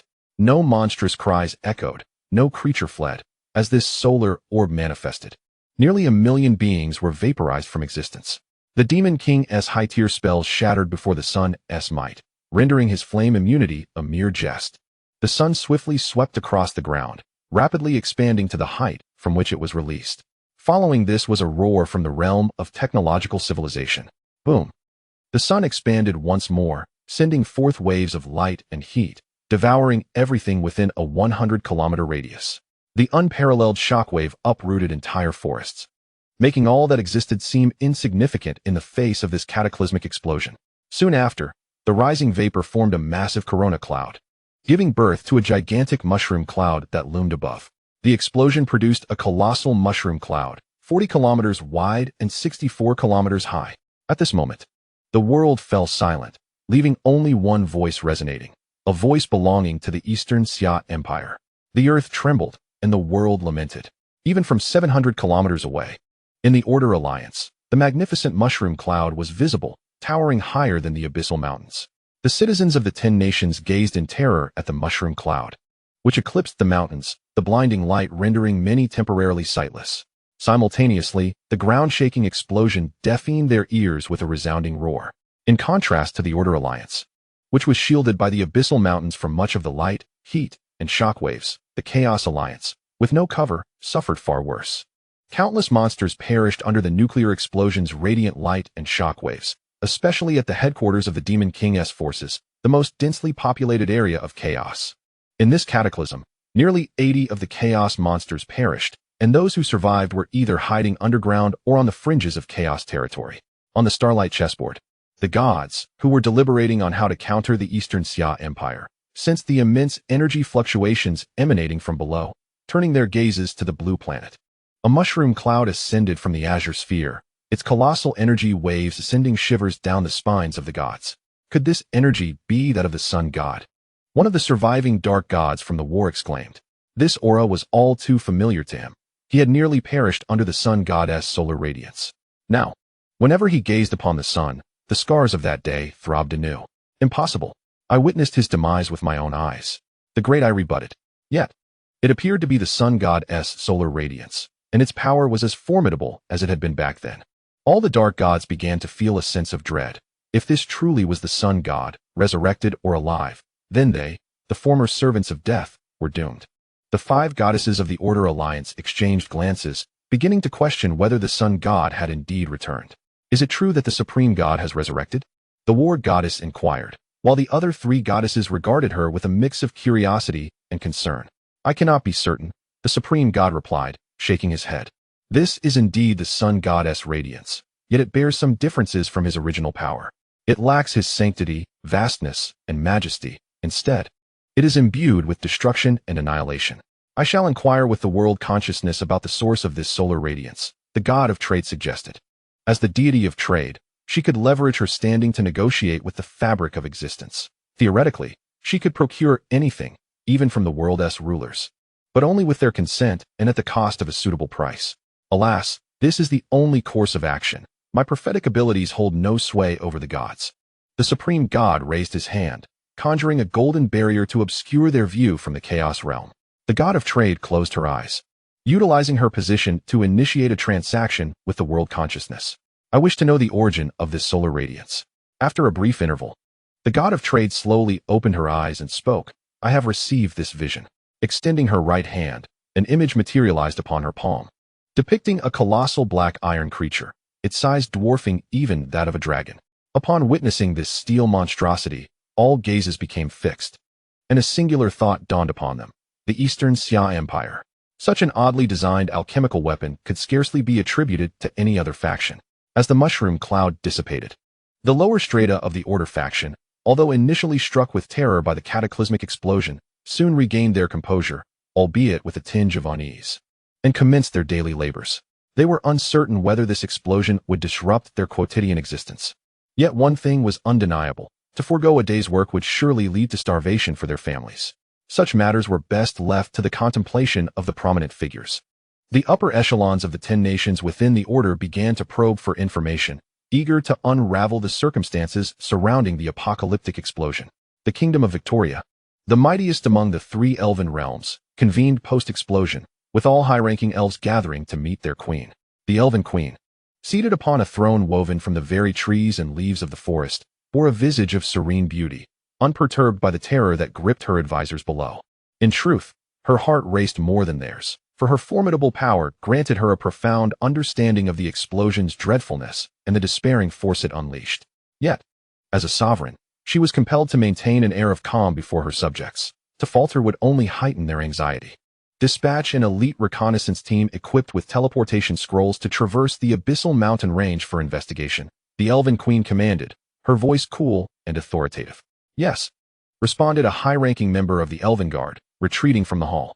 Observing the Queen's composed demeanor, The other officials found a measure of solace. However, as they contemplated their conjectures, an envoy from the Eastern Xia Empire hastily entered.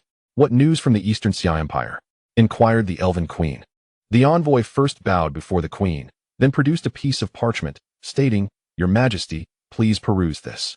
He extended the paper, which the queen deftly grasped, causing it to soar into her hands, her gaze falling upon the white sheet.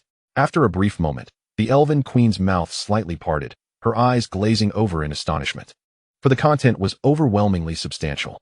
The following day, the Eastern Xia Empire commenced airdropping a portion of supplies via transport aircraft to the capitals of the 10 nations, resulting in a profound silence across all kingdoms. This was not merely a display of the Eastern Xia Empire's capability to fulfill its promises, but also the inclusion of a letter within the supplies, stating, "The Demon King and his army were vanquished by the Empire yesterday. 5 days remain." When the 10 kings received this missive, their initial reaction was disbelief, soon followed by a recollection of the Eastern Xia Empire's weaponry, which predominantly involved explosive power. Reluctant to accept that such a cataclysmic explosion could have been wrought by the Eastern Xia Empire, they nevertheless refrained from challenging it. Under the dual pressures of overwhelming might and immense benefit, the 10 nations ultimately capitulated. In the afternoon, the 3 human kingdoms led by the Kingdom of Grassland swiftly declared their allegiance as vassals to the Eastern Xia Empire. Particularly, upon the envoy's return, King Grassland III promptly dispatched representatives to Zero Base, expressing his willingness to align with the Eastern Xia Empire. They had no choice. The headquarters of the Eastern Xia Empire lay adjacent to their territory, and refusal could lead to their obliteration by dawn. Subsequently, the remaining 7 nations followed suit, announcing their vassalage to the Eastern Xia Empire, having already reaped a portion of the benefits without territorial concessions. From that day forth, the name of the Eastern Xia Empire transcended the upper echelons of the 10 nations, permeating all societal strata. On the second day post-announcement, the Eastern Xia Empire fulfilled its promise by delivering the pledged supplies to the 10 nations of order. Faced with mountains of food, particularly the finest white flour, the 10 nations became increasingly invested in the Eastern Xia Empire's path, exhibiting an enthusiasm that surpassed 200%. The bounty was simply too great to resist. Despite this situation, the deities of the Order faction remained inert, not out of a lack of desire to intervene, but rather due to the overwhelming strength of the Eastern Xia Empire in the present realm. Forcing their influence into the fray would undoubtedly lead to their demise. While the gods could sway the thoughts of the 10 nations, they could not exert direct control. Moreover, the populace of the 10 nations had become dazed by the immense benefits offered by the Eastern Xia Empire, rendering any attempts by the 10 kings to halt the momentum futile. The nation's strength was not solely vested in the kings. Even a king could not quell the collective will of the populace. This fervor was not unfounded, though this was a world of swords and sorcery. Its actual productivity resembled that of the medieval era. With the constant disturbances from the demon army and various monsters, productivity was stifled, and nearly every nation hovered on the brink of famine year after year. Subsequently, the Eastern Xia Empire issued a call to arms, requesting the 10 nations to send personnel to assist in infrastructure development and resource extraction. Surprisingly, the first to respond was not the Kingdom of Grassland. Rather, with the aid of the Order's 10 nations, projects involving roads, railways, and resource development progressed at an exponential rate. The greatest contributors were the mages dispatched by the elven race, whose earth-based magic resolved the majority of challenges in road construction. In recognition, the Eastern Xia Empire commended the 3 elven kingdoms for their contributions, bestowing upon them an additional 100 tons of food, inciting envy among the other kingdoms. As the 10 nations fervently aided the Eastern Xia Empire's infrastructure efforts, a plan commenced, dubbed the Assimilation Plan. This strategy involved a continuous supply of food to the 10 nations, saturating their grain reserves, even leading to excess. This would undermine their domestic agricultural production, leaving many farmers unable to sell their harvests, thus rendering them unemployed. Ultimately, the Eastern Xia Empire would step in, converting these unemployed farmers into inexpensive labor for industrial needs, making the majority of the lower populace reliant on the Eastern Xia Empire for sustenance. By the time the 10 nations realized the empire's intentions, it would be too late. Once the lower classes were under control, the Eastern Xia Empire would dispatch a multitude of individuals to enlighten the populace, fostering acceptance of the Daxia culture and achieving ideological alignment. Gradually, the Eastern Xia Empire would come to dominate every sector of the Order's 10 nations. Hundreds of tons of food, exquisite wines, various fine garments, and an array of luxurious goods produced by technological civilization. All these seemingly attainable benefits concealed perilous dangers. An invisible hand began to envelop the 10 nations, yet they remained blissfully unaware, believing they were merely reaping windfalls. By the time they regained their senses, they would have already been assimilated. Chapter 52. The Cost of Destiny at Zero Base. Within the magical training grounds, Xia Xian extended his right hand, feeling the surge of magical energy within him. In the next moment, a fireball materialized in his palm. There was no need for incantations, nor even for a name. All magic flowed effortlessly, manifesting at his will. The sheer power of intermediate magical affinity was formidable, leaving one to ponder the extent of the high-level magical affinity possessed by the sage of the brave team. After a month of intense study, Xia Xian, bolstered by the intermediate magical affinity and a 50-point bonus from desperate struggle, ascended to the rank of Archmage. However, due to the brevity of his learning period, the high-level magic he had acquired was solely in the realm of spatial magic, encompassing spatial teleportation, pinpoint relocation, and exchange magic. Yet, these were not the most crucial aspects to Xia Xian. What he most desperately needed was the mental fortitude befitting an archmage to counteract the influence of the emperor's status. The emperor's status compelled him to consider matters from the perspective of a sovereign, with the nation's interests as the primary standard. Xia Xian could accept this to a certain extent. However, what he found utterly intolerable was how, at times, the imperial dignity of the emperor suppressed even his personal emotions, rendering him exceedingly indifferent and devoid of his fundamental compassion. Fortunately, this influence had been somewhat subdued, allowing him to remain unaffected as long as matters concerning national interests did not arise.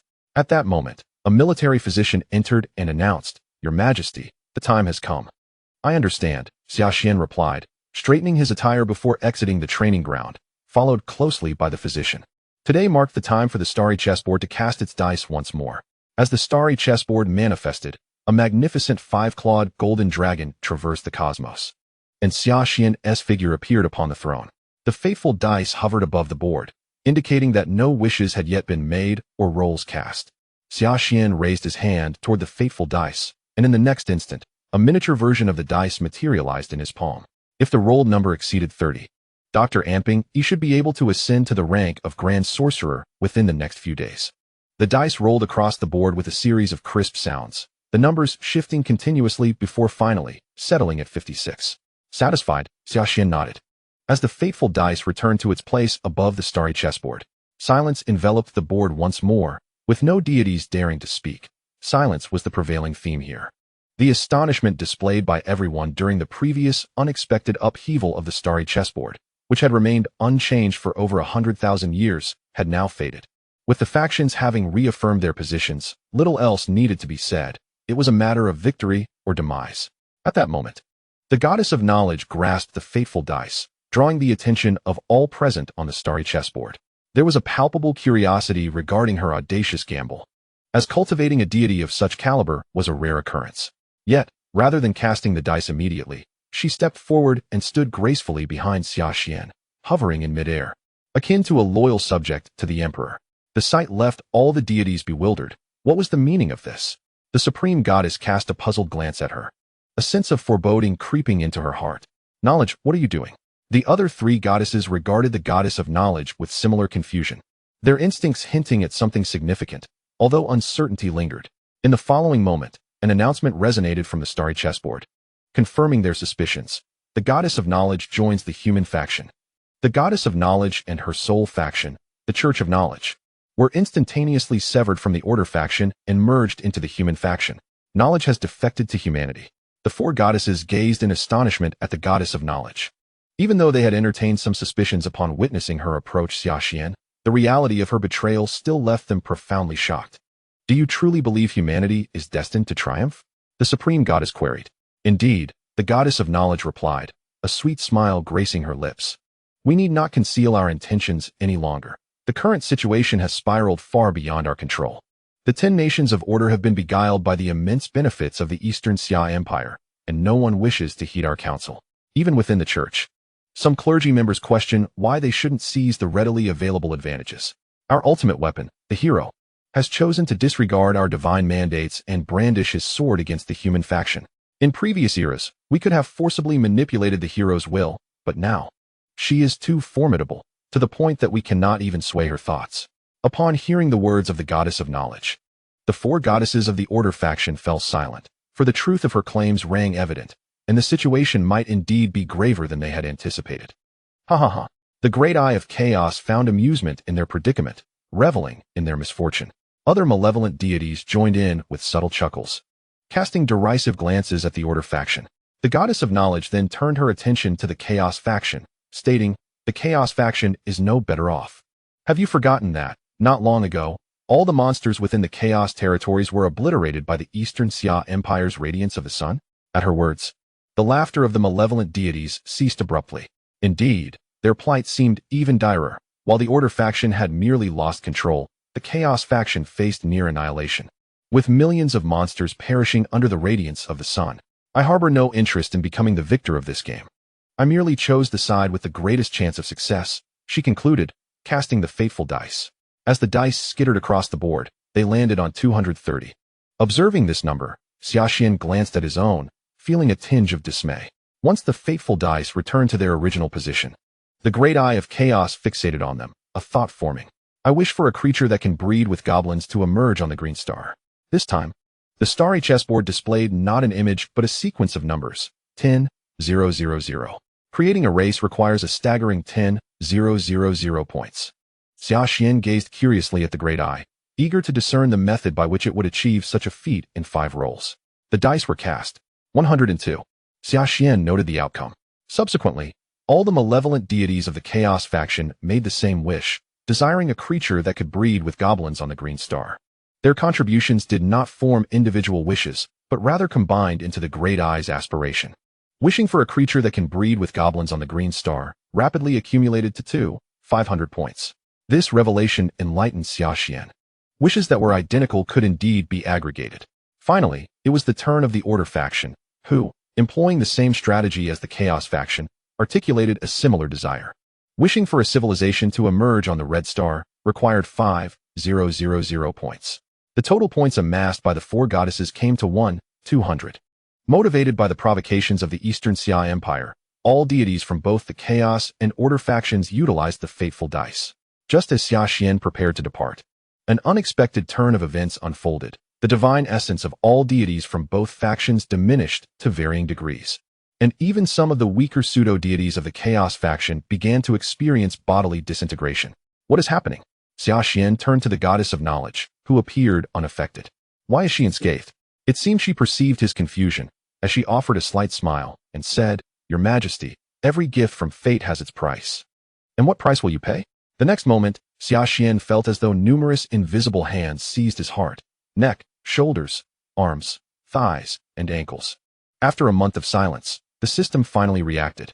The cost for the host should not be borne solely by the host, but should be shared by all citizens of the Great Xia Empire. The system's emotionless voice resonated across the vast starry chessboard, causing the previously suspended fateful dice to quiver slightly. At that moment, the inexplicable sensation that had plagued Xuan Xia vanished without a trace. The fateful dice had been suppressed. The very force that had imprisoned them for over 100,000 years and compelled their participation in this game was now restrained. The gods gazed in astonishment at Xuan Xia, seated majestically upon the dragon throne. In the brief span of merely 2 months, this human had stirred more emotional upheaval among them than they had experienced over countless millennia. The goddess of knowledge, initially taken aback, soon revealed a radiant smile upon her exquisite visage. "Your Majesty, is this the price you pay?" Before Xuan Xia could respond, her countenance began to alter. Crimson fissures appeared on her alabaster skin, emanating a chaotic and malevolent aura. "Your Majesty, this is the cost bestowed by fate."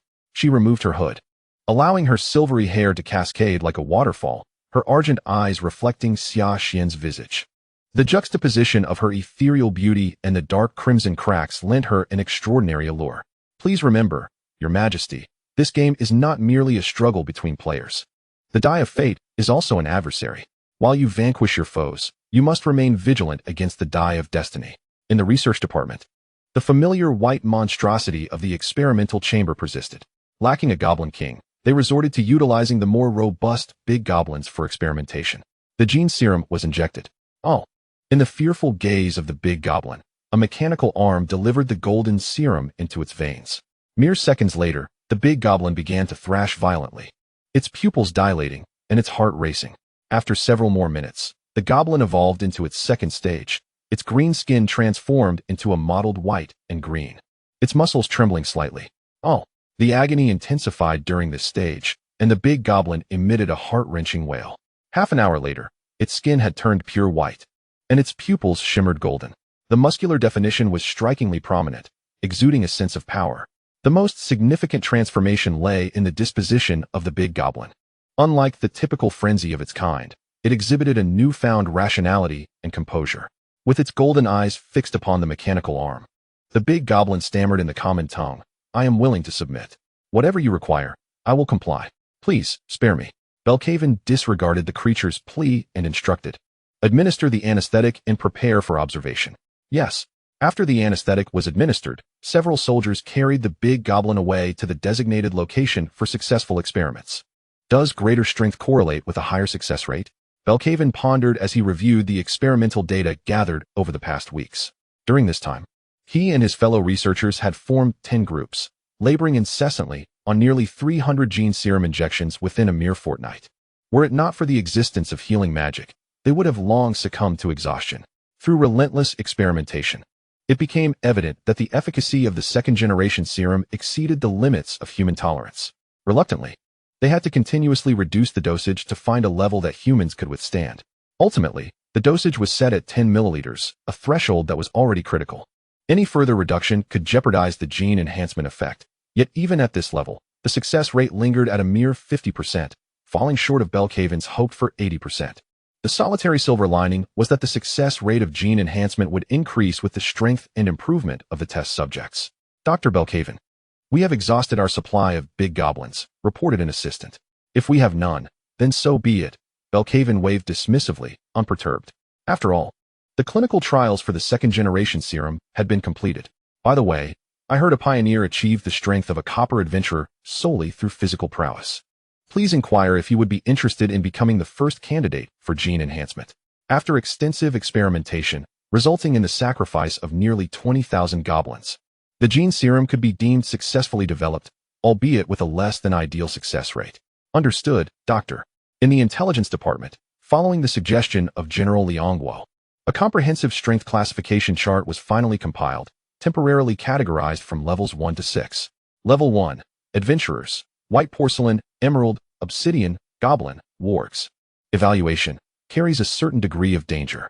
Level 2, Adventurers, Bronze, Copper, Beastmen, Big Goblins. Evaluation, surpassing human physical limits, do not allow close proximity. Level 3, Adventurers, Silver, Ogres. Shadow Beasts. Evaluation, highly dangerous, capable of utilizing complex terrain to eliminate a mechanized infantry squad. Level 4, Adventurers, Gold, Archbishops of various churches, Grand Sorcerers, High-Order Monsters. Evaluation, extremely dangerous, possesses exceptional physical prowess and various formidable high-level spells. A Grand Sorcerer, when prepared, can unleash firepower equivalent to 3 artillery battalions. Level 5, Platinum, Sages. Sword Saints, Elf Queens, suspected, pseudo-evil deities. Evaluation, possessing immense strength, exceedingly difficult to kill without the use of nuclear weapons. Level 6, True God level. Deities of chaos and order, heroes. Evaluation, individual possesses great power, with destructive capabilities akin to nuclear weapons. Even direct hits from high-yield nuclear bombs may not guarantee a kill. General Liangguo should be satisfied with this, right? After transmitting the intelligence to the military through the computer, the head of the intelligence department, Zuma Santana, returned to her duties. Now, all the residents of the hero's homeland had become subjects of the empire. The only remaining consideration was how to persuade the hero to obtain an identity card for the Eastern Xia Empire. Meanwhile, Xia Xian relayed all the circumstances from the Starlight chessboard to the other officials, allowing them to devise countermeasures before returning to his quarters. Lying on the soft bed, he stared blankly at the ceiling, his gaze filled with confusion. Since his transmigration to become an emperor, Xia Xian had felt lost, unsure of what actions to take. He had initially believed that acquiring the system would alter this predicament. Yet, in truth, nothing had changed. Unbeknownst to him, his experiences during this period had indeed transformed him. In the beginning, he felt guilt for not saving that elf, anger at the tragic fates of others, and was easily swayed by his own emotions. a quintessentially ordinary individual. Now, he had learned to control his emotions, prioritize interests above all else, and adopt the mentality of a superior, disregarding life, prioritizing profit. In the future, when he regained his senses, he would suddenly realize that he had become the very embodiment of what he once loathed. System. What was the purpose of my transmigration into this world? All is determined by the host's will. The system's emotionless voice echoed within Xia Xian's mind. Xia Xian had merely posed a casual question, only to discover that the system indeed provided a response. So you possess intelligence, do you? Why did you not answer before? After integrating into this world, the system has unlocked its final permissions. So now you possess thought? The system does not belong to the realm of life. It possesses intelligence, not thought. What is your purpose? To ensure the host's survival, to live safely. Why? That is the purpose of the system's existence. Then why must I be present for the tasks you assign? Is that not contradictory? According to the system's calculations, becoming a formidable entity will maximize the host's safety. Hunting goblins alongside goblin slayers yields a safety rate of 975. But clearly, you have forgotten my identity. The system will make corresponding adjustments for future tasks. Can you not directly reward me? No, that would violate the system's regulations. In truth, Xia Xian was merely posing rhetorical inquiries. Now for the next question. He continued in a relaxed tone, as if chatting with a friend. Why did I transmigrate? Unknown. How were you formed? Or who created you? The final inquiry. Why did you choose me? Because you are the host. In truth, you could have selected someone more exceptional to become your host. The host is the system's host, and the system's host can only be the host. A rather cunning and convoluted response, indeed.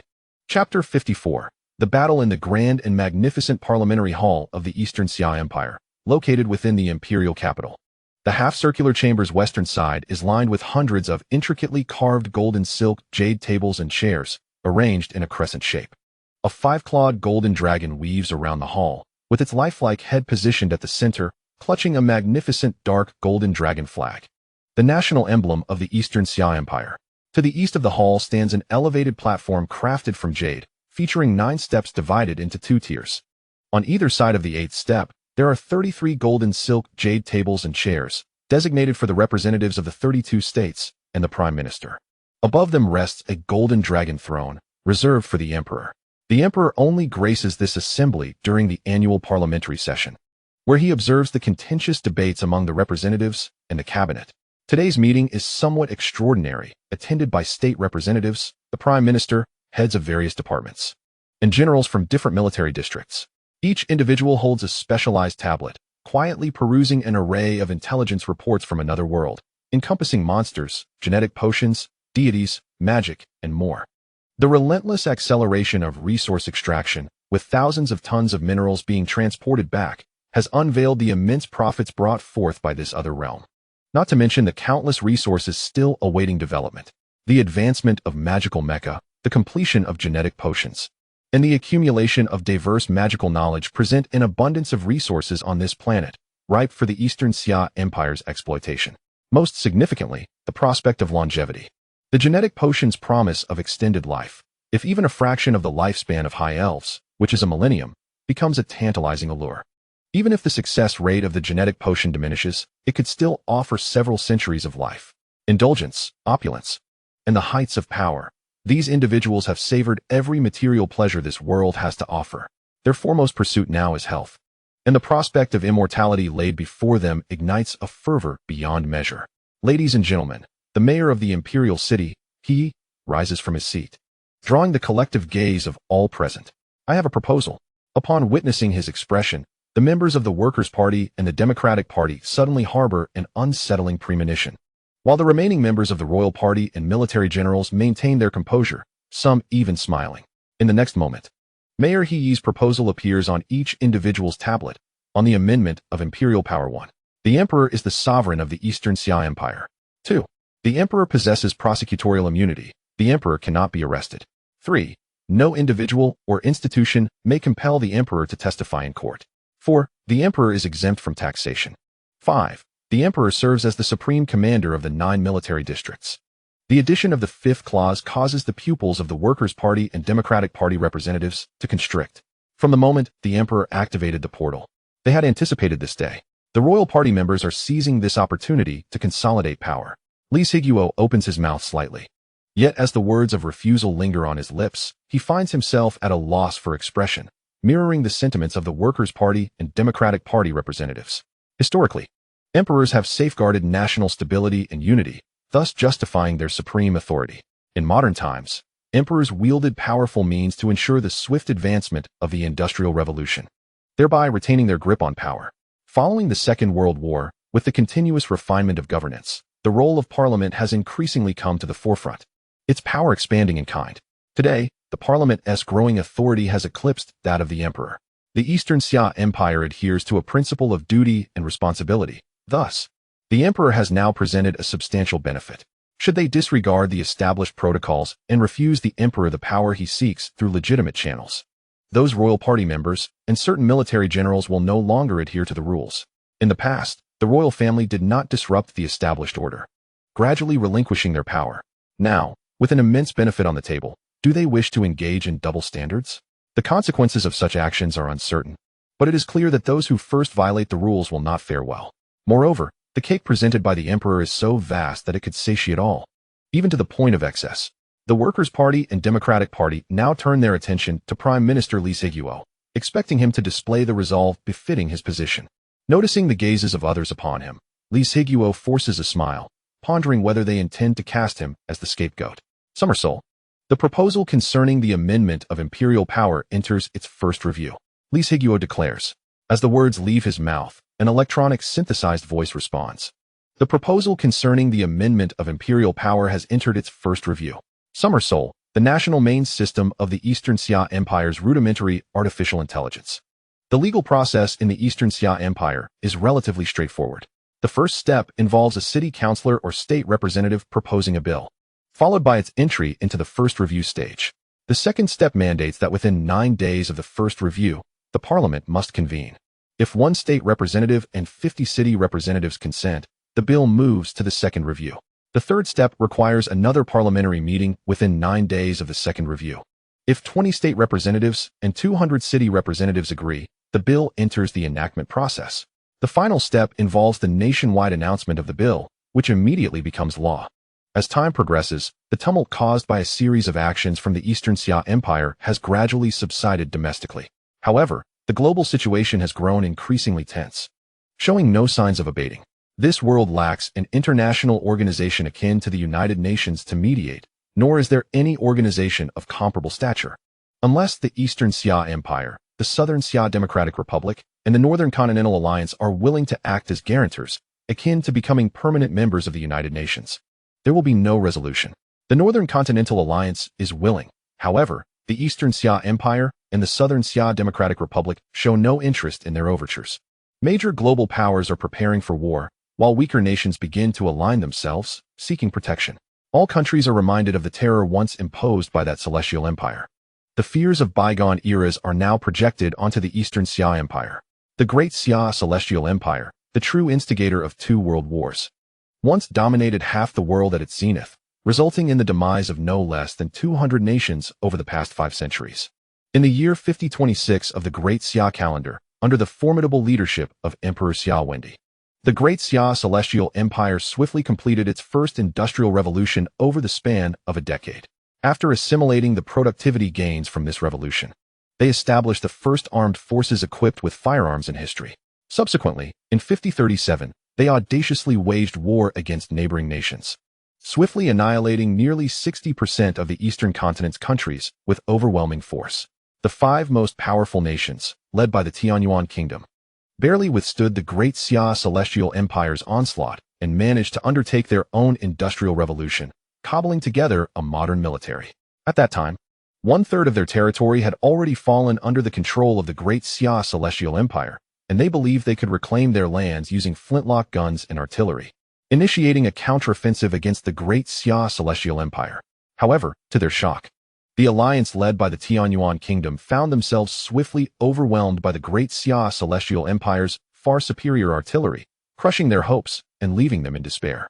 The Great Xia Celestial Empire did not pursue the offensive aggressively, for having already seized 70% of the eastern continent, they found themselves on the precipice of overextension. Further conquests could lead to their own undoing, and thus, their priority shifted to a campaign of assimilation. After being battered by the Great Xia Celestial Empire, the Five Nations Alliance took half a year to regroup and once again set about the task of rebuilding their military. Turning to gaze across the apocalyptic strait that severed the eastern continent from the western continent, the alliance launched an offensive against the nations of the West. If we cannot contend with the Great Xia dynasty, how could we possibly be overmatched by you? Faced with the unexpected assault of the Five-Nation Alliance, the nations of the western continent were left bewildered. Having not fully completed their industrial revolution, they were no match for the might of the alliance. However, history has shown that war serves as a catalyst for rapid civilizational advancement, under the looming threat of annihilation from the Five-Nation Alliance. The nations of the western continent hastily achieved their industrial revolutions. As hostilities progressed, the Five-Nation Alliance, recognizing their gains, chose to consolidate their hold on the territories they had captured. The nations of the western continent, under the influence of the eastern continent, redirected their aggression towards the relatively underdeveloped southern and northern continents. Their methods, however, were far more brutal. They engaged in widespread slaughter across both continents, seizing markets and raw materials while enslaving local farmers. The eastern continent's conquests aimed at assimilation and territorial expansion to bolster their power, while the western continent's pursuits devolved into mere acts of pillage and genocide. Yet, through such ruthless means, they amassed vast resources, rapidly strengthening their nations. Seeing the profitability in the western continent's approach, the Great Xia dynasty joined the fray of resource plundering, not by targeting the south and north, but by directly raiding the nations of the west. After all, adopting the Western method of colonization would require time and effort to manage territories. It was far more convenient to seize what was readily available. Confronted with the superior weaponry of the Great Xia dynasty, the nations of the West found themselves subdued. There were even instances where the Great Xia navy extorted protection fees from them at their ports. Eventually, the nations of the West, unable to endure further humiliation, united once more to form a formidable naval fleet, intent on teaching the Great Xia dynasty a lesson. 2 months later, instead of a triumphant return, they received an imperial edict from the Great Xia. The decree essentially demanded that they either submit to tribute or face further plundering. In the year 5042 of the Great Xia calendar, the First World War concluded, establishing the global order and solidifying the Great Xia dynasty's position as the preeminent power, reaping immense resources through annual tributes from nations worldwide. Thus, a hierarchical food chain emerged, the Great Xia dynasty at the pinnacle, above various global powers that had yet to undergo their industrial revolutions and the weaker nations beneath. Chapter 55, the Second World War by 5039 of the Great Xia calendar. After subjugating all nations that refused to pay tribute, the Great Xia dynasty had firmly established its dominance. Subsequently, the world entered a century-long reign under the Great Xia dynasty, known as the First Era of Xia supremacy. During this epoch, while continuously extracting resources from other nations, the Emperor of Great Xia cemented his status as the sovereign ruler, with all royal families required to seek his endorsement. The emperor's authority reached its zenith, encapsulated in the phrase, "The edict emanates from the imperial capital," a decree that governs all under heaven. All nations, great and small, are subjects of the Great Xia. As the imperial legislation entered its first review, the loyalists and several military generals beamed with satisfaction. With the emperor's esteemed position and the role of a gatekeeper, the bill was virtually assured success. The mayor of the imperial city, He, glanced at the Workers' Party and the Democratic Party, noting their resigned expressions, which only heightened his delight. Recently, these factions had grown increasingly audacious, even testing the royal authority. Had it not been for the emperor's unveiling of the interdimensional portal, the loyalists might have found themselves embroiled in a legal battle for equality with the workers and democratic parties. Since they were unwilling to engage in privilege, why not delve deeper and see whose foundation is more stable? Even if Xuan Xia refrains from seizing power, others will inevitably strive to capture the interests of their respective factions. The following day, all city council representatives received a message from their state legislators. A meeting would convene in the coming days to discuss a bill that could be abstained from but not opposed. A news report surfaced regarding the recently sensationalized drug case involving the royal relative, Xia Liang, which was ultimately deemed a miscarriage of justice. Relevant authorities publicly apologized and detained several government officials responsible for the debacle.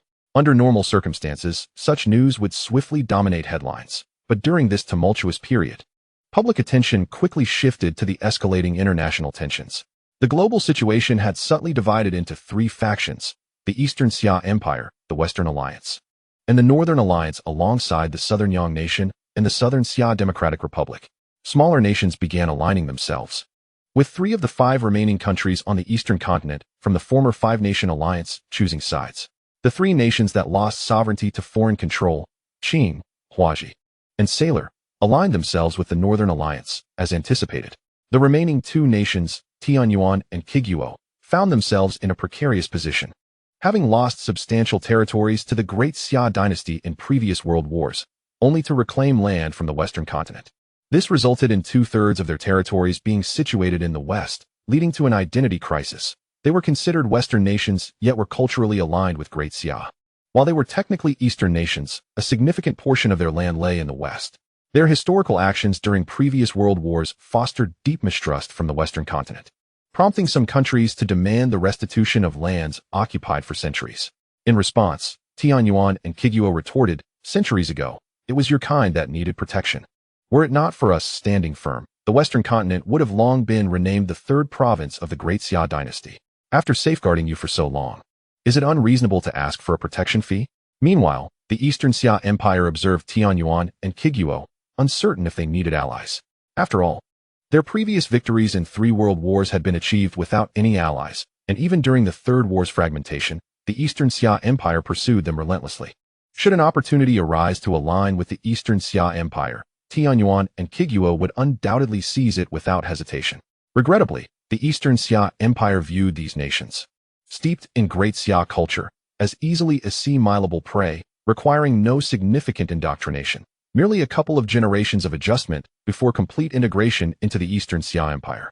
By the year 5138 of the Great Xia calendar, after a century of development, numerous nations had risen while others had declined. The colonial enterprise had entered its later stages, with the northern and southern continents largely partitioned among the great powers. New emerging powers, having missed the initial wave of colonial expansion, found themselves with scant colonies, if any at all, leading to growing dissatisfaction towards the established powers, who possessed colonies disproportionate to their own strength. Tensions escalated into localized conflicts, gradually reaching an irreconcilable stage. At this juncture, the Great Xia dynasty had fully absorbed the territories acquired during the First World War, achieving cultural, spiritual, and national assimilation. It was time to once again encroach upon the world and expand its territory. In 5140 of the Great Xia calendar, under the instigation and tacit approval of the Great Xia dynasty, the contradictions between old and new colonialism intensified, culminating in a fierce struggle for colonial dominance amid the backdrop of economic disparities and unequal power dynamics. The conflict escalated, and by 5142, a coalition of newly empowered nations led by the Krisha Empire, alongside the Frankna Empire, the Silan Empire, and the Blanca Empire, proposed a redivision of the world and launched a comprehensive offensive against major colonies worldwide. The scale of warfare surged once more, with the coalition rapidly seizing half of the northern continent. The venerable powers swiftly responded by uniting to form the United States, effectively halting the fierce onslaught of the Confederacy. In the year 5143 of the Great Xia calendar, after a year of brutal warfare, the Confederacy finally succeeded in seizing naval supremacy over the northern continent. With this advantage, they breached the United States sickle defense line on the northern continent and completely occupied the territory. By the year 5144, due to the losses sustained in the northern continent's conflict, the United States lost a significant portion of its colonies. In a fit of rage and humiliation, the United States launched an offensive against the Confederacy's homeland, escalating the war and leading everything toward an uncontrollable trajectory. However, while the Confederacy and the United States were engaged in a fierce struggle on the western continent, an unexpected uprising erupted on the southern continent, marking the world's first anti-colonial revolution. Most of the military forces had been redirected to the western continent for the war, leaving the colonial forces on the southern continent significantly weakened, which ignited hope among the oppressed populace there. With the assistance of a mysterious force, the Revolutionary Army launched an insurrection in Rockdi, the largest colony on the southern continent, seizing control of it. Taking advantage of the chaos as the powers clashed amongst themselves, the Southern Revolutionary Army rapidly liberated several colonies, and with the support of the local populace, they occupied 1/3 of the southern continent's territory in under 5 months. Propagated by this enigmatic force, the success of the Southern Revolutionary Army inspired oppressed peoples across the globe to rise up against colonial rule, sparking uprisings in various regions of the northern continent and igniting an anti-colonial movement. However, this period of optimism was short-lived. For neither the United States nor the Confederacy were oblivious to the surging tide of anti-colonialism and quickly signed a ceasefire treaty. Their motivation for war had always been the acquisition of more colonies. With the colonies now revolting, their immediate priority became the suppression of these revolutionary forces. In the year 5145, the newly emerged Revolutionary Army found itself no match for the formidable powers of the United States and Confederacy, equipped with airplanes, tanks, and long-range artillery, and was swiftly quelled. Only the Southern Revolutionary Army continued to resist, but it too was gradually retreating, likely to be completely suppressed by the United States within a few months. In March of the same year, facing the crumbling revolutionary forces, the leader of the revolution, unwilling to see his compatriots continue to suffer under colonial oppression, sailed to the eastern continent, renowned as the center of the world, to acquire knowledge in the Great Xia dynasty. In April, the Great Xia dynasty unexpectedly declared war on the entire world, as millions of its troops surged forth to attack the colonial powers. The once confident world powers now realized that they were not the masters of the world, but rather the Great Xia dynasty. This dragon, which had been dormant in the East for a century, slowly opened its eyes and let out a roar. Nations recalled the fear they had experienced a century prior when they were subjugated. The Second World War officially commenced. This time, the objective of the Great Xia dynasty was global domination. Chapter 56. No one shall violate the rules. The world powers had believed they had evolved beyond their former selves. After a century of development, they thought they could at least contend with the Great Xia dynasty. Alas, this was a mere illusion. Despite their century of progress, they remained outmatched by the Great Xia dynasty. They had amassed immense resources through a century of brutal colonial endeavors, yet the Great Xia dynasty, positioned at the apex of the food chain, had acquired even more resources and developed at a faster pace.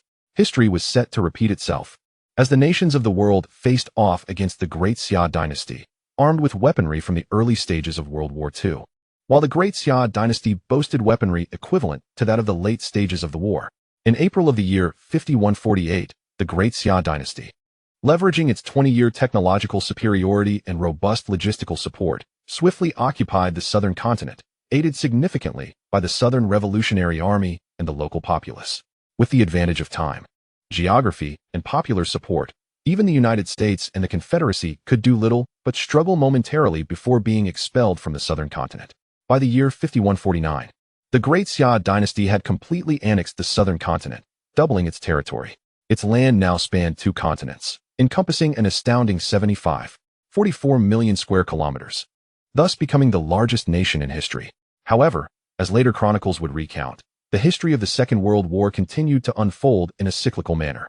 Initially, the Great Xia dynasty had bested the entire world with its singular might, only for the powers to unite in the face of the deathly threat posed by the Great Xia dynasty.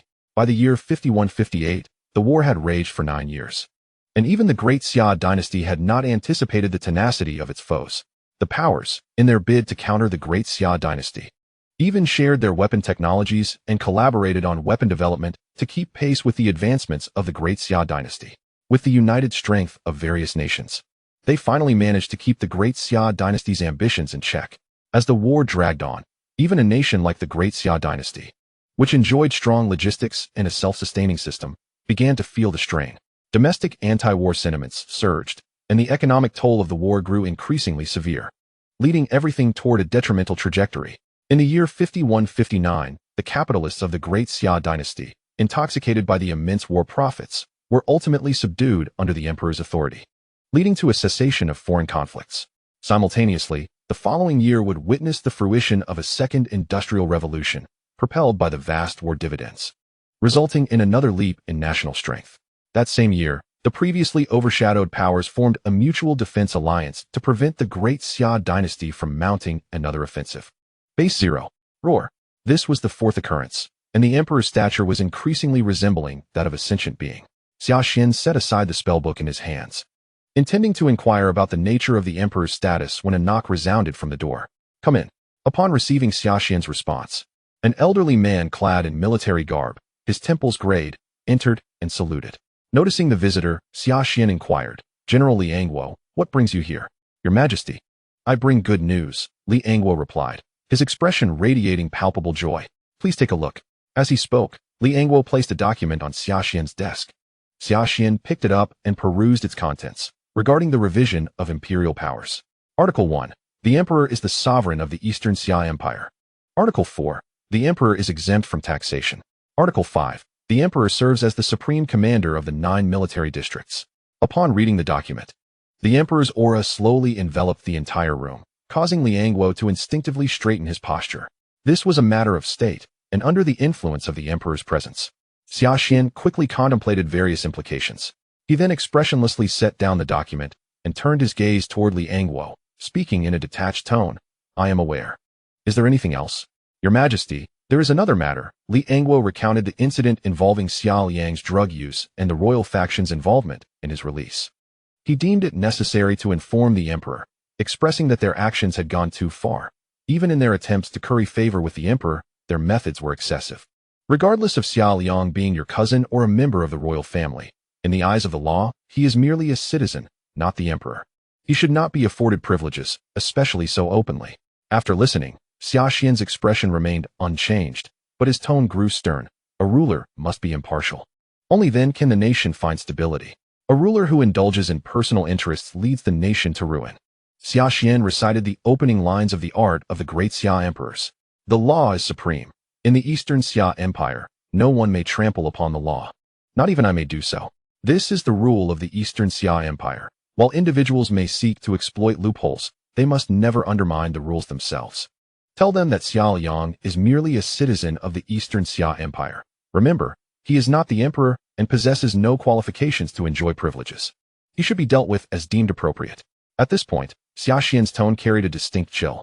This matter was orchestrated by the royal party to curry favor with him, yet in Xia Xian's view, they were undermining the nation's laws and challenging the very foundations of the state. If this incident grants the royal party a precedent, how will others perceive it? They will begin to believe that laws can be trampled upon and altered at will. Unfettered power will undoubtedly breed immense corruption, and the Eastern Xia Empire may soon find itself spiraling into the abyss. Since ancient times, there has existed an unwritten rule that everyone must abide by. No one is above the law, and no one shall trample upon the rules. Power must be restrained, even that of the emperor. Through this incident, Xia Xian observed that certain individuals within the country were beginning to swell with arrogance, testing the boundaries of the rules. As emperor, Xia Xian must admonish them. Hearing Xia Xian's final words sent a shiver down his spine, prompting an immediate response. Yes. Liang Guo bowed once more and turned to leave, needing to relay this news back to the nation promptly. From the emperor's earlier reaction, it was evident that their actions had clearly provoked him. Just as he pushed open the door, Xia Xian's voice resonated from behind. Although only the emperor enjoys privileges, the royal family must take the lead. In my name, propose to the council that royal relatives be severely punished for any crimes committed. Thus, Xia Liang and his companions were apprehended at the bar. This time, they were sentenced to 4 years, as the maximum penalty for drug offenses under Eastern Xia law is 4 years. Typically, the sentence is 2 years, but due to Xia Xian's orders, Xia Liang's entourage also met with misfortune. Chapter 57. Being kept. Xia Xian's actions appeared to suppress his own faction, yet in reality, he was asserting his stance to all. He emphasized the sanctity of the emperor, declaring that he would not ally with any political party, but would always stand on the side of the rules. Furthermore, after comprehending the events that transpired, he discovered that the situation was even worse than he had anticipated. Initially, Xia Xian thought the royal party had become arrogant due to the immense benefits he had provided, leading them to contemplate the destruction of the rules. However, it was the Workers' Party and the Democratic Party that had first breached these regulations. Xia Liang's drug offenses, according to Eastern Xia law, warranted a maximum sentence of 4 years. Yet he was sentenced to 5. Where did this additional year come from? This indicates that someone is disregarding the law, exploiting it to further their own power struggles. A situation that has evidently occurred more than once. Power must be limited. The authority of the council has grown excessively large and is beginning to spiral out of control. Xia Xian tapped his index finger rhythmically on the mahogany table, lost in thought. The two factions within the council were subtly showing signs of collusion, now overshadowing the prime minister. This matter must be handled judiciously. The empire cannot be allowed to descend into corruption. Fortunately, they have helped me regain military power, so at least I have the authority to restrain them when the council is out of control. However, I must not resort to military intervention unless absolutely necessary. As emperor, it is also inappropriate for me to intervene directly. I require someone to step forward and admonish them. Who would be most suitable? Xia Xian closed his eyes. his mind racing as images of various individuals flashed through his thoughts, finally settling on one he deemed most fitting. Li Ziguo. He is neither a capitalist nor part of the aristocracy. The first prime minister born of common origins, with his political acumen and my assistance, should be able to reign in certain individuals. Xia Xian planned to temporarily suspend his magical training in a few days and return to Eastern Xia to admonish everyone, whether they belong to the Workers' Party, the Democratic Party, or the Royal Party. As emperor, it is my duty to steer this empire, which has veered off course, back onto the right path, just as Emperor Shala did during World War II, forcibly bringing the great Xia dynasty back from the brink of war. Having contemplated how to address this situation, Xia Xian redirected his focus to the human emperor status, inquiring, "System, is the human emperor status?" Before Xia Xian could finish, he was interrupted by the system's voice. The human emperor status has been merged with the intimidation skill, resulting in a new skill, human emperor's pressure. Human emperor's pressure provides comprehensive suppression of the target, inducing an instinctive tendency toward submission. The longer the duration, the stronger the effect, with amplified results on humans. Should a human initiate an attack on the host, immense guilt will ensue, causing the weak-willed to be overwhelmed by guilt and commit suicide. His human emperor status had not merely revived, it had been transformed into a skill by the system. What is this? Xia Xian pondered. The human emperor status can assist the host in managing state affairs, but it must not influence the host. It must remain entirely under the host's control, and its effects have overlapped with the intimidation skill. Is that so? Then can you modify the human emperor status so that it compels people to bow instead of kneel? Xia Xian had long found the act of kneeling bothersome. It was acceptable towards enemies, but it was too humiliating for one's own people. Understood. Modifications are complete. Roar. Human emperor status. I have now taken on the form of a system. Is this sufficient? Yes. Xia Xian picked up the ancient tome titled Space, authored by a sage from the era of early humanity. This book diverged from traditional magical texts. It does not directly teach magic, but rather instructs on how to better control space. For instance, spatial displacement can be used to rebound an enemy's attacks. Short-range spatial teleportation allows for multiple instances of flickering within a second, significantly enhancing one's attack frequency and leaving enemies defenseless. The divine beings who mastered this knowledge utilized the theories within this tome, combined with the protection of the goddess of knowledge over their space, to ascend from mere powerful sorcerers to formidable beings, with a mastery of spatial flickering and wind magic. Even high-ranking monsters with status would find it challenging to survive against her. The sole drawback of this book lies in the fact that while the mind may comprehend it, the body may not be able to perform the techniques. The skills within require an extraordinarily formidable command of magical energy and a profound understanding of spatial magic. For instance, to execute multiple flickers within a second, the user must instantaneously perform several spatial displacements while accurately pinpointing their locations. This aspect deters the vast majority of sorcerers. Only a select few exceptionally powerful sorcerers can manage to accomplish it. In simpler terms, while this book appears to be accessible to all sorcerers, the reality is that employing its contents typically necessitates the prowess of a sage. After only a few minutes of reading, Xia Xian was once again interrupted by the system's voice. Skill acquired, second body. Second body grants the ability to possess a new body while retaining all the capabilities of the original. Consciousness can be transferred to the second body, after which the original will lose consciousness. The death of the second body does not affect the original. Should the original die, consciousness will automatically shift to the second body. Skill acquired, system custody. System custody. With the host's consent, the system can take control of the host's body and act on their behalf. What is this? Xia Xian was bewildered by the sudden acquisition of these two skills, especially since he had not undertaken any tasks nor completed any. Why had he suddenly received two skills? System, giving me two skills directly does not violate the rules, does it? Xia Xian asked, somewhat apprehensive, as he had inquired in detail about the consequences of breaking the system's rules the previous night. These skills were generated by the system utilizing the fate dice and do not count as system rewards. Is that so? Xia Xian nodded, reassured, and refocused on the two new skills. The second body granted him a second life, significantly enhancing his safety. Xia Xian could keep one body within the nation and the other in a different world.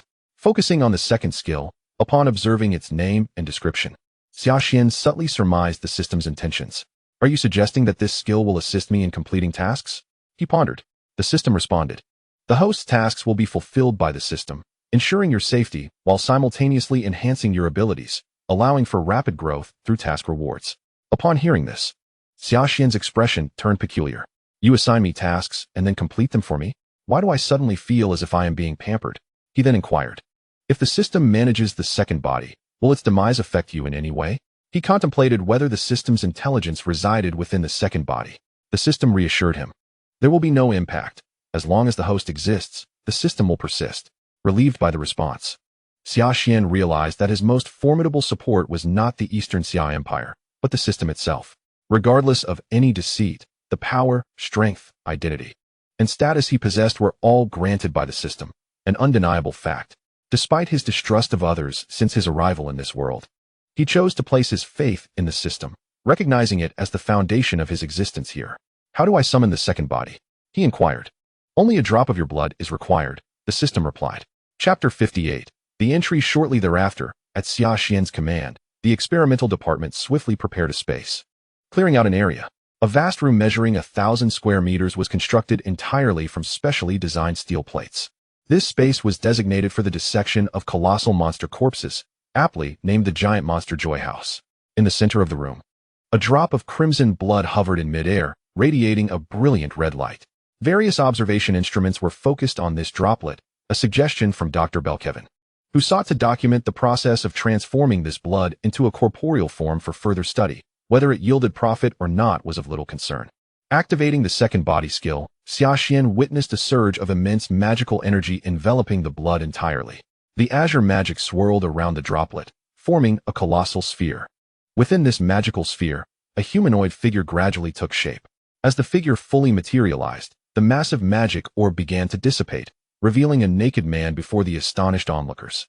With black hair and eyes, he was strikingly handsome, though his expression appeared vacant. This man's features and physique were so flawless that anyone who beheld him would deem him a divine creation. Upon closer inspection, some attendees gasped. Realizing this was none other than His Majesty, several women in attendance stifled their gasps, struggling to contain their awe at witnessing the Emperor's form, an opportunity they might never have had otherwise. Xia Xian stepped closer to scrutinize the second body, feeling increasingly uneasy. Despite the identical appearance, why did this second body seem far more attractive? At that moment, the medical staff approached, draping a white jumpsuit over the second body. System requesting management of the second body, it stated. Accepted, Xia Xian silently affirmed. Suddenly, the previously motionless second body took a step forward, crossing past the medical personnel. Locking eyes with Xia Xian, no longer vacant, the second body's gaze sharpened, but its expression remained chillingly indifferent, devoid of emotion. The abrupt movement startled everyone except Xia Xian. The medical staff hurriedly shielded him, while the sentry machine guns aimed at the figure, and a squad of pioneers rushed in from outside. There's no need for alarm, Xia Xian reassured, brushing aside the two medical staff before addressing the second body. How do you feel? All bodily functions are normal. Magical energy is abundant, the system articulated in Xia Xian's voice, though it lacked any emotional inflection. That sounds very much like you, Xia Xian chuckled, then turned to the medical staff, commanding, take him for a checkup and prepare some food. Understood. As Xia Xian exited the room, just as his foot crossed the threshold, the system's emotionless voice echoed in his mind.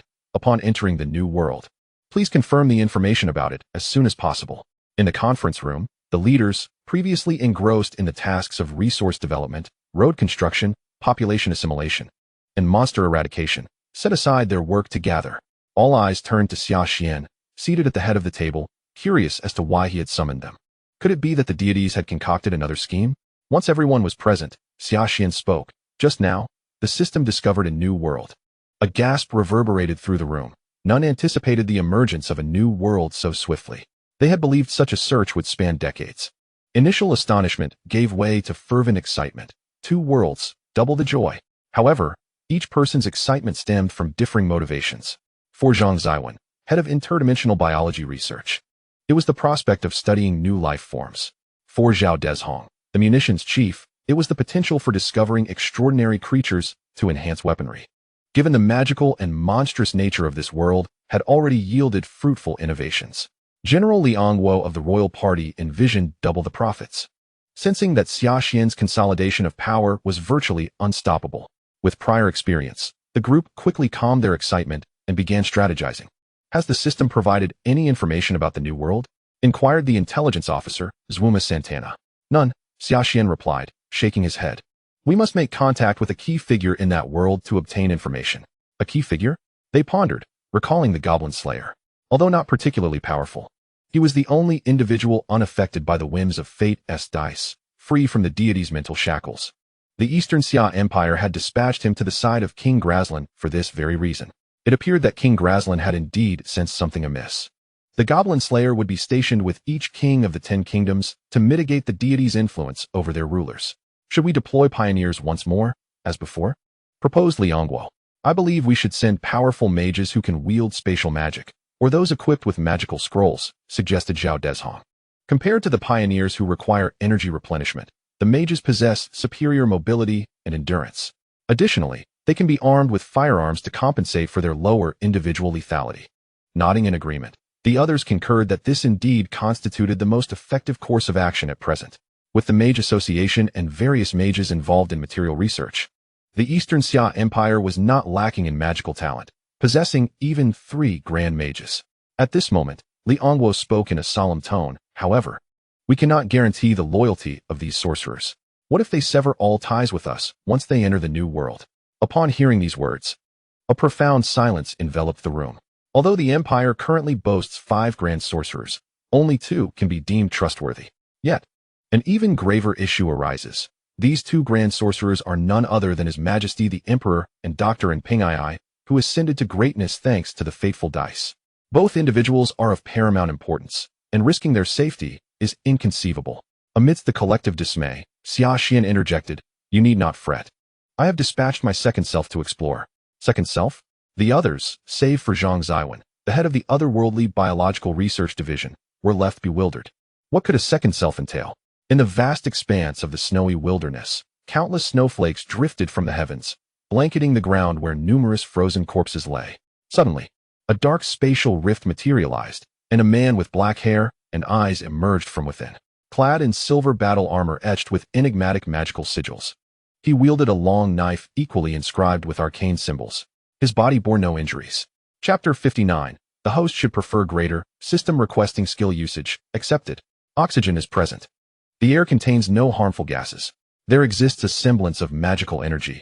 Absorption is commencing. The system began to analyze various data of this new world. After completing the absorption, no adverse reactions were noted. The system's cold, emotionless gaze swept over the corpses strewn across the ground, most of which bore wounds from blades, with a few showing bullet holes. Reconnaissance initiated. The armor adorning the system emitted a faint glow as the inscribed magical sigils activated instantly. The reconnaissance spell transformed into an invisible ripple, swiftly radiating outward. This suit of armor was not a magical energy exosuite, but rather a framework for such armor.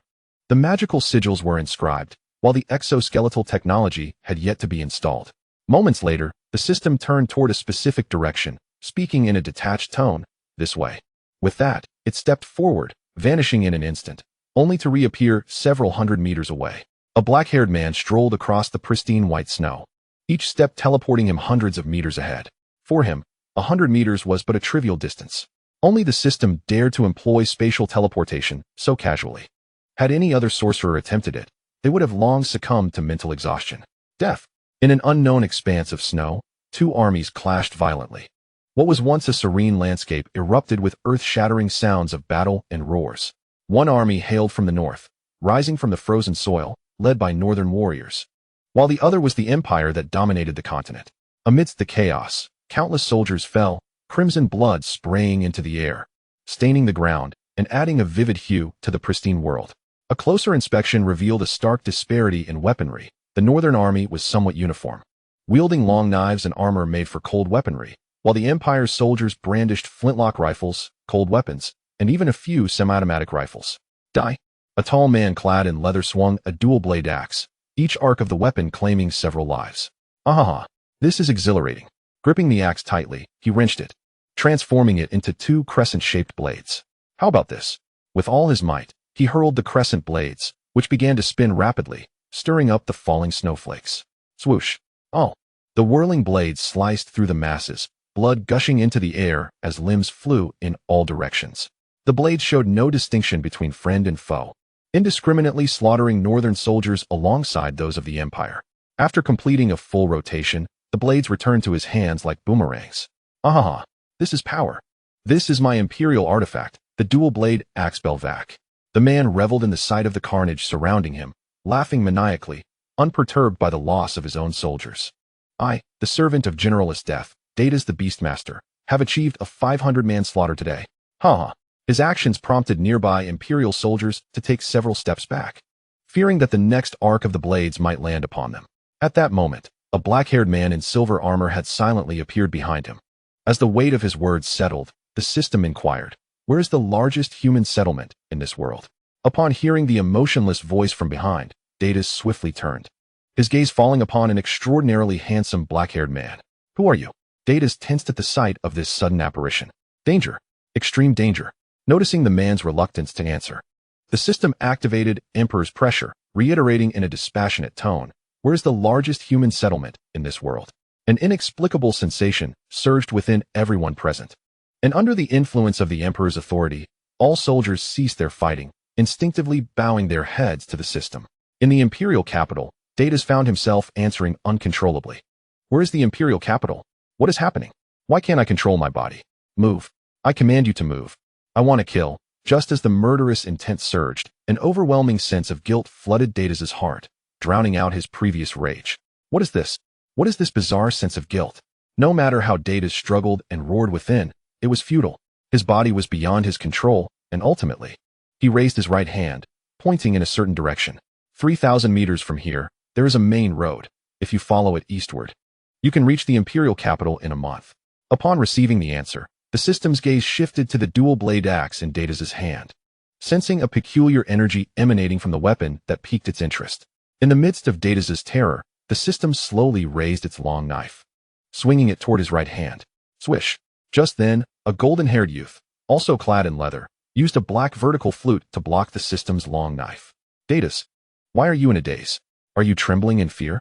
Though the boy taunted, he too felt an indescribable pressure rising within him, his heart racing. Had it not been for his imperial artifact bolstering his courage, he would have laid down his weapon by now. "Oh, little cat, thank you." Datas finally broke free from that strange state. "Don't just thank me, hurry and fight." The youthful voice suddenly fell silent. At that moment, the system's figure flickered, and both individuals were suddenly enveloped by countless silver flashes of light. Swish! Crack! The two, previously unharmed, began to crumble inch by inch, turning into fragments. Blood poured from the mangled remains, staining the white snow red. Such was the terrifying nature of short-distance spatial blinking. The enemy was oblivious to the direction from which the attack would come. The battlefield fell into silence as both Northern and Imperial soldiers found themselves unable to control their bodies, struggling in vain. Only a handful of the stronger individuals managed to lift their heads. In stark contrast to the surrounding sounds of battle and war cries, this area became eerily conspicuous. The system, undeterred by the chaos, bent down to retrieve the bloodied and mangled dual-blade axe and the black vertical flute from the pile of flesh. "This flute possesses decent energy fluctuations. I shall take it back for the host." At this moment, a chilling voice resonated, "Forest of ice spikes." In an instant, dozens of colossal ice spikes erupted from the ground beneath the system. The system had vanished the moment the ice spikes appeared. Spatial teleportation, in the next moment. The system's form materialized in midair, its emotionless gaze directed towards the source of the voice. The voice belonged to a strikingly beautiful woman clad in a white military uniform. Her long ice-blue hair cascading down her back, and her azure eyes glimmering with intensity. She stood atop a growing ice spike, rapidly advancing towards the system. Esther had noticed the unusual circumstances from the very beginning and immediately made her way over. However, she was taken aback to discover that her two subordinates had perished in less than a minute at the hands of this mysterious newcomer. Finally, someone formidable had appeared. The system sensed the energy fluctuations within this woman and glanced down at the two weapons it had recently seized. The energy emanating from this human far surpassed the combined power of those two weapons by dozens of times, rendering them unnecessary. The host would surely prefer something of greater magnitude.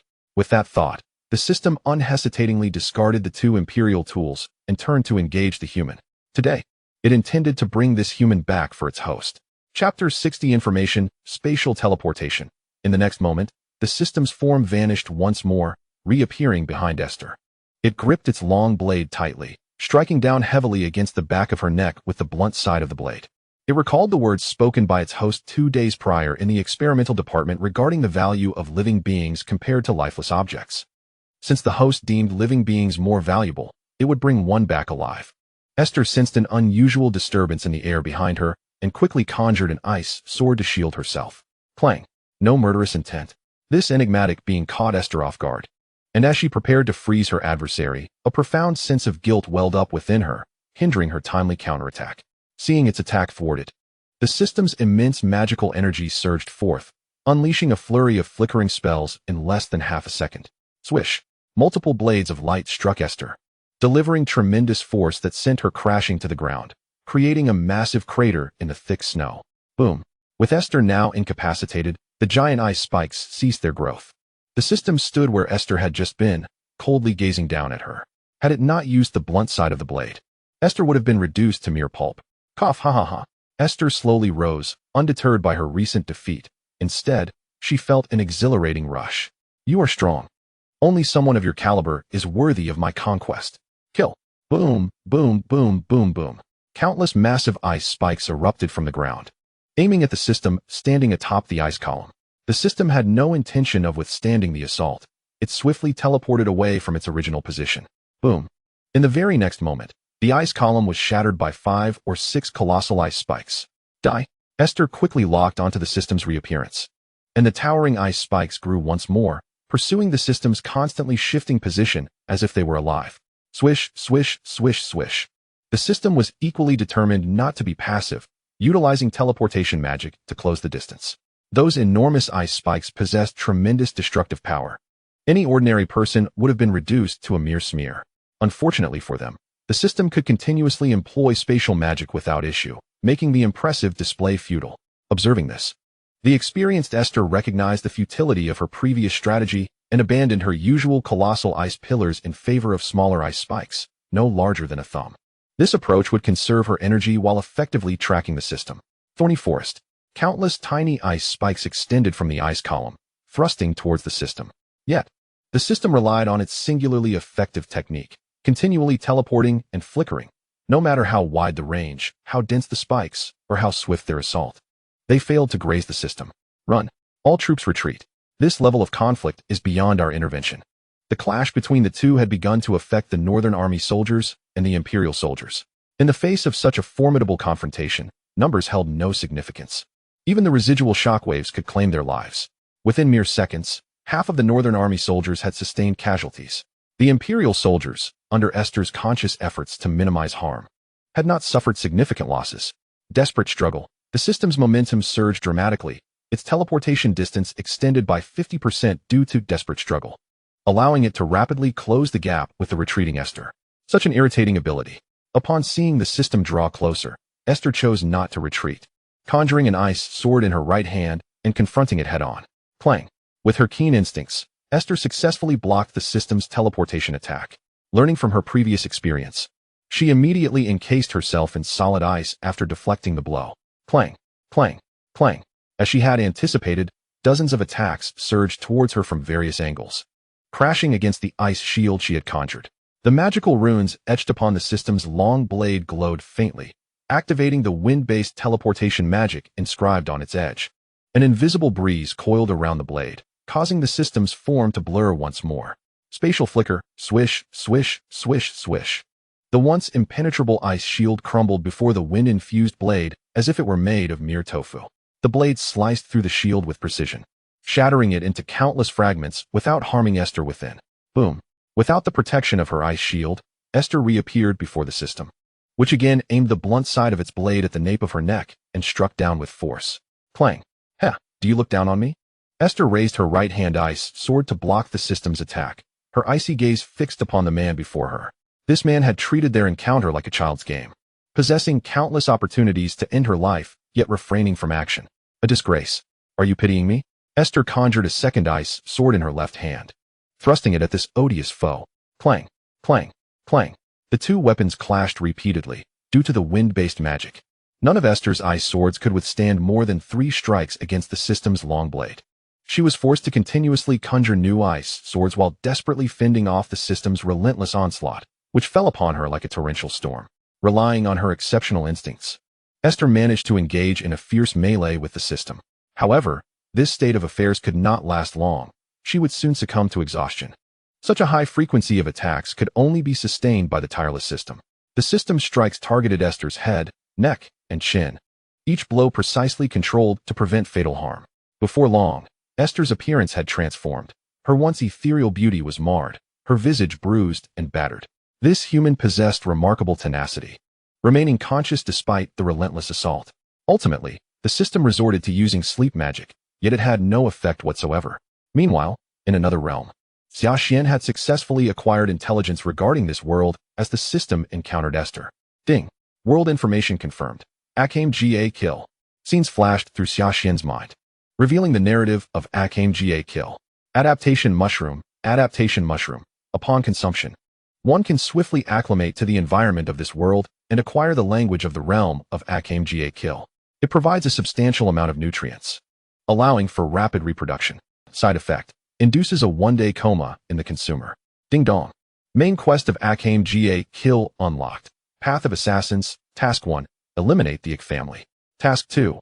Eliminate the president of the Imperial Capital Merchant Association. Task 3. Eliminate the captain of the Imperial Capital Guard. Task 4. Eliminate the deputy bishop of the church.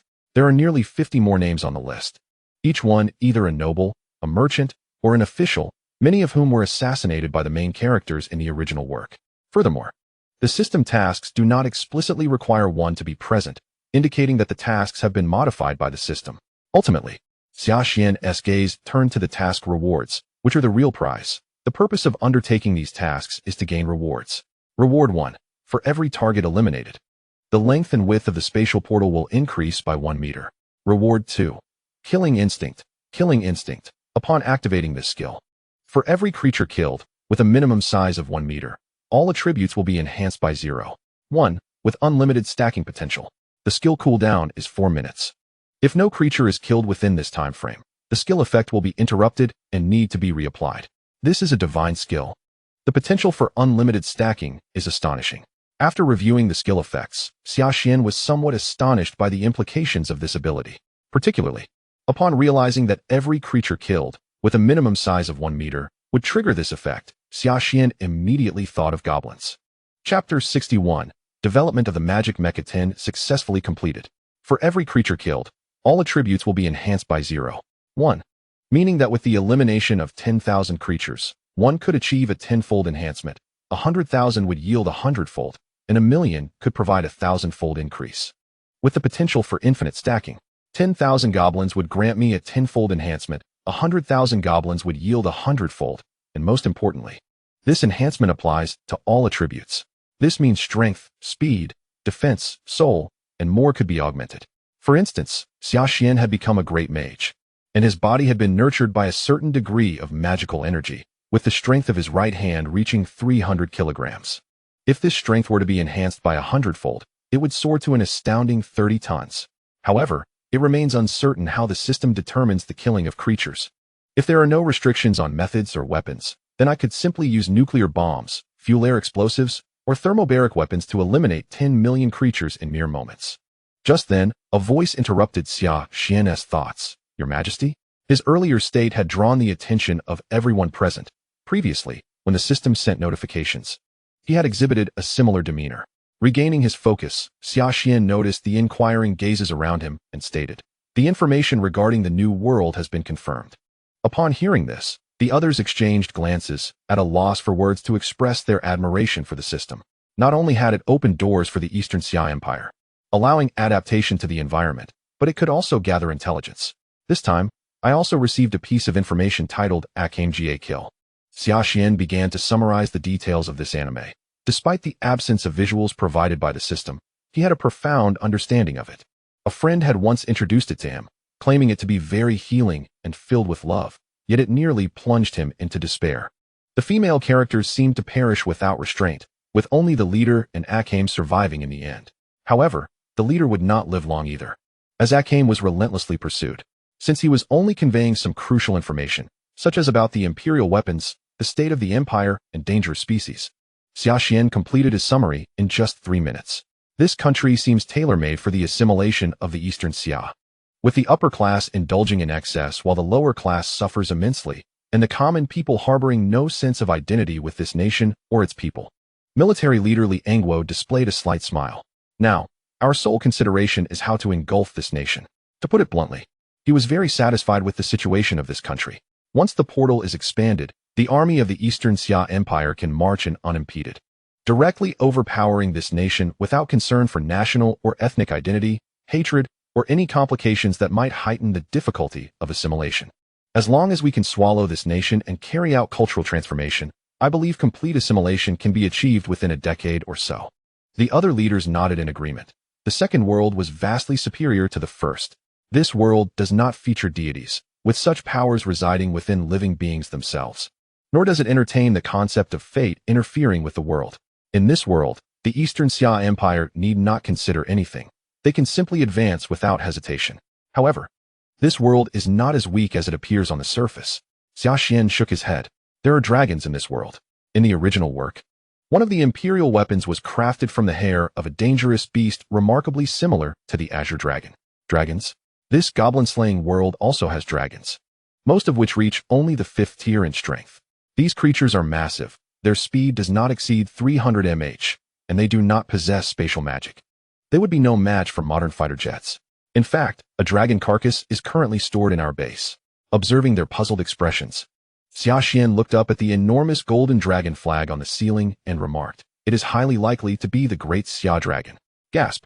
Upon hearing this, everyone's pupils constricted and their mouths fell agape. Dragons hold profound significance for the great Xia. Historical records trace the appearance of the great Xia dragon back to the year 0001 of the great Xia calendar. At that time, the founder of the Xia led the people out of the tribal era and established city-states, creating this totem. The dragon symbolizes the inception of great Xia civilization, representing the highest, most sacred, and inviolable essence. In the eastern and southern continents, within the cultural sphere of great Xia, all national flags or emblems are dragon-related. This symbolizes that their monarchs are of great Xia descent and signifies their identity as great Xia people. "Your Majesty, is this true?" Military leader Li Engwo exclaimed. His face flushed with excitement, his words slightly stammering. Others shared his sentiment, for the great Xia dragon is exceptionally special to them. It is difficult to articulate this in words. I will now inquire if the system can transmit the images from my mind. Having said that, Xia Xian leaned back in his chair, closed his eyes, and switched his perspective to the second person. Clang, clang, clang. Esteth and the system wielded their weapons. The ice sword and long sword creating countless afterimages, striking no less than 10 times per second. As the battle progressed, Esteth's injuries grew more severe. Yet this only fueled her excitement. Ah, this is the feeling. This is what battle truly is. The thrill of slaughter. Magical energy reserves have depleted by 70, and the attack frequency is beginning to lower to absorb energy. The system's attack frequency slowed significantly, granting Esteth an opportunity to counterattack after maintaining a defensive stance. "What's the matter? Can't hold on any longer." Esteth taunted, "What a useless man." The system offered no reply, its cold black eyes remaining devoid of any emotion. As magical energy surged wildly, realizing it could not return alive to the host, it resolved to take its own demise. Spatial flicker, the system's figure vanished from the spot. Dozens of knife lights descending upon Esteth, this time aiming not at the backs of knives, but at their blades. Ah, this is the feeling. The life and death struggle continually pushed Esteth forward, deepening her understanding of ice. Following her inner sensations, Esteth brought her hands together before her chest. The red mark on her chest glowing faintly, and a pale blue orb materialized. "Before me, all things shall freeze, Mahabodhi." The pale blue orb expanded instantaneously, enveloping the world in a soft blue hue. The snowflakes that had been falling from the sky ceased their descent, and the soldiers fleeing in the distance froze in place. At that moment, all things in the world stood still. Under the influence of a peculiar law, the analysis commenced. The form of the system also suspended in midair, holding a long blade, motionless. This was my first time employing this technique, and I was astonished to discover that the demoness corruption could halt time. I reveled in this newfound power as Esteth raised her ice sword, aimed at the dark-haired man suspended in the air. Yet, ultimately, I emerged victorious. With a swift thrust, the ice sword pierced through the second body's head, and soon after, Esteth's Mahabot Mo lost its effect, returning the world to its original hues. The snowflakes resumed their descent, and the world began to move once more. The system fell from the air, blood trickling from the wound on its head. Though I did not know your name, I shall remember you forever, for you are the first to have compelled me to this extent. Esteth cast a lingering glance at the corpse on the ground before turning away. High-level magical life returns. A faint green light flickered above the second body's head, and the enormous wound healed rapidly. Such a grievous injury would have claimed the life of any ordinary being, yet the second body, governed by the system, was different. As long as it retained magical energy and was not utterly dismembered, the system possessed a means of resurrection. Remaining magical energy, 10. Spatial flicker. In the next moment, the second body that lay on the ground vanished. Danger. Esteth, with her dwindling strength, conjured a thick ice wall. Bang! The long blade in the system's grip shattered Esteth's ice wall, leaving a severe gash on her arm. You. Upon seeing her assailant, Esteth's expression shifted to one of horror. She had clearly impaled this man's head. How could he have returned to life? The system paid no heed to her expression, slowly raising the long blade again. While this human appeared to have lost the capacity for resistance and could be taken alive, the system was uncertain how many times it could employ the previous technique. Bringing her back alive posed too great a risk. Death was the safer option. It seems I have lost. Esteth revealed a serene smile, then closed her eyes, calmly accepting her fate. This is the fate of the weak. Esteth, how disgraceful. We were too feeble, thus we lost. You must remain strong, Esteth. The image of her father on the brink of death surfaced in Esteth's mind. Perhaps this was what the legendary life flashing before one's eyes truly entailed. Forgive me, father, I am too weak. Swish. Wait, system, do not kill her yet. In the nick of time, the system halted its blade, which hovered above Esteth's pale neck, several strands of ice-blue hair, cascading to the ground. The blade had already grazed her skin, and a few drops of blood trickled forth. Host, should this human be brought back to the system? The host's interruption indicated a keen interest in this human. Through the system's perspective, Xuan Xia beheld the battered figure of Esteth. Were it not for her signature ice-blue hair and white military uniform, he might have failed to recognize her. No need to bring her back. She cannot die just yet. Currently, Dongxia required Esteth to uphold the crumbling nation, buying time for the Dongxia Empire to prepare for its takeover. Furthermore, the spatial portal was only 3 meters high and 2 meters wide, insufficient for the Dongxia army's grand entry. If Esteth were to perish here, the empire would lose a remarkably capable general, and the country would likely fall to the revolutionary forces and the Northern Army in a short span. Do not be deceived by the presence of many capable individuals in this nation. None could compare to Esteth in the art of warfare. In this thoroughly decayed state, the country first needed a general like Esteth to suppress all rebellions. Then it could seek wise ministers to propel reform. On the surface, it seemed that Esteth's collusion with the ministers had led to the current plight of the nation. However, the truth was that the rot had set in long before, as evidenced by the thoroughly corrupt upper echelons. After all, the minister had only held power for a few years, no matter how dark he rendered the nation. He could not distort the minds of the upper nobility in such a short time. In simple terms, this decayed, inept nation owed its survival largely to Esteth. Without her countless campaigns and suppression of insurrections over the years, the country would have long since perished. Only a supreme being like Esteth could avoid execution by the revolutionaries. Any others who ascended would soon meet their demise. Thus, allowing Esteth to temporarily maintain the nation's governance aligned with the interests of the Dongxia Empire. If the nation remained intact, the Dongxia Empire could enter as a savior, a liberator of the oppressed. Should the revolutionaries overthrow the nation and the people be liberated, the situation would change drastically. The Dongxia Empire would transform into an aggressor, posing significant complications for its conquests. Let us proceed to the imperial capital, where the portal shall be opened for the explorers to execute their mission. Following the command, the system retracted its long blade and turned away without hesitation. Esteth, who had been closing her eyes in resignation, sensed something amiss and opened them, catching sight of the system's retreating figure. You scoundrel! Esteth felt a profound insult. The system's actions unequivocally contradicted her long-held philosophy of survival. The weak ought to perish. Today, she had lost. She was the weak one and deserved to die.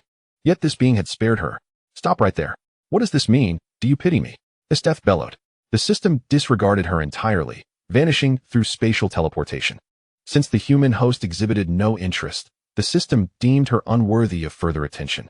The system's indifference fueled Esteth's fury, as she declared, "You will regret today's decision. One day, I shall make you kneel before me."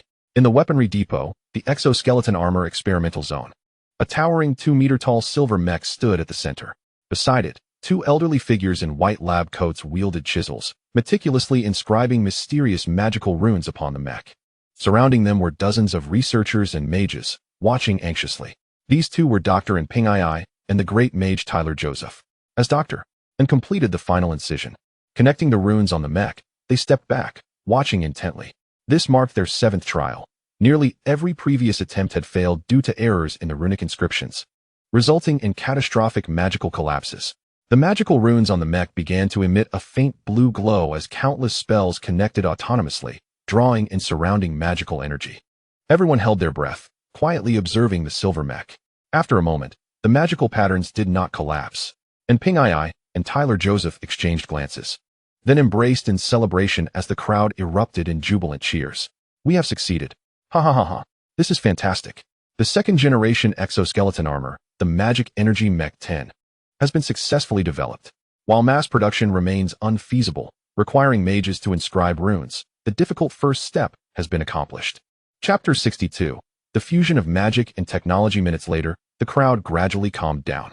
Dr. N reached out to caress the runes on the mech, turning to Tyler Joseph and saying, "Tyler, once the outer armor is installed, would you like to try it on?" The set of magical power exosuites is not an entirely new technological advancement. Rather, it is an amalgamation of two pre-existing technologies: the extreme single-soldier exoskeleton armor of the Eastern Xia Empire and the ancient human technique of magical rune inscription. The magical rune inscription technique is divided into two categories: perpetual inscription, an advanced version of scroll magic that possesses the instantaneous activation of scrolls but does not become obsolete after a single use, allowing for repeated utilization. However, it does require the user's magical energy, as it cannot inscribe magic power like scrolls can. The second type is limited inscription, an enhanced version of scroll magic that retains all the advantages of scrolls but is restricted to a limited number of uses, typically 3. This type of inscription is generally employed for high-level magic, effectively preventing the exorbitant consumption of magical energy that could lead to the user's depletion. This magical rune inscription technology faces two significant challenges. Firstly, the runes are exceedingly fragile. Any minor damage will cause the inscribed magic to fail. Fortunately, the Eastern Xia Empire has addressed this issue by utilizing external armor, as the exoskeleton technology provides soldiers with remarkable carrying capacity to support heavy weaponry. The second problem, however, is more troubling for the Eastern Xia Empire. The runes must be inscribed by a mage using a specially crafted engraving tool, while simultaneously channeling their magical energy and mental focus. The Empire has proposed a solution, creating an inscription machine from highly magical iron, operated by a mage who will supply the necessary magical energy and focus from the side. However, this machine is still under construction, and the Empire has yet to test its efficacy. The exoskeleton armor technology endows soldiers with unparalleled agility and load-bearing capabilities, enabling them to carry substantial heavy weaponry, while the magical rune inscription technology provides diverse magical support. The current configuration of the magical power exosuite includes 3 mid-level spells and 2 high-level spells, categorized into perpetual and limited inscriptions. The perpetual inscriptions are the mid-level defensive spell Invisible Shield, the mid-level wind spell Levitation, and the mid-level fire spell Fireball. The limited inscriptions consist of the high-level space spell Teleportation and the high-level space spell Spatial Shift.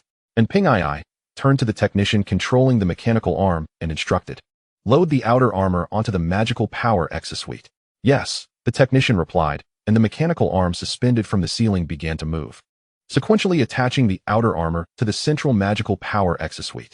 A few minutes later, the armored exosuite had grown considerably, completely concealing the previously shimmering magical runes. With the assistance of researchers, Tyler Joseph donned the magical power exosuite, becoming its inaugural pilot. After confirming that the exoskeleton armor technology was functioning correctly by moving in various directions, he channeled his internal magical energy into the runes on the exosuite and raised his right hand, stating, "Mid-level defensive spell, Invisible Shield." In the next instant, a transparent oval shield enveloped him. Subsequently, he tested all 5 spells inscribed on the magical power exosuite, confirming that they all operated seamlessly. Once assured that the magical rune inscription technology was functioning without issues, Tyler Joseph nodded at Ping Ai and remarked, "And everything is in order." And Ping Ai displayed a pleased expression, though a slight frown creased her brow, as she felt that something was amiss. "Taylor, Do these spells require the user's active initiation to manifest? Yes, the user must actively channel their magical energy into them, Taylor Joseph replied. And Ping Ai contemplated, sensing that something had been overlooked. After a few seconds, a realization struck her. Of course, while other spells may not be problematic, the shield spell must be capable of automatic activation. Otherwise, if the user is ambushed and cannot initiate it, the spell would be rendered useless. Upon hearing this, Taylor Joseph also recognized the oversight, acknowledging, I should have considered this more thoroughly. Despite having only reached a high school level in academic standing over the past 4 months of study, he grasped the concept of automatic sensing. It seems we must develop a sensing spell. And how extensive should the sensing range be? Taylor Joseph inquired. If the sensing spell's requirements were modest, he could adapt it from existing low-level spells. However, if the demand were substantial, it would necessitate assembling other powerful mages to create a new sensing spell. The Eastern Xia Empire could even collaborate with the hundreds of powerful mages from the Elven Empire to develop it. The ideal range should be 500 meters, Doctor. And Ping Ai pondered before providing her answer. That simplifies matters. We can directly modify an existing spell. Taylor Joseph smiled and instructed one of his subordinate mages. Select the most suitable sensing spell from the existing repertoire. Yes, the male mage responded before heading to the repository of magical knowledge. Even as a seasoned mage nearing the status of a great mage, he had only learned the most fitting sensing spell for himself. Wait, and Ping Ai called out. We need 2 sensing spells, one for detecting dynamic objects and another for thermal energy. Understood. The exoskeleton armor experimental zone became bustling once again, initiating a new round of modifications. Concurrently, in the armory and weapon testing grounds, a dragon main battle tank faced a target 5 meters away. This dragon tank was distinct from others, as its cannon bore intricate magical runes inscribed with the mid-level magic guidance of wind. The experimental phase for the wind-guided artillery shell commenced.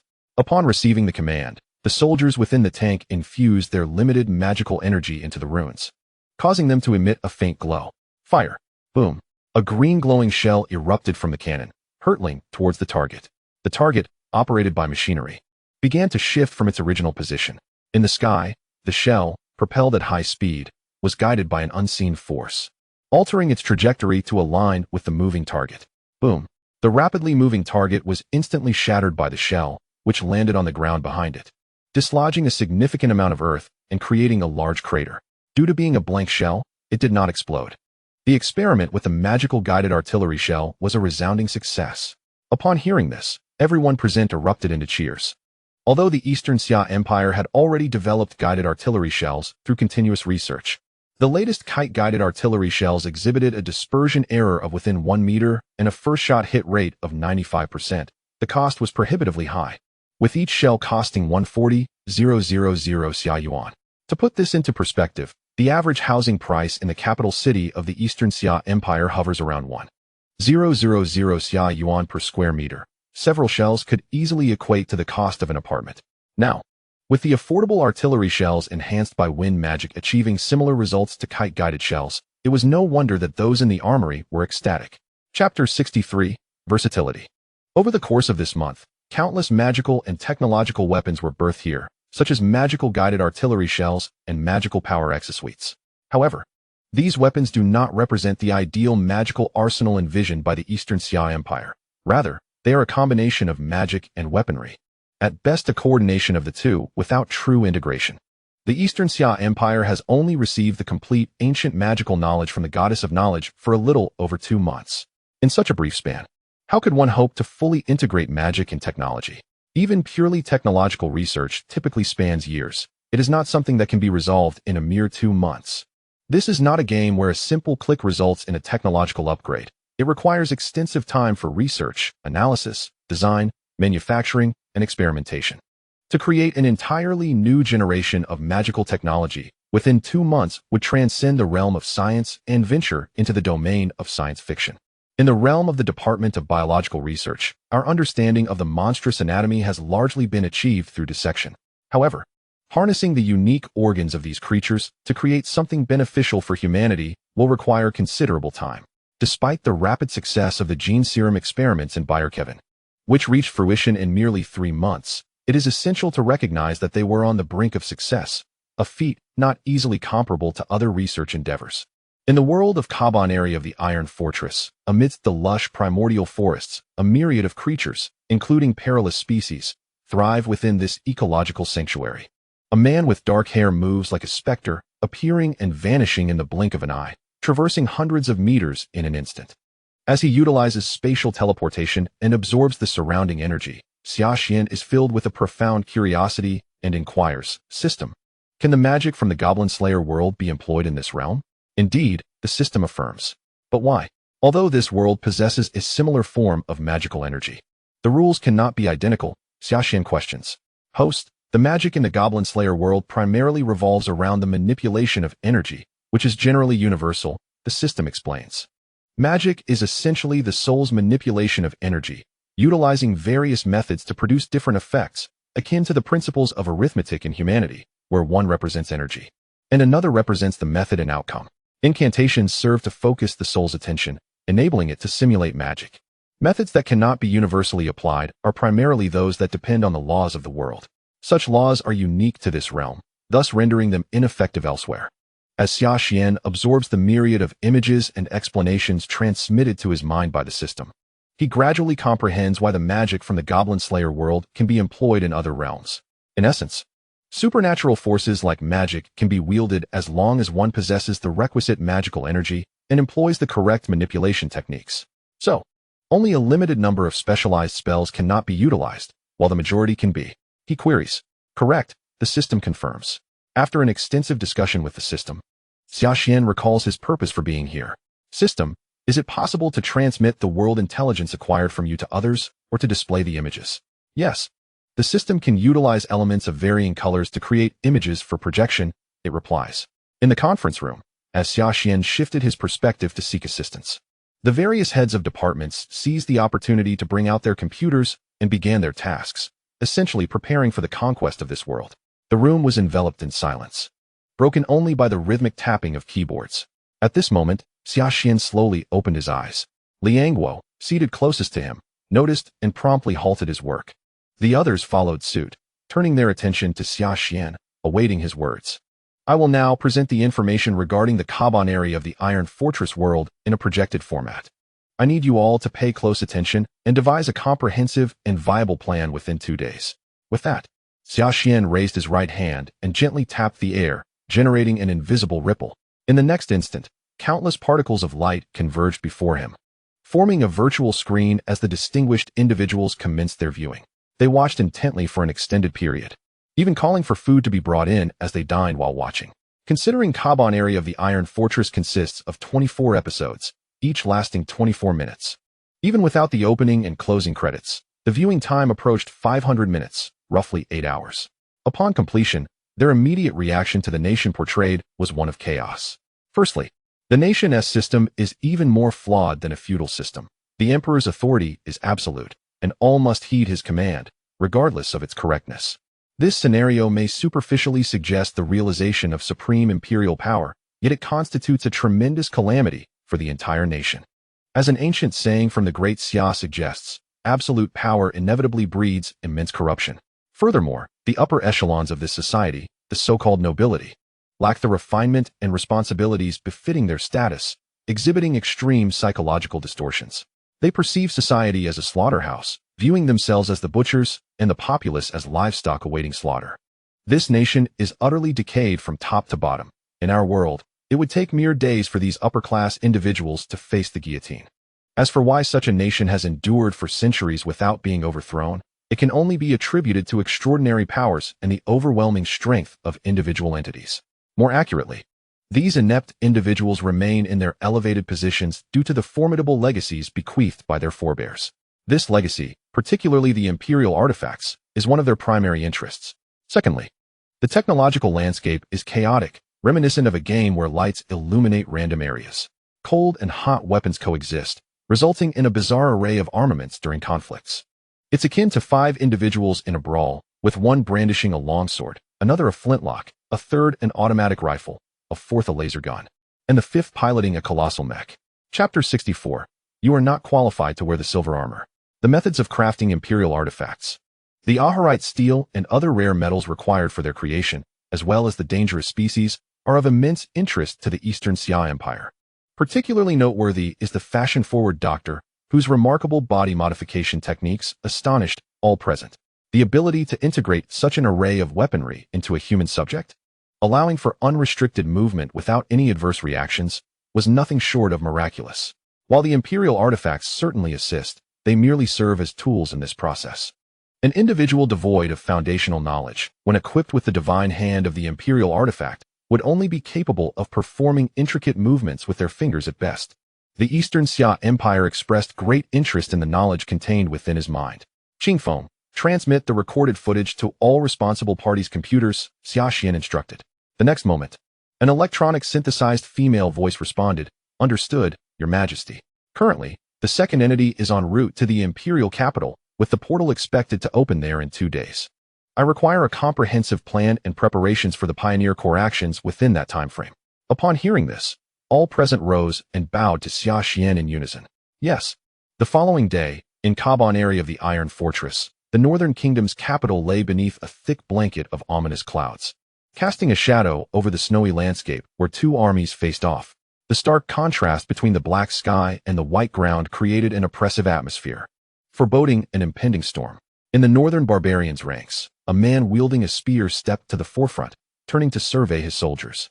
With long black hair and strikingly handsome features, clad in silver armor, he is known as Numiseka, the northern hero. The prince of the northern barbarians, Numiseka possesses formidable strategic prowess, boasting an impeccable record and earning the admiration of his people.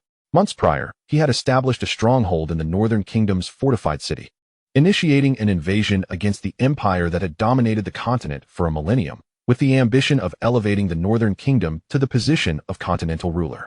The Numiseka people initially believed that through their cunning and with the assistance of the internal nobility of the empire, they could gradually encroach upon the entire empire. However, events did not unfold as they had anticipated. Rather, they took an entirely opposite turn.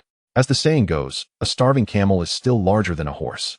Despite the empire's decay, it was not a realm that could be invaded by these foreign tribes.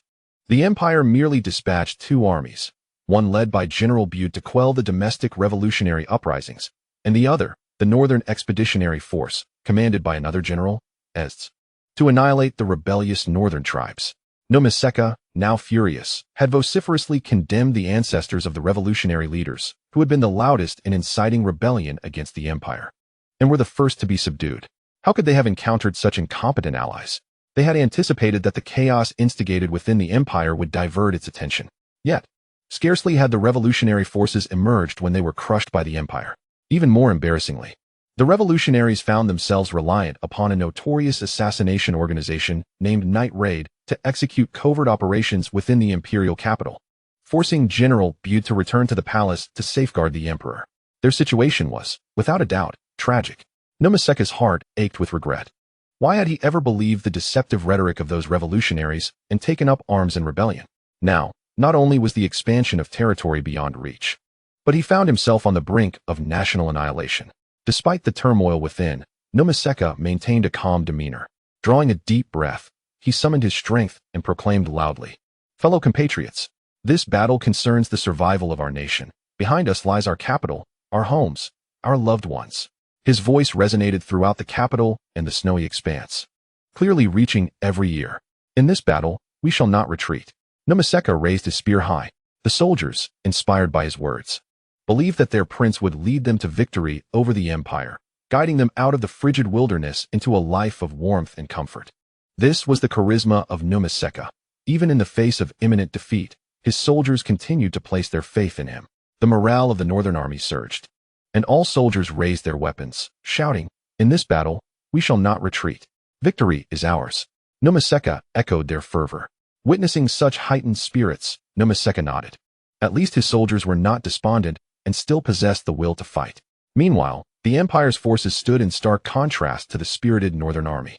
They were eerily quiet, each soldier controlling their breath, adjusting their state to its peak. Having endured numerous battles, they no longer required motivation from their leaders. Shouting slogans was merely a waste of energy. The imperial army, seasoned and formidable, remained unaffected by political corruption, embodying the last bastion of the empire's rule. "Lord Ezd?" asked Riva. Seated upon a throne forged of ice, Ezd gazed blankly at a scrap of paper depicting a remarkably handsome man. She found herself lost in memories of the battle from the previous day, replaying the movements and attacks of that detestable adversary in her mind. Noting Ezda's lack of response, Riva raised his voice slightly. Lord Ezd. Oh, what is it? Ezd finally snapped back to reality. We are ready to launch an offensive, Riva replied. Ezd slowly rose, donning her white military cap. All forces advance, she commanded. As the orders were issued, the soldiers drew their weapons and moved forward in a disciplined formation, advancing toward their foes. The Northern Army, spurred on by Numiseka's rallying cry, felt emboldened under their prince's leadership, believing they could conquer all. Victory! Victory! Victory! They cried as they surged forward. Numiseka led the charge against the Imperial Army. The two forces collided swiftly, weapons clashing as soldiers struck out at their enemies. In an instant, blood sprayed across the pristine snow, staining it crimson.